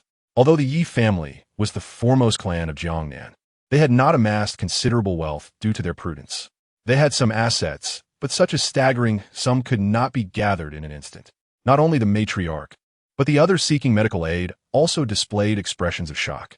Even enlisting the top specialists at the Yanjing Concord Hospital would yield at most 10 million in consultation fees. 10 billion? That is a 100-fold increase for a top-tier expert. Among them were indeed wealthy individuals, yet none could produce such funds. What? Old woman, do you find the sum insufficient? Bao Aoshua scoffed just moments ago. The earthly bodhisattva treated my father, and the Bao family offered 1 billion for the consultation. Your grandson, this waste, is in need of life extension. Moreover, the healer is the foremost expert. She taunted sarcastically, forget 10 billion. Even 100 billion would be reasonable. Bao Dagangs not de the sivo. Shaking his head, a mere 10 billion, and you dare to complain? Truly ungrateful. The matriarch of the Ye family smiled wryly. It's not that I am a miser, but I genuinely cannot produce such an amount. Could we perhaps negotiate? Without 10 billion, the healer will not act, the earthly bodhisattva replied, shaking his head. He had evidently done his homework. Although the Ye family did not possess 10 billion in cash, liquidating their entire estate would yield a sum close to that amount. With a sigh, the matriarch of the Ye family spoke solemnly, very well. As long as the divine physician can cure my grandson, I would not hesitate to exhaust my entire fortune within a month to gather the consultation fee. Is that acceptable? If there are no descendants, what use is it to possess immense wealth? She would rather see her grandson live well and propagate the Ye family lineage. Grandmother, please do not fall for it. Ye Chen urgently interjected, his voice grave. Though I have never encountered the earthly tomb divine physician, I have heard whispers about him. The earthly tomb divine physician does not charge for his services. He speaks only of fate. Yet this person demands 10 billion. As if he has never laid eyes on money before. He must undoubtedly be a counterfeit. Upon hearing this, a wave of mockery erupted. This young man values wealth over life. They scoffed. If I were in his shoes, even 10 billion would not compel me to seek help. After all, the divine physician is not short on funds. What matters more, money or life? Even a fool knows what to choose. Many shook their heads, deeming Ye Chen's intellect questionable. Chenner, refrain from such reckless words. The matriarch scolded, her expression stern. Grandmother, it is not that I harbor unwarranted suspicion. Ye Chen replied with a bitter smile. It is simply that this individual is utterly disingenuous, unworthy of trust, truly blind to the truth. They exclaimed, the earthly tomb divine physician is renowned. Who would dare impersonate him? The Bao father and daughter shook their heads in unison, their expressions dripping with disdain. Even Qin Shi Huang has had impersonators. Is it so strange for someone to impersonate the earthly tomb divine physician? Ye Chen retorted, such a fraud is only fit to deceive the ignorant. The Bao duo's faces darkened, wishing they could silence this reckless youth. The matriarch furrowed her brow, harboring her own doubts, yet she dared not gamble on the truth. Seeing the matriarch's hesitation, the impostor declared with arrogance, while identity can be feigned, skill in medicine cannot. Do you believe this old man unworthy of a 10 billion consultation fee? Indeed, he is unworthy. Ye Chen scoffed, rolling his eyes. Very well. Today, I shall demonstrate what unparalleled medical skill truly is. The impostor displayed a conceited demeanor as he proclaimed, outside of the Ye family, anyone wishing to consult must pay a mere 10 million. At this proclamation, individuals rushed forward. After all, 10 million is a far more palatable sum than 10 billion. Divine physician, save me. One person, bundled in heavy clothing with his head covered, hastily produced a bank card, exclaiming, there are 10 million within. Very well. The impostor accepted with a smile, asking, what symptoms do you have? The individual removed his headgear, revealing a grotesque visage marred by countless large lumps, some already ruptured. Oozing pus, a sight too dreadful to behold. It's on my body too, he said, unveiling his bare torso, which was covered in a multitude of festering sores resembling a grotesque toad. This has persisted for 3 months and worsens daily. I have consulted numerous physicians, all to no avail. I beseech the earthly-tuned divine physician to save me. The man knelt, fear evident in his demeanor, afflicted by such a bizarre ailment. He felt as though he was living a fate worse than death, helplessly watching his body deteriorate. The impostor, exuding confidence, remarked, you must have ingested something unclean. While the ailment manifests on the surface, the poison resides within. The man stammered in acknowledgement, truly, divine physician, you possess keen insight. I have a weakness for delicacies, often indulging in exotic dishes. At this, all eyes turned to Ye Chen, filled with mockery. The impostor had discerned the ailment's nature with ease, showcasing his exceptional medical prowess. He must indeed be the genuine article. Yet Ye Chen exhibited an air of calm, as if he had anticipated this moment. The individual was sent by a prominent family in Yanjing to impersonate the earthly-tuned divine physician. It was only logical that he possessed some medical knowledge. A trivial matter, the impostor declared, having someone from the Bao family bring a chair for the patient. He then retrieved a set of acupuncture needles from his belongings. Simply purging the toxins will restore your health. He swiftly inserted a silver needle into the patient's center of vitality. Observers noted that the impostor's fingers never touched the needle, wielding it with a mysterious force. His technique was truly remarkable. To control the needle with one's qi, truly impressive. This is the mark of a master. They marveled, their eyes wide with astonishment. Ye Chen chuckled softly, uninterested in providing an explanation. To ascend to the pinnacle of medical acclaim, controlling the needle with qi is merely foundational. However, mastery of this technique does not guarantee a place atop the list. While this individual possessed skill, he paled in comparison to Mo Tianxin and was far from the true earthly-tuned divine physician. With rapid precision, the silver needles penetrated the patient's acupuncture points, delving deep. Soon, a foul-smelling black ichor began to seep from the festering sores. The patient, once grotesquely bloated, began to visibly shrink as the black blood flowed from his body, and within the span of a mere incense stick, he was nearly cured. The toxins had been expelled, and with proper rest, he would soon recover fully. The impostor removed the needle, adopting an air of superiority as he proclaimed, it is but a trivial skill. The patient, overwhelmed with gratitude, knelt and bowed deeply, exclaiming, thank you, divine physician. You are truly my savior. The impostor waved dismissively, pride etched on his face, then turned to Ye Chen with a cold gaze, demanding, how does my medical skill fare? Do you still doubt my identity? Merely mediocre, Ye Chen replied, his gaze reminiscent of a wise elder. Within the medical framework of the Snowy Plateau, it appears acupuncture is not practiced. Chapter 57. Revelation. The impostor's face flushed with self-importance, believing his display of skill sufficient to validate his identity. Yet, Ye Chen's words rendered his countenance a deep crimson. It was known that the medical practices of the Snowy Plateau were distinct, and acupuncture belonged to the medical traditions of the Han region. These were clearly two different methodologies.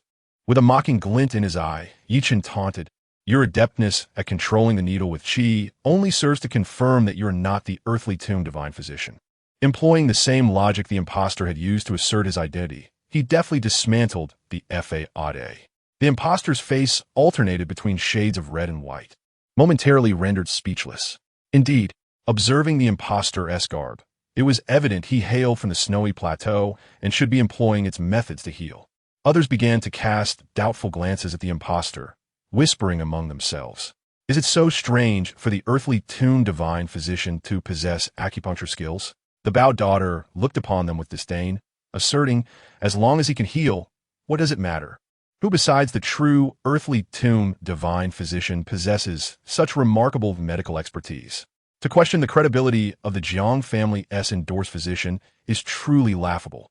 Bao Dagong shook his head in disdain, perceiving them as foolish. Ye Chen regarded the Bao father and daughter with a smirk. The earthly tomb divine physician was invited by the Jiang family, now a guest of the Bao family. They would certainly defend him. However, a counterfeit is a counterfeit, regardless of the pretense. Mastery of acupuncture is nothing extraordinary, the impostor retorted coldly. Ye Chen merely smiled, unperturbed. I implore you, divine physician, save me. Just then, another figure emerged, a middle-aged man with a waxy complexion, standing approximately 5 feet 7 inches tall, likely weighing no more than 80 pounds. His skeletal frame bore little flesh, yet his knees were swollen like dumplings, each step seemingly accompanied by immense agony, appearing so frail that a mere gust of wind could topple him. The earthly medicine master cast a cursory glance and revealed a confident smile, stating solemnly, "You suffer from kidney deficiency, with cold dampness invading your lower limbs, leading to the swelling of your joints, commonly known as crane knee wind." Indeed, is crane knee wind. The middle-aged man displayed a look of astonishment.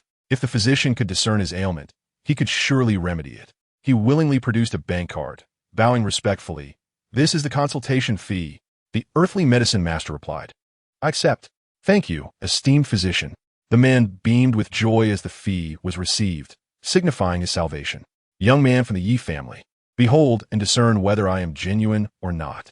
The earthly medicine master then glanced at Ye Chen, before instructing his assistants to bring forth cupping glasses, along with hot and drying herbs such as ginger, aconite, and cinnamon. A bonfire was soon lit, into which he cast the gathered herbs. An unusual medicinal fragrance began to permeate the villa's courtyard. Once the herbs were reduced to ash, the earthly medicine master extracted a handful. Observant onlookers noted that remnants of glowing coals remained among the ashes. He filled a cupping glass with this and placed it on the patient's back near the yang point. Sizzle. The acrid smell of charred flesh caused many to grimace. The patient twisted in pain, letting out anguished cries akin to a slaughtered pig. The earthly medicine master exhibited no compassion, merely stating with a smile that lacked warmth, "If you cannot endure such minor suffering, then return home and await your demise." Sweating profusely from the pain, the patient clenched his teeth and persevered. The physician casually added more ash to another cupping glass and affixed it to the patient's chest. He repeated the procedure, and in mere moments, the patient's front and back were covered in cupping glasses, the stench of burnt flesh intensifying. The poor man felt as though he had been tossed into a crematorium, intermittently letting out cries of despair. Yet, the earthly medicine master showed no sign of pity, producing silver needles to pierce the swollen knee joint. He declared, "The heat and dryness will expel the cold and dampness from within, and by guiding the wind phlegm with silver needles, healing can occur without medicine." As soon as he finished speaking, a liquid began to flow from the needles. Astonishingly, it was green. Gasps of astonishment erupted from the crowd as they recognized it as the wind phlegm the physician had mentioned. Drip, drip. As the liquid flowed, the joint visibly shrank, yielding nearly half a liter of fluid. Truly, the master of the craft. The crowd marveled, realizing that crane knee wind was deemed incurable by others. Yet for this physician, it posed no challenge. The earthly medicine master removed the cupping glasses and needles, turning coldly to Ye Chen, "Am I genuine or not?" Ye Chen scoffed. "The crane knee wind has been cured, yet the patient has been tormented too." It was only then that everyone noticed the patient's knee had improved, but his body was scorched and covered in blackened, festering wounds, rendering him unconscious, a state that could only be described as half alive.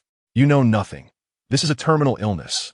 The earthly medicine master's forehead twitched, and he replied gravely, "To preserve a life is already commendable." "Excuse me, but I do know a thing or two." Ye Chen smiled. "I have heard the heavenly heart physician mention a plaster recorded in the Divine Farmer's Herbal Classic, known as the 5 accumulation plaster, specifically for treating crane knee wind. It could have been resolved with just one plaster, yet you have taken half the life of the patient. Is it a matter of lacking medical skill? Or have you never even glanced at the Divine Farmer's Herbal Classic?" He retorted mockingly. It is commonly known that the Divine Farmer's Herbal Classic is overseen by the top-ranked physician. In other words, If he were indeed the earthly medicine master, he would have certainly read the divine farmer's herbal classic. The earthly medicine master's complexion shifted between red and white as he gritted his teeth in self-defense. The materials required for the 5 accumulation plaster are exceedingly rare, making them difficult to procure in a timely manner. The patient's condition was severe. I had no choice but to take an alternative approach. He desperately sought to salvage his dignity. Is that truly an alternative approach? It seems more like a scheme to extort money and endanger life. Ye Chen shook his head. The patient nearly perished by your hands. The earthly medicine master glared, nearly losing his temper. Although his methods were indeed lacking, having successfully treated 2 difficult ailments, most present still believed in his identity. Cough, cough. Physician, save me. A pale young man emerged, accompanied by an elder. He coughed incessantly, as though he might expel his lungs, having already spewed forth half a cup of blood, resembling a specter of tuberculosis. After respectfully presenting $1 million, the earthly medicine master agreed to treat him. He placed 3 fingers on the patient's pulse and casually inquired further. This is a case of coughing blood due to an overabundance of heart fire and blood heat. Is there hope? To others, it may be deemed incurable, but I assure you, my treatment will eradicate this ailment. The earthly medicine master exuded confidence, instructing his assistants to bring forth a large basin of ice, directing the coughing patient to stand upon it. In just a few minutes, the young man's feet turned crimson from the ice, shivering uncontrollably. By using cold to subdue the heart fire and regulate yin and yang, healing can occur without medicine. The earthly medicine master retrieved silver needles once more. With swift precision, he inserted 18 needles, starting from the Zusamli point up to the heart meridian. The onlookers distinctly observed a blue chill rising from the patient's feet, flowing along the needles toward the heart and lungs. The coughing subsided and the blood ceased to flow. Immediate results. The $1 million he spent on the consultation was worth every penny. It was as if Hua Tuo had returned to the world. The crowd erupted in admiration. The earthly medicine master waved his hand, solemnly stating, "This ailment is somewhat troublesome. It requires 3 acupuncture sessions for complete recovery. That is all for today. Go home and recuperate. Return in 3 days, and I guarantee your coughing blood will be cured without medication in 9 days. 9 days? That is far too long." Ye Chen interjected, "Can't you cure him on the spot for $1 million? What do you know?" The earthly medicine master, irked by the repeated questioning, retorted, "If it were anyone else, it might take 9 months to achieve recovery. Is that so?" Ye Chen replied, "If I am not mistaken, what you just performed was the yin-yang qi guiding technique." The earthly medicine master, as though confronted by a ghost, stammered, "How do you know?" His admission was tantamount to a confession. "I not only discerned your technique, but also recognized that it was a simplified version. The true yin-yang qi guiding technique encompasses 36 needles, while you only employed 18. Ye Chen shook his head. "That is a significant shortcoming. If the heavenly heart physician were here, he would undoubtedly utilize the authentic yin-yang qi guiding technique to heal the patient on the spot." The implication was clear. This physician's skills paled in comparison to the current second-rank physician, Mo Tianxin. The earthly medicine master felt as if he had swallowed a dead child, a sickening sensation overwhelming him. How did this seemingly fate-bound patient possess such keen insight and profound understanding of medicine? Every physician has their own areas of expertise. It is only natural that my needlework may not match Mo Tianxin's. He gritted his teeth in defense. Ye Chen scoffed, dismissing the charlatan, and turned to his grandmother. "This person is nothing more than a fraud. His medical skills may not even rival those of Hu Qingyao. Surely you have seen through him. Let's return." The earthly medicine master had initially hoped to gain the old lady's trust through his display of medical prowess, but instead, he was repeatedly undermined by Ye Chen. If the old lady truly decided to leave, not only would he fail his assignment from the influential figure in Yanjing, but he would also lose the 10 billion in consultation fees that were within his grasp. "My identity has already been validated. You are merely averse to medicine and distrustful of me. The Yi family is destined for extinction." He revealed his exasperation. "I do not distrust medicine. I simply do not trust you." Ye Chen shook his head in disdain. "Chenner." The old matriarch of the Yi family remained unmoved, her gaze fixed intently on her grandson, who had but a year left to live.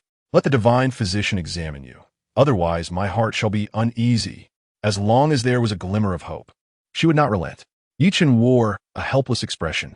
He simply wished to keep the influential figures of Yanjing from uncovering his true circumstances through this impostor known as the earthly Xidagarba. Yet, his grandmother was so afraid of losing the chance for healing that she insisted on trying, even though she knew he was unreliable. A bitter smile crept onto his lips. Today, he feared he would inevitably expose himself. Chapter 58. The Death of the Divine Physician. Ye Chen felt a twinge of headache. He knew that if he turned away now, it would be an act of filial piety undone, leaving his grandmother troubled. Thus, he could only nod in agreement. Grandmother, this is what you desire. Just then, the guard, Duan Peng, approached with a stack of documents. Within it were not only bankbooks and credit cards, but also deeds to properties, including the family estate. Ye Chen's heart swelled with emotion. His grandmother was willing to part with their ancestral home just to prolong his life. Such love was beyond what he could ever repay, even if he were to sacrifice everything. Divine Physician, 10 billion is too late to liquidate. Here lies all the wealth of the Ye family. Even if it falls short, I trust it won't be lacking by much. The old matriarch handed the documents to the earthly Xidagarba, saying, "If you can heal my grandson, these possessions will be yours." A flicker of fervor ignited in the divine physician's eyes. However, he did not readily agree. Instead, he scoffed haughtily. "Heal him? Your grandson is afflicted with the most peculiar poison in the world. I can only guarantee an extension of his life, not a cure." This was a strategy he had long devised. Aware of his limitations, he knew he could not eradicate the marrow-sucking toxin, nor could he deceive the old matriarch. However, extending life was another matter. He could employ secret methods to awaken Ye Chen's latent potential, making him appear significantly better for a time, while in truth, his lifespan would be drastically reduced. Thus, he could fulfill this task and profit immensely. Only an extension? A glimmer of disappointment crossed the old matriarch's aged face. The earthly Xidagarba feigned indifference, saying, "The choice to heal or not is yours." "Heal," the old matriarch insisted. "Pray, how confident are you, divine physician?" 10 out of 10, the divine physician declared with arrogance. "I am fully confident I can extend his life by 3 years. Without hesitation, the old matriarch trembled as she agreed. Very well. This declaration sparked a tumult among the onlookers. This was indeed a case of buying life with money. 10 billion for merely 3 more years. Such a life was exceedingly precious. Why not leave the wealth for future generations? Better to choose euthanasia. Have you forgotten? This is the last remaining scion of the Ye family. We are on the brink of extinction." The old matriarch's decision was born out of desperation. 3 years for 10 billion left many aghast, deeming it hardly worthwhile. In this day and age, people risk their lives for a mere 100,000. A million suffices to buy a life. Yet 10 billion? How could one not be astounded? Many families could not amass such wealth in a lifetime. Silence. This is a matter of saving a life from the grasp of the king of hell. Only the earthly Xidagarba can achieve this. Other doctors, even for 100 billion, will be unable. Bao Aoshua stepped forward, rebuking the crowd. Indeed, though it is merely an extension of 3 years, if a son or daughter is born during this time, the Ye family will be saved. Bao Dagong scoffed. 10 billion is but a small price. The Ye family is already profiting immensely. Seeing the Ye family on the brink of ruin, even offering their ancestral home as a consultation fee, both father and daughter felt a sense of schadenfreude. This was the truth of the matter. Upon hearing the comments from the Bao family, the divine physician's face revealed a look of satisfaction, and he reached for the deeds to the Ye family's property. However, at that moment, a sudden force struck his greedy hand away. "Hold on," Ye Chen remarked with a wry smile. "What? Reluctant to part with it?" The divine physician, impatient, retorted. "Were it not for the loyalty of the Ye family and the old matriarch's deep affection, even for 100 billion, I would not agree to extend your life." "You may take these things," he declared, dismissively. With a hint of derision, Ye Chen replied, "To extend my life for 3 years, the Ye family offers you 10 billion. But if you fail, what then?" The divine physician responded, "I shall take nothing." "No, would that not be to your advantage?" Ye Chen replied coolly, "I am no guinea pig." The divine physician glared. "Then what do you propose?" Ye Chen stated, "If you cannot heal me, you must compensate the Ye family 10 billion. That is fair. This. The divine physician furrowed his brow, momentarily at a loss for words. Where would he procure such funds? "No problem." At that moment, Bao Dagong's voice rang out. If the earthly Ksitigarbha cannot successfully extend your life, the Bao family shall cover the 10 billion. He viewed this as an opportunity to curry favor with the physician, believing there was no risk involved. Ye Chen raised an eyebrow. The Bao family will cover it? Indeed, all present are witnesses. If the earthly Ksitigarbha fails, the Bao family will pay. Bao Dagong proclaimed proudly. You doubt the physician, yet you trust the Bao family? Though 10 billion is no small sum to the Bao family, it was hardly significant.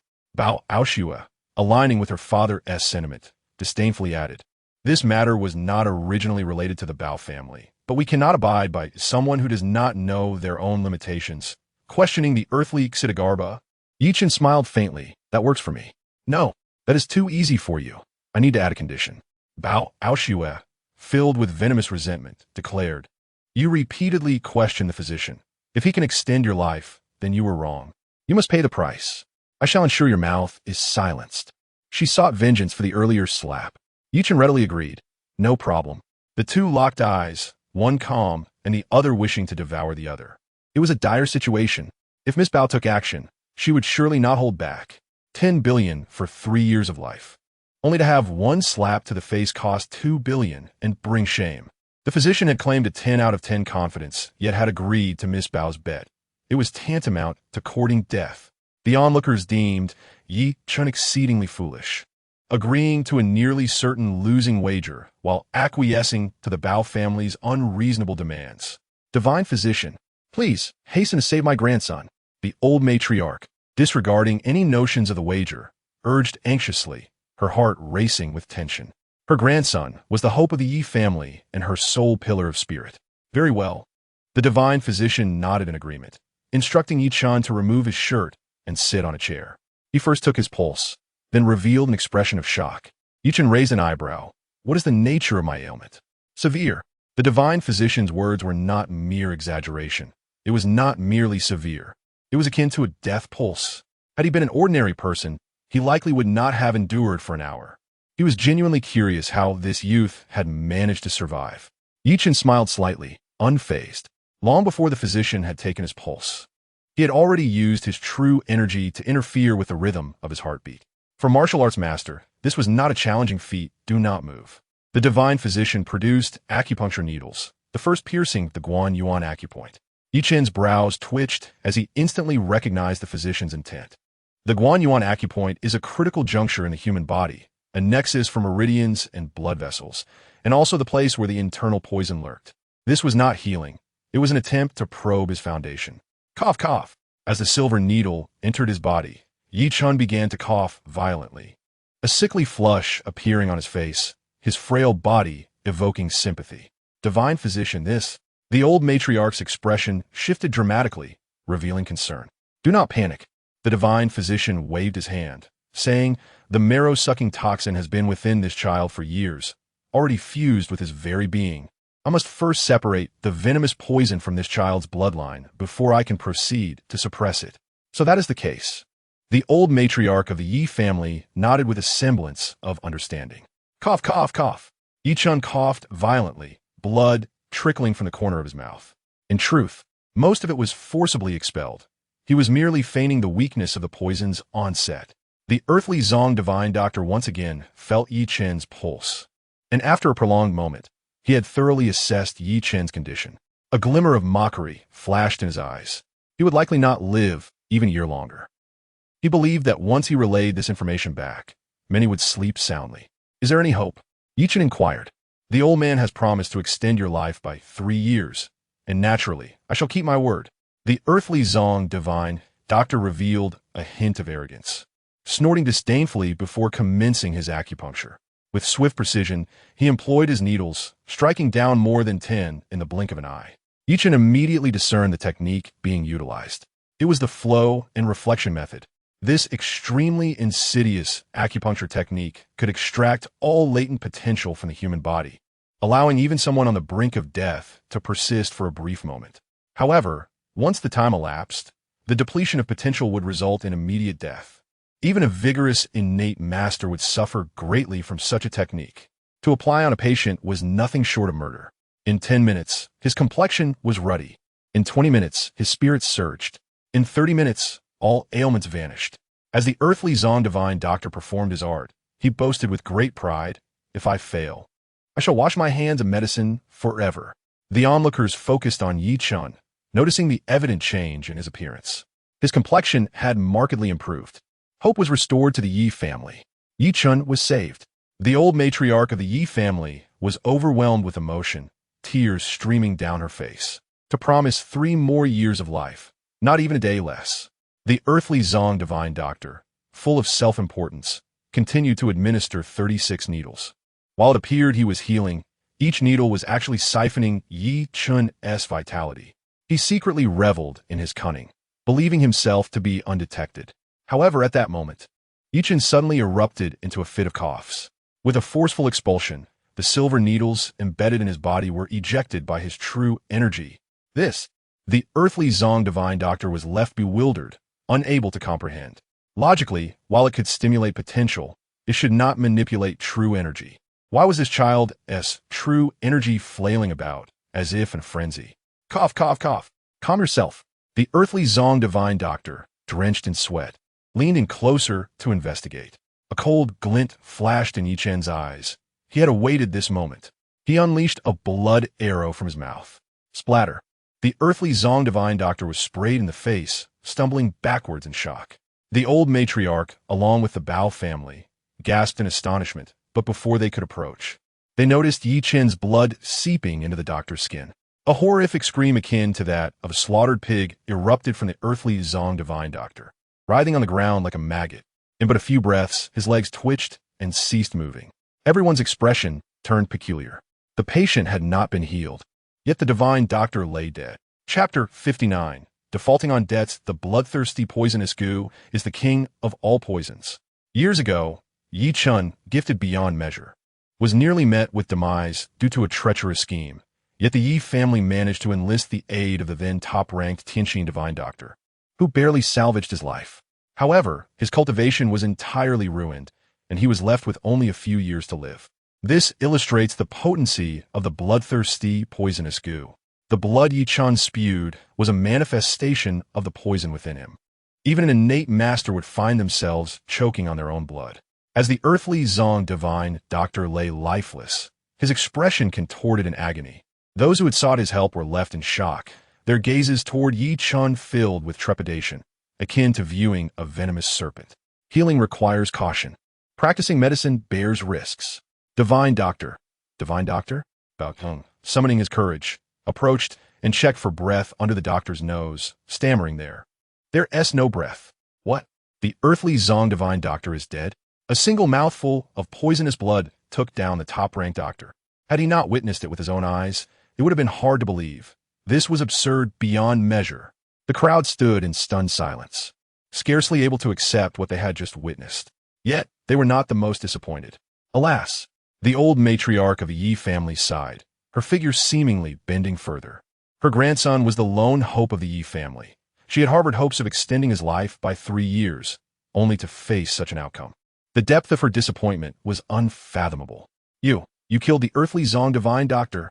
Bao Dagong glared at Ye Chen with a mix of shock and fury, casting him as the murderer. This had been a person summoned by the young master of the Jiang family, and now, having died under such mysterious circumstances, he could not bear the weight of this responsibility. Cough, cough. This could at most be deemed a medical mishap. It was his lack of skill. How could I be blamed? Ye Chen coughed a few more times, adopting a feeble demeanor. Moreover, he was not truly the earthly Zong divine doctor. Bao Dagong retorted angrily. If he wasn't he, then are you? Ye Chen found himself bemused. This Bao shipowner had indeed guessed correctly. He was the genuine top-ranked doctor. When the Tianqin divine doctor had treated him, he too had been stained with the blood of the bloodthirsty poisonous goo, yet had emerged unscathed. Ye Chen explained. Over the years, the bloodthirsty poisonous goo has merged with me, and its toxicity has significantly diminished. However, this man had no means of defense whatsoever. His medical skills pale in comparison to the Tianqin divine doctor. Thus, how could he possibly be the renowned earthly Zong? This assertion prompted a flurry of discussions among the crowd. Indeed, though young Master Yi appeared to deflect responsibility, his words held merit.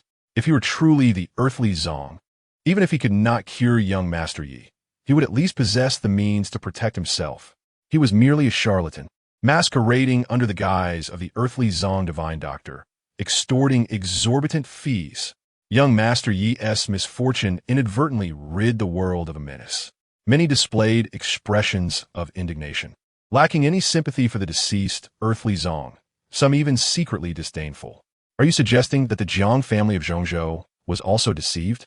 Bao Dagong's face fluctuated between red and pale as he forced an explanation.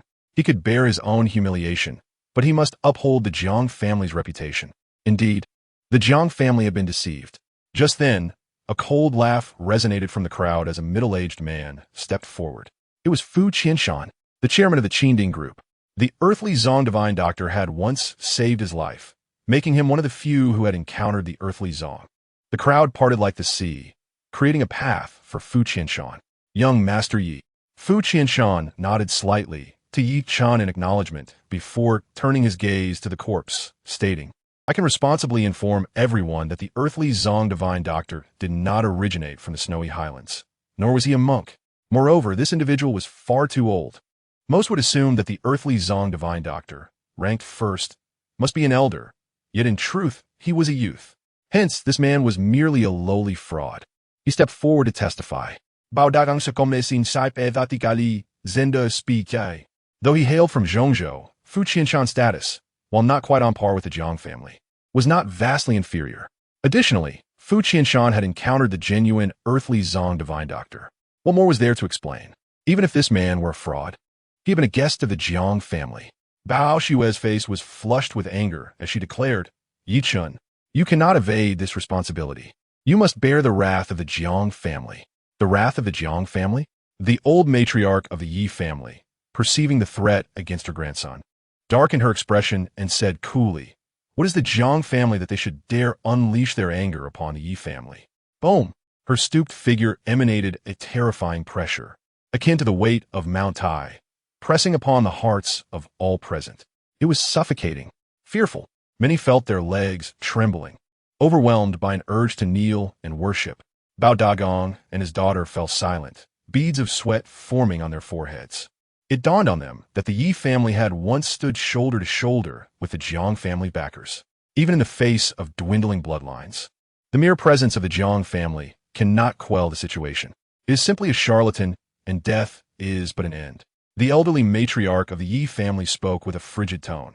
If the Jiang family seeks accountability, I can provide it, but they must first consider whether they can bear the consequences. Though she was an aged woman, her protective instincts were fiercely domineering. Silence enveloped the room. The father-daughter duo from the Bao family dared not utter a word. The Yi matriarch retracted her imposing demeanor, appearing once more as an ordinary elder, and said, Chens, let's return home. Grandmother, wait a moment. Ye Chen replied with a slight smile, then approached the corpse. It seems you can no longer extend my life for 3 years. To think of prolonging life when one is already deceased? Bao Aoshue couldn't help but scoff, her tone dripping with sarcasm. The man is dead, yet the wager remains. Ye Chen turned and remarked, it seems the Bao family pledged that if this individual could not extend my life, they would compensate me with 10 billion. Shouldn't that promise be fulfilled now? Upon hearing this, countless eyes filled with schadenfreude turned towards the Bao family. Just moments ago, they had supported the fraud, and now they faced the bitter taste of their own words. 10 billion. Even if the Bao family is a prominent household in Tianhai City, they would feel the sting for years to come. This. Bao Dagong was drenched in cold sweat, his expression one of utter embarrassment. He regretted his earlier words, wishing he had remained silent. Ye Chen, how dare you? Bao Aoshue pointed accusingly. We too are victims. We were misled to believe this man was the true Earth God Doctor, hence the wager. Now that he has been proven a fraud, the bet is null and void. Indeed, Bao Dagong quickly chimed in, eager to absolve himself. We were deceived. Their loud protests, however, only revealed their inability to accept defeat. How shameless! Is this not a betrayal of your own words? You called witnesses, and now those very witnesses believe you should honor your promise and compensate young Master Yi with 10 billion. Many in the crowd jeered, aligning themselves with Ye Chen. Silence. Bao Dagong, furious, realized he had inadvertently undermined his own position. What do you all know? Consider the consequences of offending the Bao family. Bao Aoshue glared viciously at those speaking out. Without trust, one cannot stand. Had this fraud genuinely extended young Master Ye's life? Would you have been lenient in your dealings with him? Fu Qianshan stepped forward, declaring, 10 billion must be paid, with financial resources surpassing even the Bao family. He was unfazed by threats. Yes, it must be paid. Others who had previously felt threatened now rallied behind him. The Bao father and daughter appeared increasingly uncomfortable, trapped in their own predicament. Youth, I was deceived by the fraud, Bao Dagong mumbled, humiliated. I apologize. Will that suffice? He lowered his head, though it cost him dearly in pride. Ye Chen remained impassive, neither confirming nor denying. Apologizing is not enough.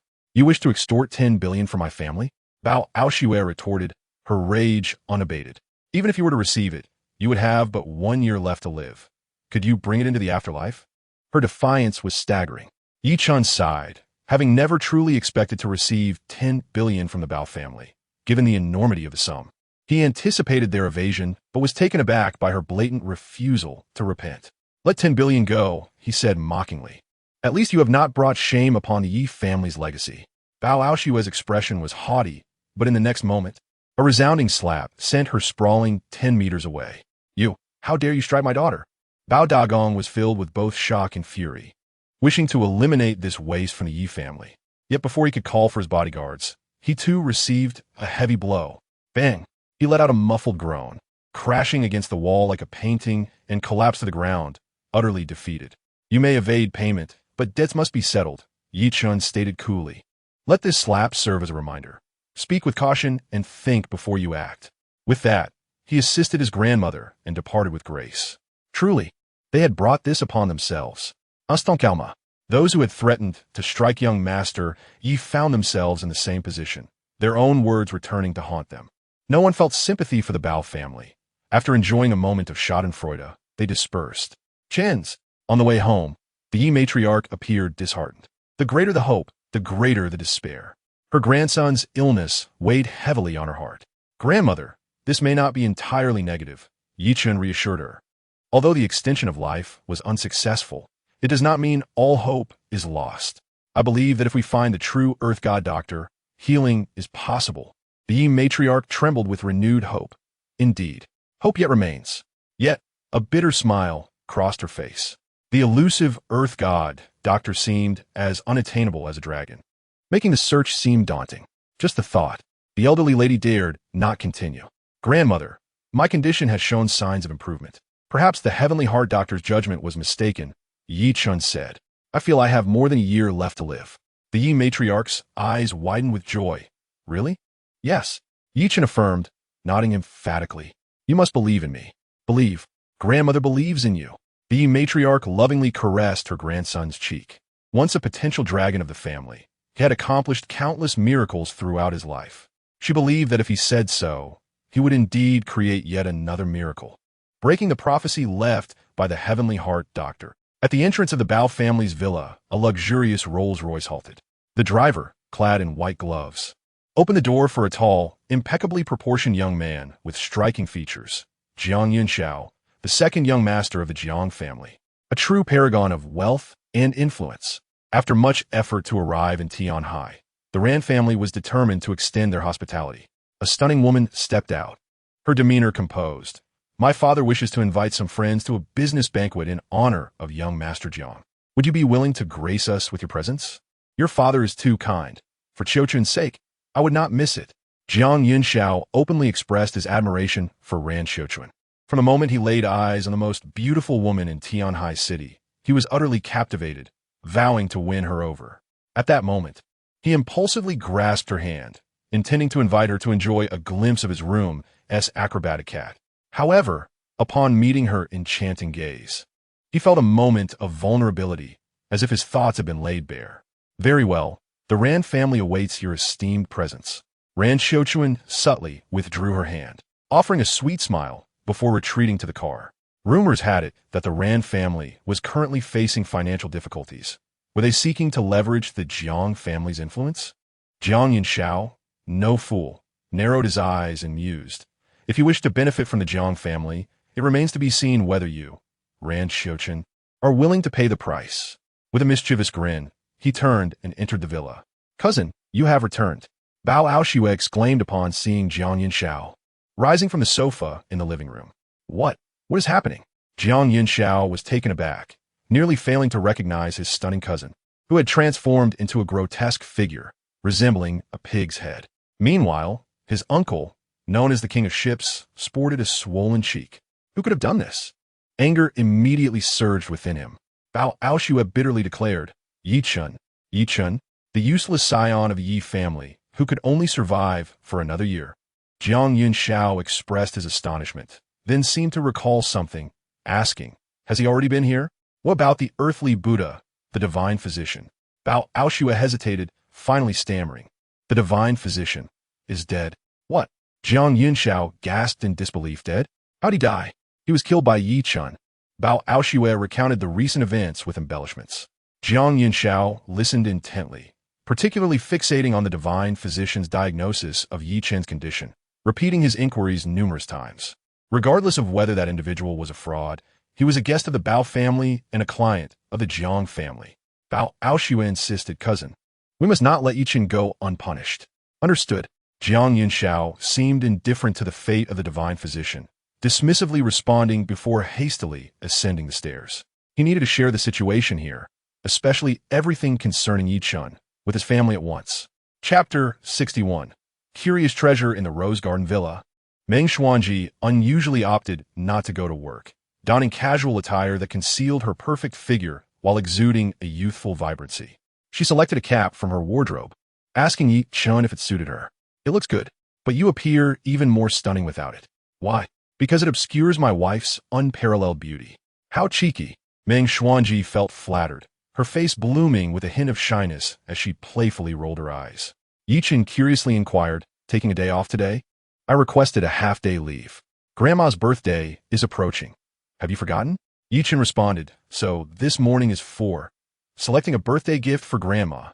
Meng Xuanji added, I still haven't made up my mind. What do you think would be a good gift, dear? Ye Chen sikitin ekaspiritan. He too was troubled by this dilemma. Precious stones and jade were too trite.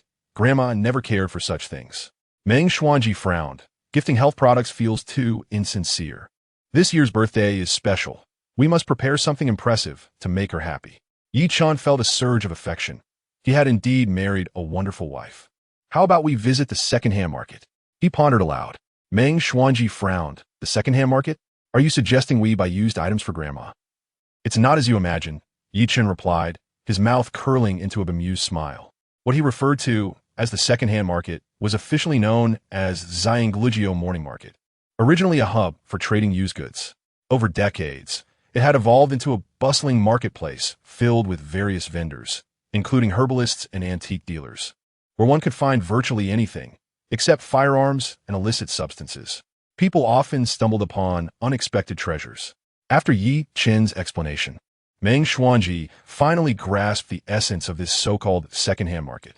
As the heiress of the Meng Corporation, her shopping was always confined to upscale malls, leaving her somewhat unfamiliar with street vendors. All right, let us try our luck this morning. Initially, she and T planned to call Jean Bao, intending for him to rest. But upon learning it was for the old lady's birthday, he insisted on joining. Soon, the trio arrived at the second-hand market, which was filled with stalls as far as the eye could see. Even the square was crowded with vendors. Furniture, flowers, antiques, herbs, jade, pets, and a plethora of miscellaneous items dazzled Meng Xuanji's senses.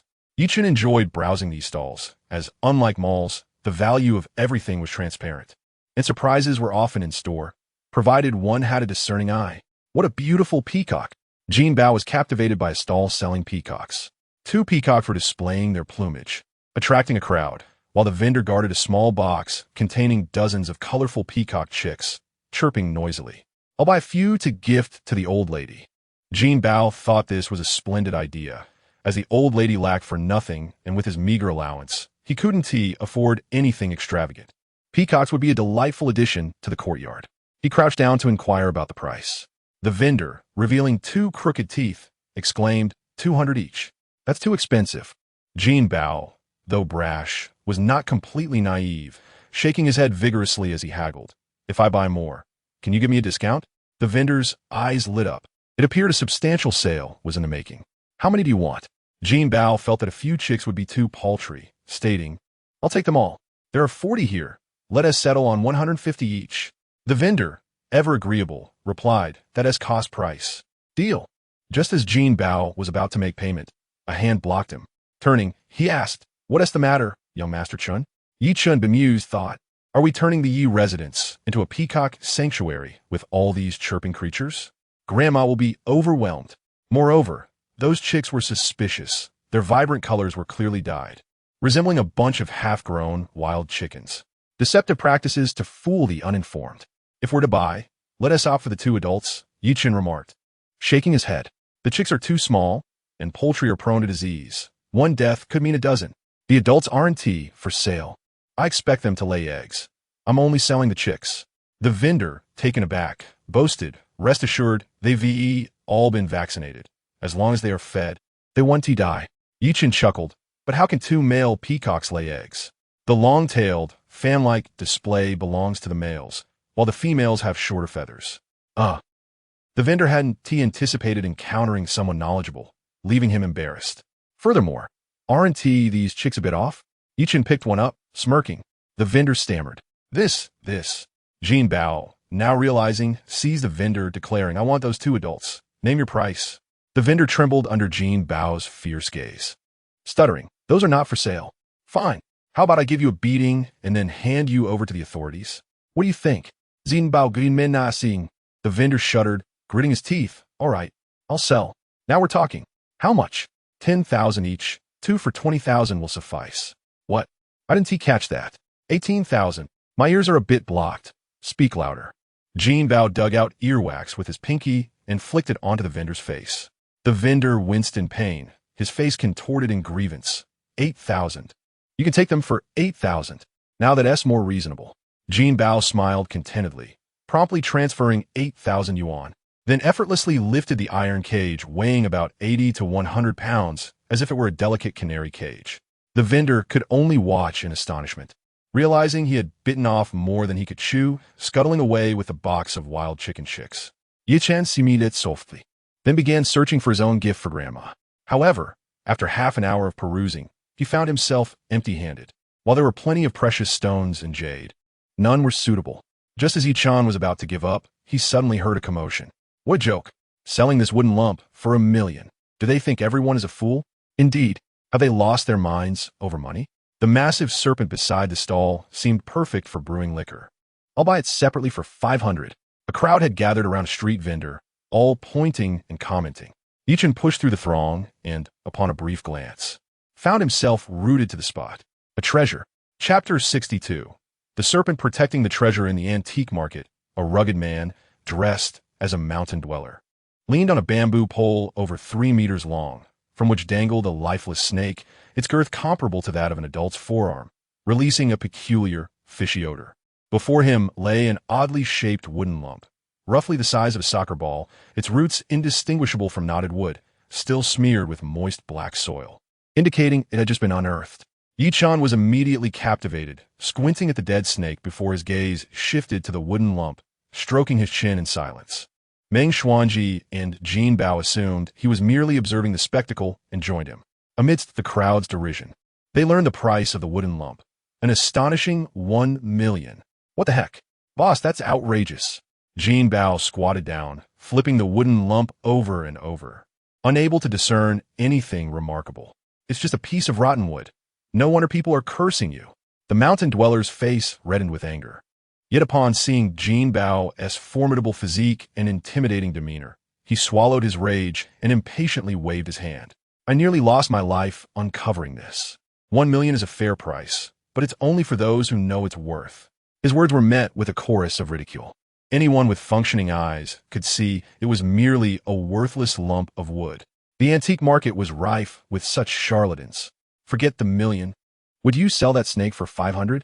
Most onlookers were just there for fun, jesting, and teasing. The mountain dweller's face flushed with ire. If you're not buying, then move along. Don't waste my time. His temper was quite fiery. Jin Bao, suspecting a scam, pressed, then enlighten us. What exactly is this item? If it truly is worth 1 million, I might just consider buying it. The mountain dweller stammered. I'm not exactly sure. You don't even know what it is, yet you demand 1 million? How audacious and shameless. Laughter erupted among the spectators. Although they weren't sure what it was, they sensed it must be something valuable. The mountain dweller, now agitated, insisted, "I assure you, it's of great worth. How do you know it's valuable?" Jean Bao inquired, smirking. "See that snake?" The mountain dweller shook the bamboo pole. "That S.A. coxcomb snake, known as a wild chicken neck. It's a great omen, yet also one of the most spiritual mountain deities. Wherever it roams, treasures abound. It could be ginseng or other precious herbs. This snake is over 3 meters long and has surely attained a spiritual essence. The treasure guards is undoubtedly extraordinary. Hence, my price of 1 million might even be low." His explanation left the onlookers bemused, for it was rather implausible. "It's merely a snake, which proves nothing. 3 of our party were poisoned by a coxcomb snake, and they're still in the hospital." The mountain dweller gritted his teeth. "Without 1 million, we can't even cover the medical bills. Trust me, this is definitely a treasure. We've injured wild chicken necks several times. But this snake refuses to leave the treasure guards. Snakes possess spirit. Its attachment signifies the treasure's importance. Who knows, perhaps consuming it could grant transformation into human form." His earnestness was met with laughter. "Transform into a human? Ascend through the clouds? Are you telling a ghost story?" The logic was flawed, yet the tale was amusing. Such tricks are common in the antique market, where countless scammers thrive on fabricating stories to deceive the gullible. "Enough of this nonsense. I'll offer 800 for that snake." The crowd snickered, with one man from the northeast particularly keen on the snake, insisting on buying it. "Not for sale." The mountain dweller retorted without hesitation. Naturally, that snake was essential for his scam. The northeastern man, in a teasing tone, remarked, "It's 1 million. Take the snake and the treasure. If not buying, don't crowd." The mountain dweller was becoming frantic. "Everyone, just leave." At that moment, Ye Chen knelt down to examine the supposed treasure, a flicker of elation crossing his eyes. The distinct characteristics, coupled with the vendor's tale, confirmed it was indeed the treasure he sought. His fortune seemed fortuitous, ideal as a gift. "You wish to purchase it?" The mountain dweller, noticing Ye Chen's unique demeanor and interest, couldn't help but ask. Ye Chen smiled slightly, regarding the lifeless serpent. "I would like to buy it for brewing liquor." The mountain dweller's face darkened. "Don't rush. I'm sincere in my offer." 1 million was negligible for Ye Chen, but purchasing outright might draw unwanted attention. Thus, he used the dead serpent as leverage, smiling. "How much do your friends in the hospital need?" The mountain dweller sighed. "The doctor said around 60,000. We've pooled some money, but we still fall short." Ye Chen replied, "This snake clearly has potent venom. If payment is delayed, your friends may be in danger." The mountain dweller's expression dimmed, and he lamented, "If not for the urgent need for funds, I wouldn't be here selling." "Let us do this. Call and find out how much more you need," Ye Chen instructed. "I'll buy the snake." "Really?" The mountain dweller's face lit up with joy. The crowd gasped. No one believed Ye Chen genuinely wanted the snake. They thought he was being charitable. Who knew this young man was so kind? Truly a good soul. "Brother, be wary. People can be deceptive." Some admired him, while others cautioned. Ye Chen, appearing naive yet affluent, smiled.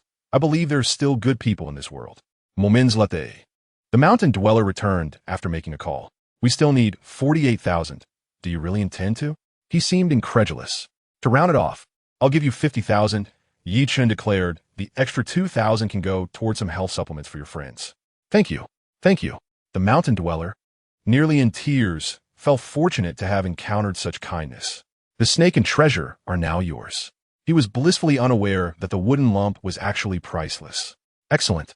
Ye Chen was about to discuss payment when a familiar voice interrupted. "Coxcomb snake. My goodness, this must be a treasure. A great boon." A young man squeezed through the crowd, eyes gleaming at the dead serpent. It was Ran Tao. "Boss, no matter the cost, I want that snake." Chapter 63. Coxcomb snake. Ran Tao's gaze was fixated on the lifeless serpent, his excitement palpable. Given his indulgent lifestyle, he often sought restorative remedies, particularly favoring rare mountain delicacies. A coxcomb snake of this size was akin to a century-old ginseng. "I'm sorry, but someone has already purchased it." The mountain dweller expressed regret. "Who?" Ran Tao queried, irritated that someone dared to infringe upon his interest. "I," Ye Chen declared, upon encountering a frail youth standing beside him. A peculiar expression crossed his face as he realized he had unexpectedly run into this useless individual at the flea market. What do you intend to do with that large snake? Are you planning to use poison to counteract poison? Stop daydreaming. Ran Tao remarked sarcastically. With your pathetic body, you are utterly beyond salvation. Save your money and let it go to me. Ye Chen frowned, disinterested in engaging with the other's incessant prattle. Coldly, he retorted, "Leave. You are overstepping your bounds." A flicker of anger flashed across Ran Tao's face as he turned to the vendor. How much is he offering for that large snake? The vendor replied, truthfully, 500,000. Very well. I shall offer you 1 million. Ran Tao declared, exuding an air of wealth. Sell this nourishing creature to me. The vendor appeared dubious, struggling to believe the offer. Isn't it just 1 million? Although it may not be worth that much. It's certainly worth it to slap that useless face. Without further ado, Ran Tao produced a check from his pocket, inscribing a 7-digit number upon it and thrusting it into the vendor's hands. The vendor stared at the 1 million check, utterly bewildered. You don't suspect it's a forgery, do you?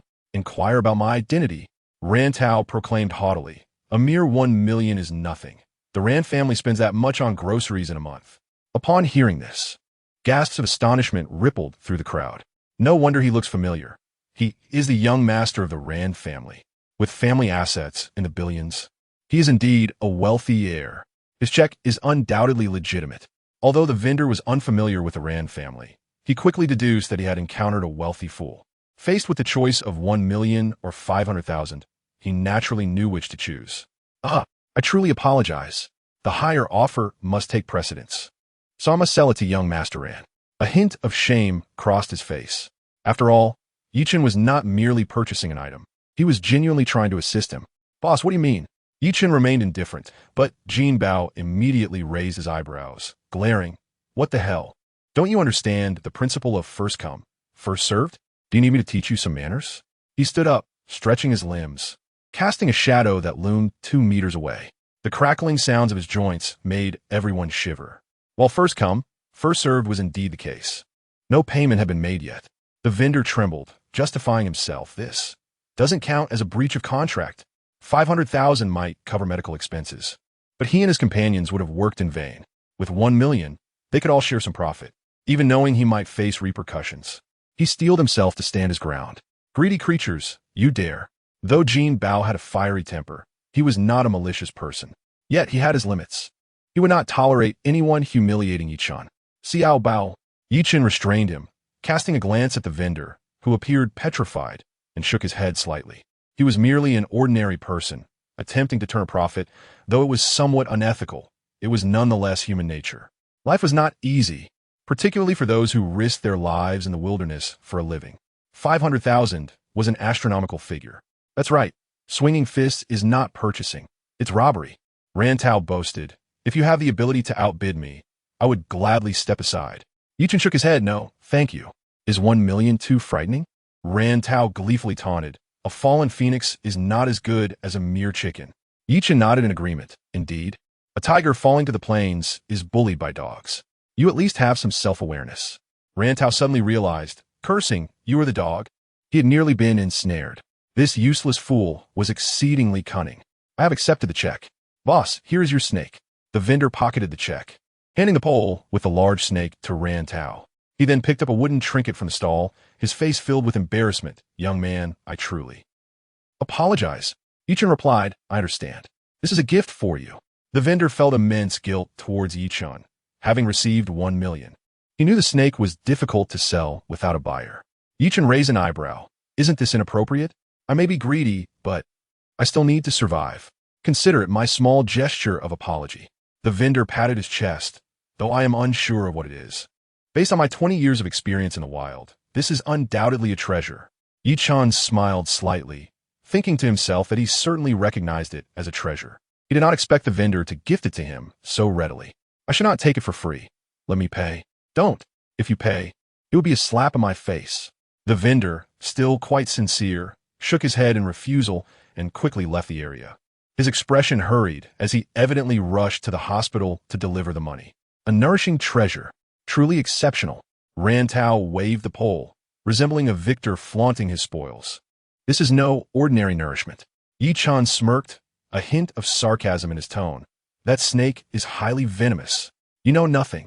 Ran Tao scoffed. The wild chicken neck is indeed a venomous snake, but the venom resides in its fangs. The rest of its body is unaffected. Snake gall can improve vision, and snake meat nourishes vitality. This is the true epitome of nourishment. You seem quite knowledgeable, Ye Chen remarked indifferently, but your vision appears to be lacking. Is this truly a wild chicken neck? Ran Tao was taken aback, scrutinizing the snake's patterns and tongue. Is it not? Certainly not, Ye Chen clarified. This snake superficially resembles a wild chicken neck, but in reality, it is a python possessing two venom sacs beneath its jaw, unlike the common wild chicken neck. Fool! Do you see any venom sacs? Ran Tao brandished the snake, dismissively declaring, "Who's truly blind?" Onlookers also examined closely, discovering that indeed the alleged venom sacs were absent. It is indeed a wild chicken neck. Seeing the coveted snake for medicinal purposes snatched away, jealousy brewed within them, prompting baseless accusations against Ye Chen. Desiring what they could not obtain, they resorted to petty tricks. Many regarded Ye Chen with disdain, believing him to be alarmist. Ye Chen did not bother to argue. It was, after all, python. There were venom sacs, but once the creature perished, the sacs would dissolve, blending into its bloodstream. Thus, it was not only not a nourishing remedy, but also highly toxic. Unfortunately, Ran Tao had not afforded him the opportunity to elaborate. Why have you fallen silent? Feeling guilty? Ha ha ha, Ran Tao proclaimed confidently. If it were truly venomous, would you spend 500,000 to purchase it? I will now swallow the snake gall to spare you from longing for it. A malicious intent to extinguish Ye Chen's hopes. Chapter 64. Buying the case and losing the pearl, Ran Tao lowered the pole, retrieving a small dagger from his person, skillfully extracting a gall from the snake's abdomen. It was the size of a lychee, a dark green hue that appeared unsettling. Yet in his eyes, it resembled a rare ginseng fruit. Such a rare, nourishing treasure is simply extraordinary. It may indeed extend one's lifespan. Too bad, it is not meant for you. He tilted his head back, opening his mouth wide as he loosened his fingers. The gall slid down his throat with ease. Ye Chen was left astounded, his mouth twitching violently. He had already warned him. Why persist in such stubbornness? One could only say that good words cannot persuade a stubborn ghost. Delicious, Ran Tao exclaimed as if he had consumed the essence of dragons and phoenixes, taunting, "Why am I not poisoned?" Ye Chen stared at him in disbelief, his gaze akin to that directed at a simpleton. Speaking in a monotone, the exterior of the snake gall is coated in a skin, which is yet to be digested. Thus the toxin remains dormant for now. You have at most 10 minutes. It will be prudent to head to the hospital immediately. There is still time for gastric lavage. Fabrication. Continue your charade. Ran Tao grinned widely. Viewing Ye Chen as a mere clown, you should give up on your futile hopes. The thought of snake meat lingers in your mind. Return home and cook it into a delightful snake soup to savor with your family. Ye Chen gazed with admiration at such a resolute individual, one who would dare to extinguish his entire lineage. What more could he say but to express his respect? Darling, let us depart, Meng Xuanji suggested, wishing to alleviate Ye Chen's discomfort. Very well. Ye Chen clutched the wooden piece and turned to leave. What a piece of rotten wood. Treat it like a treasure. Ran Tao mocked loudly, dismissing it as merely a decayed tree root. After all, why would the mountain dweller refuse money if it were of any worth? It was absurd that Ye Chen had accepted it as a gift. Are you calling this scrapwood?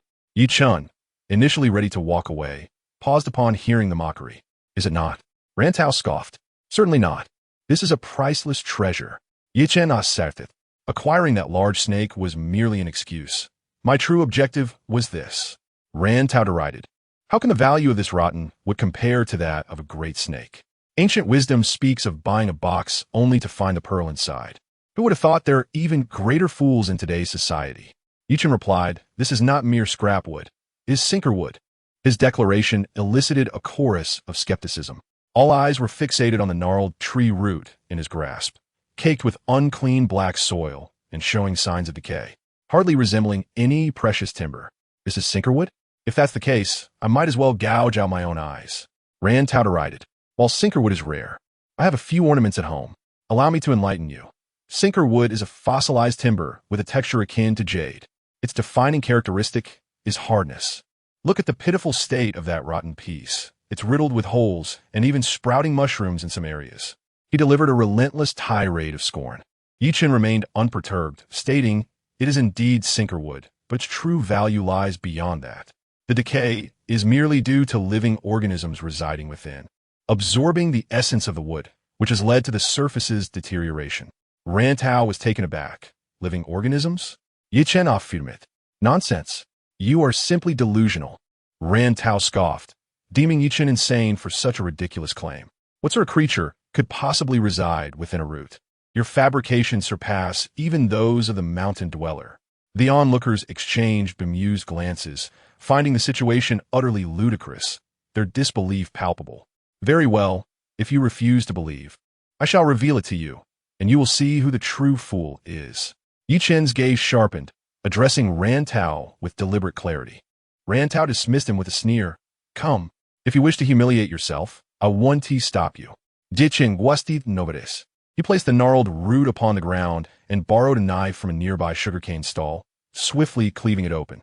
With a crack, the wood splintered apart like a watermelon, releasing a mass of white substance that resembled fatty meat, glistening invitingly. What is this? Tai Sui. This is Tai Sui. Gasps of astonishment filled the air as onlookers recognized the hidden treasure within the root. Tai Sui, revered for its purity, is an exceedingly rare medicinal material, worth its weight in gold. A chunk this size could fetch millions. Young man, I shall take that Tai Sui. How does 3 million sound? Many among the crowd were eager to offer bids, their eyes gleaming with desire. Rantau's eyes nearly bulged out of their sockets, astonished to find that a piece of rotten wood concealed such a treasure. He felt utterly humiliated, realizing he had missed a golden opportunity. 3 million? I refuse. Ye Chen shook his head resolutely. Is it merely worth a few million? Look at your smugness. It's pure luck. Rantau seethed with jealousy.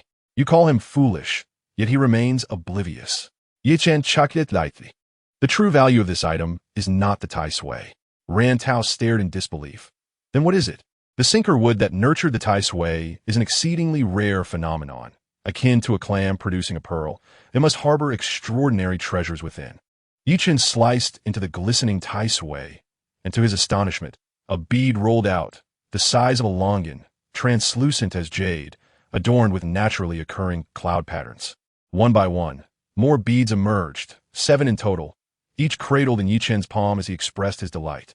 He had anticipated the possibility of extraordinary treasures, but was unprepared for their sheer quantity. Heavens! This is Tai Sui fruit. 3 years prior, someone had attempted to sell it at an antique market, with offers reaching 100 million. The mountain dweller hadn't been spinning tales after all. What a monumental loss. Had I known, I would have taken out a loan of 100 million just to buy it. The crowd's envy turned palpable, their eyes brimming with longing. While Tai Sui may be rare, it can still be purchased with sufficient funds. However, Tai Sui fruit is a gem one can only hope to encounter. Rantau stood aghast, his regret manifesting in a twisted expression. Each bead was worth no less than 100 million. Thus, the 7 beads amounted to a staggering 700 million. His sense of inequity was overwhelming, bordering on madness. Ye Chen picked up a Tai Sui fruit, squinting to savor its medicinal essence, a smile gradually forming on his lips. Today had been fortuitous. This was a genuine treasure, a rare gift from nature. A single Tai Sui fruit could cleanse one's essence and prolong life. It was the perfect birthday gift for his grandmother. So, who was the real fool here? Suddenly, a realization struck him, and he fixed a piercing gaze upon Rantau. The latter's complexion oscillated between red and pale, his body swaying as if caught in an invisible whirlwind, rendering him momentarily unsteady. What nonsense is this Tai Sui fruit? I've never heard of it, let alone a single bead worth 100 million. It's utterly ludicrous. Rantau's jealousy was reaching a boiling point. Yet he feigned indifference, declaring, even if it were free, I wouldn't accept it. Who knows if this hodgepodge is poisonous? If I were to eat it and perish, that would be a significant loss. Just then, a voice rose from the crowd. Tai Sui fruit. Is that truly Tai Sui fruit? A young man in his 30s pushed through the throng, gazing at the objects in Ye Chen's hand with insatiable desire, his excitement palpable. I thought the records in ancient texts were mere fabrications. I never imagined such a wondrous item existed. Good heavens, it's a marvel of nature. Inconceivable. The young man trembled with exhilaration, seemingly entranced. Who Faping? Rantau recognized him, unable to suppress his astonishment. He was the heir of the Qing Nong Medicine Hall, a well-known physician. His endorsement of the Tai Sui fruit lended an air of undeniable legitimacy. Curse my luck. Ran Tao's teeth ground together, feeling a profound sense of injustice. Hu Feiping's gaze remained fixated on Ye Chen's hand. Having passed by earlier and overheard the chatter about Tai Sui fruit, he had come to investigate. And the reality of it was overwhelming. His fortune was unparalleled. Brother, I must have those beads. You? Ye Chen arched an eyebrow, his expression suggesting incredulity. Which hospital did this lunatic escape from? Refrain from heeding the rumors propagated by others. Although this item is rare, its value has been exaggerated to an astronomical degree. The so-called 100 million is merely a sensationalist ploy.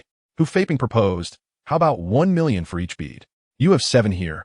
I shall offer you 7 million. He believed that an ordinary person, even if aware of the Tai Sui fruit, only knew its existence without understanding its essence. He felt he could procure it for a minimal cost. Ye Chen could only chuckle in exasperation at this shrewd individual. 7 million was indeed a considerable sum, especially since he had spent not a single cent. On the side, Ran Tao remarked sarcastically, "This is akin to winning a lottery. Are you not content?" Ye Chen merely glanced at him, refraining from retorting, for the venomous expression on Ran Tao's face indicated that the snake's poison was spreading, and he would not last much longer. What? Not a cent spent? After hearing this, Hu Feiping felt that his offer was exceedingly generous. Brother, don't squander all your good fortune at once. Leave some for others.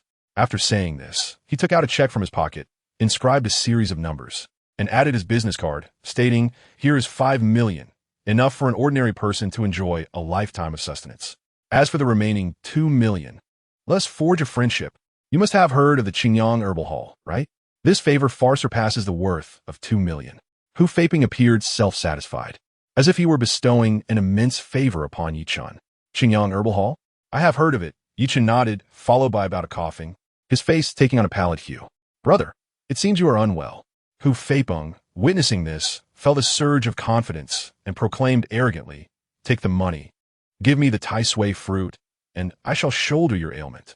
Ye Chen's lips curled into a sardonic smile. "If you can cure my affliction, I will relinquish the Tai Sui fruit without hesitation." Really? Hu Feiping's face lit up with unrestrained joy, not anticipating the possibility of saving 5 million. Ye Chen nodded affirmatively. Indeed. Hand over the Tai Sui fruit. I assure you, I can cure you.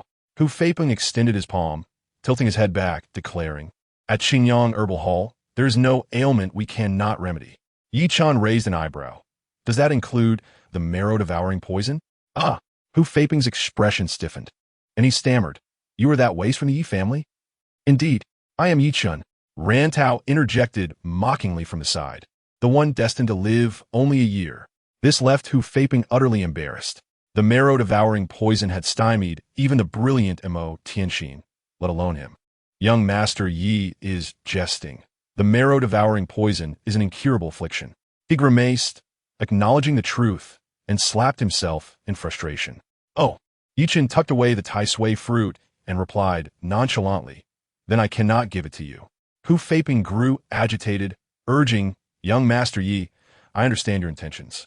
You wish to use the Tai Sui fruit to prolong your life. However, this is not only a waste but also a misguided hope. The marrow-devouring poison is untreatable. You are doomed, and consuming the Tai Sui fruit would be a waste. Instead, let us exchange it for a sum of money, allowing you to enjoy your remaining days. Although harsh, this is the reality. How about this? I will still offer you 7 million, which is not an insignificant amount. It will suffice for you to indulge for a year and then arrange a splendid farewell."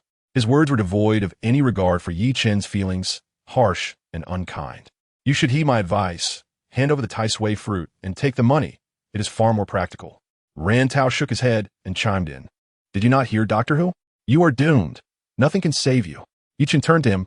"Why do you not heed the advice?" "What advice should I heed?" Ran Tao retorted, bewildered and furious. "I am not the patient." Ye Chen nodded, correct. "You are not the patient, but you may well be a corpse." "What nonsense are you spouting?" Ran Tao seethed with rage. "If you die, I will not."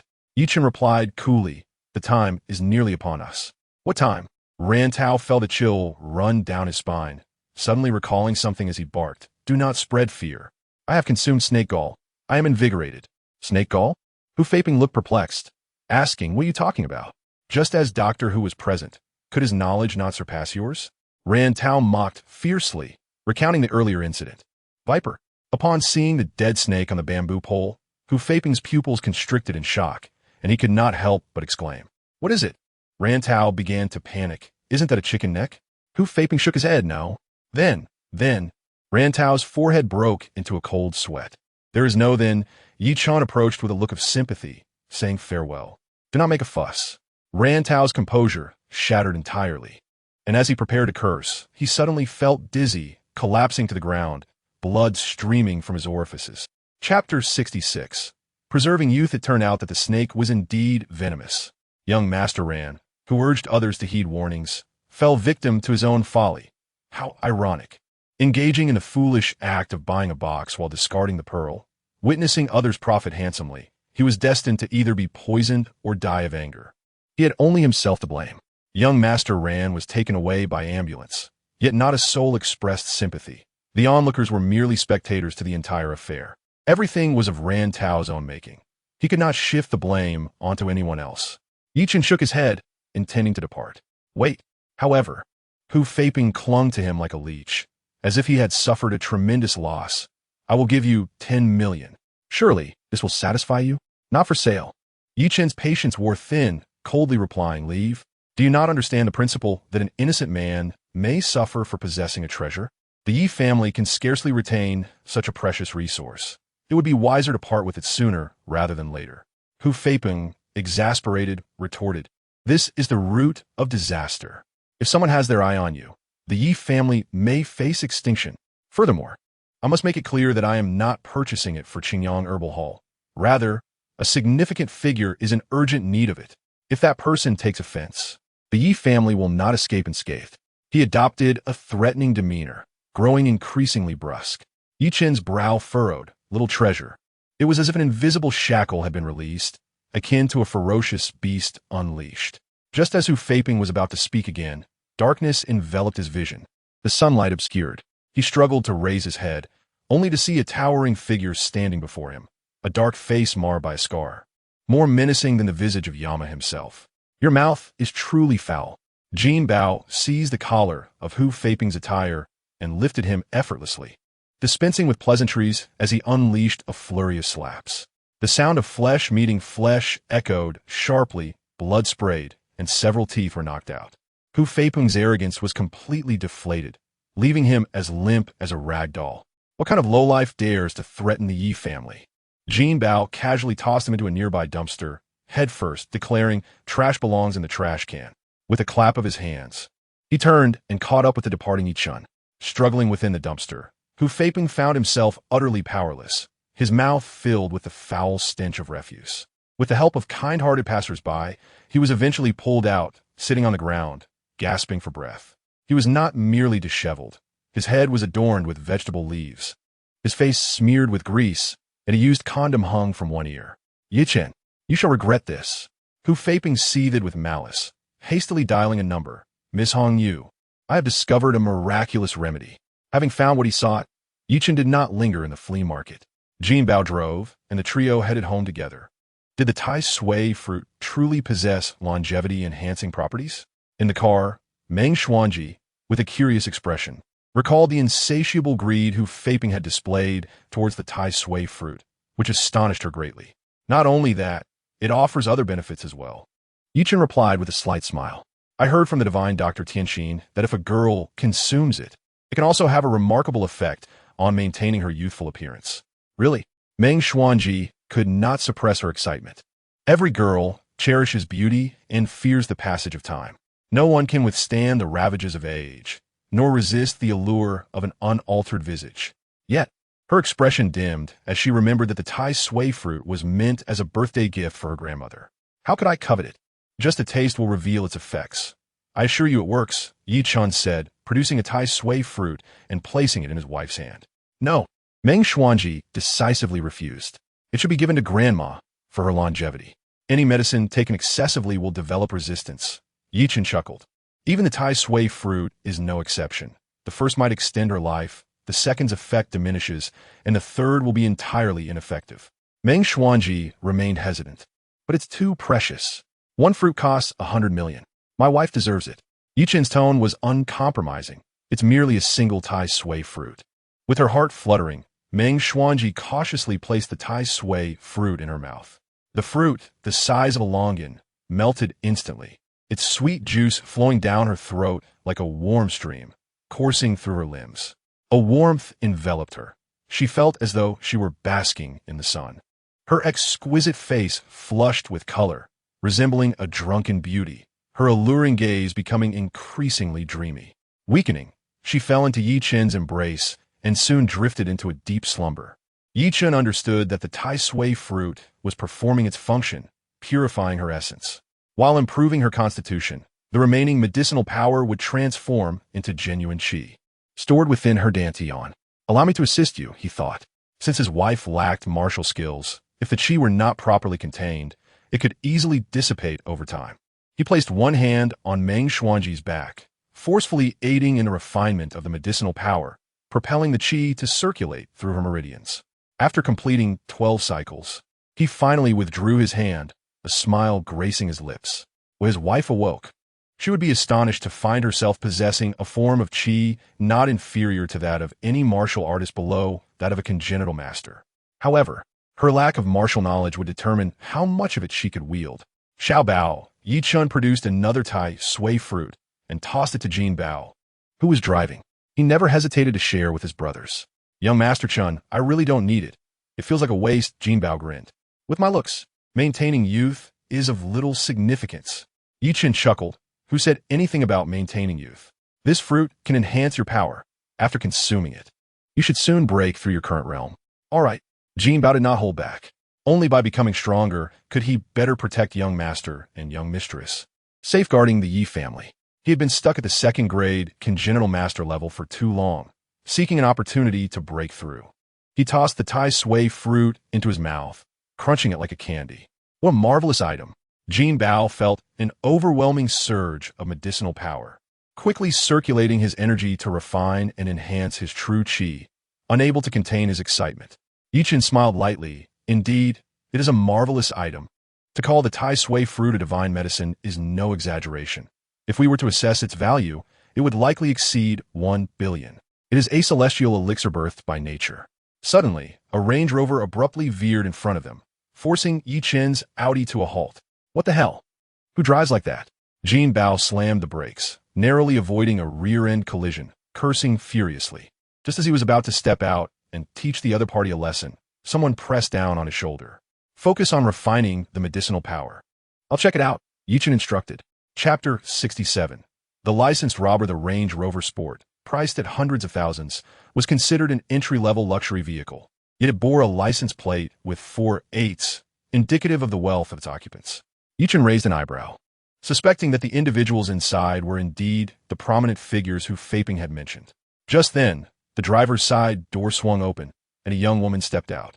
Clad in a white shirt and jeans, she appeared quite unassuming, with her hair tied back in a ponytail. Standing at an impressive height of 175 meters, her long, slender legs encased in denim rivaled those of international supermodels. Describing her as gallant and striking would not be an exaggeration. How do you drive? Ye Chen inquired, his brow furrowed in displeasure. The reckless maneuver had been extremely perilous. Had Jin Bao not braked in time, the consequences could have been dire. I apologize, sir. I had no other choice, the young woman quickly replied, a look of embarrassment on her face. I sincerely apologize. Just be more careful next time, Ye Chen said, waving his hand as he intended to leave. Wait. The young woman hurried after him, her expression somewhat anxious. Did you just acquire Tai Sui fruit from the flea market? Ye Chen, realizing his suspicion had proven correct, responded candidly. What of it? The young woman beamed with joy. Please sell it to me. I assure you the price will satisfy you. Sorry, Ye Chen shook his head. I have no intention of selling. My family truly needs the Tai Sui fruit to save a life. The young woman pleaded. Saving a life is worth more than building a pagoda. Please help me. By the way, I am Jia Hongyu. If you encounter any troubles in the future, you can come to me. Her tone suggested she had considerable influence. Ye Chen simukit. Any trouble can be resolved? Indeed, Jia Hongyu replied proudly. My family holds significant power in Jiangnan province. All right then, Ye Chen nodded. I need a favor from you. Jia Hongyu's delight returned. Speak. I will do my utmost to assist you. Ye Chen replied nonchalantly. Clear the road.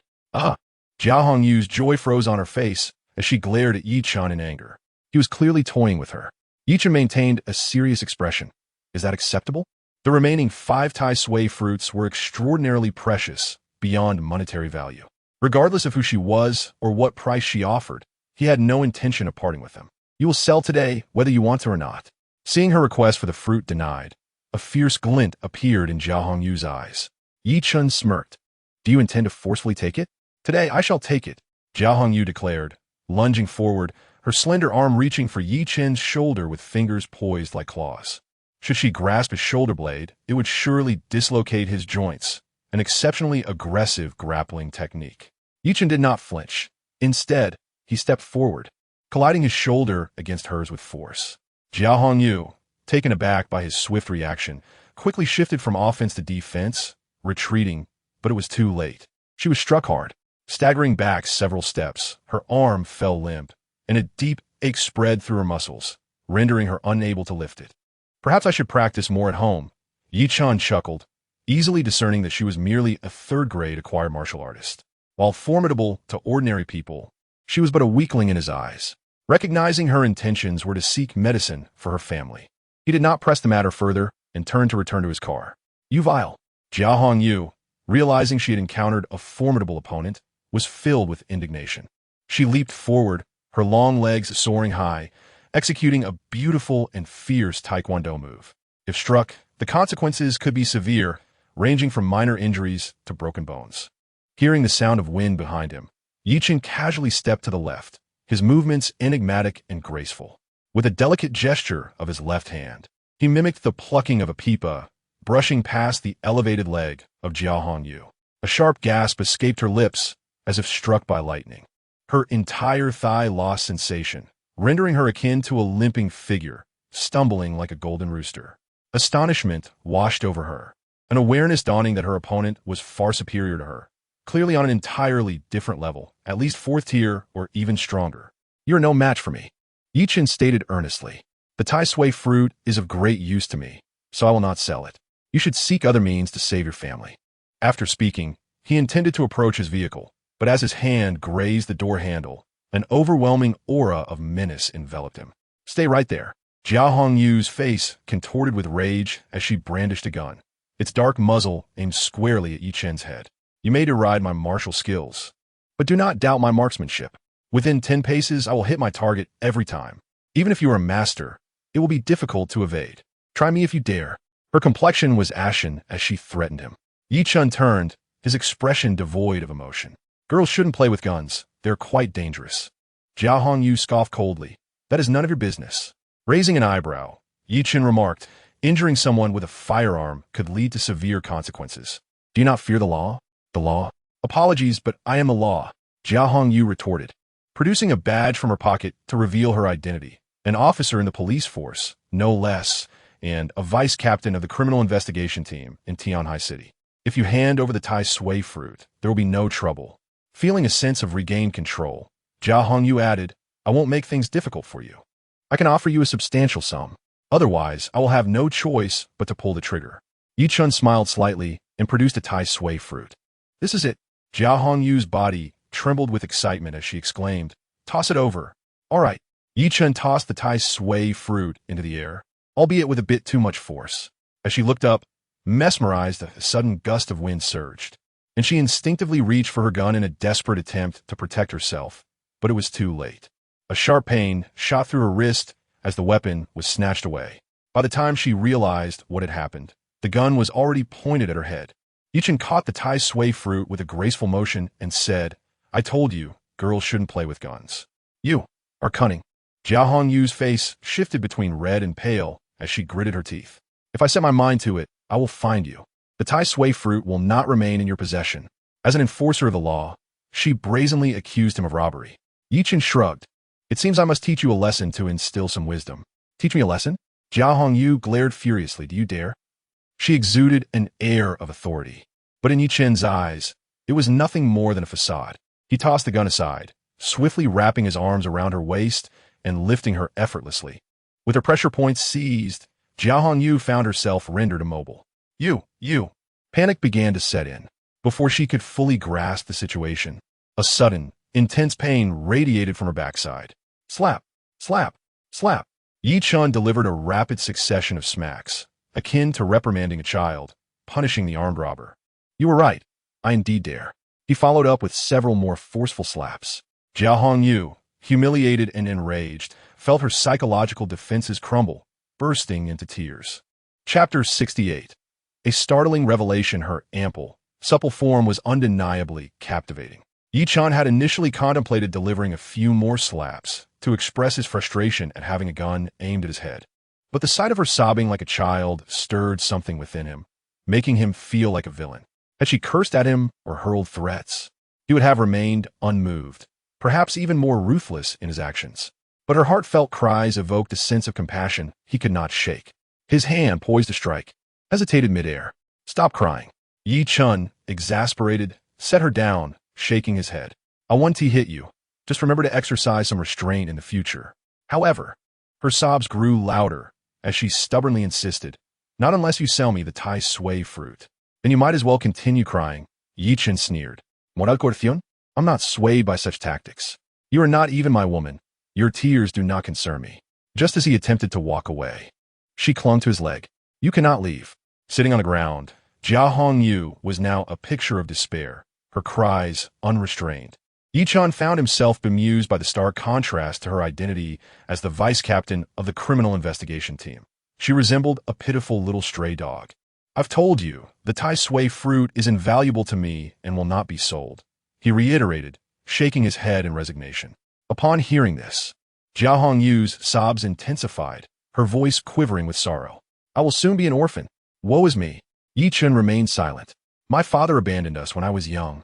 I have only one family member left, and now she is on the brink of death. I will be left alone. Clinging to Ye Chen's leg with desperation, she pleaded. Sell me the Tai Sui fruit. I will do anything. Money. I can offer you a fortune. Tears streamed from her red-rimmed eyes, her gaze filled with desperation. I truly cannot give you the Tai Sui fruit. Ye Chen shook his head, resolute in his refusal. What? Jia Hongyu wailed, lamenting her fate as if she were already an orphan. Yet, he softened slightly. However, I can offer my help to save your mother. Ye Chen's compassion was stirred by her plight, for her story resonated deeply with him. A child raised without a father, relying solely on her mother. His own circumstances were not dissimilar. If his grandmother were in danger, he would undoubtedly go to great lengths to save her, just as Jia Hongyu was doing for her mother. You? Jia Hongyu ceased crying, her expression filled with skepticism as she scrutinized Ye Chen, questioning the sincerity of his words. If I cannot save your mother, I will give you a Tai Sui fruit for free, Ye Chen added, sensing her doubts. Really? Her face lit up with hope, tears giving way to a smile that rendered her even more beautiful. Do not deceive me. I would not lie to you. Can you let go of my leg now? Ye Chen sigit in ekaspiritan. Realizing her loss of composure, Jia Hongyu quickly released him, standing awkwardly. Ye Chen let out a breath, instructing Jin Bao to drive back first before entering his Land Rover.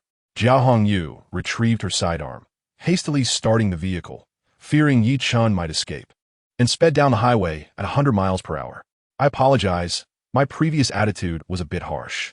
Her cheeks flushed, warmth radiating from her embarrassment, half due to the humiliation from the earlier incident, and the other half from her aggressive robbery attempt.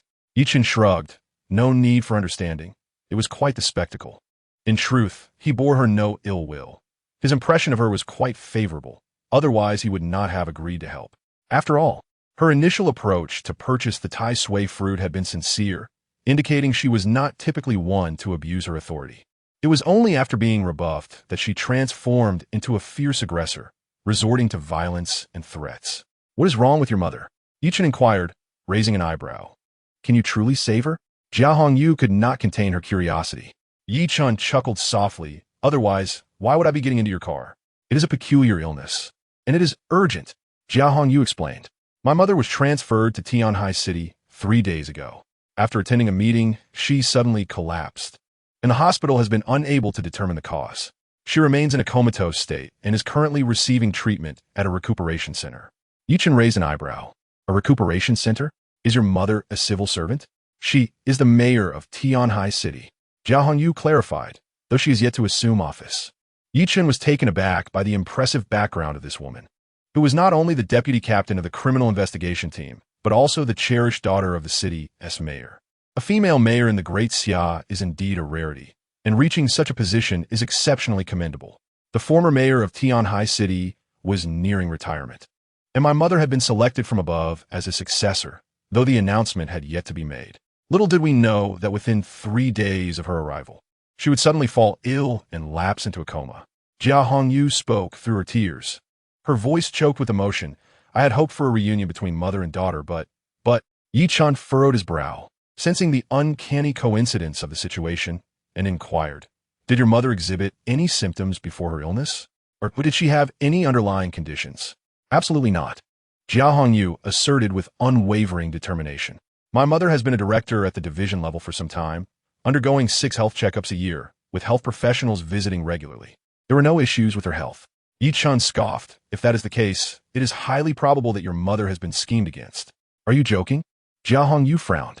My mother just arrived in Tianhai City. She couldn't have offended anyone. Moreover, her illness shows no signs of external injury. Ye Chen rolled his eyes. First and foremost, there is only one official mayor in Tianhai City, and many covet that position. With your mother in the chair, it is certain that numerous individuals would be envious and eager to usurp her place.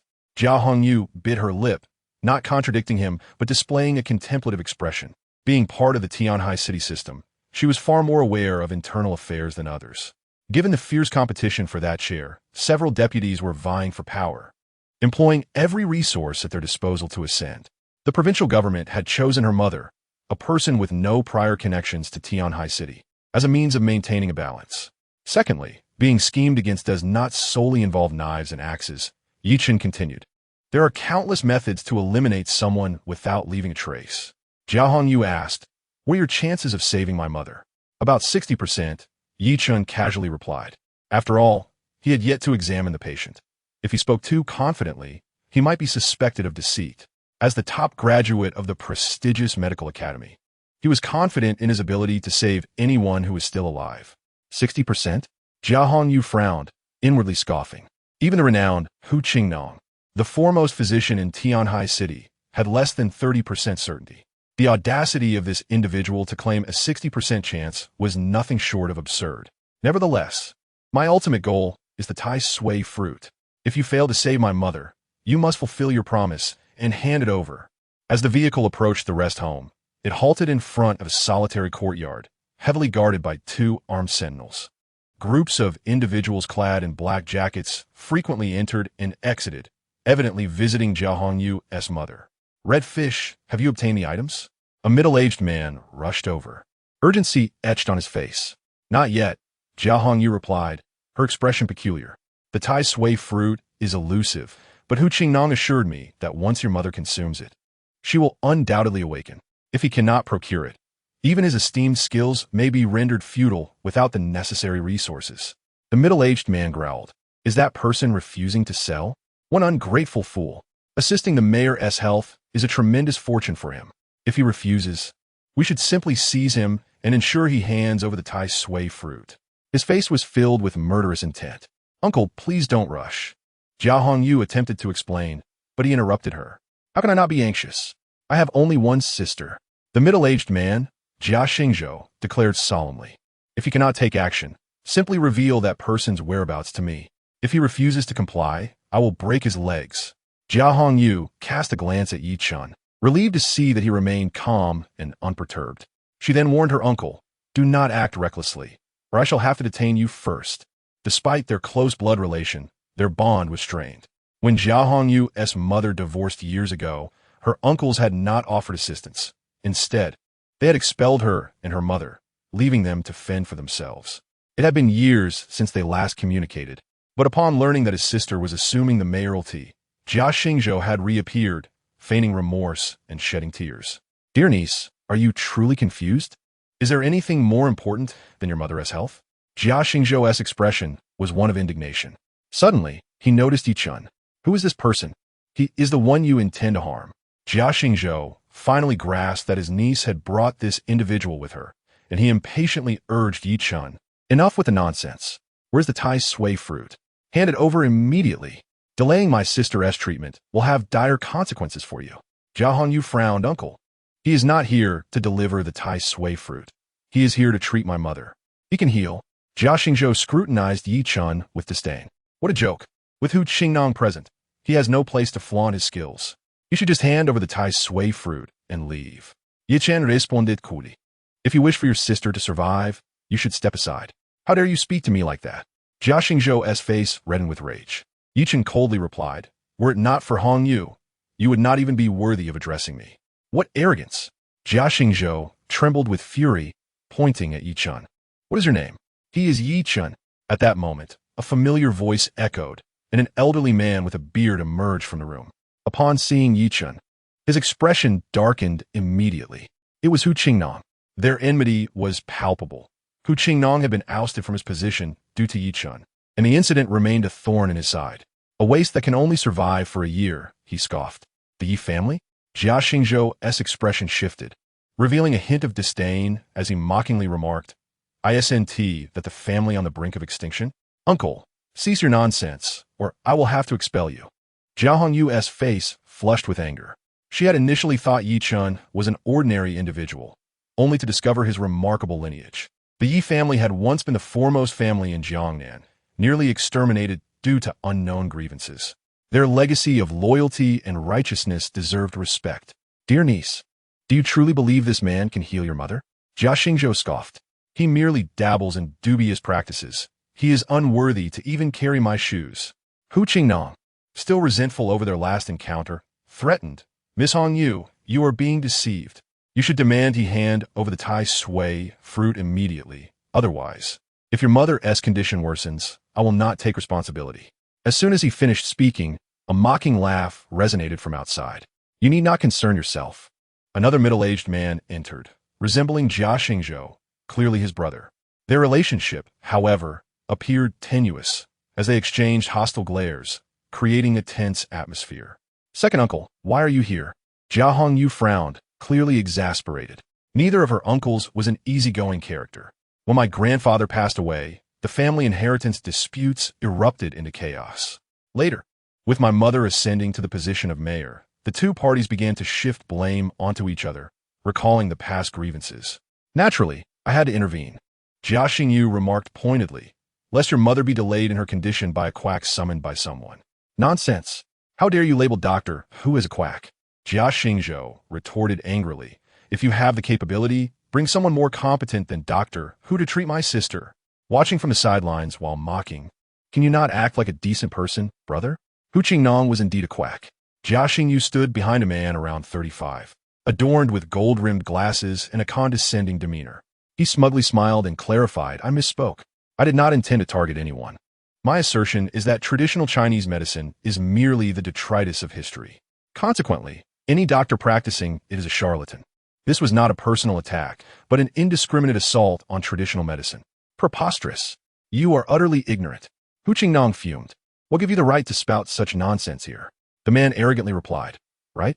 I am a doctoral graduate from the Royal Medical College, a contributing expert for the prestigious journal The Lancet, and currently serve as an attending physician at West China Hospital."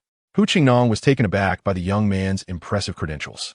The Royal Medical College is renowned as the cradle of eminent physicians, and The Lancet is celebrated worldwide.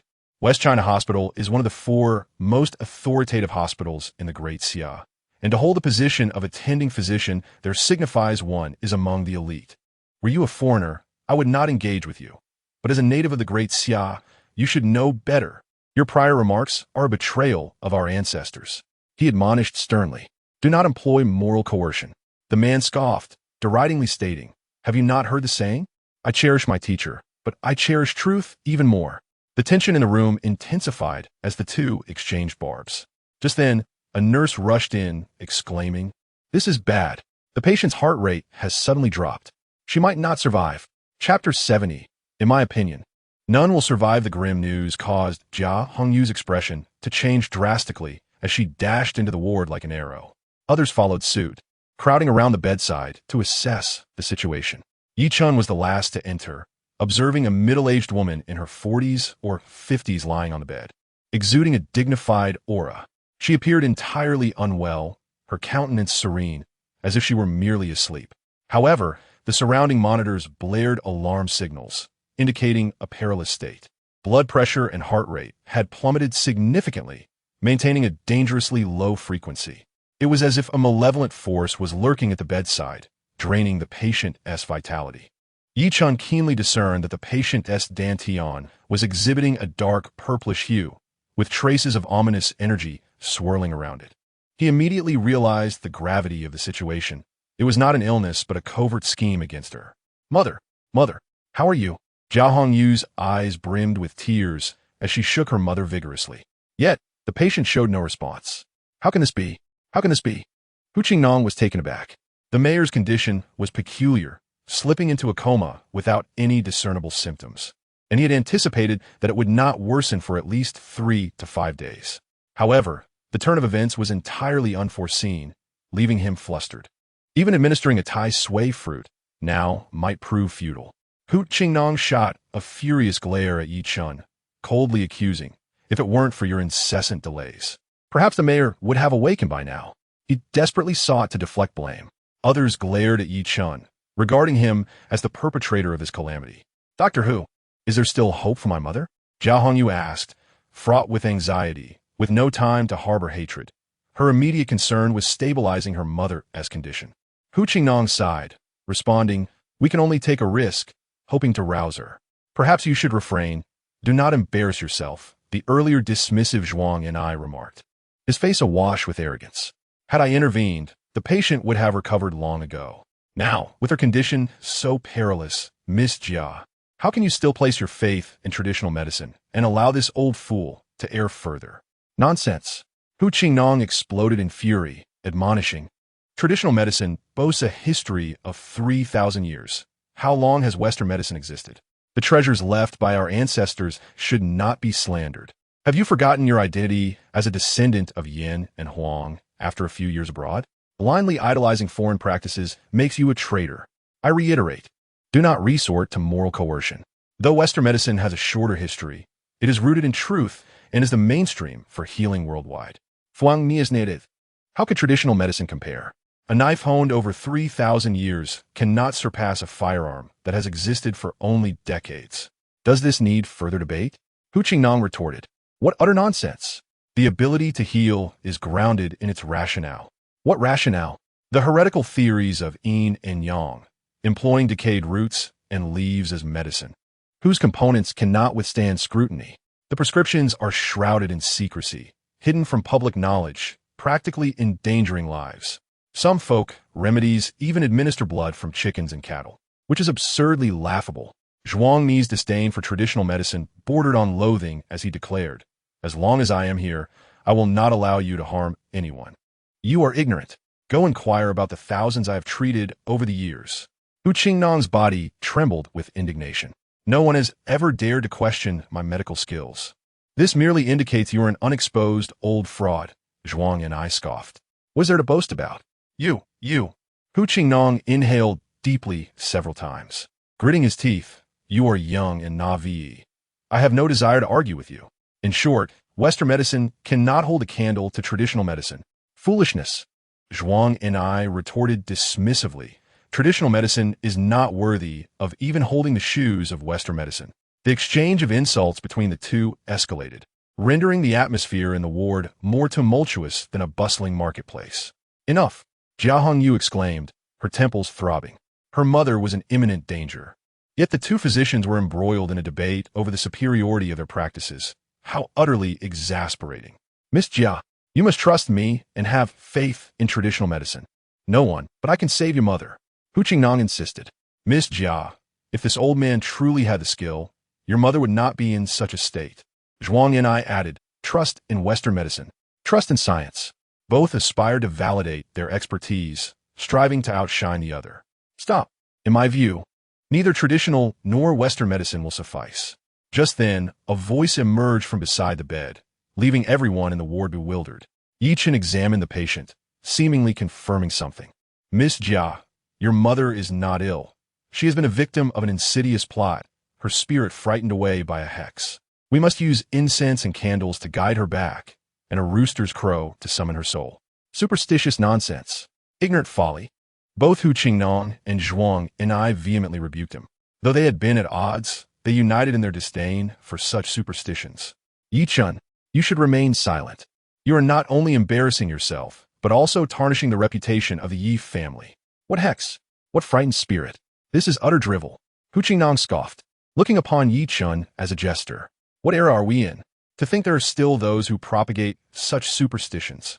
I am utterly disappointed. It seems the 9-year compulsory education has not yet been fully realized. Zhuang and I was even more direct, branding Ye Chen a neurotic illiterate. How absurd.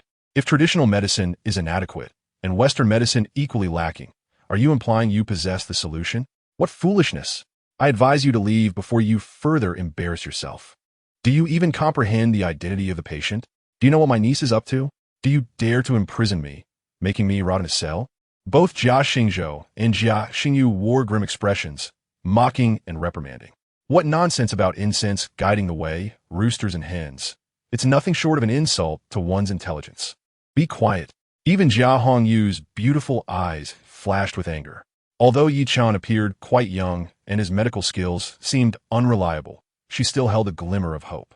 To her dismay, he turned out to be a charlatan. A sense of anger brewed within her, feeling as though she had been toyed with. Faced with the ridicule of the crowd, Ye Chen furrowed his brows, genuinely considering leaving. However, upon seeing the disappointment in the girl's eyes, he halted. He understood that if he were to walk away, Jia Hongyu would truly be left an orphan. Blind faith is but superstition, akin to malevolent spirits and other such nonsense, not mere fabrications. He shook his head slightly and spoke in a solemn tone. If the array is not broken, your mother has at most 3 hours left to live. Haven't you heard me tell you to be quiet? Hu Qingnong, visibly impatient, stepped forward and coldly stated, with me here, the mayor will surely avert disaster. Ye Chen merely glanced at him, replying indifferently, you cannot do it. Those 3 casual words seemed to strike Hu Qingnong deeply, causing him to erupt with fury. Get out of my way. Let me show you how to bring her back to life. Chapter 71. I am here. I have already told you that you cannot do it. Ye Chen remained still, observing the self-assured Hu Qingnong with a smirk. He was certain that he had not misjudged. The mayor was not ill, but had been secretly plotted against, his spirit scattered by a malevolent array. Such a condition cannot be remedied by medicine. It requires incense to gather the scattered soul and restore consciousness. This is not the superstition of bizarre forces, but true esoteric arts. In his quest to cure his own marrow-guzzling poison, he had once sought alternative paths through Taoism and witchcraft, traversing mountains and rivers, consulting wise individuals. He had engaged in discourse with the celestial master at Longhu Mountain and discussed life and death with a living Buddha in the snowy heavens. He had even delved into the Miao territory to study witchcraft. Although he ultimately did not succeed, the knowledge he gained was substantial. He had attained considerable expertise in these unconventional paths, and perhaps only the disheveled Taoist from the Kumu Temple could rival him in Jiangnan province. You should step aside. Ye Chen's shoulders twitched slightly. Hu Qingnong, intending to push him aside, found himself rebuffed as if struck by lightning. Stumbling back several steps in fury. Do you even know what you're doing? If anything happens to the mayor, you'll be held accountable. I'm fully aware of what I'm doing. Ye Chen turned, forming a lotus seal with one hand, pressing it against the patient's Niwen palace to prevent further deterioration, and without looking back, he said, I am merely saving a life. You think your so-called superstitious methods can save lives? It's utter nonsense. Zhuang and I stepped forward angrily, exclaiming, traditional Chinese medicine is at most the dregs of history, and your so-called bizarre forces are nothing but rat droppings. He despised traditional medicine and held an uncompromising stance against superstition. Superstition harms people. I absolutely will not allow it. Hu Qingnong nodded in agreement, solemnly stating, you will cease this at once. The two had been at odds just moments ago, yet now they seemed to exhale from the same nostril. Hot droppings. Superstition? What a narrow-minded view. Healing is paramount, regardless of whether the method is superior or inferior. Traditional medicine or Western medicine, all paths lead to the same goal, saving lives.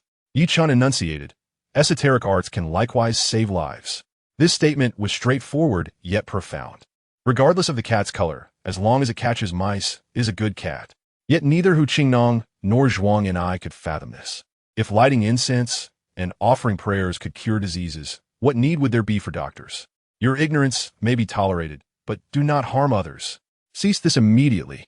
How absurd to label others as ignorant while indulging in dubious practices. I see you're a great fool. Hu Qingnong and Zhuang and I seethed with anger, rebuking him with a sense of superiority. To dismiss what one does not understand as superstition is the true folly. After rebutting, Ye Chen remained silent, concentrating on sealing the patient's Niwen palace with the lotus seal. The energy consumed was not qi, but mental strength. He must focus entirely. You, stop this at once. My sister is in trouble. Do you believe I want to bury your entire family with her? Remove your filthy hands. Do not touch my sister.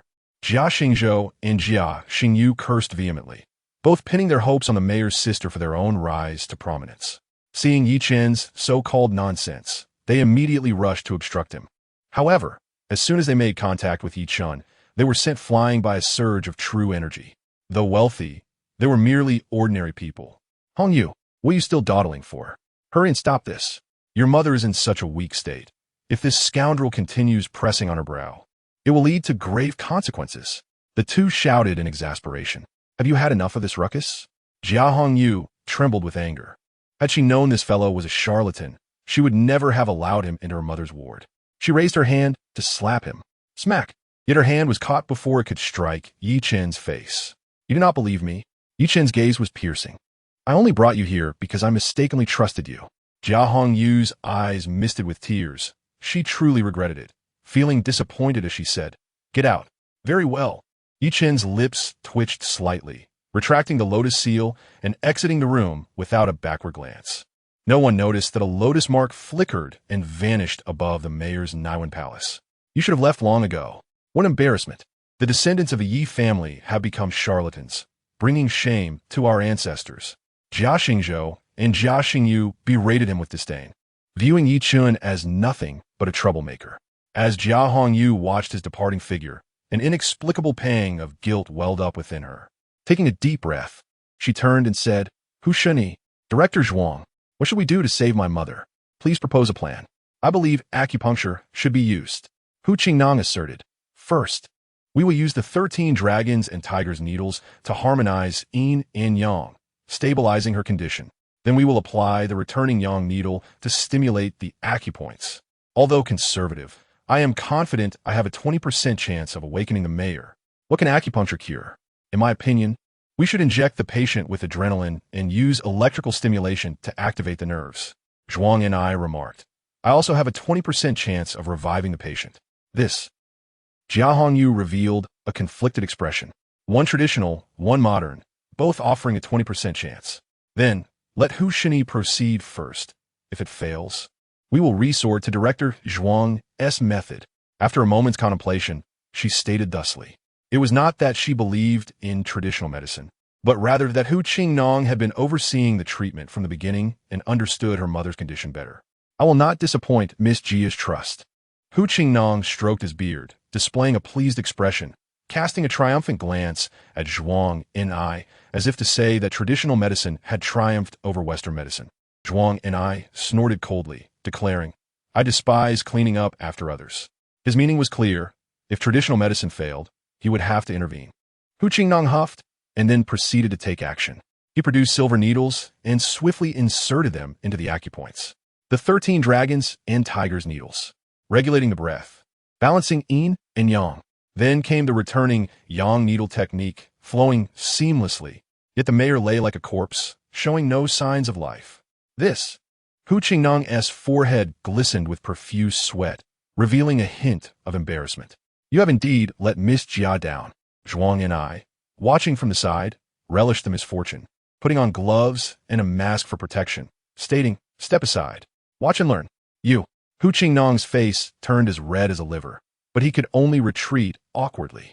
Glucose solution, protein injectables, adrenaline injection. At Johnny's command, the corresponding medication was administered to the patient.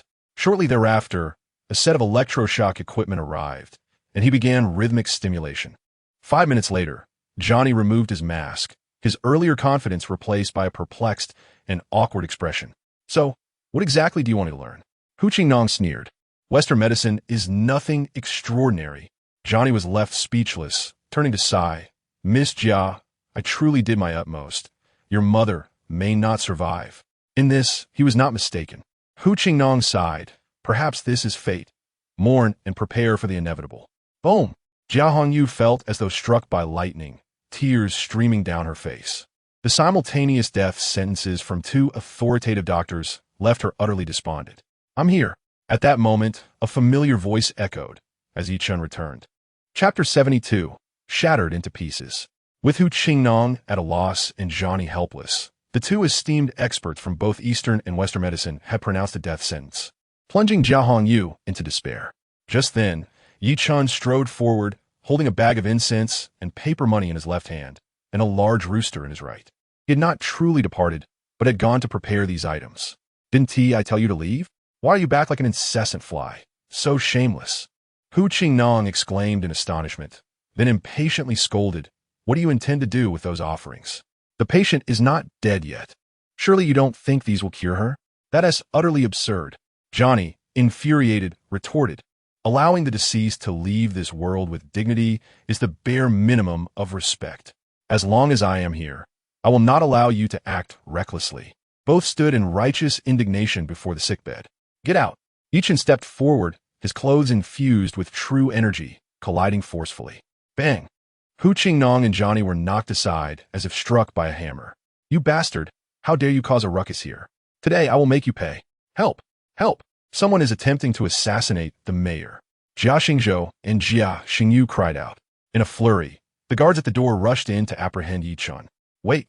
Jia Hongyu halted them, turning with a serious expression. "Are you truly not jesting?" Ye Chen frowned. "Of course not," wiping away her tears. Jia Hongyu thought that since her mother had already been sentenced to death by the two experts, she might as well allow Ye Chen a chance.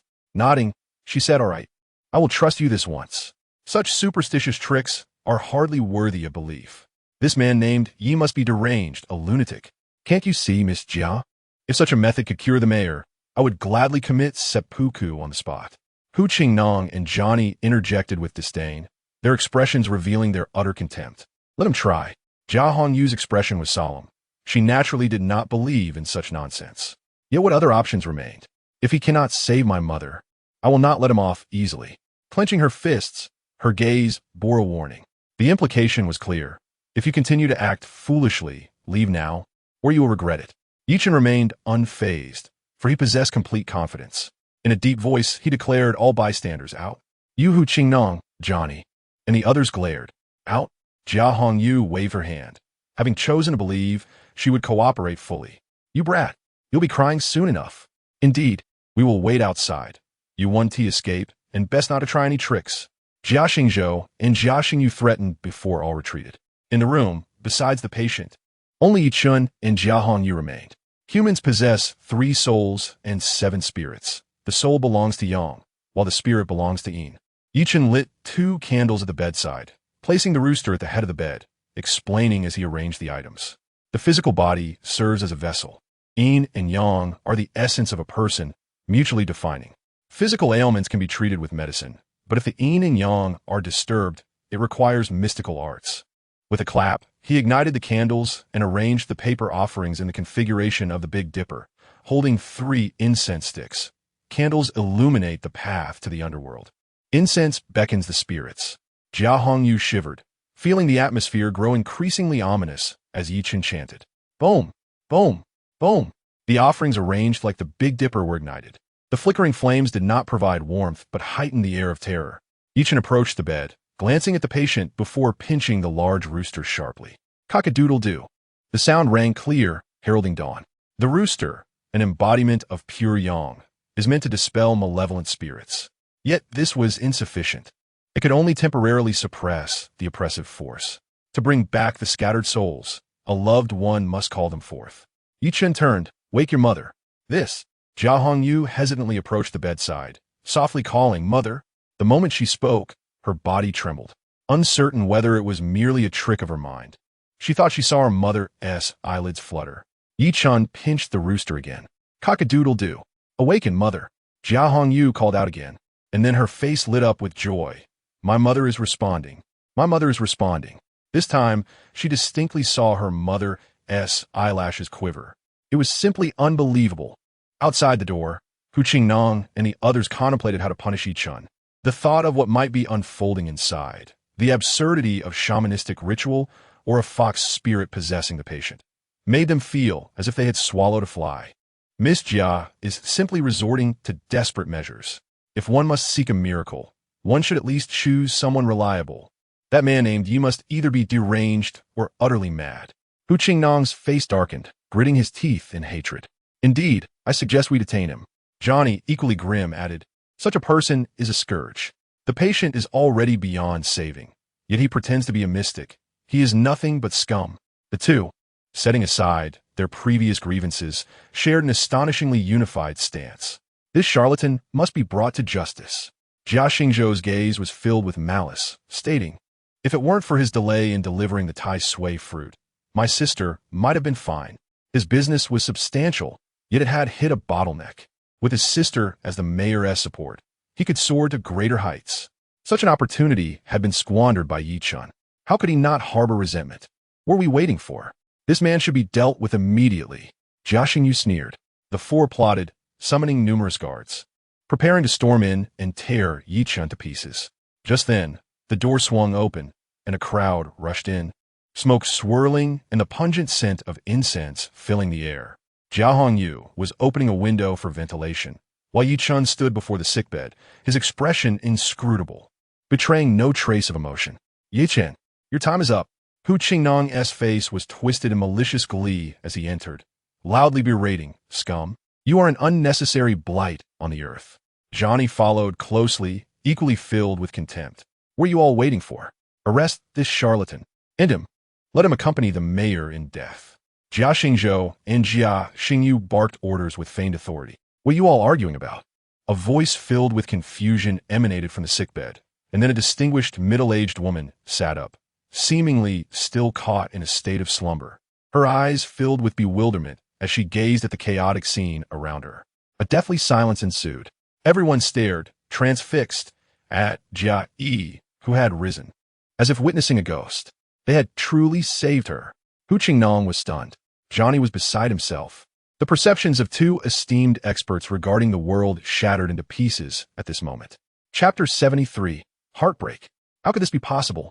Hu Qingnong's eyes nearly fell to the floor, and in his astonishment, he almost pulled out his goat beard, filled with existential doubt. An illusion. It must be an illusion. Zhuang and I rubbed his eyes vigorously. As an intellectual elite who had studied abroad, science was his faith.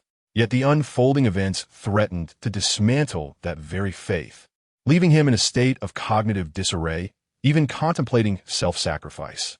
Ye Chen remained composed, as if he had merely accomplished a trivial task, coolly stating, the world is vast. To attribute the incomprehensible to superstition is the folly of a frog in a well. His words struck the two experts like invisible slaps, leaving Hu Qingnong feeling utterly ashamed and Zhuang and I with a face full of embarrassment. Although they felt indignant, they found themselves unable to refute the truth that stood before them. Little sister, you finally awakened. You scared me to death. Thank heavens. My sleepless vigil at your bedside was not in vain. Jia Xingzhou and Jia Xingyu fell into ecstasy. With their sister safe, the Jia family was poised for resurgence. They approached her with obsequiousness, one holding her hand and inquiring after her well-being. What happened? Jia Yi asked, bewildered. She recalled meeting a few new colleagues in the conference room, but then remembered nothing further. Seeing her mother lost in thought, Jia Hongyu wiped her tears and rushed to her side. Mother, don't you remember? Just a day ago in the conference room, you suddenly fainted and fell unconscious. Experts could not diagnose the cause, but thankfully Ye Chen intervened, or you might have been lost to us forever. She cast a grateful glance at Ye Chen, feeling a wave of guilt for ever doubting him.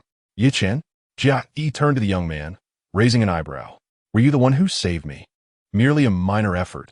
Ye Chen replied with a modest smile. Just as Jia Yi was about to express her gratitude, she was suddenly overtaken by a fit of coughing. Frowning as she remarked, what is that strange smell? It is the scent of incense. Jia Hongyu recounted the earlier events, adding, There are things even I did not believe until I witnessed them firsthand today. The arts of metaphysics may not be entirely superstitious. Enough. Jia furrowed her brows and chastised her daughter sternly. I feel as though I have merely taken a nap. What you just recounted must be mere coincidence. This person merely stumbled upon an opportunity, and you should possess better discernment. Her words brimmed with frustration, clearly dismissing the debt of gratitude owed to Ye Chen. Mother. Jia Hongyu was taken aback by her mother's attitude, feeling it was a deep betrayal of the one who had saved her. Silence. Jia Yi's demeanor was anything but maternal. A mere glance silenced her daughter. She then directed her gaze at Ye Chen. Her appreciation transformed into disdain. Young man, I shall not pursue the matter of your deception today, but do not engage in these dubious practices again.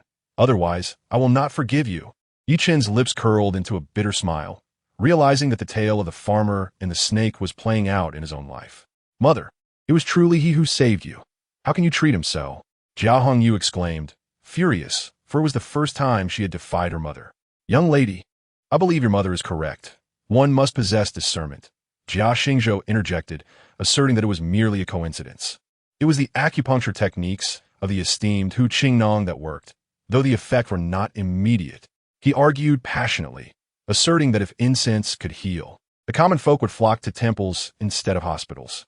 With fervor, he made his case, and Hu Qingnong's confidence surged anew. Of course, it was my acupuncture that worked. Superstition could not possibly heal. His self-assurance returned, but Zhuang and I insisted no. It was my epinephrine, nutrient solution, and electrotherapy that had the effect. The room erupted into chaos, resembling a marketplace as the two factions clashed vehemently. Jia Hongyu's frustration boiled over. Mere moments ago, both Hu Qingnong and Zhuang and I had delivered death sentences for her mother, and now they shamelessly sought credit for her recovery. Enough. Jia raised her hand to silence the discord, and with sincerity declared, I thank both Dr. Hu and Director Zhuang. Perhaps it is the combination of Eastern and Western medicine that led to this miraculous outcome. You both are my saviors, and I shall repay this kindness. Her tone toward them starkly contrasted with her demeanor toward Ye Chen. The mayor is too gracious. We dare not claim such a debt. Hu Qingnong and Zhuang and I beamed with pride, knowing they had gained a favor from the mayor that would yield future benefits. Shameless. Jia Hongyu seethed, fists clenched, disapproving of her mother's disregard for the true savior. I have fulfilled my promise to you, Ye Chen remarked, treating the others as mere air, addressing the girl, farewell. He turned and walked away, never engaging in the fray. Young man, wait. Jia called after him, her tone severe. Once you step outside this door, be careful with your words and do not act under my name. If I hear of any misconduct, I assure you, you will spend the rest of your life in prison. She was convinced Ye Chen was a charlatan, fearing he would exploit her name to deceive others and tarnish her reputation. Rest assured, I have encountered far greater figures than you, Ye Chen replied coldly, turning back to her. There is no need to leverage your name for my benefit. His implication was clear. The mayor was overly self-important. He strode away. Ruffian. Jia Yi's face turned ashen at being confronted. Unbeknownst to her, Ye Chen spoke the truth. As the foremost family in Jiangnan, at their pinnacle, even the governor would bow to a member of the Yi family. Mother, how could you act this way? It's utterly outrageous. Jia Hongyu could no longer contain her discontent and rushed out after him. Come back. Jia Yi shouted in anger, bewildered by her daughter's choice to trust a fraud instead of a doctor. Mother, I cannot repay kindness with ingratitude, Jia Hongyu declared as she swiftly pursued Ye Chen, her mind set on apologizing on behalf of her mother and expressing gratitude to him. She would not allow the Savior's heart to be disheartened. Chapter 74, Young Marriage. Wait. Outside the retirement home, Ye Chen hailed a taxi to leave when he suddenly heard someone calling him from behind. Turning, he saw Jia Hongyu rushing out, breathless. She closed the taxi door firmly and told the driver it was unnecessary, then resolutely declared, I will drive you. Very well. Ye Chen nodded in agreement. Jia Hongyu turned and brought her Land Rover around. Ye Chen made no pretense of politeness as he opened the door and took the passenger seat, providing an address before falling silent. Was it truly just a coincidence that you saved me? Jia Hongyu asked, her expression somewhat uneasy as she furtively glanced at Ye Chen, cautiously observing his reaction. The absurdity of the situation weighed heavily. Even having experienced it firsthand, she struggled to fully accept it. It was not, Ye Chen replied. I believe you. Jia Hongyu sighed in relief. Then with a face full of regret said, I apologize for my mother. Her temper can be quite formidable. It is uncomfortable for anyone to be treated this way. Indeed. Ye Chen nonchalantly responded with an acknowledgement. A tremor coursed through Jia Hongyu's heart, compelling her to glance at the striking yet pallid visage before her. How aloof. I apologize on behalf of my mother, she earnestly declared. Ye Chen replied with indifference. No need for that. Do not be so petty. Jia Hongyu sighed in exasperation. You are aware of my mother's profession and the ideology she espouses. In any case, I will forever remember your life-saving grace. I will repay you when the opportunity arises. She made this promise. Ye Chen similed faintly. This girl was discerning about debts of gratitude and grievance, making it difficult to dislike her. Raising an eyebrow, he asked, Do you perceive me as a petty person? Jia Hongyu muttered, Is that not the case? It was not you who offended me. Once your mother comprehends the situation, she will personally apologize to me. Ye Chen shrugged, insisting, Thus I reiterate it is unnecessary. How can that be? Jia Hongyu grimaced. My mother appears to be a woman on the surface. Yet her resolve surpasses that of any man. Once she has set her mind on something, no one can alter it. Is that so? Ye Chen replied coolly. Unless her life is at stake. Jia Hongyu's complexion shifted slightly. What do you mean? Earlier, we merely summoned back a scattered soul, yet the array of enmity remains intact. Ye Chen's lips curved into a slight smile. Thus the danger has not been averted. What? Jia Hongyu's anxiety surged, asking, How can we dismantle the array? The array is established using one's birth date, hair, and blood as the catalyst. It can be set anywhere. Ye Chen scoffed. Even if I divulged the method to you, you would be incapable of executing it. Jia Hongyu's expression soured. Does this mean my mother is beyond salvation? Considering your apology, Ye Chen produced a talisman from his belongings, biting his fingertip to inscribe a character upon it. This was a soul-restraining talisman imparted to him by a monk from the Snowy Domain Palace. Coupled with his lotus seal, it should counteract the array's potency. Have your mother carry it with her, and she should remain safe for a short while. Thank you. Jia Hongyu felt as though she had stumbled upon a treasure, her heart swelling with gratitude. Given her mother's demeanor, most would have retaliated after being wronged, never to extend a helping hand again. Yet Ye Chen's magnanimity astonished her and garnered her admiration. Observing closely, she noted that aside from his pale complexion, which hinted at a frail state, his features were nearly flawless, akin to the description of an exquisite nobleman in novels. Before long, they arrived at the Rose Garden Villa. Darling, you're back? In the small garden, a stunning woman was strolling. It was Meng Xuanji. After consuming the Tai Sui fruit, she had fallen into a deep slumber, awakening to find herself brimming with energy, unable to rest or sit still, compelled to move about to find comfort. Upon spotting Ye Chen's return, she rushed over. Who is she? Seeing her husband accompanied by a spirited and beautiful girl, Meng Xuanji asked with a hint of jealousy. Ah, Robert, Ye Chen replied resignedly. I was abducted as collateral. Do not heed this nonsense. Jia Hongyu felt embarrassed, wishing for a hole to hide in.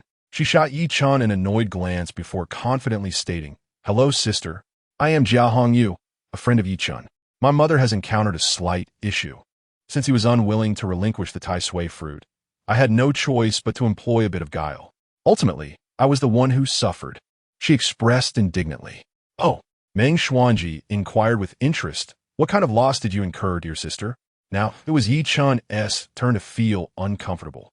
Hastily cutting off Jia Hongyu before she could complain, he cleared his throat and announced, Enough. This is no longer your concern, so please return home. Next time, I will inform my sister about it. Jia Hongyu felt as though she had grasped a lever over Ye Chen, a mischievous glint in her eyes. Goodbye. She waved, then turned to her vehicle, swiftly pressing the accelerator to depart. Darling, you seem to have quite the romantic prospects. Meng Xuanji teased, a playful smile gracing her lips. This girl possesses quite an extraordinary demeanor. Just fleeting flings. Ye Chen scoffed. Her temperament is mediocre, far inferior to my wife. He. Do not worry. I will not be jealous. Fostering the Yi family's lineage is paramount. Meng Xuanji chuckled, then, blushing, whispered, Provided that you meet my needs first. At the end of the road, Jia Hongyu, seated in her Land Rover, peered into the rearview mirror at the affectionate couple, a sour sensation washing over her. How regretful it was, marrying young. She sighed, then violently pressed the accelerator, hastily exiting the area. "Mother, you must wear this." Upon returning to the rest house, Jia Hongyu promptly produced the talisman. Jia Yi frowned, a flicker of disdain for such items crossing her eyes, and questioned, "Where did this come from?" Jia Hongyu was compelled to speak the truth. "It was given by Ye Chen. Do not associate with dubious individuals in the future." Jia Yi coldly huffed before discarding it. Whoosh! The talisman was tossed into the trash bin. "Mother." Jia Hongyu hurriedly retrieved it. Discovering it tainted by medical refuse, the character dampened. Unsure of its efficacy, she expressed her frustration. "Can you not trust your daughter just once? In matters such as these, it is better to believe in their existence than to dismiss them." She could not fathom her mother's stubbornness. "What is my status? What impact could carrying such an item have?" Jia Yi reprimanded. "Merely the words of fraud. How could you be so gullible? How much did he charge you for this so-called talisman?" Jia Hongyu was on the verge of tears, her mother's incessant doubts infuriating her. Ye Chen did not ask for a single penny. Jia Yi was momentarily astonished. This was unexpected. The absence of a fee might indicate ulterior motives. Jia Xingzhou interjected. "Your mother is about to assume office. Who wouldn't he want to curry favor with her? Ye Chen must be seeking to capitalize on the opportunity." No sooner had he spoken than a flurry of flapping wings erupted above them. A large rooster unexpectedly flew in from an obscure corner, landing atop his head. "What on earth?" Jia Xingzhou reached out to capture it. The rooster, startled, evaded capture and took flight, leaving a mess upon his head. Chapter 75, Invitation Night. At the Rose Garden Villa, an exhilarating battle was underway. Usually, Meng Xuanji would have been utterly exhausted and pleading for mercy, yet after consuming a Tai Sui fruit, her internal energy surged, invigorating her far beyond her usual capacity. Now, drenched in fragrant sweat, she lay nestled in Ye Chen's embrace, her cheeks flushed with lingering warmth. "I have delightful news to share with you," she said cheerfully, her expression shrouded in mystery. "What is this good news?" Ye Chen inwarded. Meng Xuanji bashfully replied, "I believe I might be pregnant." "Huh?" Ye Chen was momentarily taken aback.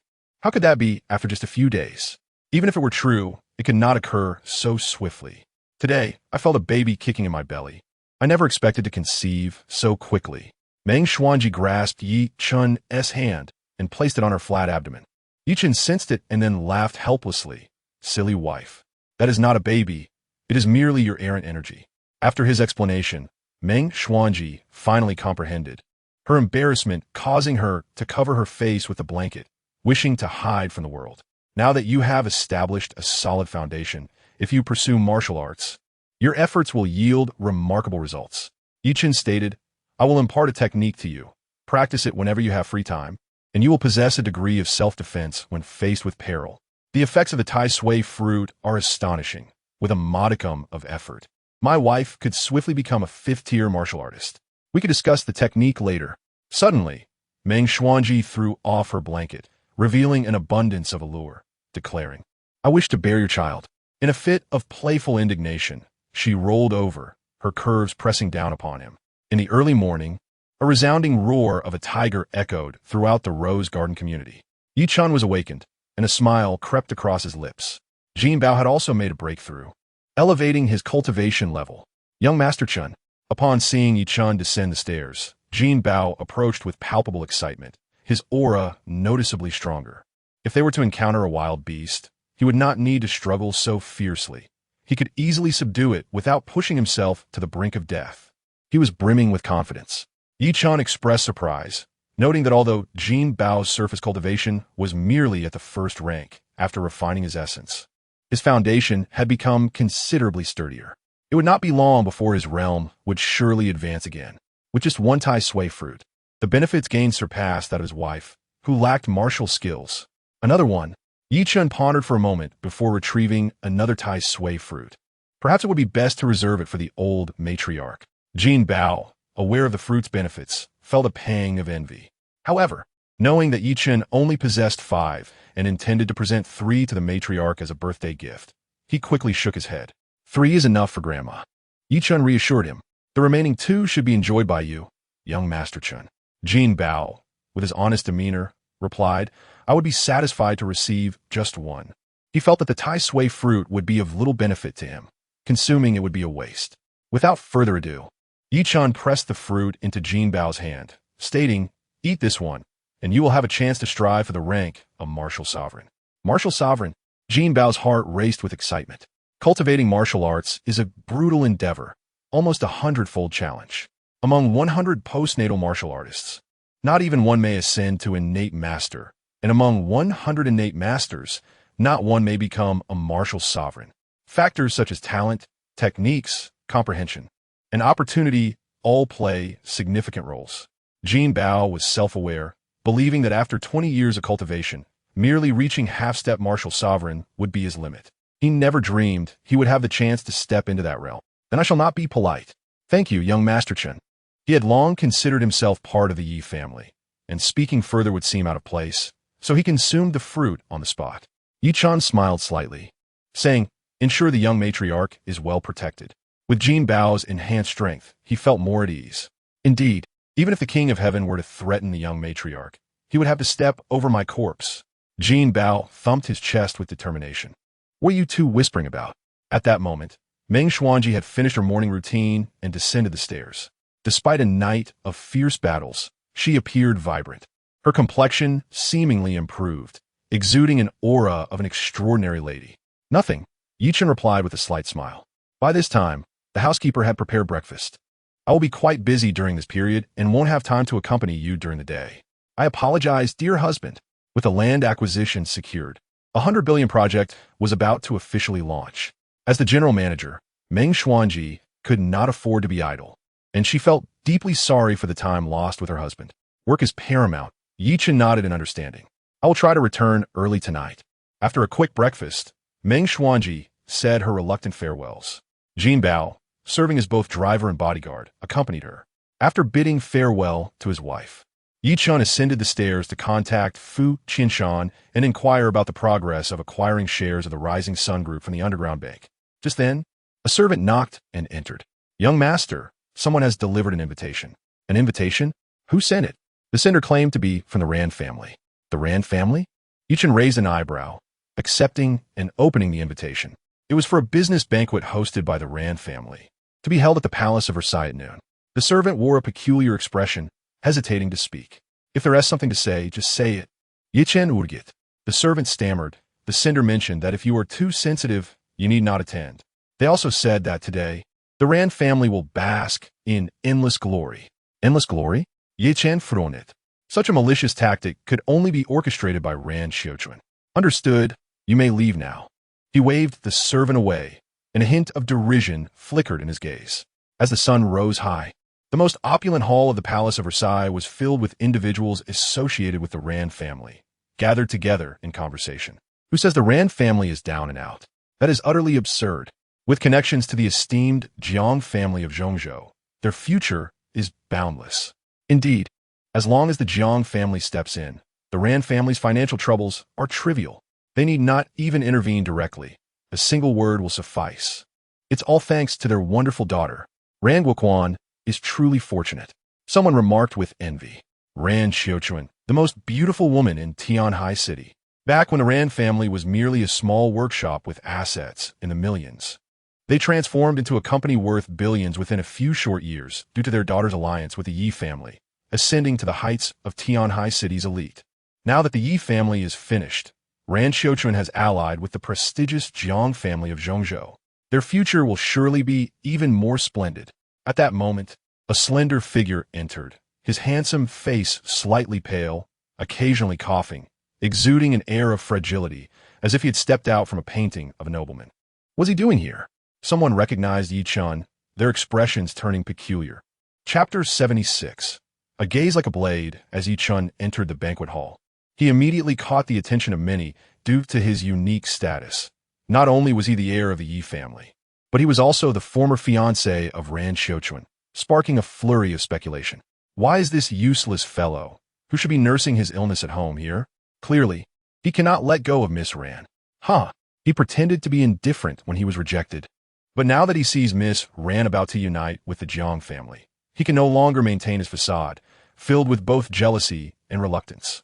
I bet he'll be begging on his knees to win her back, not to mention kneeling. A worthless waste like him wouldn't he even warn a glance from Miss Rand. even if he committed suicide right here. The odd glances were akin to those directed at a clown in a theatrical performance, accompanied by sharp, mocking laughter. Everyone assumed Ye Chen was a pure-hearted warrior, appearing here for love. Regarding their foolish conjectures, Ye Chen made no effort to clarify or engage. He approached the dining table, requesting a drink from the waiter and savoring it as if alone. Upon taking a sip, he couldn't help but frown. It was tequila, an imported delicacy with a unique flavor and a hefty price tag. The Rand family had indeed spared no expense for this banquet. However, Ye Chen's frown was not due to the drink, but rather the arrangement of bamboo flowers around the hall. While tequila itself was harmless, it was incompatible with the pollen from the bamboo flowers, akin to the dangerous interactions found in medicinal concoctions. If someone were to inadvertently come into contact with it, while they wouldn't fall gravely ill, they would certainly suffer from acute dysentery. What kind of riffraff dares to enter here, dragging down our standards? Just as Ye Chen was lost in thought, a venomous voice of mockery came from behind. Turning, he found a stunning woman standing not far off, her face a mask of disdain and contempt. It was Bao Aoshue. Although she was naturally beautiful, today she donned a striking white dress, resembling a princess. Yet her harsh demeanor undermined the elegance. Were you invited? Bao Aoshue approached coldly, questioning him as if she were the hostess. Ye Chen continued to sip his drink, pointedly ignoring her. Bao Aoshue's expression darkened, feeling profoundly insulted, and she stepped forward, gritting her teeth. I am speaking to you. Answer me. Ye Chen's impatience's surface. And he replied nonchalantly, what does it have to do with you? What does it have to do with me? Let me enlighten you. Bao Aoshue asserted with a strong sense of superiority. Today's banquet is hosted by the Rand family to welcome my cousin. So, I, too, am considered a half-host. Half-host? Ye Chen's lips curled into a mocking smile. The clumsy attempt to forge connections was indeed quite laughable. Bao Aoshue's complexion turned pale as she gritted her teeth and exclaimed, Ye Chen, don't think for a moment that I am unaware of your true purpose for being here. Ye Chen raised an eyebrow and replied, you know, is it really that difficult to deduce? In 3 years, you haven't so much as touched a finger of Rand Xiuquan. Naturally, your heart harbors resentment after being cast aside. Bao Aoshue countered, so you can't bear to see her thriving, and you wish to create chaos. Ye Chen shrugged nonchalantly, think what you will. His indifferent demeanor only served to infuriate Bao Aoshue further. It's no wonder you were exploited for 3 years. Ultimately, it's because of your own foolishness. Let me be perfectly clear. My cousin has set his sights on Rand Xiuquan, and she is destined to be his woman. Bao Aoshue coldly declared, you cannot obstruct this. So please, spare us the antics of a clown. The incessant buzzing of her voice grated on Ye Chen's nerves, akin to the incessant drone of a fly. Fine. Since you lack subtlety, I shall summon the security to escort you out. Bao Aoshue shook her head. I initially intended to spare you some dignity, but you have brought this humiliation upon yourself. She was resolute in her belief that Ye Chen was there to disrupt, as the Rand family had no reason to invite him. Security, she called out with a chilling tone to the hotel staff. This individual is here to create trouble. Throw him out after giving him a good beating. Sir, do you have an invitation? The security captain, a tall figure exuding strength, inquired with a hint of skepticism. His tone courteous. Ye Chen replied coolly, Ido. The captain responded, then please present it. Ye Chen set down his wine glass and stated, I already showed it at the entrance. The captain insisted I apologize. Please show it again. It was clear he had nothing to display. It was evident he had snuck in. Bao Aoshue, with a look of disdain, urged, what are you hesitating for? Just dispose of him to prevent this rat from ruining the atmosphere. Ye Chen replied, what if I can indeed produce it? Who would invite a worthless individual like you? Bao Aoshue's expression soured, clearly annoyed by his audacity. Ye Chen continued, the Rand family. Ha ha! Bao Aoshue laughed uproariously, as if hearing the most delightful joke. Are you dreaming? You hold no value for the Rand family anymore.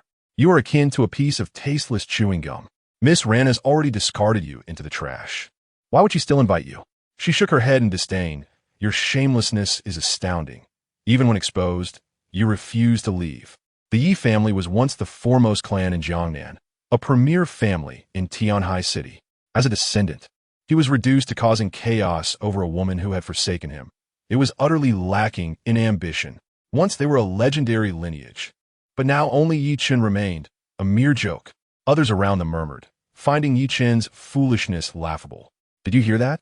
Bao Aoshue remarked with her chin held high, brimming with arrogance. You now resemble a wild monkey from Wagwashan, spouting lies to attend the peach banquet.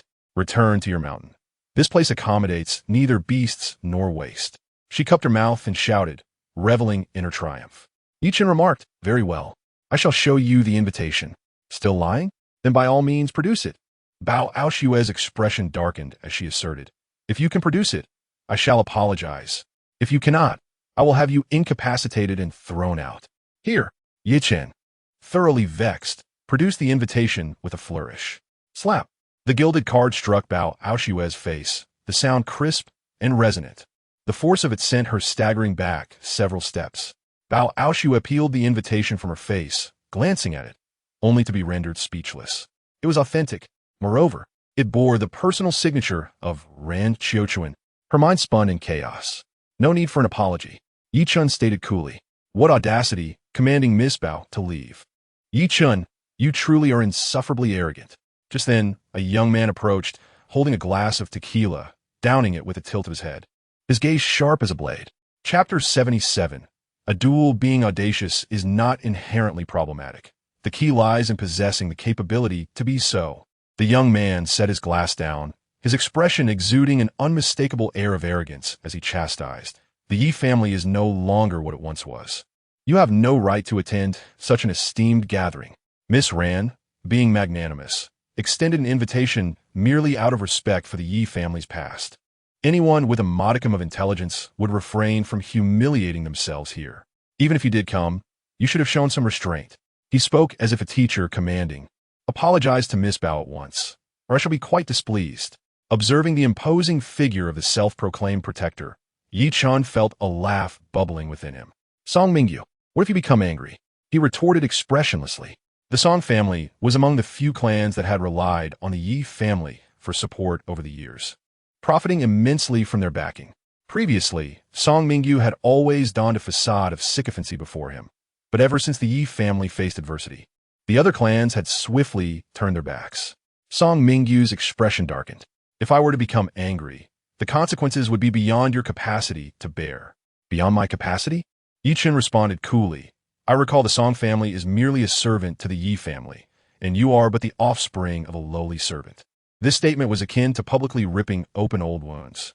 Song Mingyu's face instantly flushed a deep crimson. All his arrogance shattered in an instant. Times change. The Song family once relied on the Ye family, but those days are long gone. Do not dare mention the past to me. He screamed in frustration. I am here to teach you a lesson. You? Ye Chen glanced at him and shook his head. You lack the qualifications. Song Mingyu's face flickered through shades of red and white as he took a deep breath, momentarily suppressing his anger. Miss Bao, are you all right? He turned to inquire solicitously.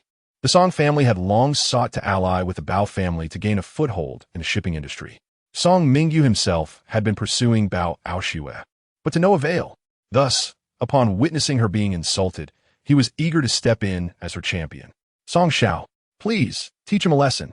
Bao As, seemingly finding support, venomously added, if you can crush him, I shall agree to go on a date with you. Consider it done. Song Mingyu's heart surged with exhilaration as he eagerly agreed. His family placed immense importance on this union. Marrying the jewel of the shipping magnate could potentially elevate him to the position of head of the family. He even felt a twinge of gratitude towards Ye Chen. Had this waste not provoked Miss Bao, he would never have had such an opportunity. Ye Chen, this is all you're doing, so do not blame me. He proclaimed with haughty bravado, a glint of malice in his eyes. Ye Chen raised an eyebrow. And what will you do? I offer you two choices. Song Mingyu declared coldly. First, immediately apologize to Miss Bao. It must be sincere, and you shall kneel. Second, I have heard tales of your once prodigious talent, a rare martial arts genius. I wish to seek your guidance. The mere utterance of these words elicited a chorus of laughter. A genius? That was in the past.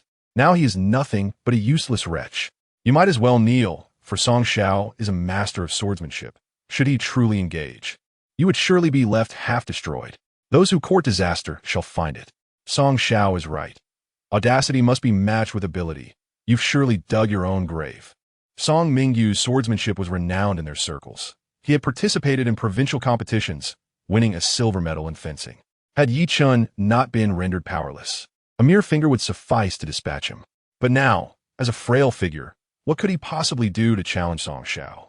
All eyes were fixed on Ye Chen, who could not help but shake his head in silence. Cough, cough, cough. A fit of coughing erupted from Ye Chen, a pallid hue on his face turning into a morbid crimson. Are you certain you wish to duel with me? What are you afraid? With newfound confidence, bolstered by her companion, Bao Aoshu had declared, then hurry up and kneel before me. I'm not afraid, Ye Chen remarked, regarding them as though they were imbeciles. I merely deem you unworthy. Impossible. How audacious. A half-dead invalid dares to claim the champion is unworthy. I cannot fathom the source of such confidence. The onlookers erupted in derisive laughter. They perceived that Song Mingyu's duel with Ye Chen was akin to bullying a disabled individual. Yet the disabled man exhibited arrogance beyond measure, truly laughable. Bring forth the equipment. Song Mingyu commanded angrily, turning to instruct the staff. The top floor of Versailles Palace housed a gym, replete with various sporting gear, and soon 2 sets of fencing equipment were procured.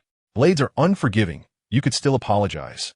Song Mingyu, without protective gear, brandished a sword in his right hand, a mask in his left, his expression grim. Ye Chen remained unfazed. Ah, seeking death, are we? Song Mingyu donned the mask, coldly stating, give him a sword. A staff member presented a sword, but Ye Chen did not accept it, simply replying, I have already declared. You do not merit my effort, nor my blade. He quietly crushed a brown bamboo flower in his palm, gathering the pollen with his vital energy. If you can make me take a step back, I shall concede. His nonchalant tone left all present questioning their own ears. How ostentatious. Is he truly courting death? To engage unarmed against the blade. Is he mad? The spectators shook their heads, unable to comprehend, believing Ye Chen was effectively offering himself up for slaughter. Song Mingyu, now unmasked, revealed a face darkened with humiliation. Are you certain? He could not help but inquire. In a stunning display, Ye Chen clasped his hands behind his back and calmly proclaimed, let us make it even. I shall allow you to use both hands. Gasp. The crowd collectively inhaled sharply, their expression strange. This was clearly an invitation to demise. I understand. Ye Chen knows he cannot salvage Miss Ran and seeks to sacrifice himself via Song Xiao. It made a twisted sort of sense. After all, he was merely spurned. How foolish to take it so hard. The illustrious Yi family faced potential extinction. Many reveled in the misfortune, believing Ye Chen's despair was a result of his rejection. Song Xiao, grant him his wish, Bao Aoshu urged, her face twisted with resentment. Song Mingyu nodded, exuding an air of superiority. I shall not kill you. That would cause considerable trouble. But to ensure this waste learns a lesson, you shall spend the remainder of your days in a wheelchair. He advanced, adopting an offensive stance.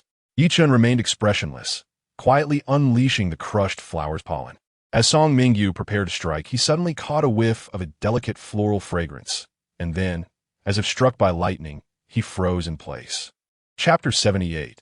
A stunning revelation. The sudden scent of the bamboo flower was intoxicating, and Song Mingyu was blissfully unaware that he had already fallen victim to its effects. Soon, he would astound everyone. He had just consumed a copious amount of tequila.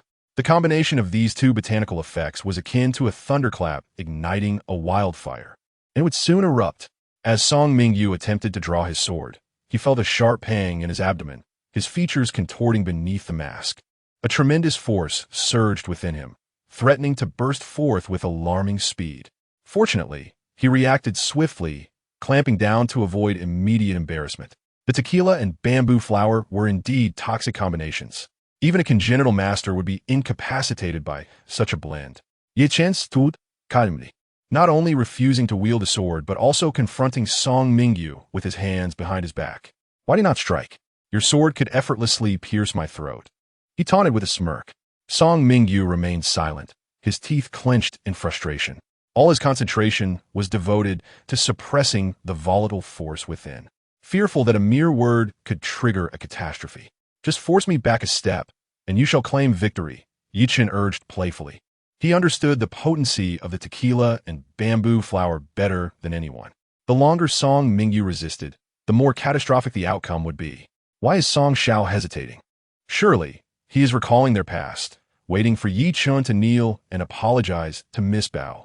The onlookers observed Song Mingyu with admiration, impressed by his restraint, while some affluent ladies gazed at him with stars in their eyes, finding his demeanor striking. Such a man was beyond pity. Song Xiao, just end him. Baoasis gulp. Her disdain palpable. Ye Chen replied coolly, you overestimate him. He is merely a decorative pillow, pleasing to the eye, but lacking substance. Facing imminent peril, Ye Chen dared to mock Song Mingyu. Bao Aoshue wore a look of glee, declaring, you shall suffer greatly. The crowd echoed her sentiment, dismissing Ye Chen's words. In their eyes, with Song Mingyu's sword in hand, Ye Chen was nothing more than prey awaiting slaughter. I have stated clearly, if you force me back a step, I will concede, yet you still hesitate. What else could you be but a decorative pillow? Ye Chen seek it. In the astonished gazes of the spectators, he stepped forward, nearly placing his throat against the sword's tip, just mere centimeters away. Gasp! The crowd collectively inhaled again. This action was akin to dancing on the edge of death. Even an untrained individual could easily slay Ye Chen. There is no more room for leniency. Ye Chen shrugged. You may strike now. Such arrogance. How utterly audacious. Song Xiao, why are you still holding back? Eliminate him. The onlookers were nearly driven to madness, urging Song Mingyu to act. Bao Aoshue stamped her foot in frustration, seeing this as a prime opportunity. Yet only the participants understood that not only was Song Mingyu unable to strike, he could scarcely move a finger. The energy roiling within him felt like an avalanche, swelling larger and larger, relentlessly pressing against the dam. His rigid body began to tremble, every muscle taut, and beneath the mask, he was drenched in sweat. His stance shifted to an awkward position, suggesting something was amiss with Song Xiao. The spectators reveled in schadenfreude, convinced Ye Chen was doomed. Yet, to their astonishment, time seemed to stand still. For 5 long minutes, Song Mingyu did not strike, his trembling only intensifying. Ye Chen turned his head and mockingly remarked, it seems he has no intention of standing up for you. Bao Aoshue's face turned pale, as if she had been deeply hurt by a scoundrel, and she rushed forward in a fit of anger. What are you doing? Do you still want to go on a date with me? Act already. She pushed Song Mingyu from behind. The external intervention prompted the dam to break sooner than expected. Song Mingyu could no longer hold on. The floodgate opened, and in an instant, chaos ensued. Boom! The energy that had been brewing erupted with astonishing and terrifying force. His tailor-made trousers burst at the seams. A torrent of foul yellow smoke accompanied by nauseating liquid gushed forth, soaking Bao Aoshue completely. Ah! Her piercing scream nearly tore the roof off.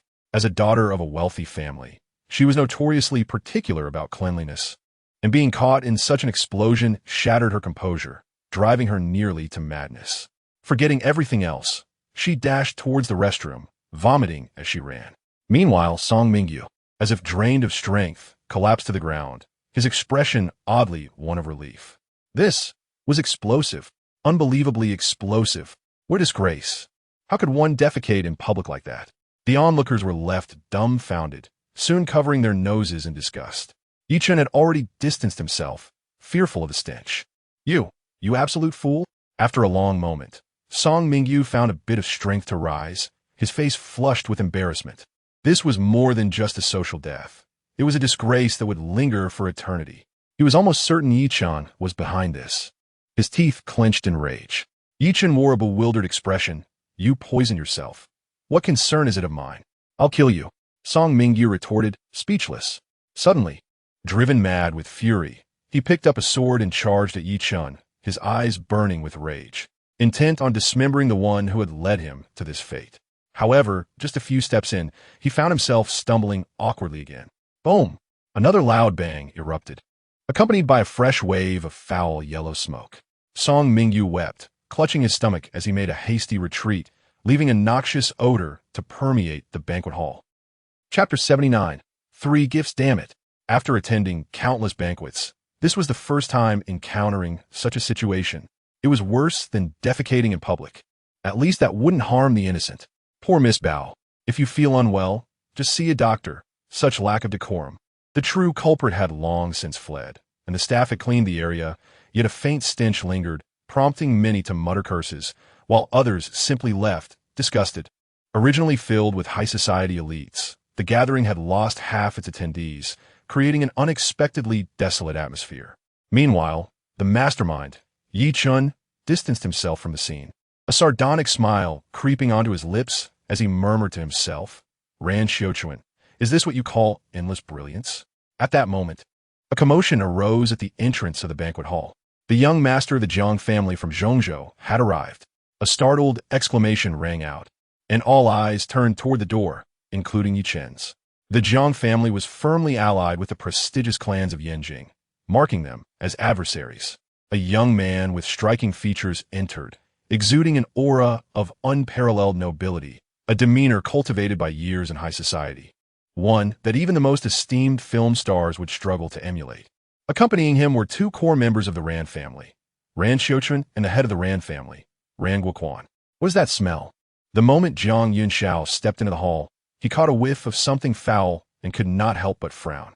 I will certainly lodge a complaint later. My apologies for the oversight. Ran Guoquan also detected the odor and grew increasingly anxious, initially believing it to be an oversight by the staff of the Versailles Palace. Completely unaware that a distinguished guest had just unleashed a veritable catastrophe, harming innocents in the process. Jiang Yunxiao nodded graciously, indicating that it was a minor issue, and then strode confidently into the banquet area. Greetings, young Master Jiang. I am Feng Xuanshu. We met 3 years ago in Zhongzhou. Welcome, young Master Jiang. I am Meng Keita. It's a pleasure to have you here in Tianhai City. Hello, young Master Jiang. I am the chairman of Juzhua Technology. Have long admired you. A throng of people surged forward, eager to curry favor. The Jiang family was a powerful clan from Zhongzhou, their influence and connections beyond imagination, surpassing even the Qingding group. What commanded even greater respect was their marriage alliance with the influential families of Yanjing. In a feudal context, they would be considered true royal kin. Jiang Yunxiao's response was notably aloof. He merely nodded, his lofty demeanor instilling even deeper reverence, causing those who greeted him to bow even lower. Suddenly, he halted, his gaze falling upon the one person in the room who had ignored him. Just as Ye Chen was about to avert his eyes, their gazes locked.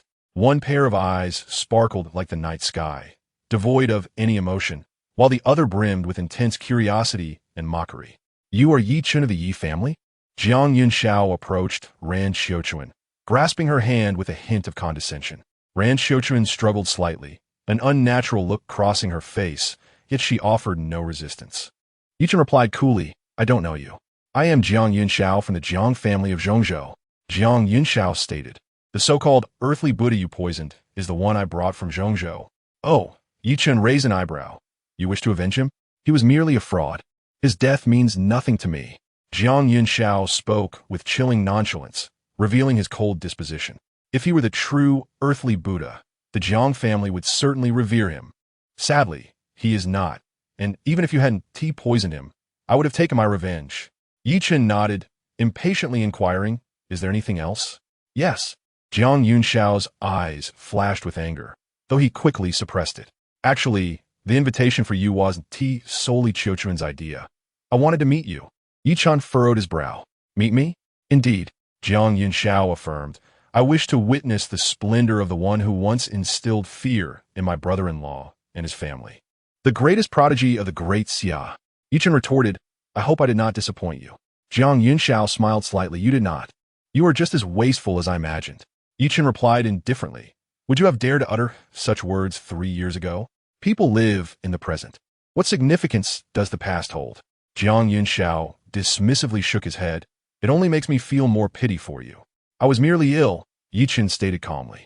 There may come a day when I rise again, but some will not grant you the opportunity to rise, Jiang Yunxiao warned. The reason for your invitation today is not only to meet you, but also to remind you. Ye Chen raised an eyebrow. Speak.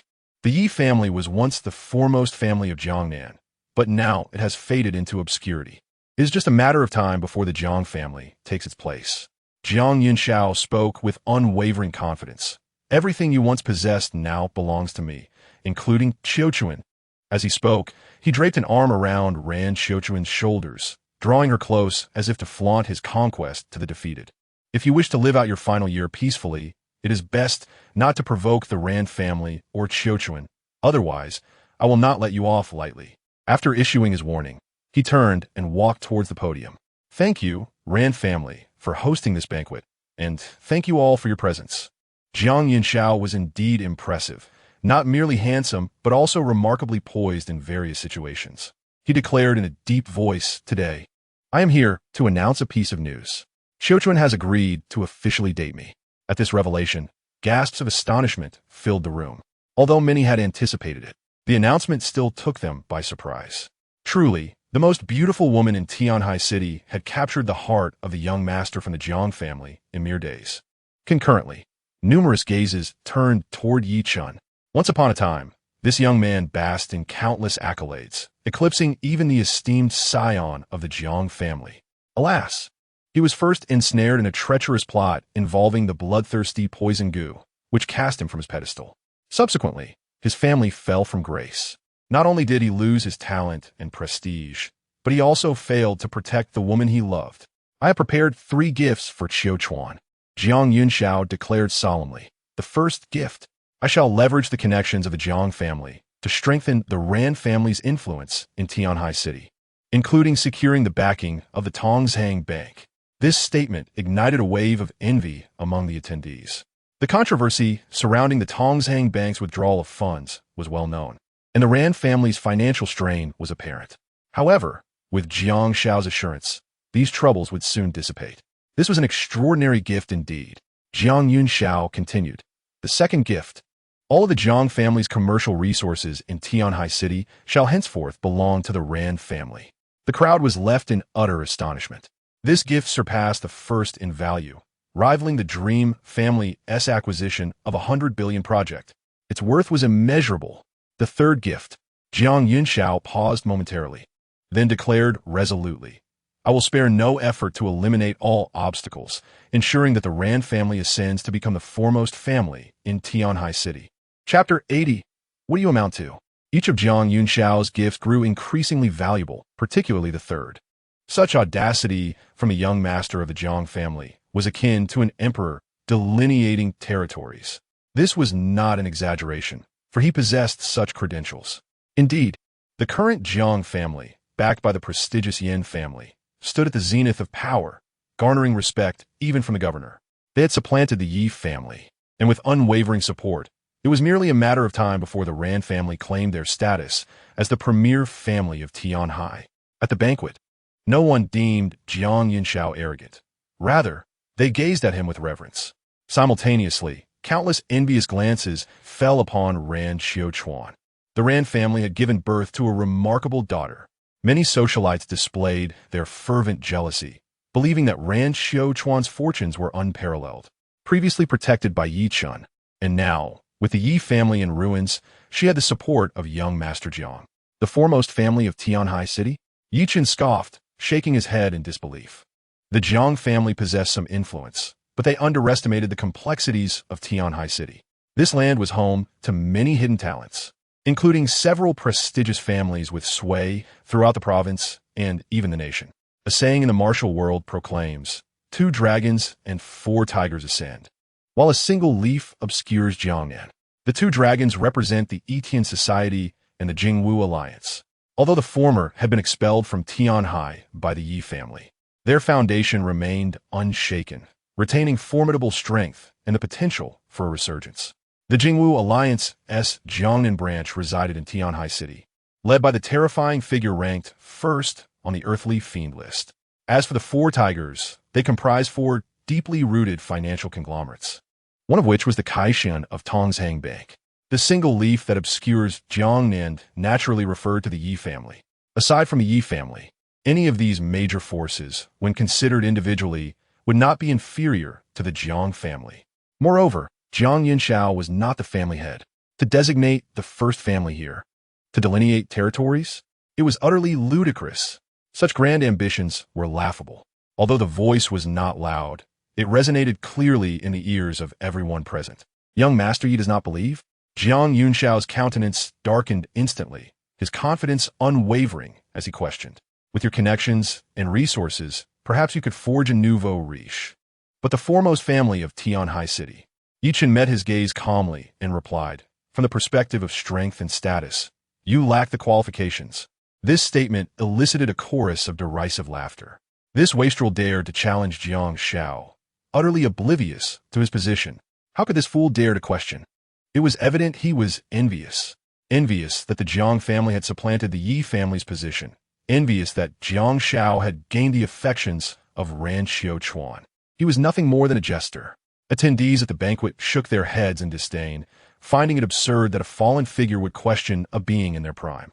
Ran Xiuquan stepped forward, her expression displeased, and coldly remarked, "Ye Chen, do you not feel ashamed?" Ye Chen raised an eyebrow. "Ashamed? You have repeatedly declared your intent to trample the Ran family into the abyss.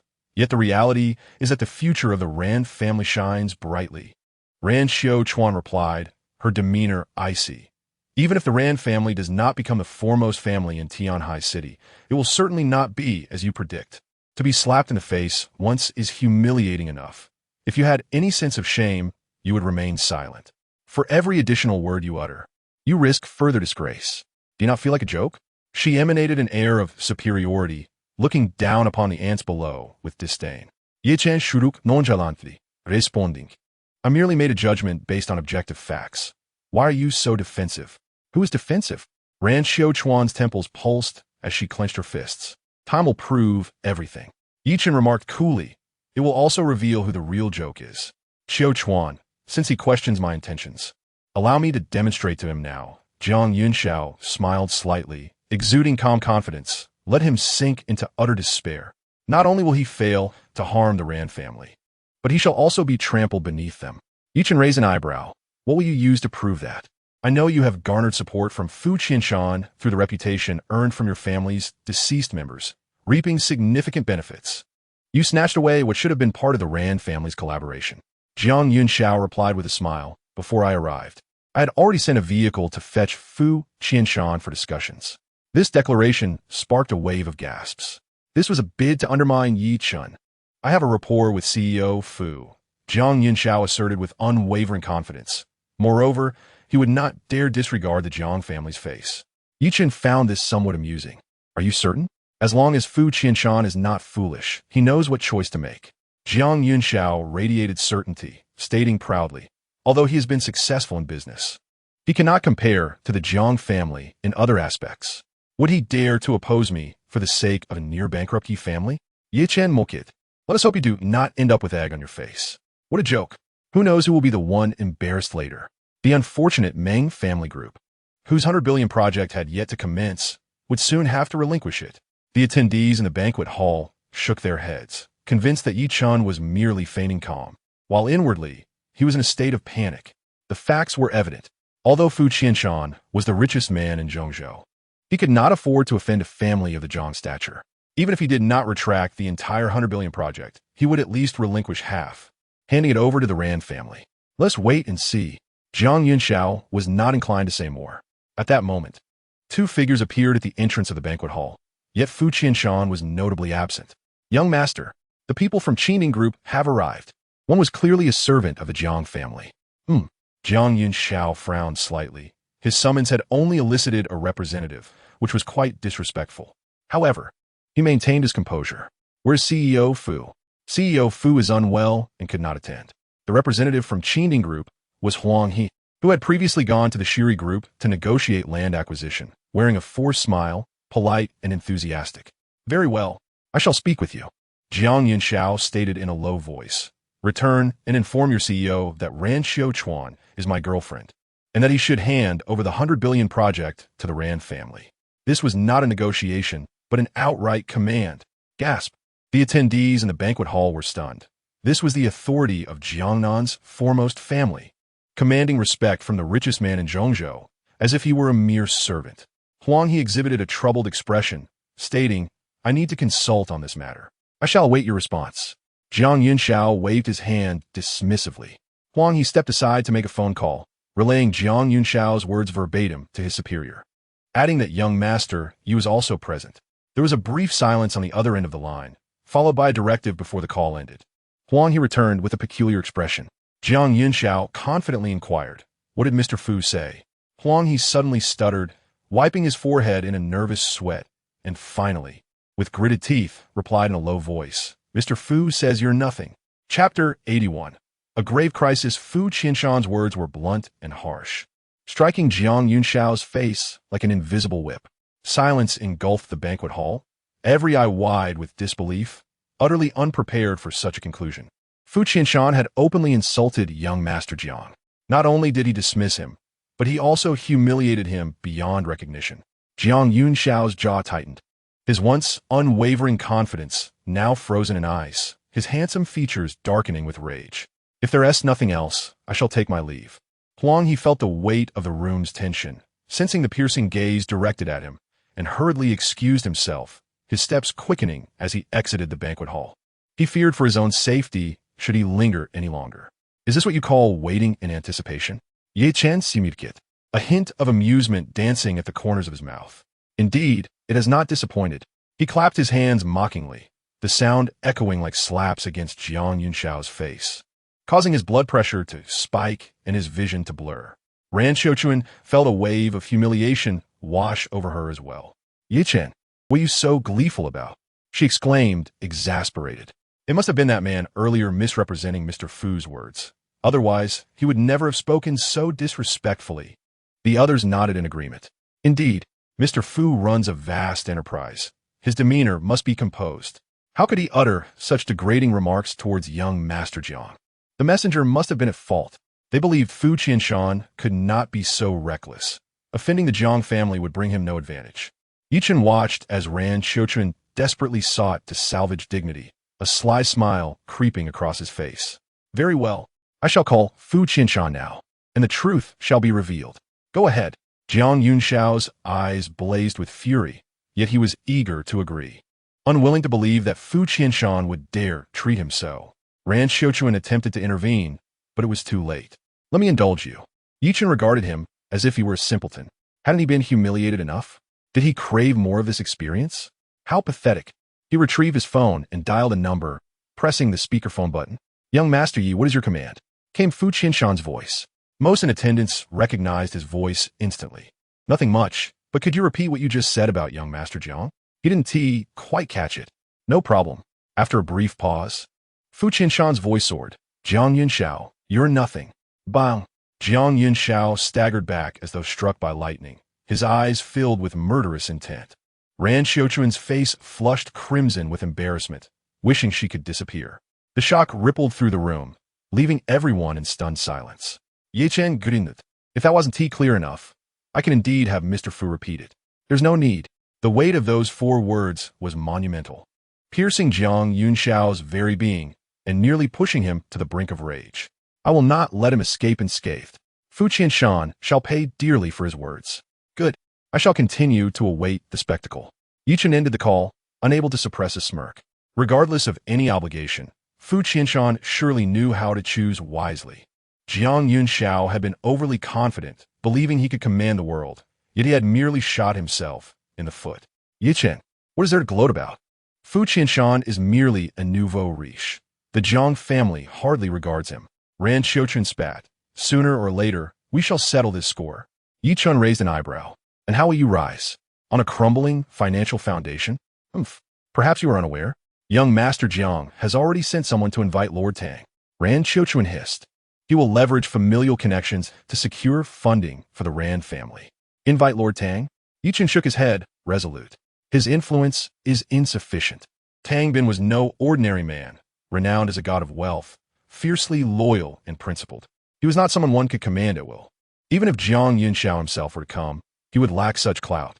The Yi family had once welcomed Lord Tang due to specific circumstances, as would the Jiang family.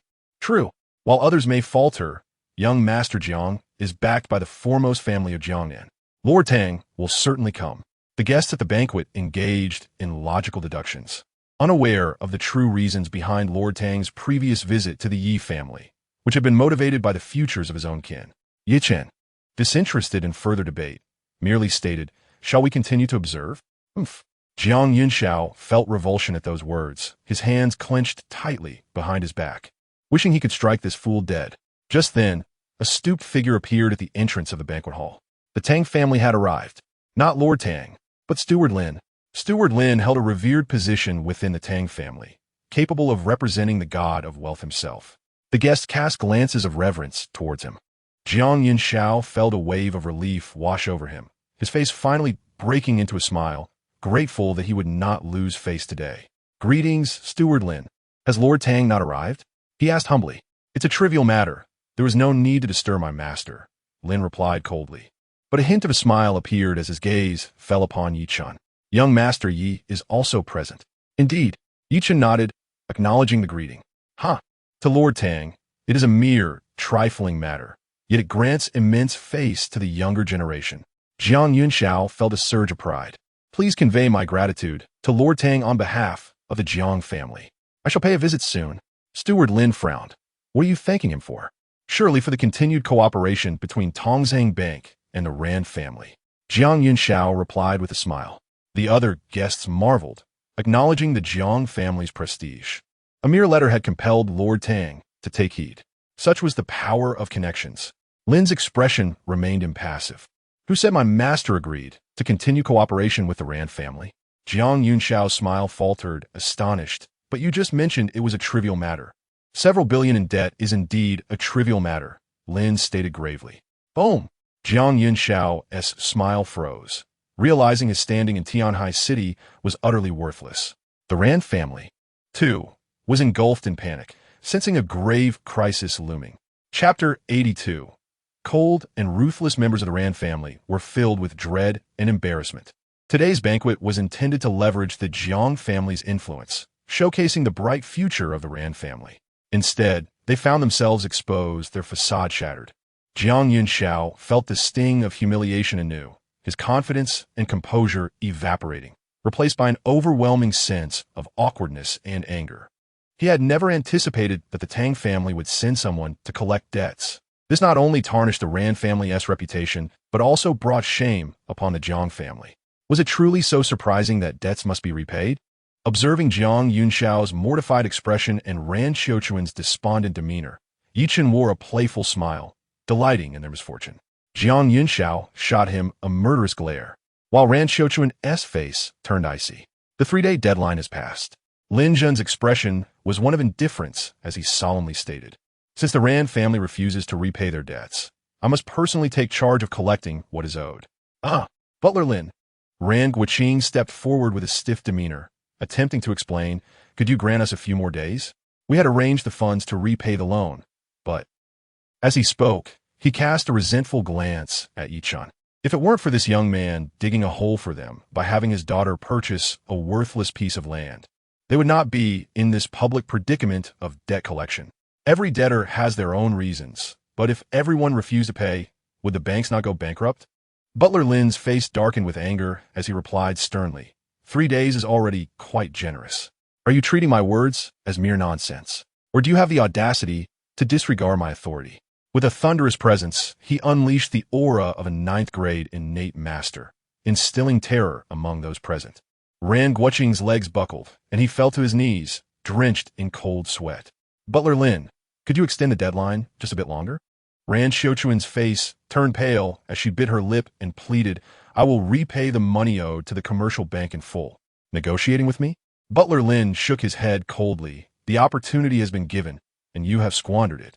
His gaze swept across the banquet hall. "Now that the Rand family has gathered, for every 100 million short, I will incapacitate one person until you repay every last cent." His voice was low, yet it carried a chilling sense of foreboding. The members of the Rand family trembled in fear, fully aware of Butler Lin's unyielding nature, a man known for his ruthlessness. Numerous tales of this cold-blooded servant circulated in Tianhai City. There was an instance where someone borrowed a substantial sum from the commercial bank, lost it all to gambling, and fled abroad. Butler Lin pursued him across borders, and although he did not retrieve the money, he returned with a severed head. Another case involved someone defrauding the commercial bank, thinking they could escape retribution, only to have Butler Lin track them down and wipe out their entire family. After several bloody purges, everyone in Tianhai City learned that it was better to owe money to the king of hell than to the god of wealth. "Butler Lin, could you do me a favor?" Jiang Yunxiao took a deep breath. He had just declared that he would support the Rand family to become the foremost clan in Tianhai City. If this old servant were to incapacitate the Rand family, he would become a laughingstock. "You?" Butler Lin's lips curled into a mocking smile. "You hold no favor here." Jiang Yunxiao's expression darkened as he clenched his fists tightly, struggling to contain his frustration. "Young man, Your gaze is unkind. It would be wise to temper it. Lin Zhen replied dismissively, otherwise, I would not hesitate to gouge out your eyes. A gasp rippled through the crowd at such a brutal statement. Zhang's young master merely displayed a hint of displeasure. Yet Butler Lin threatened to take his eyes. He was even more ruthless than the legends depicted. Only Ye Chen remained unfazed. What do banks fear most? Bad debts. As the debt collector, if one is hindered by sentiment, they can forget about recovering a single cent. It was precisely due to his ruthless nature that the god of wealth entrusted this old servant with debt collection. Butler Lin, the Rand family is merely facing a temporary cash flow issue. Even if you kill us all, it won't solve anything. Ran Guoqing explained, his face filled with despair. Lin Zhen nodded. Then I shall have no choice but to unleash a massacre. A terrifying killing intent erupted, plunging everyone present into a frozen state of fear. Young Master Jiang, you must speak up. Ran Guoqing pleaded desperately, hoping Jiang Yunxiao could temporarily provide the funds. However, the latter merely twitched his eye, remaining silent. The Rand family's debt to the commercial bank was no small matter, amounting to a staggering 1 billion. Although he was a young master of the Jiang family, he was not the head of the family and could not produce such funds in haste. Moreover, it was clear that Butler Lin was not one to negotiate with. Any misstep could endanger himself. You were going to grant the Rand family connections and resources and elevate them to the foremost family in Tianhai, weren't you? Ye Chen remarked with a dismissive smile. Now that the Rand family is in trouble, why have you gone mute? Jiang Yunxiao gritted his teeth, coldly retorting. You do well to shut your mouth. It seemed that his earlier promises were mere illusions, and without strength, he should refrain from making grand claims to avoid embarrassment. Ye Chen shook his head, commenting, I only pity a group of fools who were so eagerly enjoying their meal moments ago. What qualifications do you have to speak of young Master Jiang? I believe in his promises and trust he possesses the capability. Ran Xiuchun trembled, biting her lip. It merely takes time to fulfill those promises. Ye Chen, aware of her cunning nature, felt disappointment towards Jiang Yunxiao, but understood the necessity of keeping her useful, thus maintaining her dignity. He smiled slightly. Ran Xiuchun, if you kneel and beg me, I might consider interceding for the Rand family. This statement drew a wave of ridicule. Your worthless face is worth more than young Master Zhang's? They mocked, astonished by his audacity. Does he really have such influence? Someone questioned, unable to contain their laughter. Butler Lin has never shown anyone favor aside from the Tang God of Wealth. When young Master Jiang pleaded, Butler Lin merely scolded him. If you were to plead, he might very well slap you dead on the spot. The crowd scoffed at Ye Chen's words, laughing at his absurdity. Only Ran Xiuchun was caught in a fierce struggle. She understood that Ye Chen might genuinely have the power to do so. After all we've shared, are you so pleased to humiliate me? Her beautiful eyes were filled with complexity, a mixture of disappointment and hatred. Ye Chen's lips curled into a self-deprecating smile. Shared love? It was merely a deception. Fine. I beg you to save the Rand family and grant Butler Lin a few more days. Ran Xiuchun reluctantly knelt, one leg on the ground. Ye Chen remained expressionless.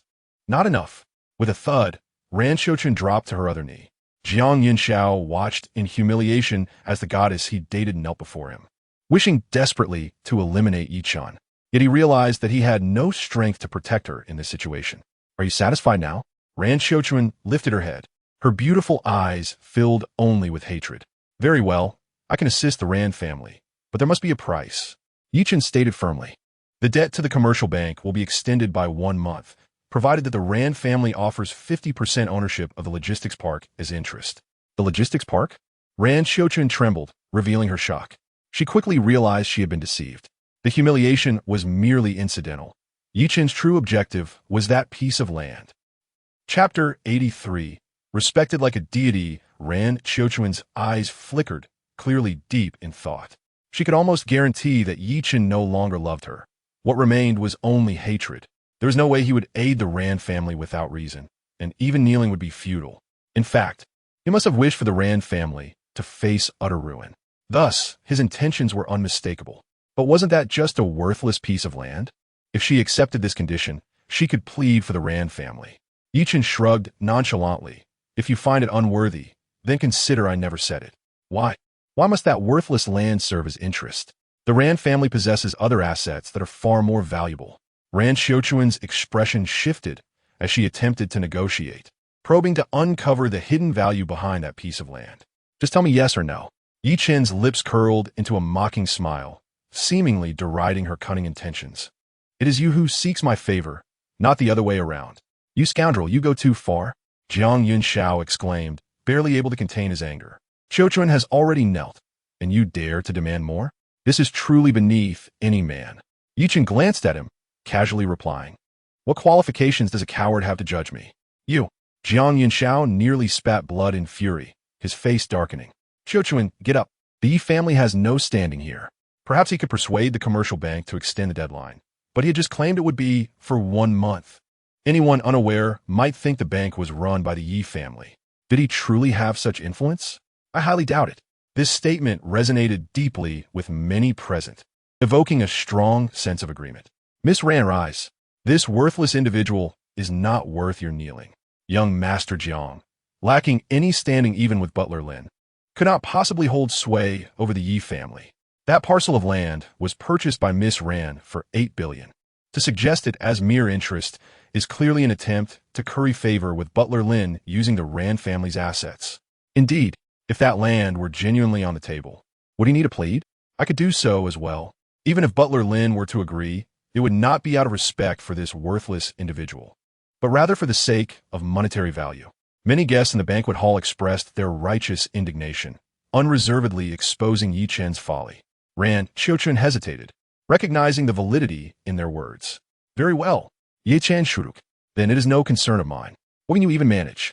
Even Ran Guoquan, who could no longer tolerate it, erupted in anger.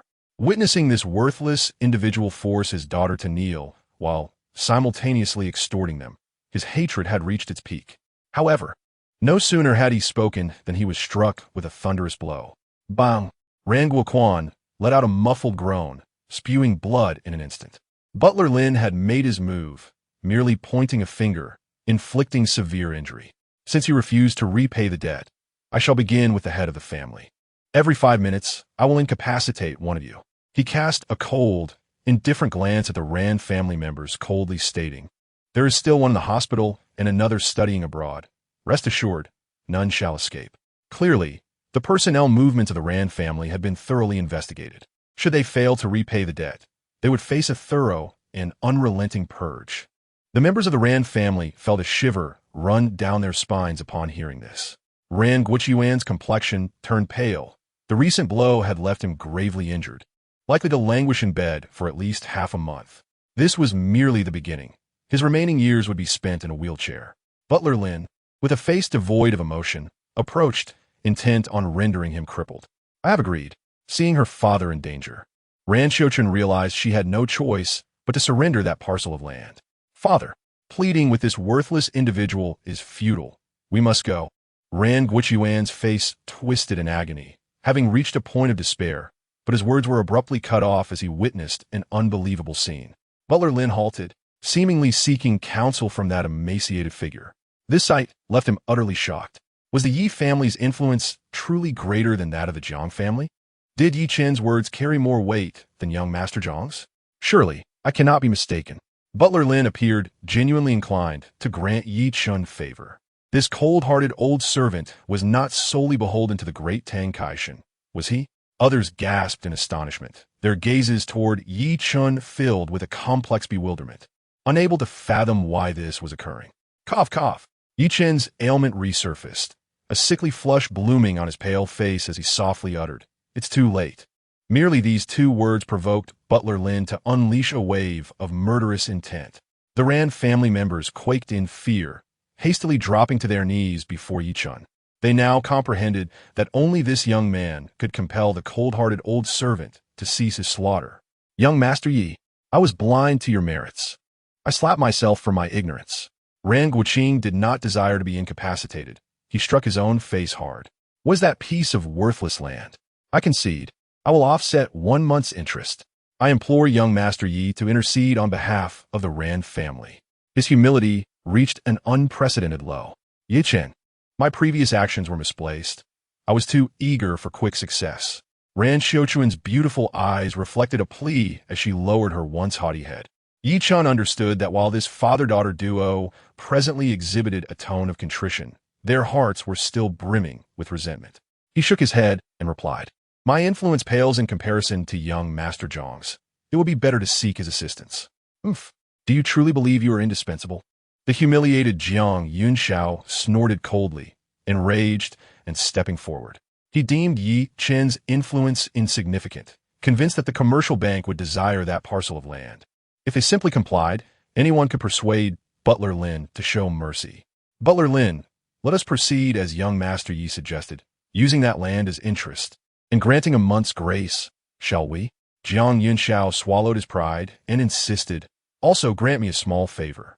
However, before he could finish, his chest was struck by a finger. Bang! He stumbled back like a kite severed from its string, coughing blood in midair. "What manner of insignificant wretches dare to seek favor from me?" Butler Lin's face remained expressionless, wholly unyielding. Scram! Jiang Yunxiao clutched his chest, agony etched across his face. Standing awkwardly at a distance, too afraid to approach, not daring to display even a hint of resentment. The Ran family witnessed this scene and were entirely awakened to the reality that only Ye Chen was their sole lifeline. "Young Master Yi, save us." They all knelt, including Ran Xiuquan, not daring to lift their heads. "Very well. My grandmother always taught me to be kind to others." Ye Chen sighed, "Fine. I shall overlook this and assist you once." The members of the Ran family felt as though a great weight had been lifted, collectively exhaling in relief. Casting doubtful glances at the figure approaching Butler Lin, the others mirrored their sentiments, harboring lingering skepticism. Could this worthless individual truly persuade Butler Lin? "That parcel of land shall serve as interest, granting a month's grace." Ye Chen smiled. "Please grant me a small favor." This declaration mirrored Jiang Yunxiao's previous words almost identically, yet the outcome was worlds apart. Butler Lin slightly bowed, declaring, "What young Master Yi says goes." Gasp! Everyone was struck dumb. What young Master Yi says goes. This was not merely a favor. It was akin to reverence for a deity. In the face of others, Lin Zhen was a cold-blooded tyrant, yet before Ye Chen, he exhibited unwarranted deference, akin to a servant. This left all present in disbelief, especially Jiang Yunxiao, whose handsome features contorted with resentment. Though he felt aggrieved by his humiliation, the fact that this despised individual received such respect from Butler Lin shattered his composure. In comparison, he felt utterly diminished. "That parcel of land holds immense value for me. Thank you, Butler Lin. I shall visit later to settle the interest, ensuring that the commercial bank does not suffer any losses." Ye Chen communicated discreetly. Butler Lin inclined his head slightly. Young Master Yi is too courteous. As a long-serving servant of the Tang family, he was well acquainted with his master's temperament, clear about matters of gratitude and grievance. This young man had saved his master, and moreover, as his master recovered, he might yet require the young man's assistance. At that moment, the Ran family presented a land deed, respectfully handing it to Butler Lin. "I must return to report." After reviewing it, Butler Lin accepted it, stating, "I will await young Master Yi at the hillside villa." "How polite." Ye Chen smiled. "Please extend my regards to Tang Kai-shen." "Certainly." Butler Lin nodded, then gracefully departed. It was not until his figure had long vanished that the guests in the banquet hall finally felt a sense of relief. The aura of authority exuded by that old servant had been utterly suffocating. Ran Guoquan slumped helplessly into his chair. "Father, are you all right?" Ran Xiuquan inquired with concern. "It is nothing serious." Ran Guoquan wiped away a cold sweat. While they had temporarily escaped calamity, the true crisis had yet to be resolved. "Uncle, rest assured." Just then, Jiang Yunxiao's expression darkened. "He is merely an old servant. How dare he act so arrogantly, disregarding the Jiang family of Zhongzhou, and even striking me? A ninth-tier innate master is nothing remarkable. My family has plenty of such experts." Having come in haste, he had not brought any skilled fighters with him. "I will call home and have them send a powerful ally." He raged. "Not only must Butler Lin face difficulties, but I will also have the entire Tang family tremble before me." He spoke with barely contained rage. Today had been exceedingly unlucky, with humiliation after humiliation, reducing his dignity to tatters. What a farce the Qinning Group, the commercial bank, and the Tang family.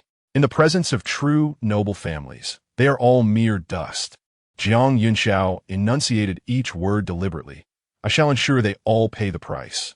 Upon hearing these words, the Ran family members finally regained a semblance of spirit, each of them feeling that revenge was within reach. Actions speak louder than words. Ye Chen, standing nearby, scoffed not long ago. You claimed you would bring endless glory to the Ran family. Aren't you embarrassed? I feel secondhand embarrassment for you. What transpired earlier was merely an accident. Jiang Yunshao's eyes were bloodshot, nearly exasperated as he declared, once I truly mobilize the Jiang family's connections and resources, the entire Tianhai city will tremble. His face was a mask of resentment and disdain. All you can do is talk behind people's backs. Ye Chen raised an eyebrow. Who was just hiding like a turtle? Jiang Yunshao's face burned with shame, struggling for words. Ye Chen chuckled, preparing to leave. Just then, a graceful figure appeared at the entrance of the banquet hall. Tall and poised, clad in a simple t-shirt and jeans, she exuded an aura akin to a supermodel, far surpassing the ostentatiously dressed socialites at the event. "Oh, you!" Jiang Yunshao's eyes brightened, turning to mock. "Let me show you the Jiang family's connections." With a beaming smile, he approached her. "Jiang Yunshao." Jia Hongyu expressed her surprise, not expecting to encounter a friend from Zhongzhou here. "Hongyu, it has been years. You have become even more beautiful," Jiang Yunshao greeted enthusiastically. "I knew you were working in Tianhai City and had been planning to find you to catch up, but I didn't expect you to come looking for me." Jia Hongyu wore an awkward expression, unsure how to respond. Her biological father hailed from a prestigious family in Yanjing, establishing a distant familial connection between them. Years ago, Jia Hongyu's mother worked in Zhongzhou, and they lived there. The Jiang family saw potential in this mother-daughter duo, believing they might one day recognize their roots, thus sending Jiang Yunshao to pursue Jia Hongyu. Unfortunately, he failed, as she harbored deep resentment towards the Yanjing aristocracy and naturally had no fondness for the Jiang family. "It's wonderful that you came to visit me," Jiang Yunshao beamed, leading Jia Hongyu into the crowd, eager to showcase his connections. He announced, "Everyone, allow me to introduce Miss Jia Hongyu. She is the deputy captain of the Tianhai City Criminal Investigation Team. Her mother is about to become the mayor of Tianhai City." With such an introduction, the guests gasped in astonishment. To befriend the daughter of the mayor held immense future benefits. Is this the true extent of the Jiang family's connections? How terrifying, they murmured. The next mayor's daughter is Jiang Shao's childhood friend. In the future, who would dare to cross Jiang Shao? The crowd regarded Jiang Yunshao with newfound respect. "Hongyu, let me introduce you to some friends." Jiang Yunshao felt his confidence returning slightly. "This is Miss Ran Xiuquan, my girlfriend. You must take good care of her." "Hello, Miss Jia." Ran Xiuquan greeted respectfully. "It is an honor to meet the mayor's daughter." Jia Hongyu nodded perfunctorily.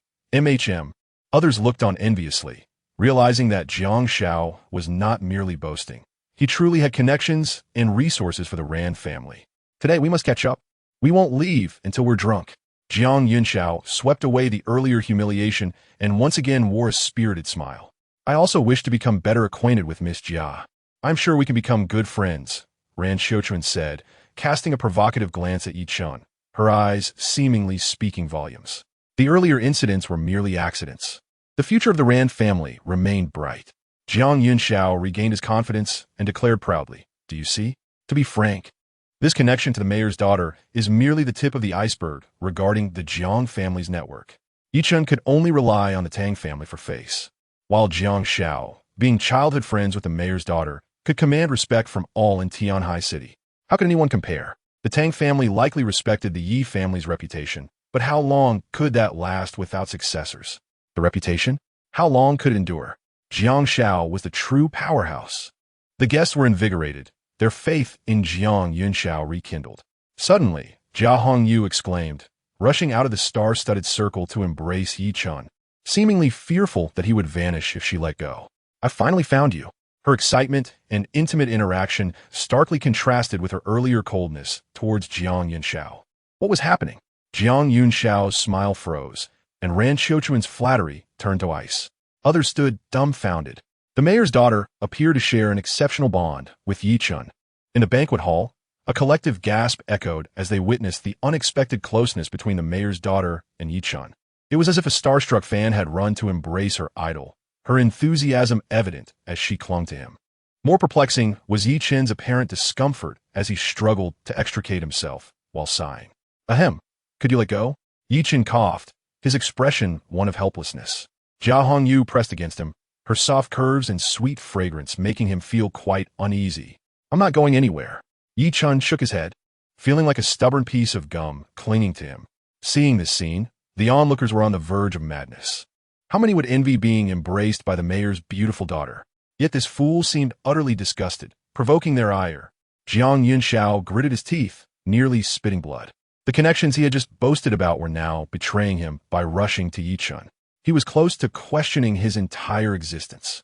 Why did everyone seem to hold this waste in such high regard? It was incomprehensible.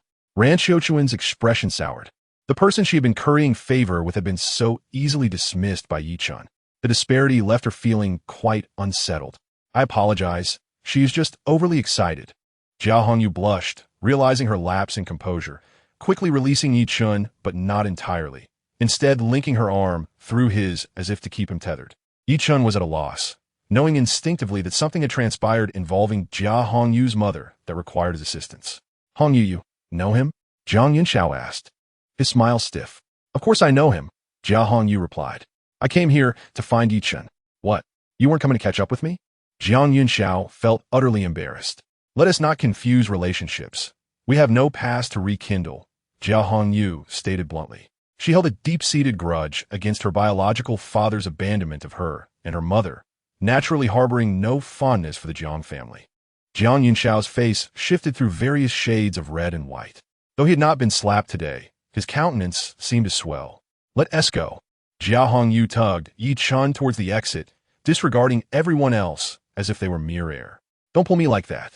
Ye Chen sighed helplessly as he was dragged out of the banquet hall. Behind them, the crowd was left in disarray. With a crash, Jiang Yunxiao vented his frustration by smashing a wine bottle to the ground, his face twisted in rage. Whoever stands with that waste in the future will be against the Jiang family. Fu Qianshan, what does the Tang family amount to? I will mobilize every resource to make them understand who truly holds sway in Tianhai City. Who is the king of Jiangnan? He let out a nearly unhinged growl, akin to that of a wounded beast. Exiting the Versailles Hotel, Jia Hongyu hastily shoved Ye Chen into the car before flooring the accelerator. Her demeanor was rushed, as though she had a matter of utmost urgency awaiting her attention. Ye Chen had yet to fasten his seatbelt when the vehicle darted forward, prompting a roll of his eyes. You came here to see me regarding your mother, did you not? Yes. Jia Hongyu nodded, her expression tinged with embarrassment. My mother was not very kind to you yesterday, so I had no choice but to seek you out here. UNT hold it against me, will you? Ye Chen shook his head, unwilling to be petty. Each person's understanding is limited. Many regard the arcane arts as mere superstition. Did you not give that talisman to your mother? With her own lotus seal and that soul-guarding charm, she could certainly suppress the malevolent energy in a short time. Jia Hongyu's expression turned awkward. I did give it to her.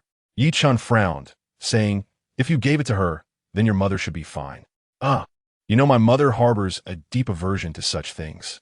Jia Hongyu recounted the events at the rest home without reservation, including the talisman's contamination with medical waste. I pleaded desperately, and only then did she reluctantly wear it. This explains a great deal, Ye Chen remarked. The medical waste carries the taint of the patients, rendering the charm largely ineffective. Even if worn, it would not serve its purpose. It's my fault for not safeguarding it properly. Jia Hongyu lamented. What use is it to speak of this now? Ye Chen shook his head and asked, let's focus on your mother. What has happened to her? After your treatment yesterday, my mother rested for a night, and this morning she left the rest home, preparing to take up her post. Jia Hongyu furrowed her brow. I never expected such ill fortune. On her way to the post, she encountered a car accident. A dump truck overturned on the road, nearly crushing her vehicle. Fortunately, it was a custom-made car, sufficiently safe. The driver sustained a leg injury, but my mother escaped with only a scare. Upon finishing her tale, her face darkened, clearly displaying her lingering fear. Ye Chen remarked, this may simply be an unfortunate accident. I initially thought so as well, Jia Hongyu replied. I rushed to the scene to bring her back, but she insisted on going to her post. I had no choice but to comply, but just as we reached the office building, a piece of glass suddenly fell. Had I not reacted in time to shatter it with a punch, my mother could have met a terrible fate. Even so, she sustained a cut on her forehead from shards. She shook her head, but that is not all. Ye Chen raised an eyebrow. What more is there? My mother was en route to her post, but upon arriving at the office, she was informed that her appointment was temporarily frozen, pending further notice from above. Jia Hongyu continued.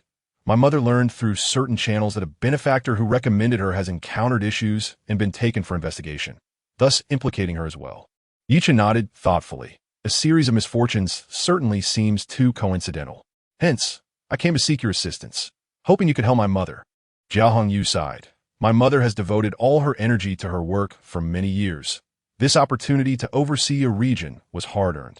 If her appointment were to be revoked just like that, I fear she might lose her mind. Moreover, I do not wish for her to encounter any further mishaps. At this point, she turned to him. You will help? One to you? Ye Chen inquired. Was it your wish to summon me, or your mother's? The mayor does not hold a favorable impression of me. If this is merely your unilateral desire, I must reconsider, for no matter my abilities. If the mayor does not cooperate, it would be futile. It is my wish, but my mother is in agreement. Jia Hongyu assured him. You need not worry about that. Just then, the car entered a large courtyard, and she slammed on the brakes, eagerly pulling Ye Chen into the office building. Follow me. In the office, Jia paced restlessly, her face etched with anxiety and fatigue. Within just a few days of arriving in Tianhai City, she had experienced a tumultuous roller coaster of life. From the euphoria of being appointed to a sudden health collapse and subsequent coma, she awoke only to face danger after danger, her backing taken away and her appointment frozen. Everything occurred so abruptly, halting her career in its tracks. Though a staunch atheist in such circumstances, Jia could not help but wonder if someone truly sought to undermine her, employing dark arts to alter her fate. Secretary Wu, around 35, was fervently urging caution. Miss, perhaps it would be wise to reconsider that matter. The prominent figure from the province has been taken for investigation. Your appointment is frozen. This situation is extremely delicate. Engaging with charlatans at this juncture will be detrimental to your reputation if it were to leak. His expression was fraught with concern. Jia Yijiasit, head punching, seated herself on the sofa and rubbed her throbbing temples, feeling as though her head might split. After a lengthy pause, she finally spoke. Secretary Wu, your points are valid.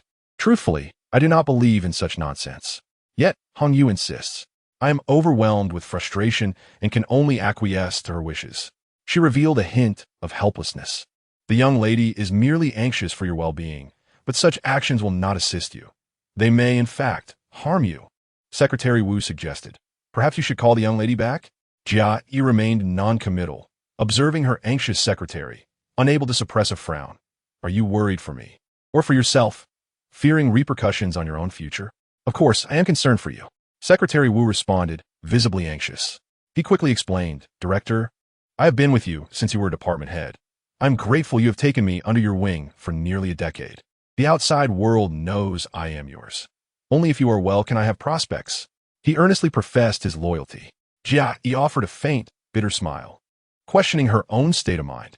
Why was she harboring doubts about a loyal aide she had nurtured? Secretary Wu had proven himself reliable, without ulterior motives. I have been restless for days. My previous words were uncalled for.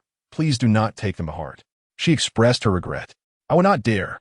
Secretary Wu stood with head bowed, beads of sweat forming on his forehead, yet he insisted. Should I call the young lady back? Just as Jia Yi contemplated, the office door swung open. Mother, Ye Chen has arrived. Jia Hongyu rushed in, and as Ye Chen stepped into the office, he immediately sensed something amiss. The energy in the room was distorted. His expression shifted as he surveyed the environment, realizing it had been deliberately arranged into a confined dragon feng shui configuration. This arrangement could influence one's fortune. Even with lofty ambitions and exceptional potential, those ensnared within would find their aspirations choked, akin to a dragon trapped in the abyss, unable to flourish. His gaze eventually settled on the bookshelf, where 3 palm-sized figurines, vividly colored, depicted the deities of fortune, prosperity, and longevity. He could not help but sigh inwardly. What a devious ploy. Is this the master the young lady spoke of? Secretary Wu was taken aback, not expecting the visitor to be so young, then addressed Ye Chen in a condescending tone. The director has changed her mind. Your presence is no longer required here. He waved his hand dismissively. Secretary Wu, Ye Chen is my invited guest. Jia Hongyu immediately displayed her fury. Do you intend to expel him, disregarding my presence? Please, Calm down, young lady. I'm only acting in the director's best interests. Secretary Wu replied indifferently. Moreover, this is also the director's decision. Jia Hongyu let out a soft huff and inquired, Mother, is this your intention? Let us proceed, as Secretary Wu suggested. Jia Yi replied impatiently, waving her hand. Daughter, I understand your good intentions, but it is truly inappropriate for me to associate with such individuals at this moment. What kind of individuals? Ye Chen has saved your life. Jia Hongyu's face flushed with indignation, feeling that her mother was simply repaying kindness with ingratitude. Enough. Jia Yi clearly disagreed, her voice low and firm. It was Dr. Hu and Director Zhuang who saved me, not him. Jia Hongyu was momentarily speechless, overwhelmed by her mother's stubbornness. Mother, did you not promise me? What harm is there in letting Ye Chen take a look? I did make a promise, but I have changed my mind. Jia Yi's expression darkened. Do as I say. Jia Hongyu felt utterly wronged, nearly brought to tears by her own mother's obstinacy. After everything that had transpired, her mother remained oblivious. Ye Chen, is it? Secretary Wu, standing at the door, declared haughtily, leave immediately. Otherwise, I will call the police. How dare you? Jia Hongyu retorted angrily. Ye Chen is my friend. Disrespecting my friend is equivalent to disrespecting me. Miss, I am merely executing the director's orders. Secretary Wu feigned innocence, shrugging his shoulders as he wielded his authority. If you have any complaints, you may address them directly with the director. Jia Hongyu trembled in anger, clenching her fists, wishing she could strike that face. Fine. Since you believe I'm a charlatan, I shall take my leave. Ye Chen said expressionlessly. However, I must advise you before I go. This room is ill-suited for prolonged stay. The consequences may range from imprisonment to grave misfortune. With that, he turned to leave. Wait. Jia Yi frowned, displeased. What do you mean? Director, such charlatans are prone to exaggeration. Secretary Wu scoffed from the side. Simply dismiss his rants as nonsense. You need not believe a word. Ye Chen raised an eyebrow, sensing the inexplicable animosity emanating from the secretary, who seemed eager for him to depart. Upon noticing the 3 ceramic figurines on the bookshelf, he appeared to grasp the underlying issue. It matters not. Jia Yi's face turned a shade of iron as she coldly declared, let him clarify his words. Secretary Wu could only timidly fall silent. Who arranged this room for you? Ye Chen said nonchalantly, you ought to investigate thoroughly. Otherwise, when the truth dawns, it may be too late for regret. At his words, Secretary Wu's expression shifted drastically. Jia Hongyu, filled with concern, asked, what is wrong with this room? A living and working space should prioritize airflow and auspicious arrangements. Ye Chen replied, yet here, the vases are placed in the corner of the western wall, while mirrors are arrayed to the east, separated by a bookshelf. This arrangement, known as confining the dragon, is specifically designed to sever one's fortune. He revealed this knowledge without reservation. Secretary Wu, Jia Hongyu shot him a murderous glare. Given that her mother's well-being was in this man's hands, Secretary Wu's culpability was undeniable. Chapter 87. Fortune, Prosperity, and Longevity. Secretary Wu, do you not think you owe me an explanation? Jia Hongyu's face turned a deep shade of anger, realizing that her mother's repeated misfortunes were linked to this secretary. Explanation for what? Secretary Wu's eyes flickered with a momentary panic before he regained his composure, stating, Miss, surely you do not believe the nonsensical claims made by this man? Rearranging a vase, a mirror, and a bookshelf can sever one's fortune? Isn't that rather absurd? These are merely common furnishings, and through the eyes of charlatan, they have been transformed into some confining dragon nonsense. He could not help but scoff. How ridiculous! His words held a semblance of logic. An ordinary person might dismiss their doubts. However, Jia Hongyu, being a criminal investigator, keenly noted the fleeting panic in Secretary Wu's eyes and firmly declared, Ye Chen would not deceive me. He would not deceive you? Secretary Wu dismissed with a scoff. How long have you known him? 2 days. Jia Hongyu replied defensively. Why do you ask? I've worked with the director for 10 years. Secretary Wu feigned innocence. Although it is a professional relationship, we have spent enough time together to be akin to family.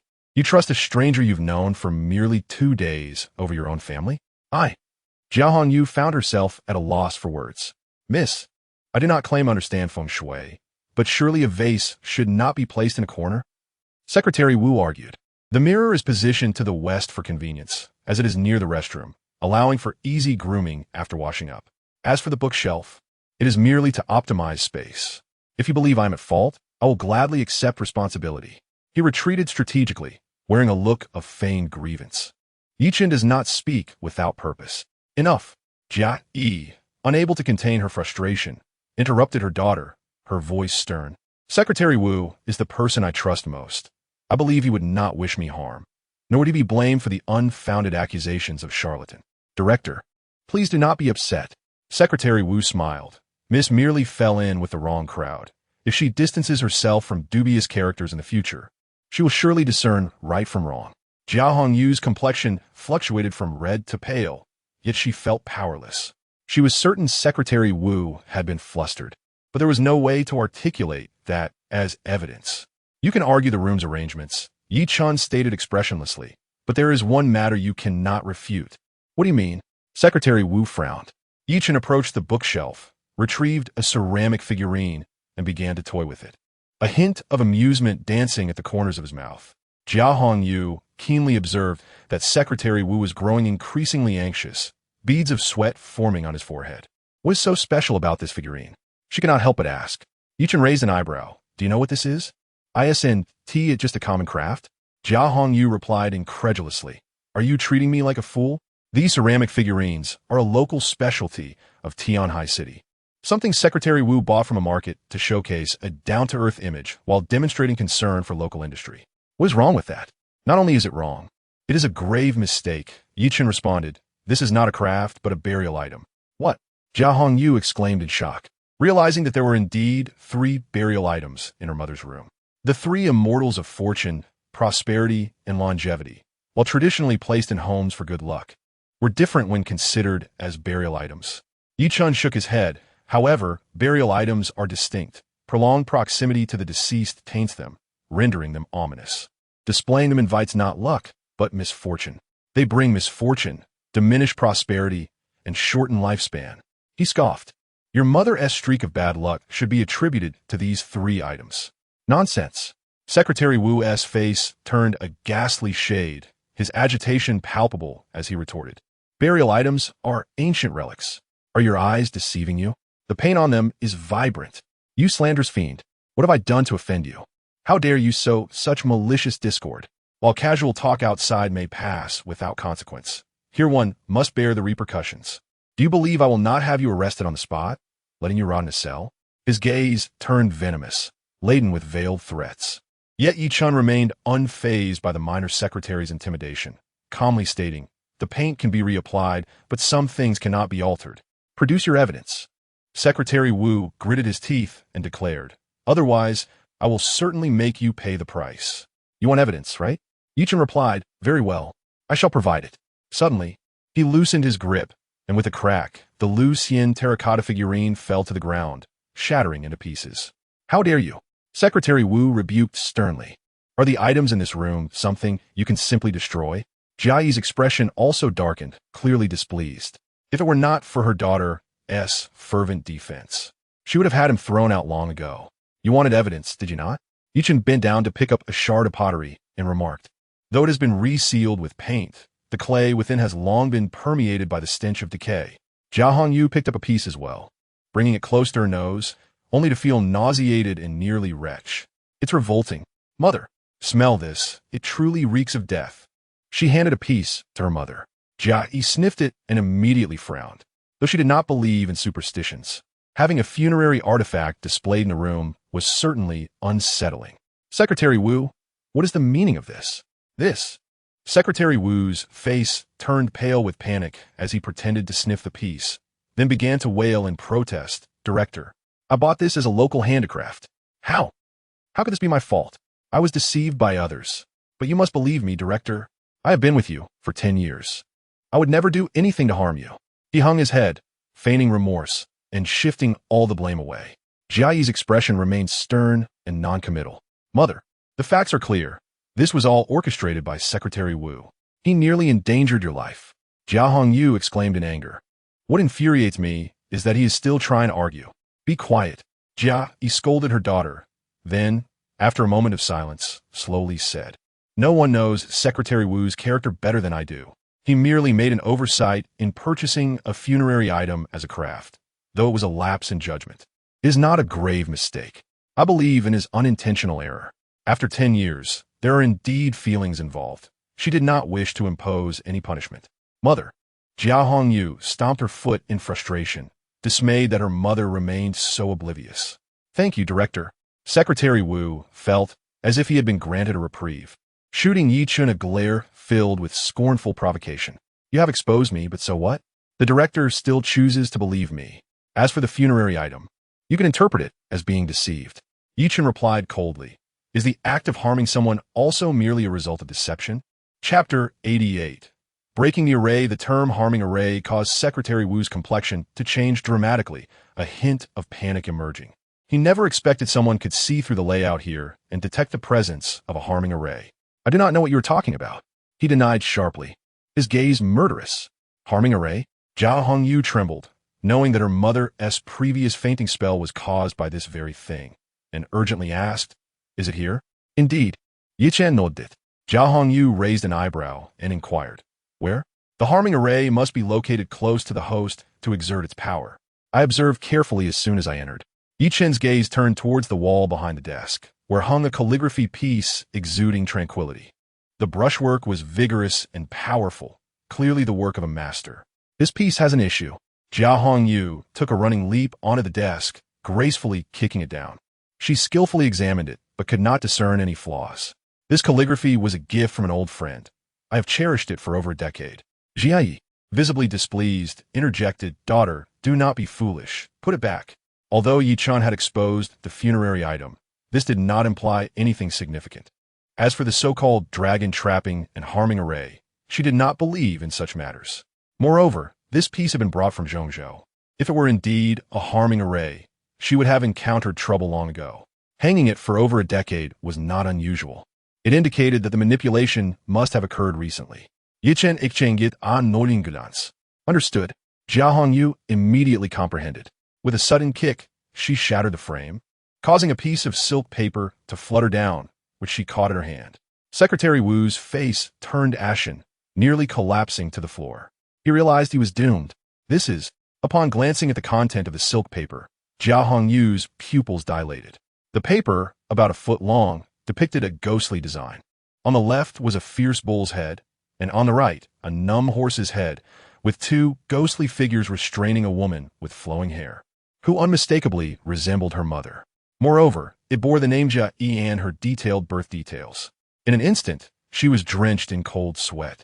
Fortunately, Ye Chen had seen through it. Otherwise, her mother would have eventually fallen victim to the malicious sorcery looming overhead. Mother, look, Jia Hongyu exclaimed. Only the closest of kin would know your birth details. So who else but Secretary Wu could it be? She handed the harming array diagram to her mother. Upon seeing it, Jia Yi's face turned ashen. Though she did not believe in such things, she could not tolerate betrayal from someone she trusted the most. Why would you do this? She was not only angry, but also heartbroken, her body trembling. Why? You dare ask me why? Secretary Wu, realizing he was finished, transitioned from brief fear to boundless resentment. Jia Yi, do you not find this laughable? The respect he had displayed moments ago vanished as he called her by name. It is precisely because I did not know that I am asking you. Jia Yi shook her head slowly, her expression darkening. Xiao Wu, you have deeply disappointed me. Do you know? All these years, I have regarded you as half a son. Is this how you repay me? So? Secretary Wu laughed maniacally. You have merely treated me like a dog. When have you genuinely considered my feelings? Jia Yi said sorrowfully. Have I never considered you? In 10 years, you have been promoted twice. Those are my rightful gains. Secretary Wu retorted bitterly. Last year, during the bidding for the equipment in the Zhongzhou Tianqi project, the power was clearly in your hands. All you had to do was sign, and I could have obtained shares worth millions. Yet, how did you respond? You forced me to return the juicy morsel and made me lose face with the suppliers. You even berated me mercilessly. What nonsense is this about self-reflection? He had evidently harbored this grievance for a long time, and at this moment, it erupted like a volcano. Jia Yi felt as if struck by lightning. Her intention to guide Secretary Wu away from the wrong path had instead provoked his ire. She recalled how sincere he had seemed when he admitted his mistakes, believing he had genuinely reformed. Little did she know it was all a fade, devoid of any true remorse. I have the right, but I cannot act out of self-interest, she asserted firmly. If others can, why can't you? Secretary Wu's eyes reddened. Do you think this is called integrity? Wrong. You do not even take care of those around you. You are utterly heartless. Jia Yi's lips trembled. She had never anticipated he would view her in such a light. Mother, why bother reasoning with such an ingrate? Jia Hongyu, expressionless, drew handcuffs from her waist and called 2 colleagues. Take him away. I will personally interrogate him. Jia Yi, your fate will not be any better than mine. Secretary Wu surrendered without resistance, leaving the room with a venomous smile and a curse. Ye Chen sighed. A grain of kindness breeds a bushel of resentment. Such is human nature. Perhaps this man will reflect on his actions in prison, but it will be too late. Mother, there must be someone behind Secretary Wu. Jia Hongyu gritted her teeth. I will uncover the truth and provide you with an explanation. I am weary. The nails around were promptly extracted, yet Jia Yi displayed no hint of joy. Instead, her countenance bore a weary fatigue as she waved her hand, signaling her desire for solitude. It was evident that she had suffered a significant blow. Mother, Jia Hongyu, uncertain of how to offer comfort, turned to Ye Chen with a pleading gaze, hoping this master could once again demonstrate his prowess. A bitter smile played at the corners of Ye Chen's mouth, clearly indicating his thoughts. Did you truly believe I was omnipotent? Although the ominous entity had been shattered and the repulsion array dispelled, the trapped dragon feng shui formation remained intact, casting a shadow over your career. After a moment's contemplation, he resolved to lend assistance once more, not solely for Jia Hongyu's sake, but also to contribute to the welfare of the citizens of Tianhai City. Young one, surely you do not believe that what transpired earlier has convinced me of your assertions? The revelation of the accompanying artifacts indicated your profound appreciation for art, and the discernment of the problematic calligraphy suggested you had prior knowledge of certain information. Do not dare to preach superstitions before me. Otherwise, I shall not show you mercy. Jia Yi suddenly lifted her head, her expression not one of gratitude, but rather one of scorn. A career? My appointment has been frozen. What career could possibly exist? Ye Chen replied calmly, I can assist you. Jia Yi retorted disdainfully, you? She yearned to express her incredulity at his capabilities, yet, considering the esteemed reputation of the Yi family, she refrained from completely dismissing him. Ye Chen asserted with unwavering confidence, then exchanged a knowing glance with Jia Hongyu. The latter promptly rearranged the positions of a vase and a mirror, thereby altering the room's feng shui. Is this sufficient? She inquired after completing the task. Not quite. Ye Chen repeated. The feng shui formation has indeed been disrupted, but the core remains. Jia Hongyu looked perplexed. The core? Ye Chen approached the desk and retrieved a decorative stone. This is a support stone. The ideal choice would have been a Time Mountain stone, revered for its ability to stabilize fortunes. Yet this stone is the antithesis, a soft talc that, while visually appealing, lacks substance. He lifted it and shattered it to pieces. Smashing a worthless stone will not elevate my status. Jia Yi scoffed, feeling insulted by the implication. Just then, her phone rang, and upon seeing the caller ID, she trembled with excitement. Old leader, are you all right? Chapter 89. To death, receiving a call from the old leader invigorated Jia Yi's spirit. The ability to communicate with the outside world indicated that no grave issues were at hand. If the recommender was safe, her appointment might very well be reinstated. What could possibly be wrong? Just a friend from a checkpoint in Yanjing inquiring about something. I'd only been gone for a day, and rumors are already rampant, nearly turning Jiangnan upside down. Even you, whom I recently recommended, have been implicated. Absurd. Utterly ridiculous. The voice on the other end conveyed a mixture of amusement and exasperation. A wave of relief washed over Jia Yi as she realized it was merely a false alarm. She felt genuinely happy for the old leader. They say performers are heartless, and courtesans are ungrateful. But who knows that the grandest stage is the political arena? The voice on the line carried a note of resignation before inquiring. You must have faced some grievances as well? Jia Yi replied, not too bad. Upon taking office, my first task is to rectify the prevailing atmosphere. Indeed, old leader, proceed boldly. Do not fear offending anyone. If any issues arise, I will bear the brunt. Thank you, old leader. After exchanging encouragement, the call ended. Jia Yi exhaled deeply. The weight that had been suspended above her suddenly lifted. Mother, who was that old leader? The one who recommended you? Jia Hongyu, seeing her mother's unmasked joy. Since that must be good news. Yes, just a misunderstanding. Jia Yi nodded. Trust me, I will be reinstated soon. Her gaze inadvertently fell upon the shattered support stone on the floor, and a flash of realization struck her like lightning, causing her body to tremble as if struck by thunder. She abruptly looked up at the smiling youth, his eyes clear and profound, as if he already knew everything. This. Jia Yi's eyes widened in horror. She had never believed in superstitions and harbored a deep disdain for such notions. Yet, the events she had just witnessed were far too extraordinary, leaving her in shock. Coincidence. It must be coincidence. Jia Yi's expression was conflicted as she stated, "This is impossible. Mother, how can you still be so confused at this stage?" Jia Hongyu, growing anxious, said sternly, "If it weren't for Ye Chen, not only would your career have vanished, but your life would have been at stake. Twice he has saved you, and yet you remain oblivious." The moment he smashed the support stone, good news immediately followed. It was almost like a magical response. The ironclad truth stands before you, yet you still refuse to believe. It's merely coincidence. Smashing a worthless stone has no bearing on the old leader thousands of miles away. Jia Yi shook her head.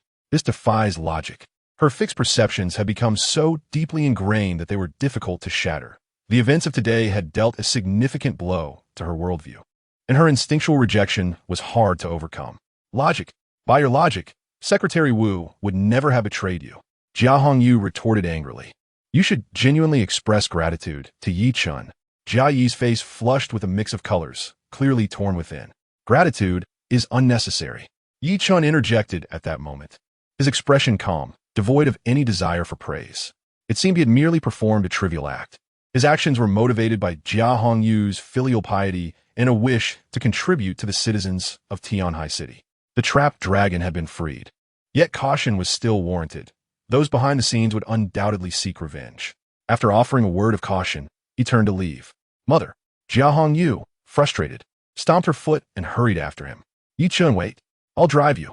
Downstairs, the Range Rover did not start immediately, regardless of whether my mother acknowledges it or not. I shall recognize this favor. Jia Hongyu apologized to Ye Chen on behalf of her mother, pausing before adding, from now on, no matter what happens if you call, I would willingly lay down my life for you. She felt an overwhelming sense of guilt. What would I do with your life? Ye Chen chuckled softly. No need for that. Are you suggesting I offer myself in exchange? Jia Hongyu shot back. Does your wife approve? Coughing, Ye Chen found himself momentarily taken aback, a sickly hue appearing on his pale face. I truly do not understand. With your immense capabilities, why can you not save yourself? Jia Hongyu's beautiful eyes shimmered with complexity as she remarked, I heard you only have a year left to live. Indeed, Ye Chen acknowledged candidly. Jia Hongyu asked with concern, is there any way to extend your life? She wished to repay his kindness. Your good intentions are appreciated, Ye Chen replied, but my condition is beyond remedy. A moment of gloom passed over Jia Hongyu's expression as she consoled him.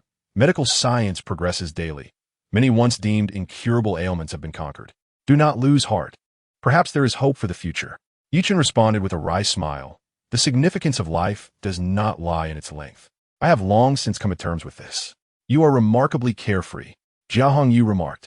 For the sake of your wife and the loyal ones of the Yi family who have perished, you must continue to live.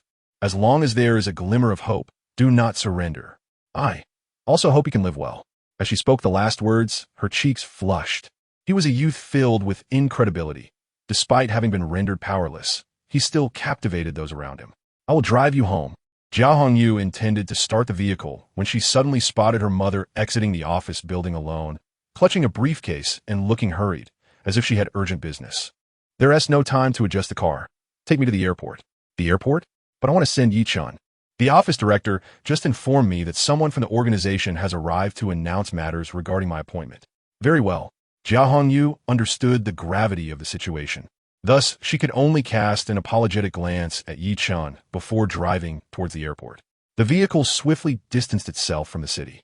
After descending the elevated highway, it entered a sparsely populated area. Sudan Li, bang! A tire burst, causing the Land Rover to lurch and tilt noticeably. Fortunately, Jia Hongyu's driving experience was extensive. She promptly corrected the steering wheel, averting the risk of a rollover. After sliding a few dozen meters due to inertia, the car came to a stop on the roadside. What a hindrance! Jia Yifronet. Being late would undoubtedly leave a poor impression on the organization, igniting her anxiety. I don't want this either. Jia Hongyu replied with a look of helplessness. Just wait a moment. I'll change the tire. Do not exit the vehicle. Ye Chen, who had remained silent, suddenly spoke, a serious expression clouding his pale face. Jia Hongyu queried, What is wrong? Ye Chen replied, This does not appear to be an accident.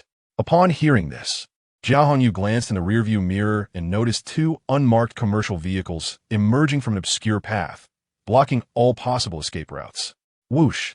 The doors swung open, and 9 formidable figures surged forth, each exuding an immense aura. The weakest among them was a 9th-grade, quasi-inborn master.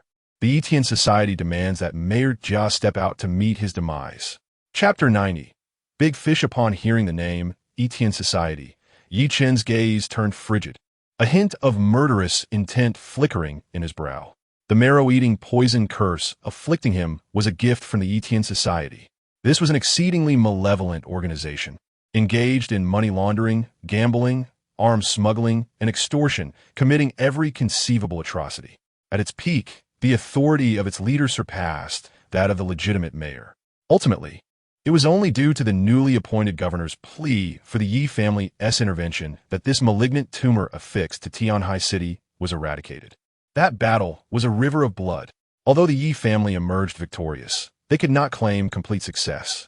The leader of the Ye Chen Society had used the marrow-eating poison curse to ambush the then prodigious Ye Chen, snuffing out the greatest hope for the Yi family's future. Subsequently, he fled Tianhai City with a few core members, vanishing without a trace. 3 years have passed. Who would have thought the Ye Chen Society would rise from the ashes? Do they truly believe the Yi family is without defenders? He murmured softly, stroking the sword pill on his ring finger. The Ye Chen Society? Wasn't it supposed to have been obliterated during a major crackdown? Jia Hongyu evidently recognized this nefarious organization. Her expression turned grave as she drew her firearm, skillfully loading the bullet. I will confront them. Protect my mother. With that, she opened the car door and leapt out. Ye Chen, wishing to prevent her, found himself too late to intervene, letting out a sigh. The strongest among them was a 3rd-grade inborn master, while the remaining 8 were quasi-masters. A mere handgun posed no threat to them. At this level, their sensitivity far surpassed that of ordinary people. They could evade gunfire in an instant. Hongyu, Jiayi, worried for her daughter, also exited the vehicle. Ye Chen had initially intended for the two to remain inside while he dealt with the Ye Chen Society members. With a bitter smile, he too stepped out of the car. Wasn't I supposed to have you stay in the vehicle to protect my mother? Jia Hongyu, gun in hand, confronted the oncoming figures, turning back at the sound of her mother's voice, her irritation evident. Mother, how can I sit idly by while you battle outside? Jia shook her head, then fixed her gaze upon the approaching mercenaries. Clearly, they were professional assassins, each emanating an imposing aura, their faces devoid of masks or hoods, indicating their intent to leave no survivors this time. Jia commanded her daughter to hold her fire and took a few steps forward, projecting authority as she questioned, I have only recently arrived in Tianhai City and have not committed any transgressions against your Ye Chen Society. Why do you seek to assassinate me? The target is accurate. The leader of the mercenaries, a middle-aged man with waxy skin and triangular eyes gleaming with cold light, was the only inborn master among the group. A 3rd-grade powerhouse. We have thoroughly investigated your background and personality, Mayor Jia. You are not one to be easily cowed. Therefore, you must die. The Ye Chen Society requires a compliant individual to assume the mayoral position. Do you understand? He grinned, revealing a mouthful of stark white teeth that sent chills down one's spine. Jia Yi's temples throbbed. These individuals were utterly unrestrained. Furious, she retorted. If anything happens to me, the entire Jiangnan province will tremble. None of you will escape. Is that so? The triangular-eyed master replied. After your demise, the mayoral seat will be occupied by someone of our choosing, and we shall simply find a scapegoat to quell the matter. Jia Yi's heart sank. She realized that the enemy had already orchestrated everything. It was evident that today would not end well. Ye Chen, protect my mother and get her out of here. I will hold them off. With negotiations collapsing, Jia Hongyu exclaimed urgently. Hurry, hurry. She charged forward, intending to buy time with her own life. It was said that the soon-to-be mayor possessed some beauty, but her daughter surpassed her. What a stunning mother-daughter duo. The triangular-eyed master leered with lascivious intent, saying, Do not make futile struggles. Today, none of you shall escape.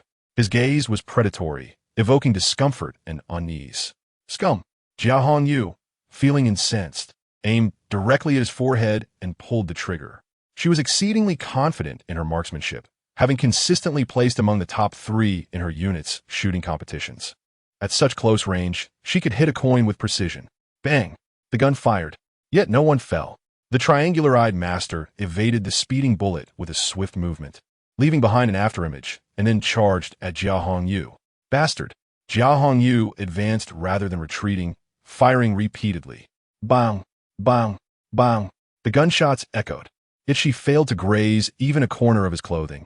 All shots went astray. A volley of bullets flew forth, and Jia Hongyu felt her heart sink. Despite her extensive experience in handling cases and apprehending numerous vile criminals, this was her first encounter with an inborn master. Get lost! As the enemy approached, she hurled her gun like a brick and executed a preemptive kick aimed at the direction where he might evade. This maneuver was incredibly fierce. However, in the eyes of the inborn master, it was riddled with flaws. The triangular-eyed master accelerated suddenly and unleashed a powerful palm strike. Bang! Jia Hongyu let out a muffled grunt, like a kite severed from its string, staggering back a dozen steps before regaining her balance, feeling as if her insides were boiling. Blood trickling from the corner of her mouth. The gap in their strength was too vast. Just one move had grievously injured her, almost robbing her of combat capability. The mercenary before her was terrifying. When she turned back, she nearly died of rage. Ye Chen and her mother had remained motionless, wasting her sacrifice to buy time. If it weren't for the desire to toy with her, she would have already lost her life. The triangular-eyed master chuckled coldly, his gaze akin to a cat playing with a mouse, exuding an overwhelming pressure. This person was formidable. You should escape on your own.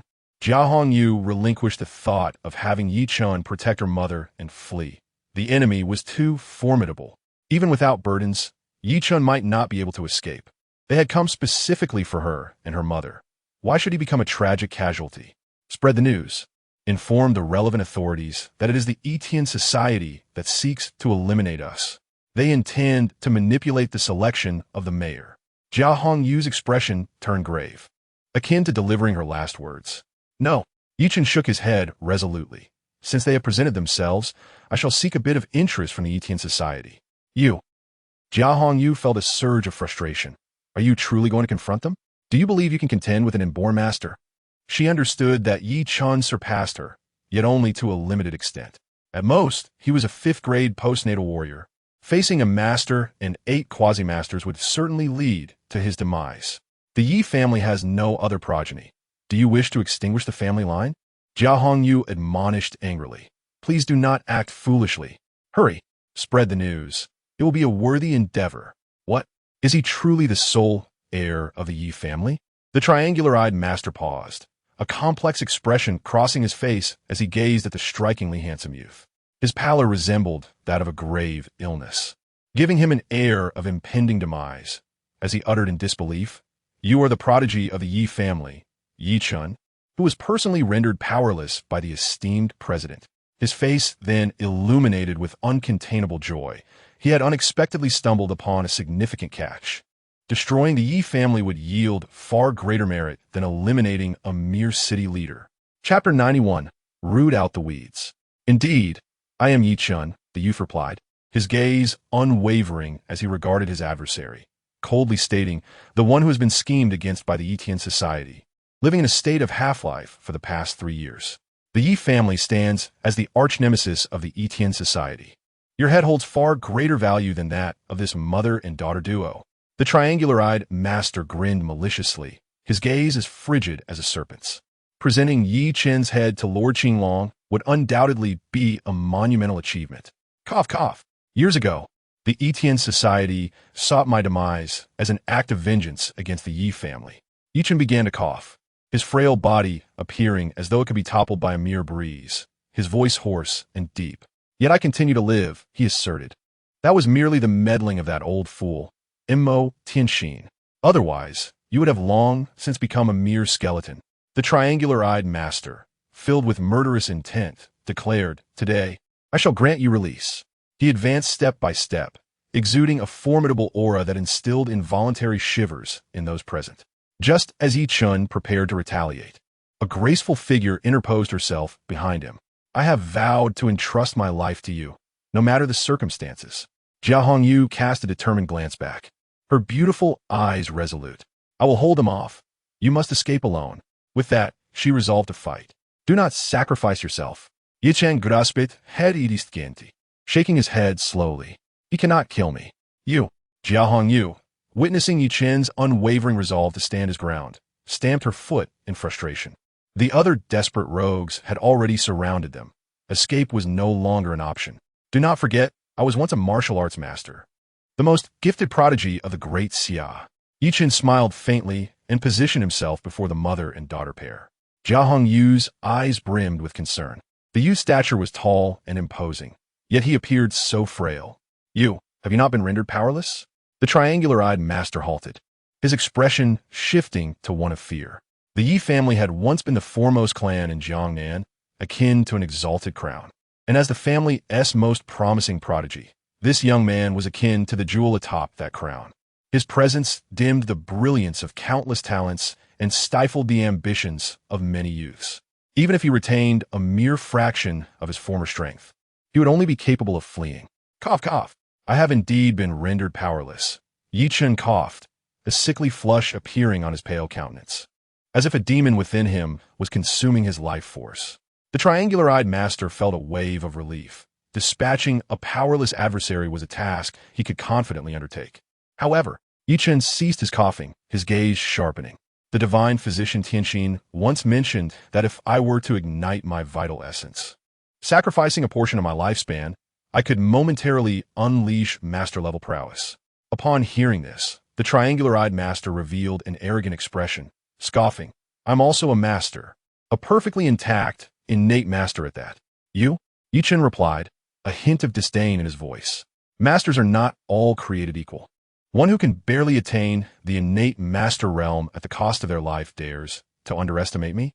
The triangular-eyed master retorted coldly, "You shall perish." He refrained from attacking, instead retreating 5 paces. Whoever could slay this youth would be hailed as a benefactor of the Etian society. The triangular-eyed master, cunning and malevolent, was unwilling to risk himself. He commanded his subordinates to expend themselves in battle. "Understood. Annihilate the Yi family. Kill." 8 innate martial artists received the order and approached from various directions. Cough, cough. Ye Chen coughed up blood, his complexion growing increasingly pale, yet his aura intensified, ultimately stabilizing at the 9th rank of the innate realm, equivalent to a prospective master. Half a master, or rather, a half-master who had already been rendered powerless. The triangular-eyed master, sensing an aura that paled in comparison to his own, revealed a cruel smile. However, when Ye Chen began to execute his techniques, the smile froze upon his lips. Although they stood at the same level, the youth's displayed prowess was vastly superior to that of the 8 innate martial artists. 8 against 1 should have been a one-sided slaughter. Yet, as the battle commenced, it became a solo performance by the youthful prodigy. Boom! Ye Chen's aura was not formidable, and his techniques appeared rudimentary, yet their power was astounding.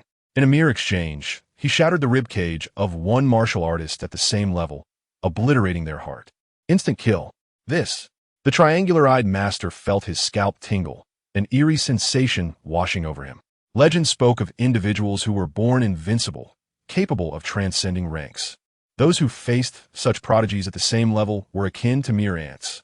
He had always believed such tales to be exaggerated, but witnessing it firsthand made him realize the truth was far more conservative than he had imagined.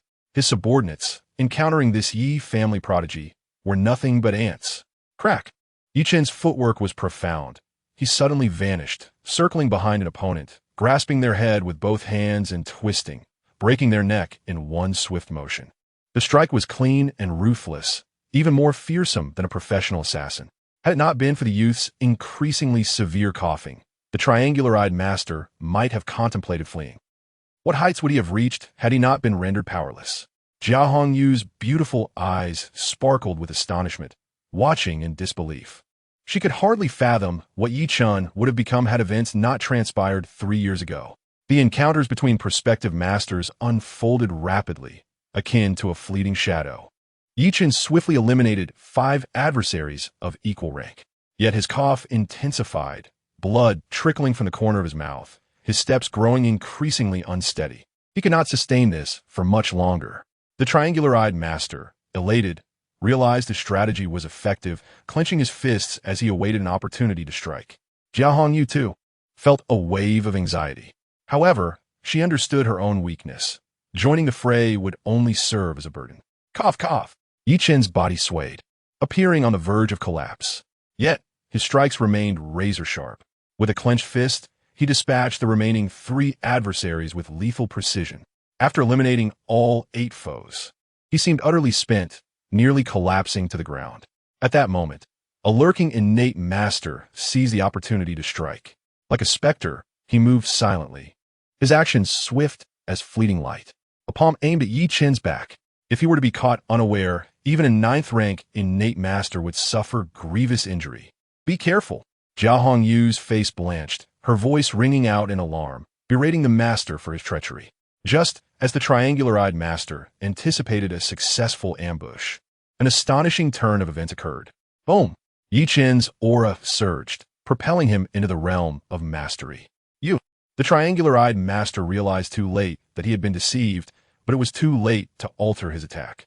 The youth suddenly pivoted, his left hand drawing a circle while his right hand thrust forward, executing a technique from traditional Tai Chi called Shansho Tue Zhou, effortlessly deflecting the lethal blow with remarkable finesse.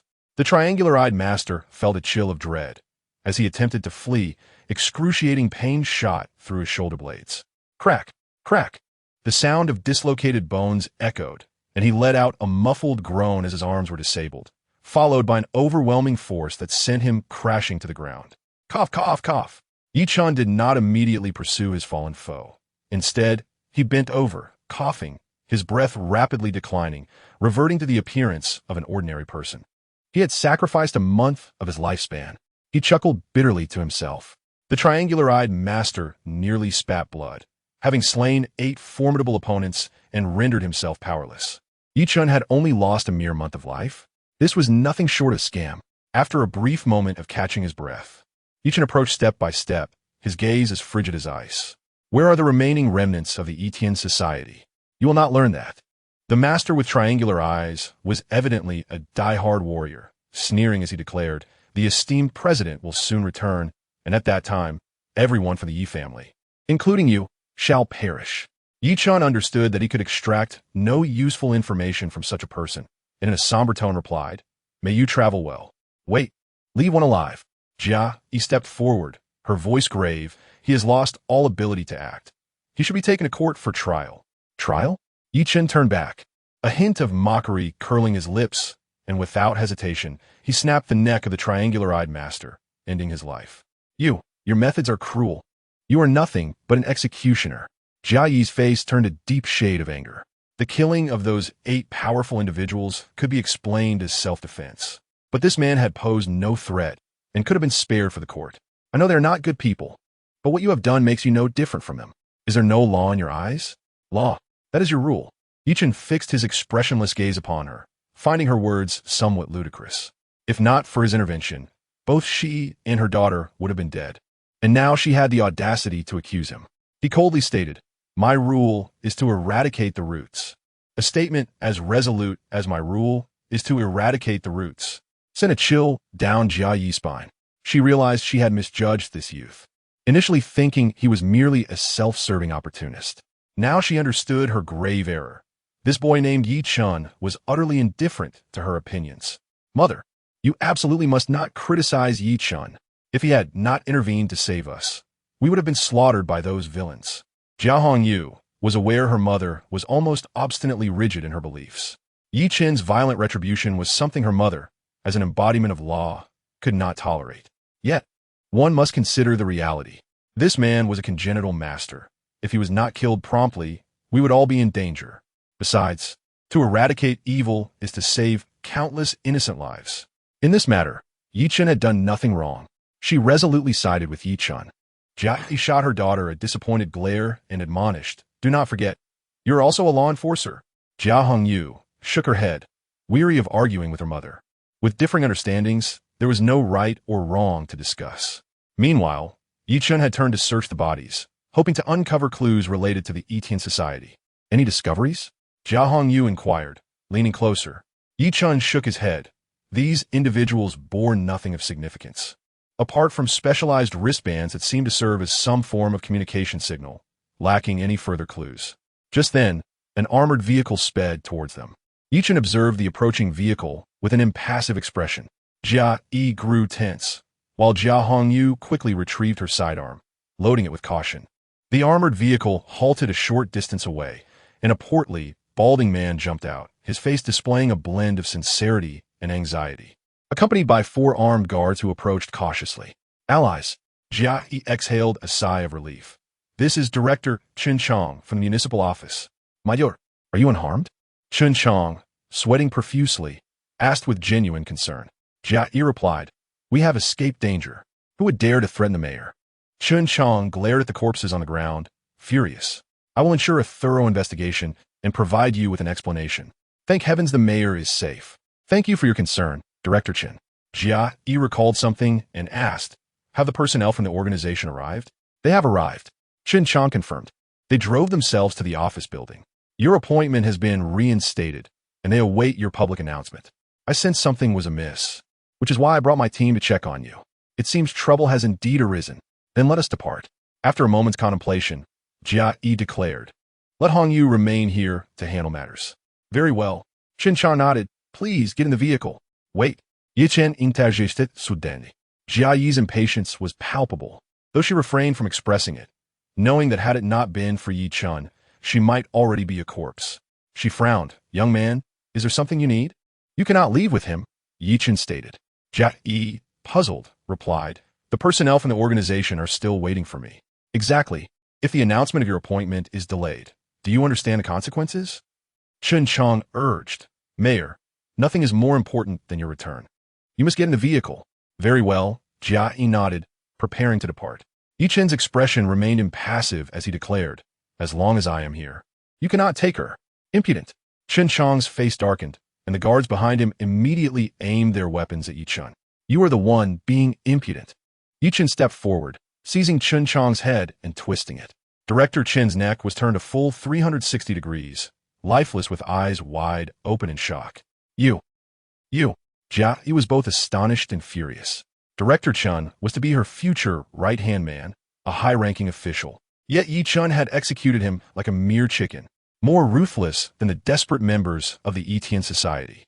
"Ye Chen, what are you doing?" Jia Hongyu exclaimed in horror.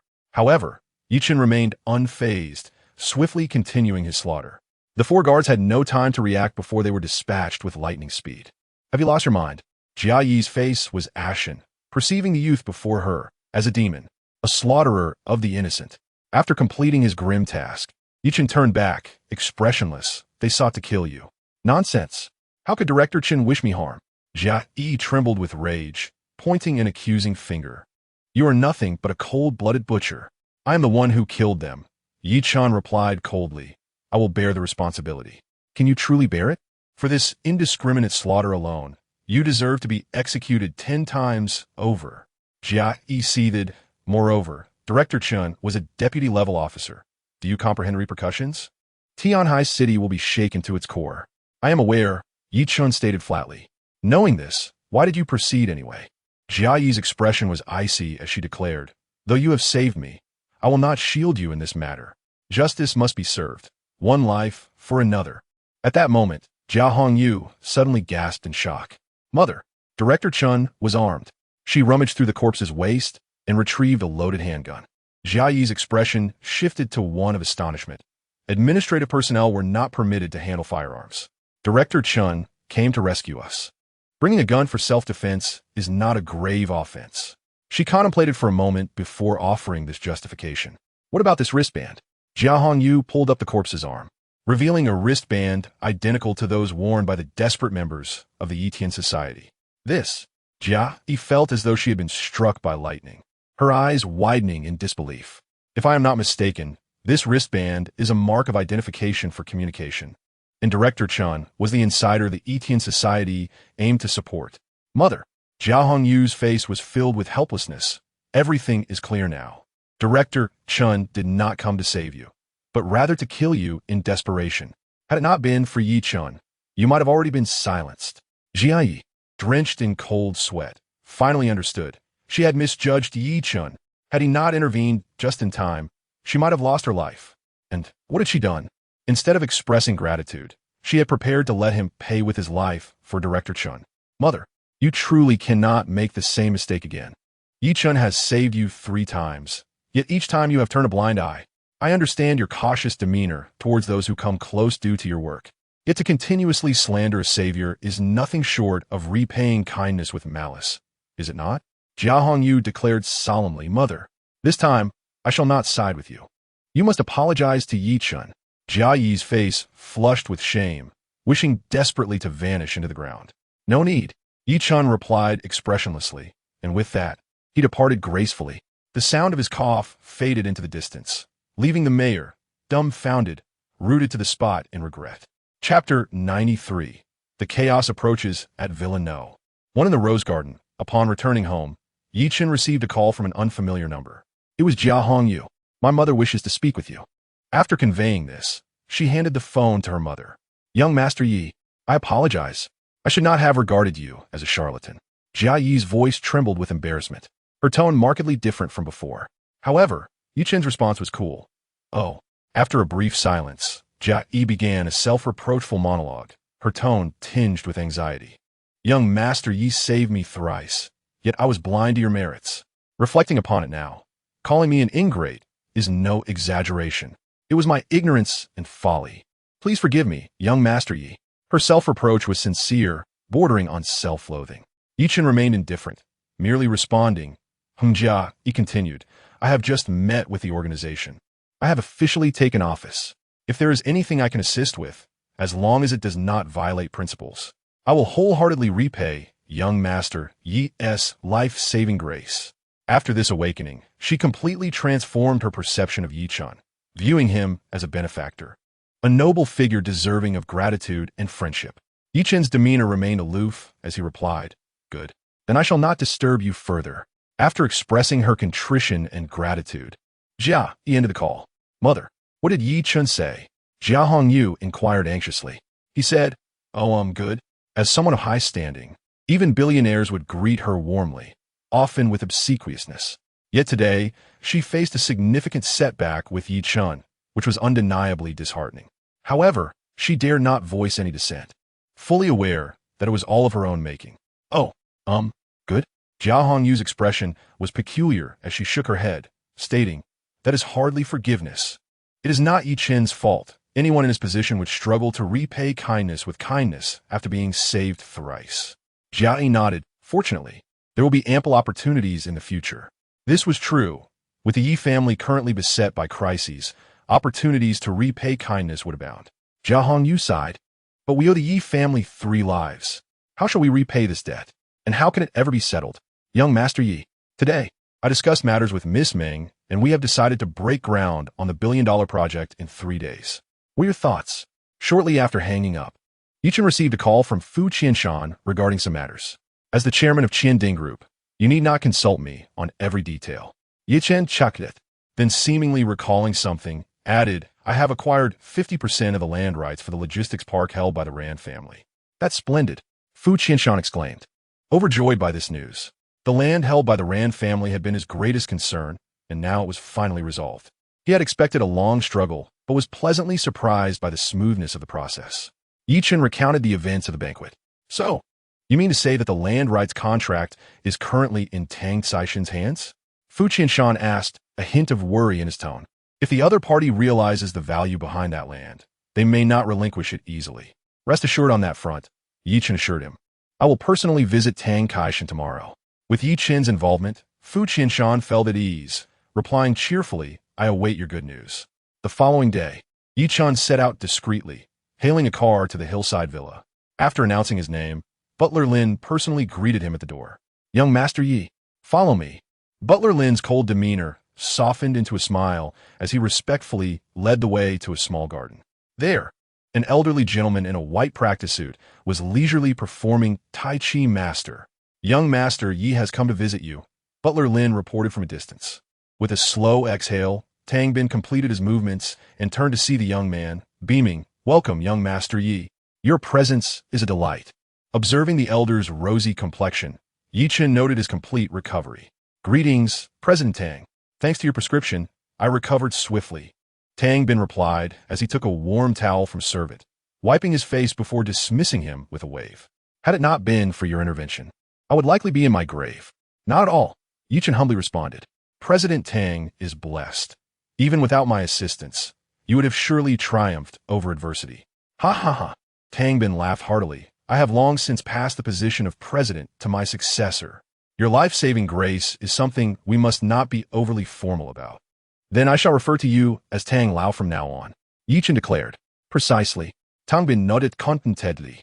"Henceforth, I shall call you Brother Yi. Let's disregard generational titles." His demeanor was remarkably carefree.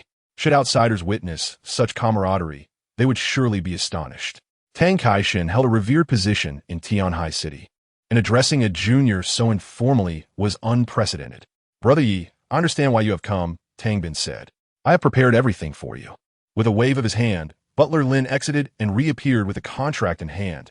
Exactly what Ye Chen sought, 50% of the logistics park's land rights. One should not receive benefits without merit. Let us calculate the interest lost, and I shall pay double. Acknowledging the favor shown to him, Ye Chen was mindful of propriety. "If others respect me a foot, I shall reciprocate a mile. This is my principle." "Such words from you, Brother Yi, seem excessive," Tang Bin remarked with a hint of displeasure. "What is the value of my life? Accept it. Otherwise, it would imply you look down upon me." "Very well." Ye Chen realized that further refusals would be ungracious. He accepted the contract and began conversing with Tang Bin in the garden's pavilion. "What, Brother Yi? You have discovered remnants of the Ye Chen Society?" Tang Bin's expression shifted upon hearing this news. After the Ye Chen Society was eradicated, Tongzheng Bank had seized numerous assets. Now that the Ye Chen Society was resurfacing, he felt compelled to be cautious. Ye Chen recounted the events of the previous day. The Ye Chen Society's intentions extend beyond mere return. Their ambitions are insatiable. Tang Bin's brow furrowed with concern. Previously, the Ye Chen Society had been kept in check by the Yi family, despite their numerous misdeeds. With the Yi lineage now diminished, who could stand against this malevolent organization? Tianhai City is on the brink of chaos. Chapter 94. The Four Seas Gang. Tang Lao is overly concerned. There shall be no chaos. Ye Chen was not particularly anxious, stating solemnly, "The Ye Chen Society cannot be underestimated. Yet they are ultimately a band of unscrupulous miscreants." "Ha, Brother Yi speaks true." Tang Bin laughed heartily, self-deprecatingly adding, "This old man is not nearly as bold as you. As one ages, one often finds their courage diminishes." In the aftermath of the domineering Ye Chen Society's downfall, the power dynamics in Tianhai City were nearly reshuffled. Ye Chen remarked solemnly, "After 3 years, a new landscape has emerged. I believe these factions would not wish to see the Ye Chen Society make a resurgence." Indeed, Tang Bin's spirit was lifted, and he nodded in agreement, increasingly admiring the youthful figure before him. "United we stand, our path unlonely. The greatest adversary of the Ye Chen Society is the Yi family." Ye Chen replied, "To the best of my abilities, I am willing to lend my modest strength." "Alas, how unfortunate!" Tang Bin gazed at the pale and frail youth before him, expressing his regret. Had young brother Yi not been betrayed back then, even if the remnants of the Ye Chen Society had tenfold courage, they would not dare stir up trouble in Tianhai City again. Ye Chen offered a faint smile, neither affirming nor denying the sentiment. After some discussion, the two reached a consensus to form an alliance, with the Tang and Yi families standing united against the Ye Chen Society. At that moment, a servant approached and bowed, saying, "Sir, there is someone outside bearing gifts, claiming to visit you." "Send them away." Tang Bin waved his hand, somewhat exasperated. "I'm not receiving guests today." Since his illness, he had been besieged daily by visitors eager to curry favor. some offering introductions to renowned doctors, others presenting medicinal treasures. If he entertained each one, he would have no time to recuperate. Understood, sir. Not long after the servant departed, a sudden commotion erupted at the entrance. Boom! The villa's gate shattered as if made of paper. An intruder forcefully entered. Who dares to be so brazen? Manager Lin stepped out of the pavilion, exuding the oppressive aura of a ninth-grade innate master, his icy demeanor laced with anger. It is I, a formidable middle-aged man, flanked by several retainers, strode into the small garden. He appeared to be around 50, his hair a mix of black and white, with sharp, piercing eyes that exuded a commanding presence. Dan Kai-Seng, have you such a grand air that you refuse to see even an old friend? The middle-aged man halted outside the pavilion, his hands casually clasped behind his back, radiating a formidable pressure. Even Lin Jun felt a wave of tension, clearly apprehensive. Is you Hong Tianzhao? Tang Bin stood in shock, his expression grave. Ye Chen's brow quivered at the name, and he turned to scrutinize the newcomer. Tianzhou, one of the 2 dragons and 4 tigers of Tianhai City. The leader of the Sihai gang, controlling 18 underground banks, primarily engaged in money laundering and lending, amassing a fortune deemed the king of underground cash in Tianhai City. Having heard of his reputation for years, this was his first encounter with the man himself, who indeed possessed the aura of a formidable leader. I have come to visit. Having heard that Tang Kai-shen is recovering from a serious illness, Hong Tianzhao said, observing Manager Lin's tense demeanor with a smile. Why the hostility? Surely you can exhibit a modicum of tolerance? Tang Bin furrowed his brow but quickly relaxed, gesturing for Manager Lin to step aside. Now, that is more agreeable. Hong Tianzhao smiled slightly and took a seat in the pavilion, his gaze shifting to Ye Chen, though it lingered for only a brief moment. Dismissing him as an inconsequential bystander, Tang Bin, his expression impassive, remarked, Hong Gang Master, your visit is not merely for pleasantries, is it? Indeed. On Tianzhao nodded gravely. In addition to my visit, I wish to personally apologize to Tang Kai-shen. Apologize? Tang Bin's expression turned one of disbelief, scarcely able to trust his ears. The Sihai gang's primary business was money laundering, and they had long sought to use the Tongzhang Bank as a facade. Tang Bin, abhorring such illicit dealings, had always firmly rejected them, leading to decades of animosity and covert clashes between the two, a rivalry akin to fire and water. How could Hong Tianzhao, whom Tang Bin regarded as a sworn enemy, suddenly bow his head? Tang Kai-shen, we have known each other for 30 years and have battled for nearly as long. Neither of us able to claim victory over the other. Hong Tianzhao sighed deeply, his tone somber. Though rivals, we have a mutual respect. Upon hearing of your grave illness, the thought of losing an old friend stirred a tumult of emotions within me. Upon learning you have recovered fully, I am genuinely delighted for you. Let bygones be bygones. He continued, let us mend our differences and restore harmony between the Sihai gang and the Tongzhang Bank, ensuring we no longer interfere with each other. Today, let us bury past grievances with a smile. What say you, Tang Kai-shen? His words were imbued with sincerity, and his humble apology carried an air of magnanimity, showcasing the demeanor of a true leader. To cease hostilities and restore goodwill, I naturally agree. A cold smile crept upon Tang Bin's lips. Could merely dismissing past grievances truly erase them? He did not believe a word of it. Yet, animosity often springs from interests, and there lingered a fear that someone might not relinquish their avarice, longing to drag the Tongzhang Bank into treachery. Ha ha ha! It seems Tang Kai-shen doubts my sincerity. I have come bearing a gift today, and I trust that upon seeing it, you will be pleased. He gestured, and one of his retainers produced a rectangular wooden box, opening it to reveal a uniquely designed bronze vase with a narrow mouth and a wide belly, inscribed with the words, those who abandon me, I shall abandon. Those who embrace me, I shall embrace. Let nature take its course and wait for the opportune moment. The gathering wealth vase. Tang Bin's demeanor shifted. He was visibly stirred, trembling with excitement. As the self-proclaimed god of wealth, he was not particularly enamored with antiques. Yet this bronze vase was an exception, crafted by the sage Fan Li of the pre-Qin era. It was rumored to possess the power to suppress fortunes and gather treasures from across the realm. Previously, this treasure had been in the hands of Fan Li's descendants, and he had once entertained the thought of purchasing it at an exorbitant price, only to be rebuffed. Later, When Fan Li's descendants fell into dire straits due to high-interest loans from the Sihai gang, their lives were shattered, and this treasure vanished from sight. Tang Bin had long harbored regret over this loss. Hong Tianzhao smiled. Now, Tang Kaishin, you cannot doubt my sincerity. Who would have thought that Hong Gang master would be willing to part with such an item? Tang Bin's breath quickened, unable to refuse, and he slowly nodded. Very well. As you say, let us cease hostilities and restore goodwill from this day forth. I prefer the company of a confidant over a mere antique, he added. Awakens. Let us seal our pact with a handshake. Tang Bin rose, agreed.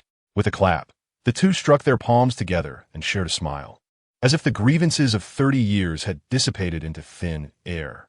Then I shall not be polite, Tang Bin said eagerly, taking the gathering wealth vase, admiring it with great affection, entirely oblivious to the sinister smile creeping upon Hong Tianzhao's lips. This item is ominous and should not be accepted. At that moment, Ye Chen, who had remained silent, suddenly interjected, urging caution in a stern tone. Ominous. Tang Bin, clutching the gathering wealth vase, could hardly bear to let it go. Frowning, I possess some discernment in antique appreciation. Judging from the patina and inscriptions, this indeed appears to be a rare treasure. What makes it ominous? Ye Chen gazed intently at Hong Tianzhao. His earlier display of reconciliation had earned silent respect, but the actions that followed were insidiously duplicitous, revealing a true character of a scoundrel. This item is a harbinger of calamity. Keeping it nearby will invite disaster. This, Tang Bin hesitated, torn between his own judgment and the knowledge that Ye Chen was not one to speak lightly. A mere youth, daring to interject. What had happened to the customs of the Tang family? Hong Tianzhao's expression darkened, clearly regarding Ye Chen as a mere junior of the Tang family, and he scolded with arrogance. This item is not only a treasure long coveted by Tang Kaishin, but also a symbol of the newfound peace between the Sihai gang and the Tongzhang Bank. To suggest that Tang Kaishin return, it would be to slap my face. Did you truly wish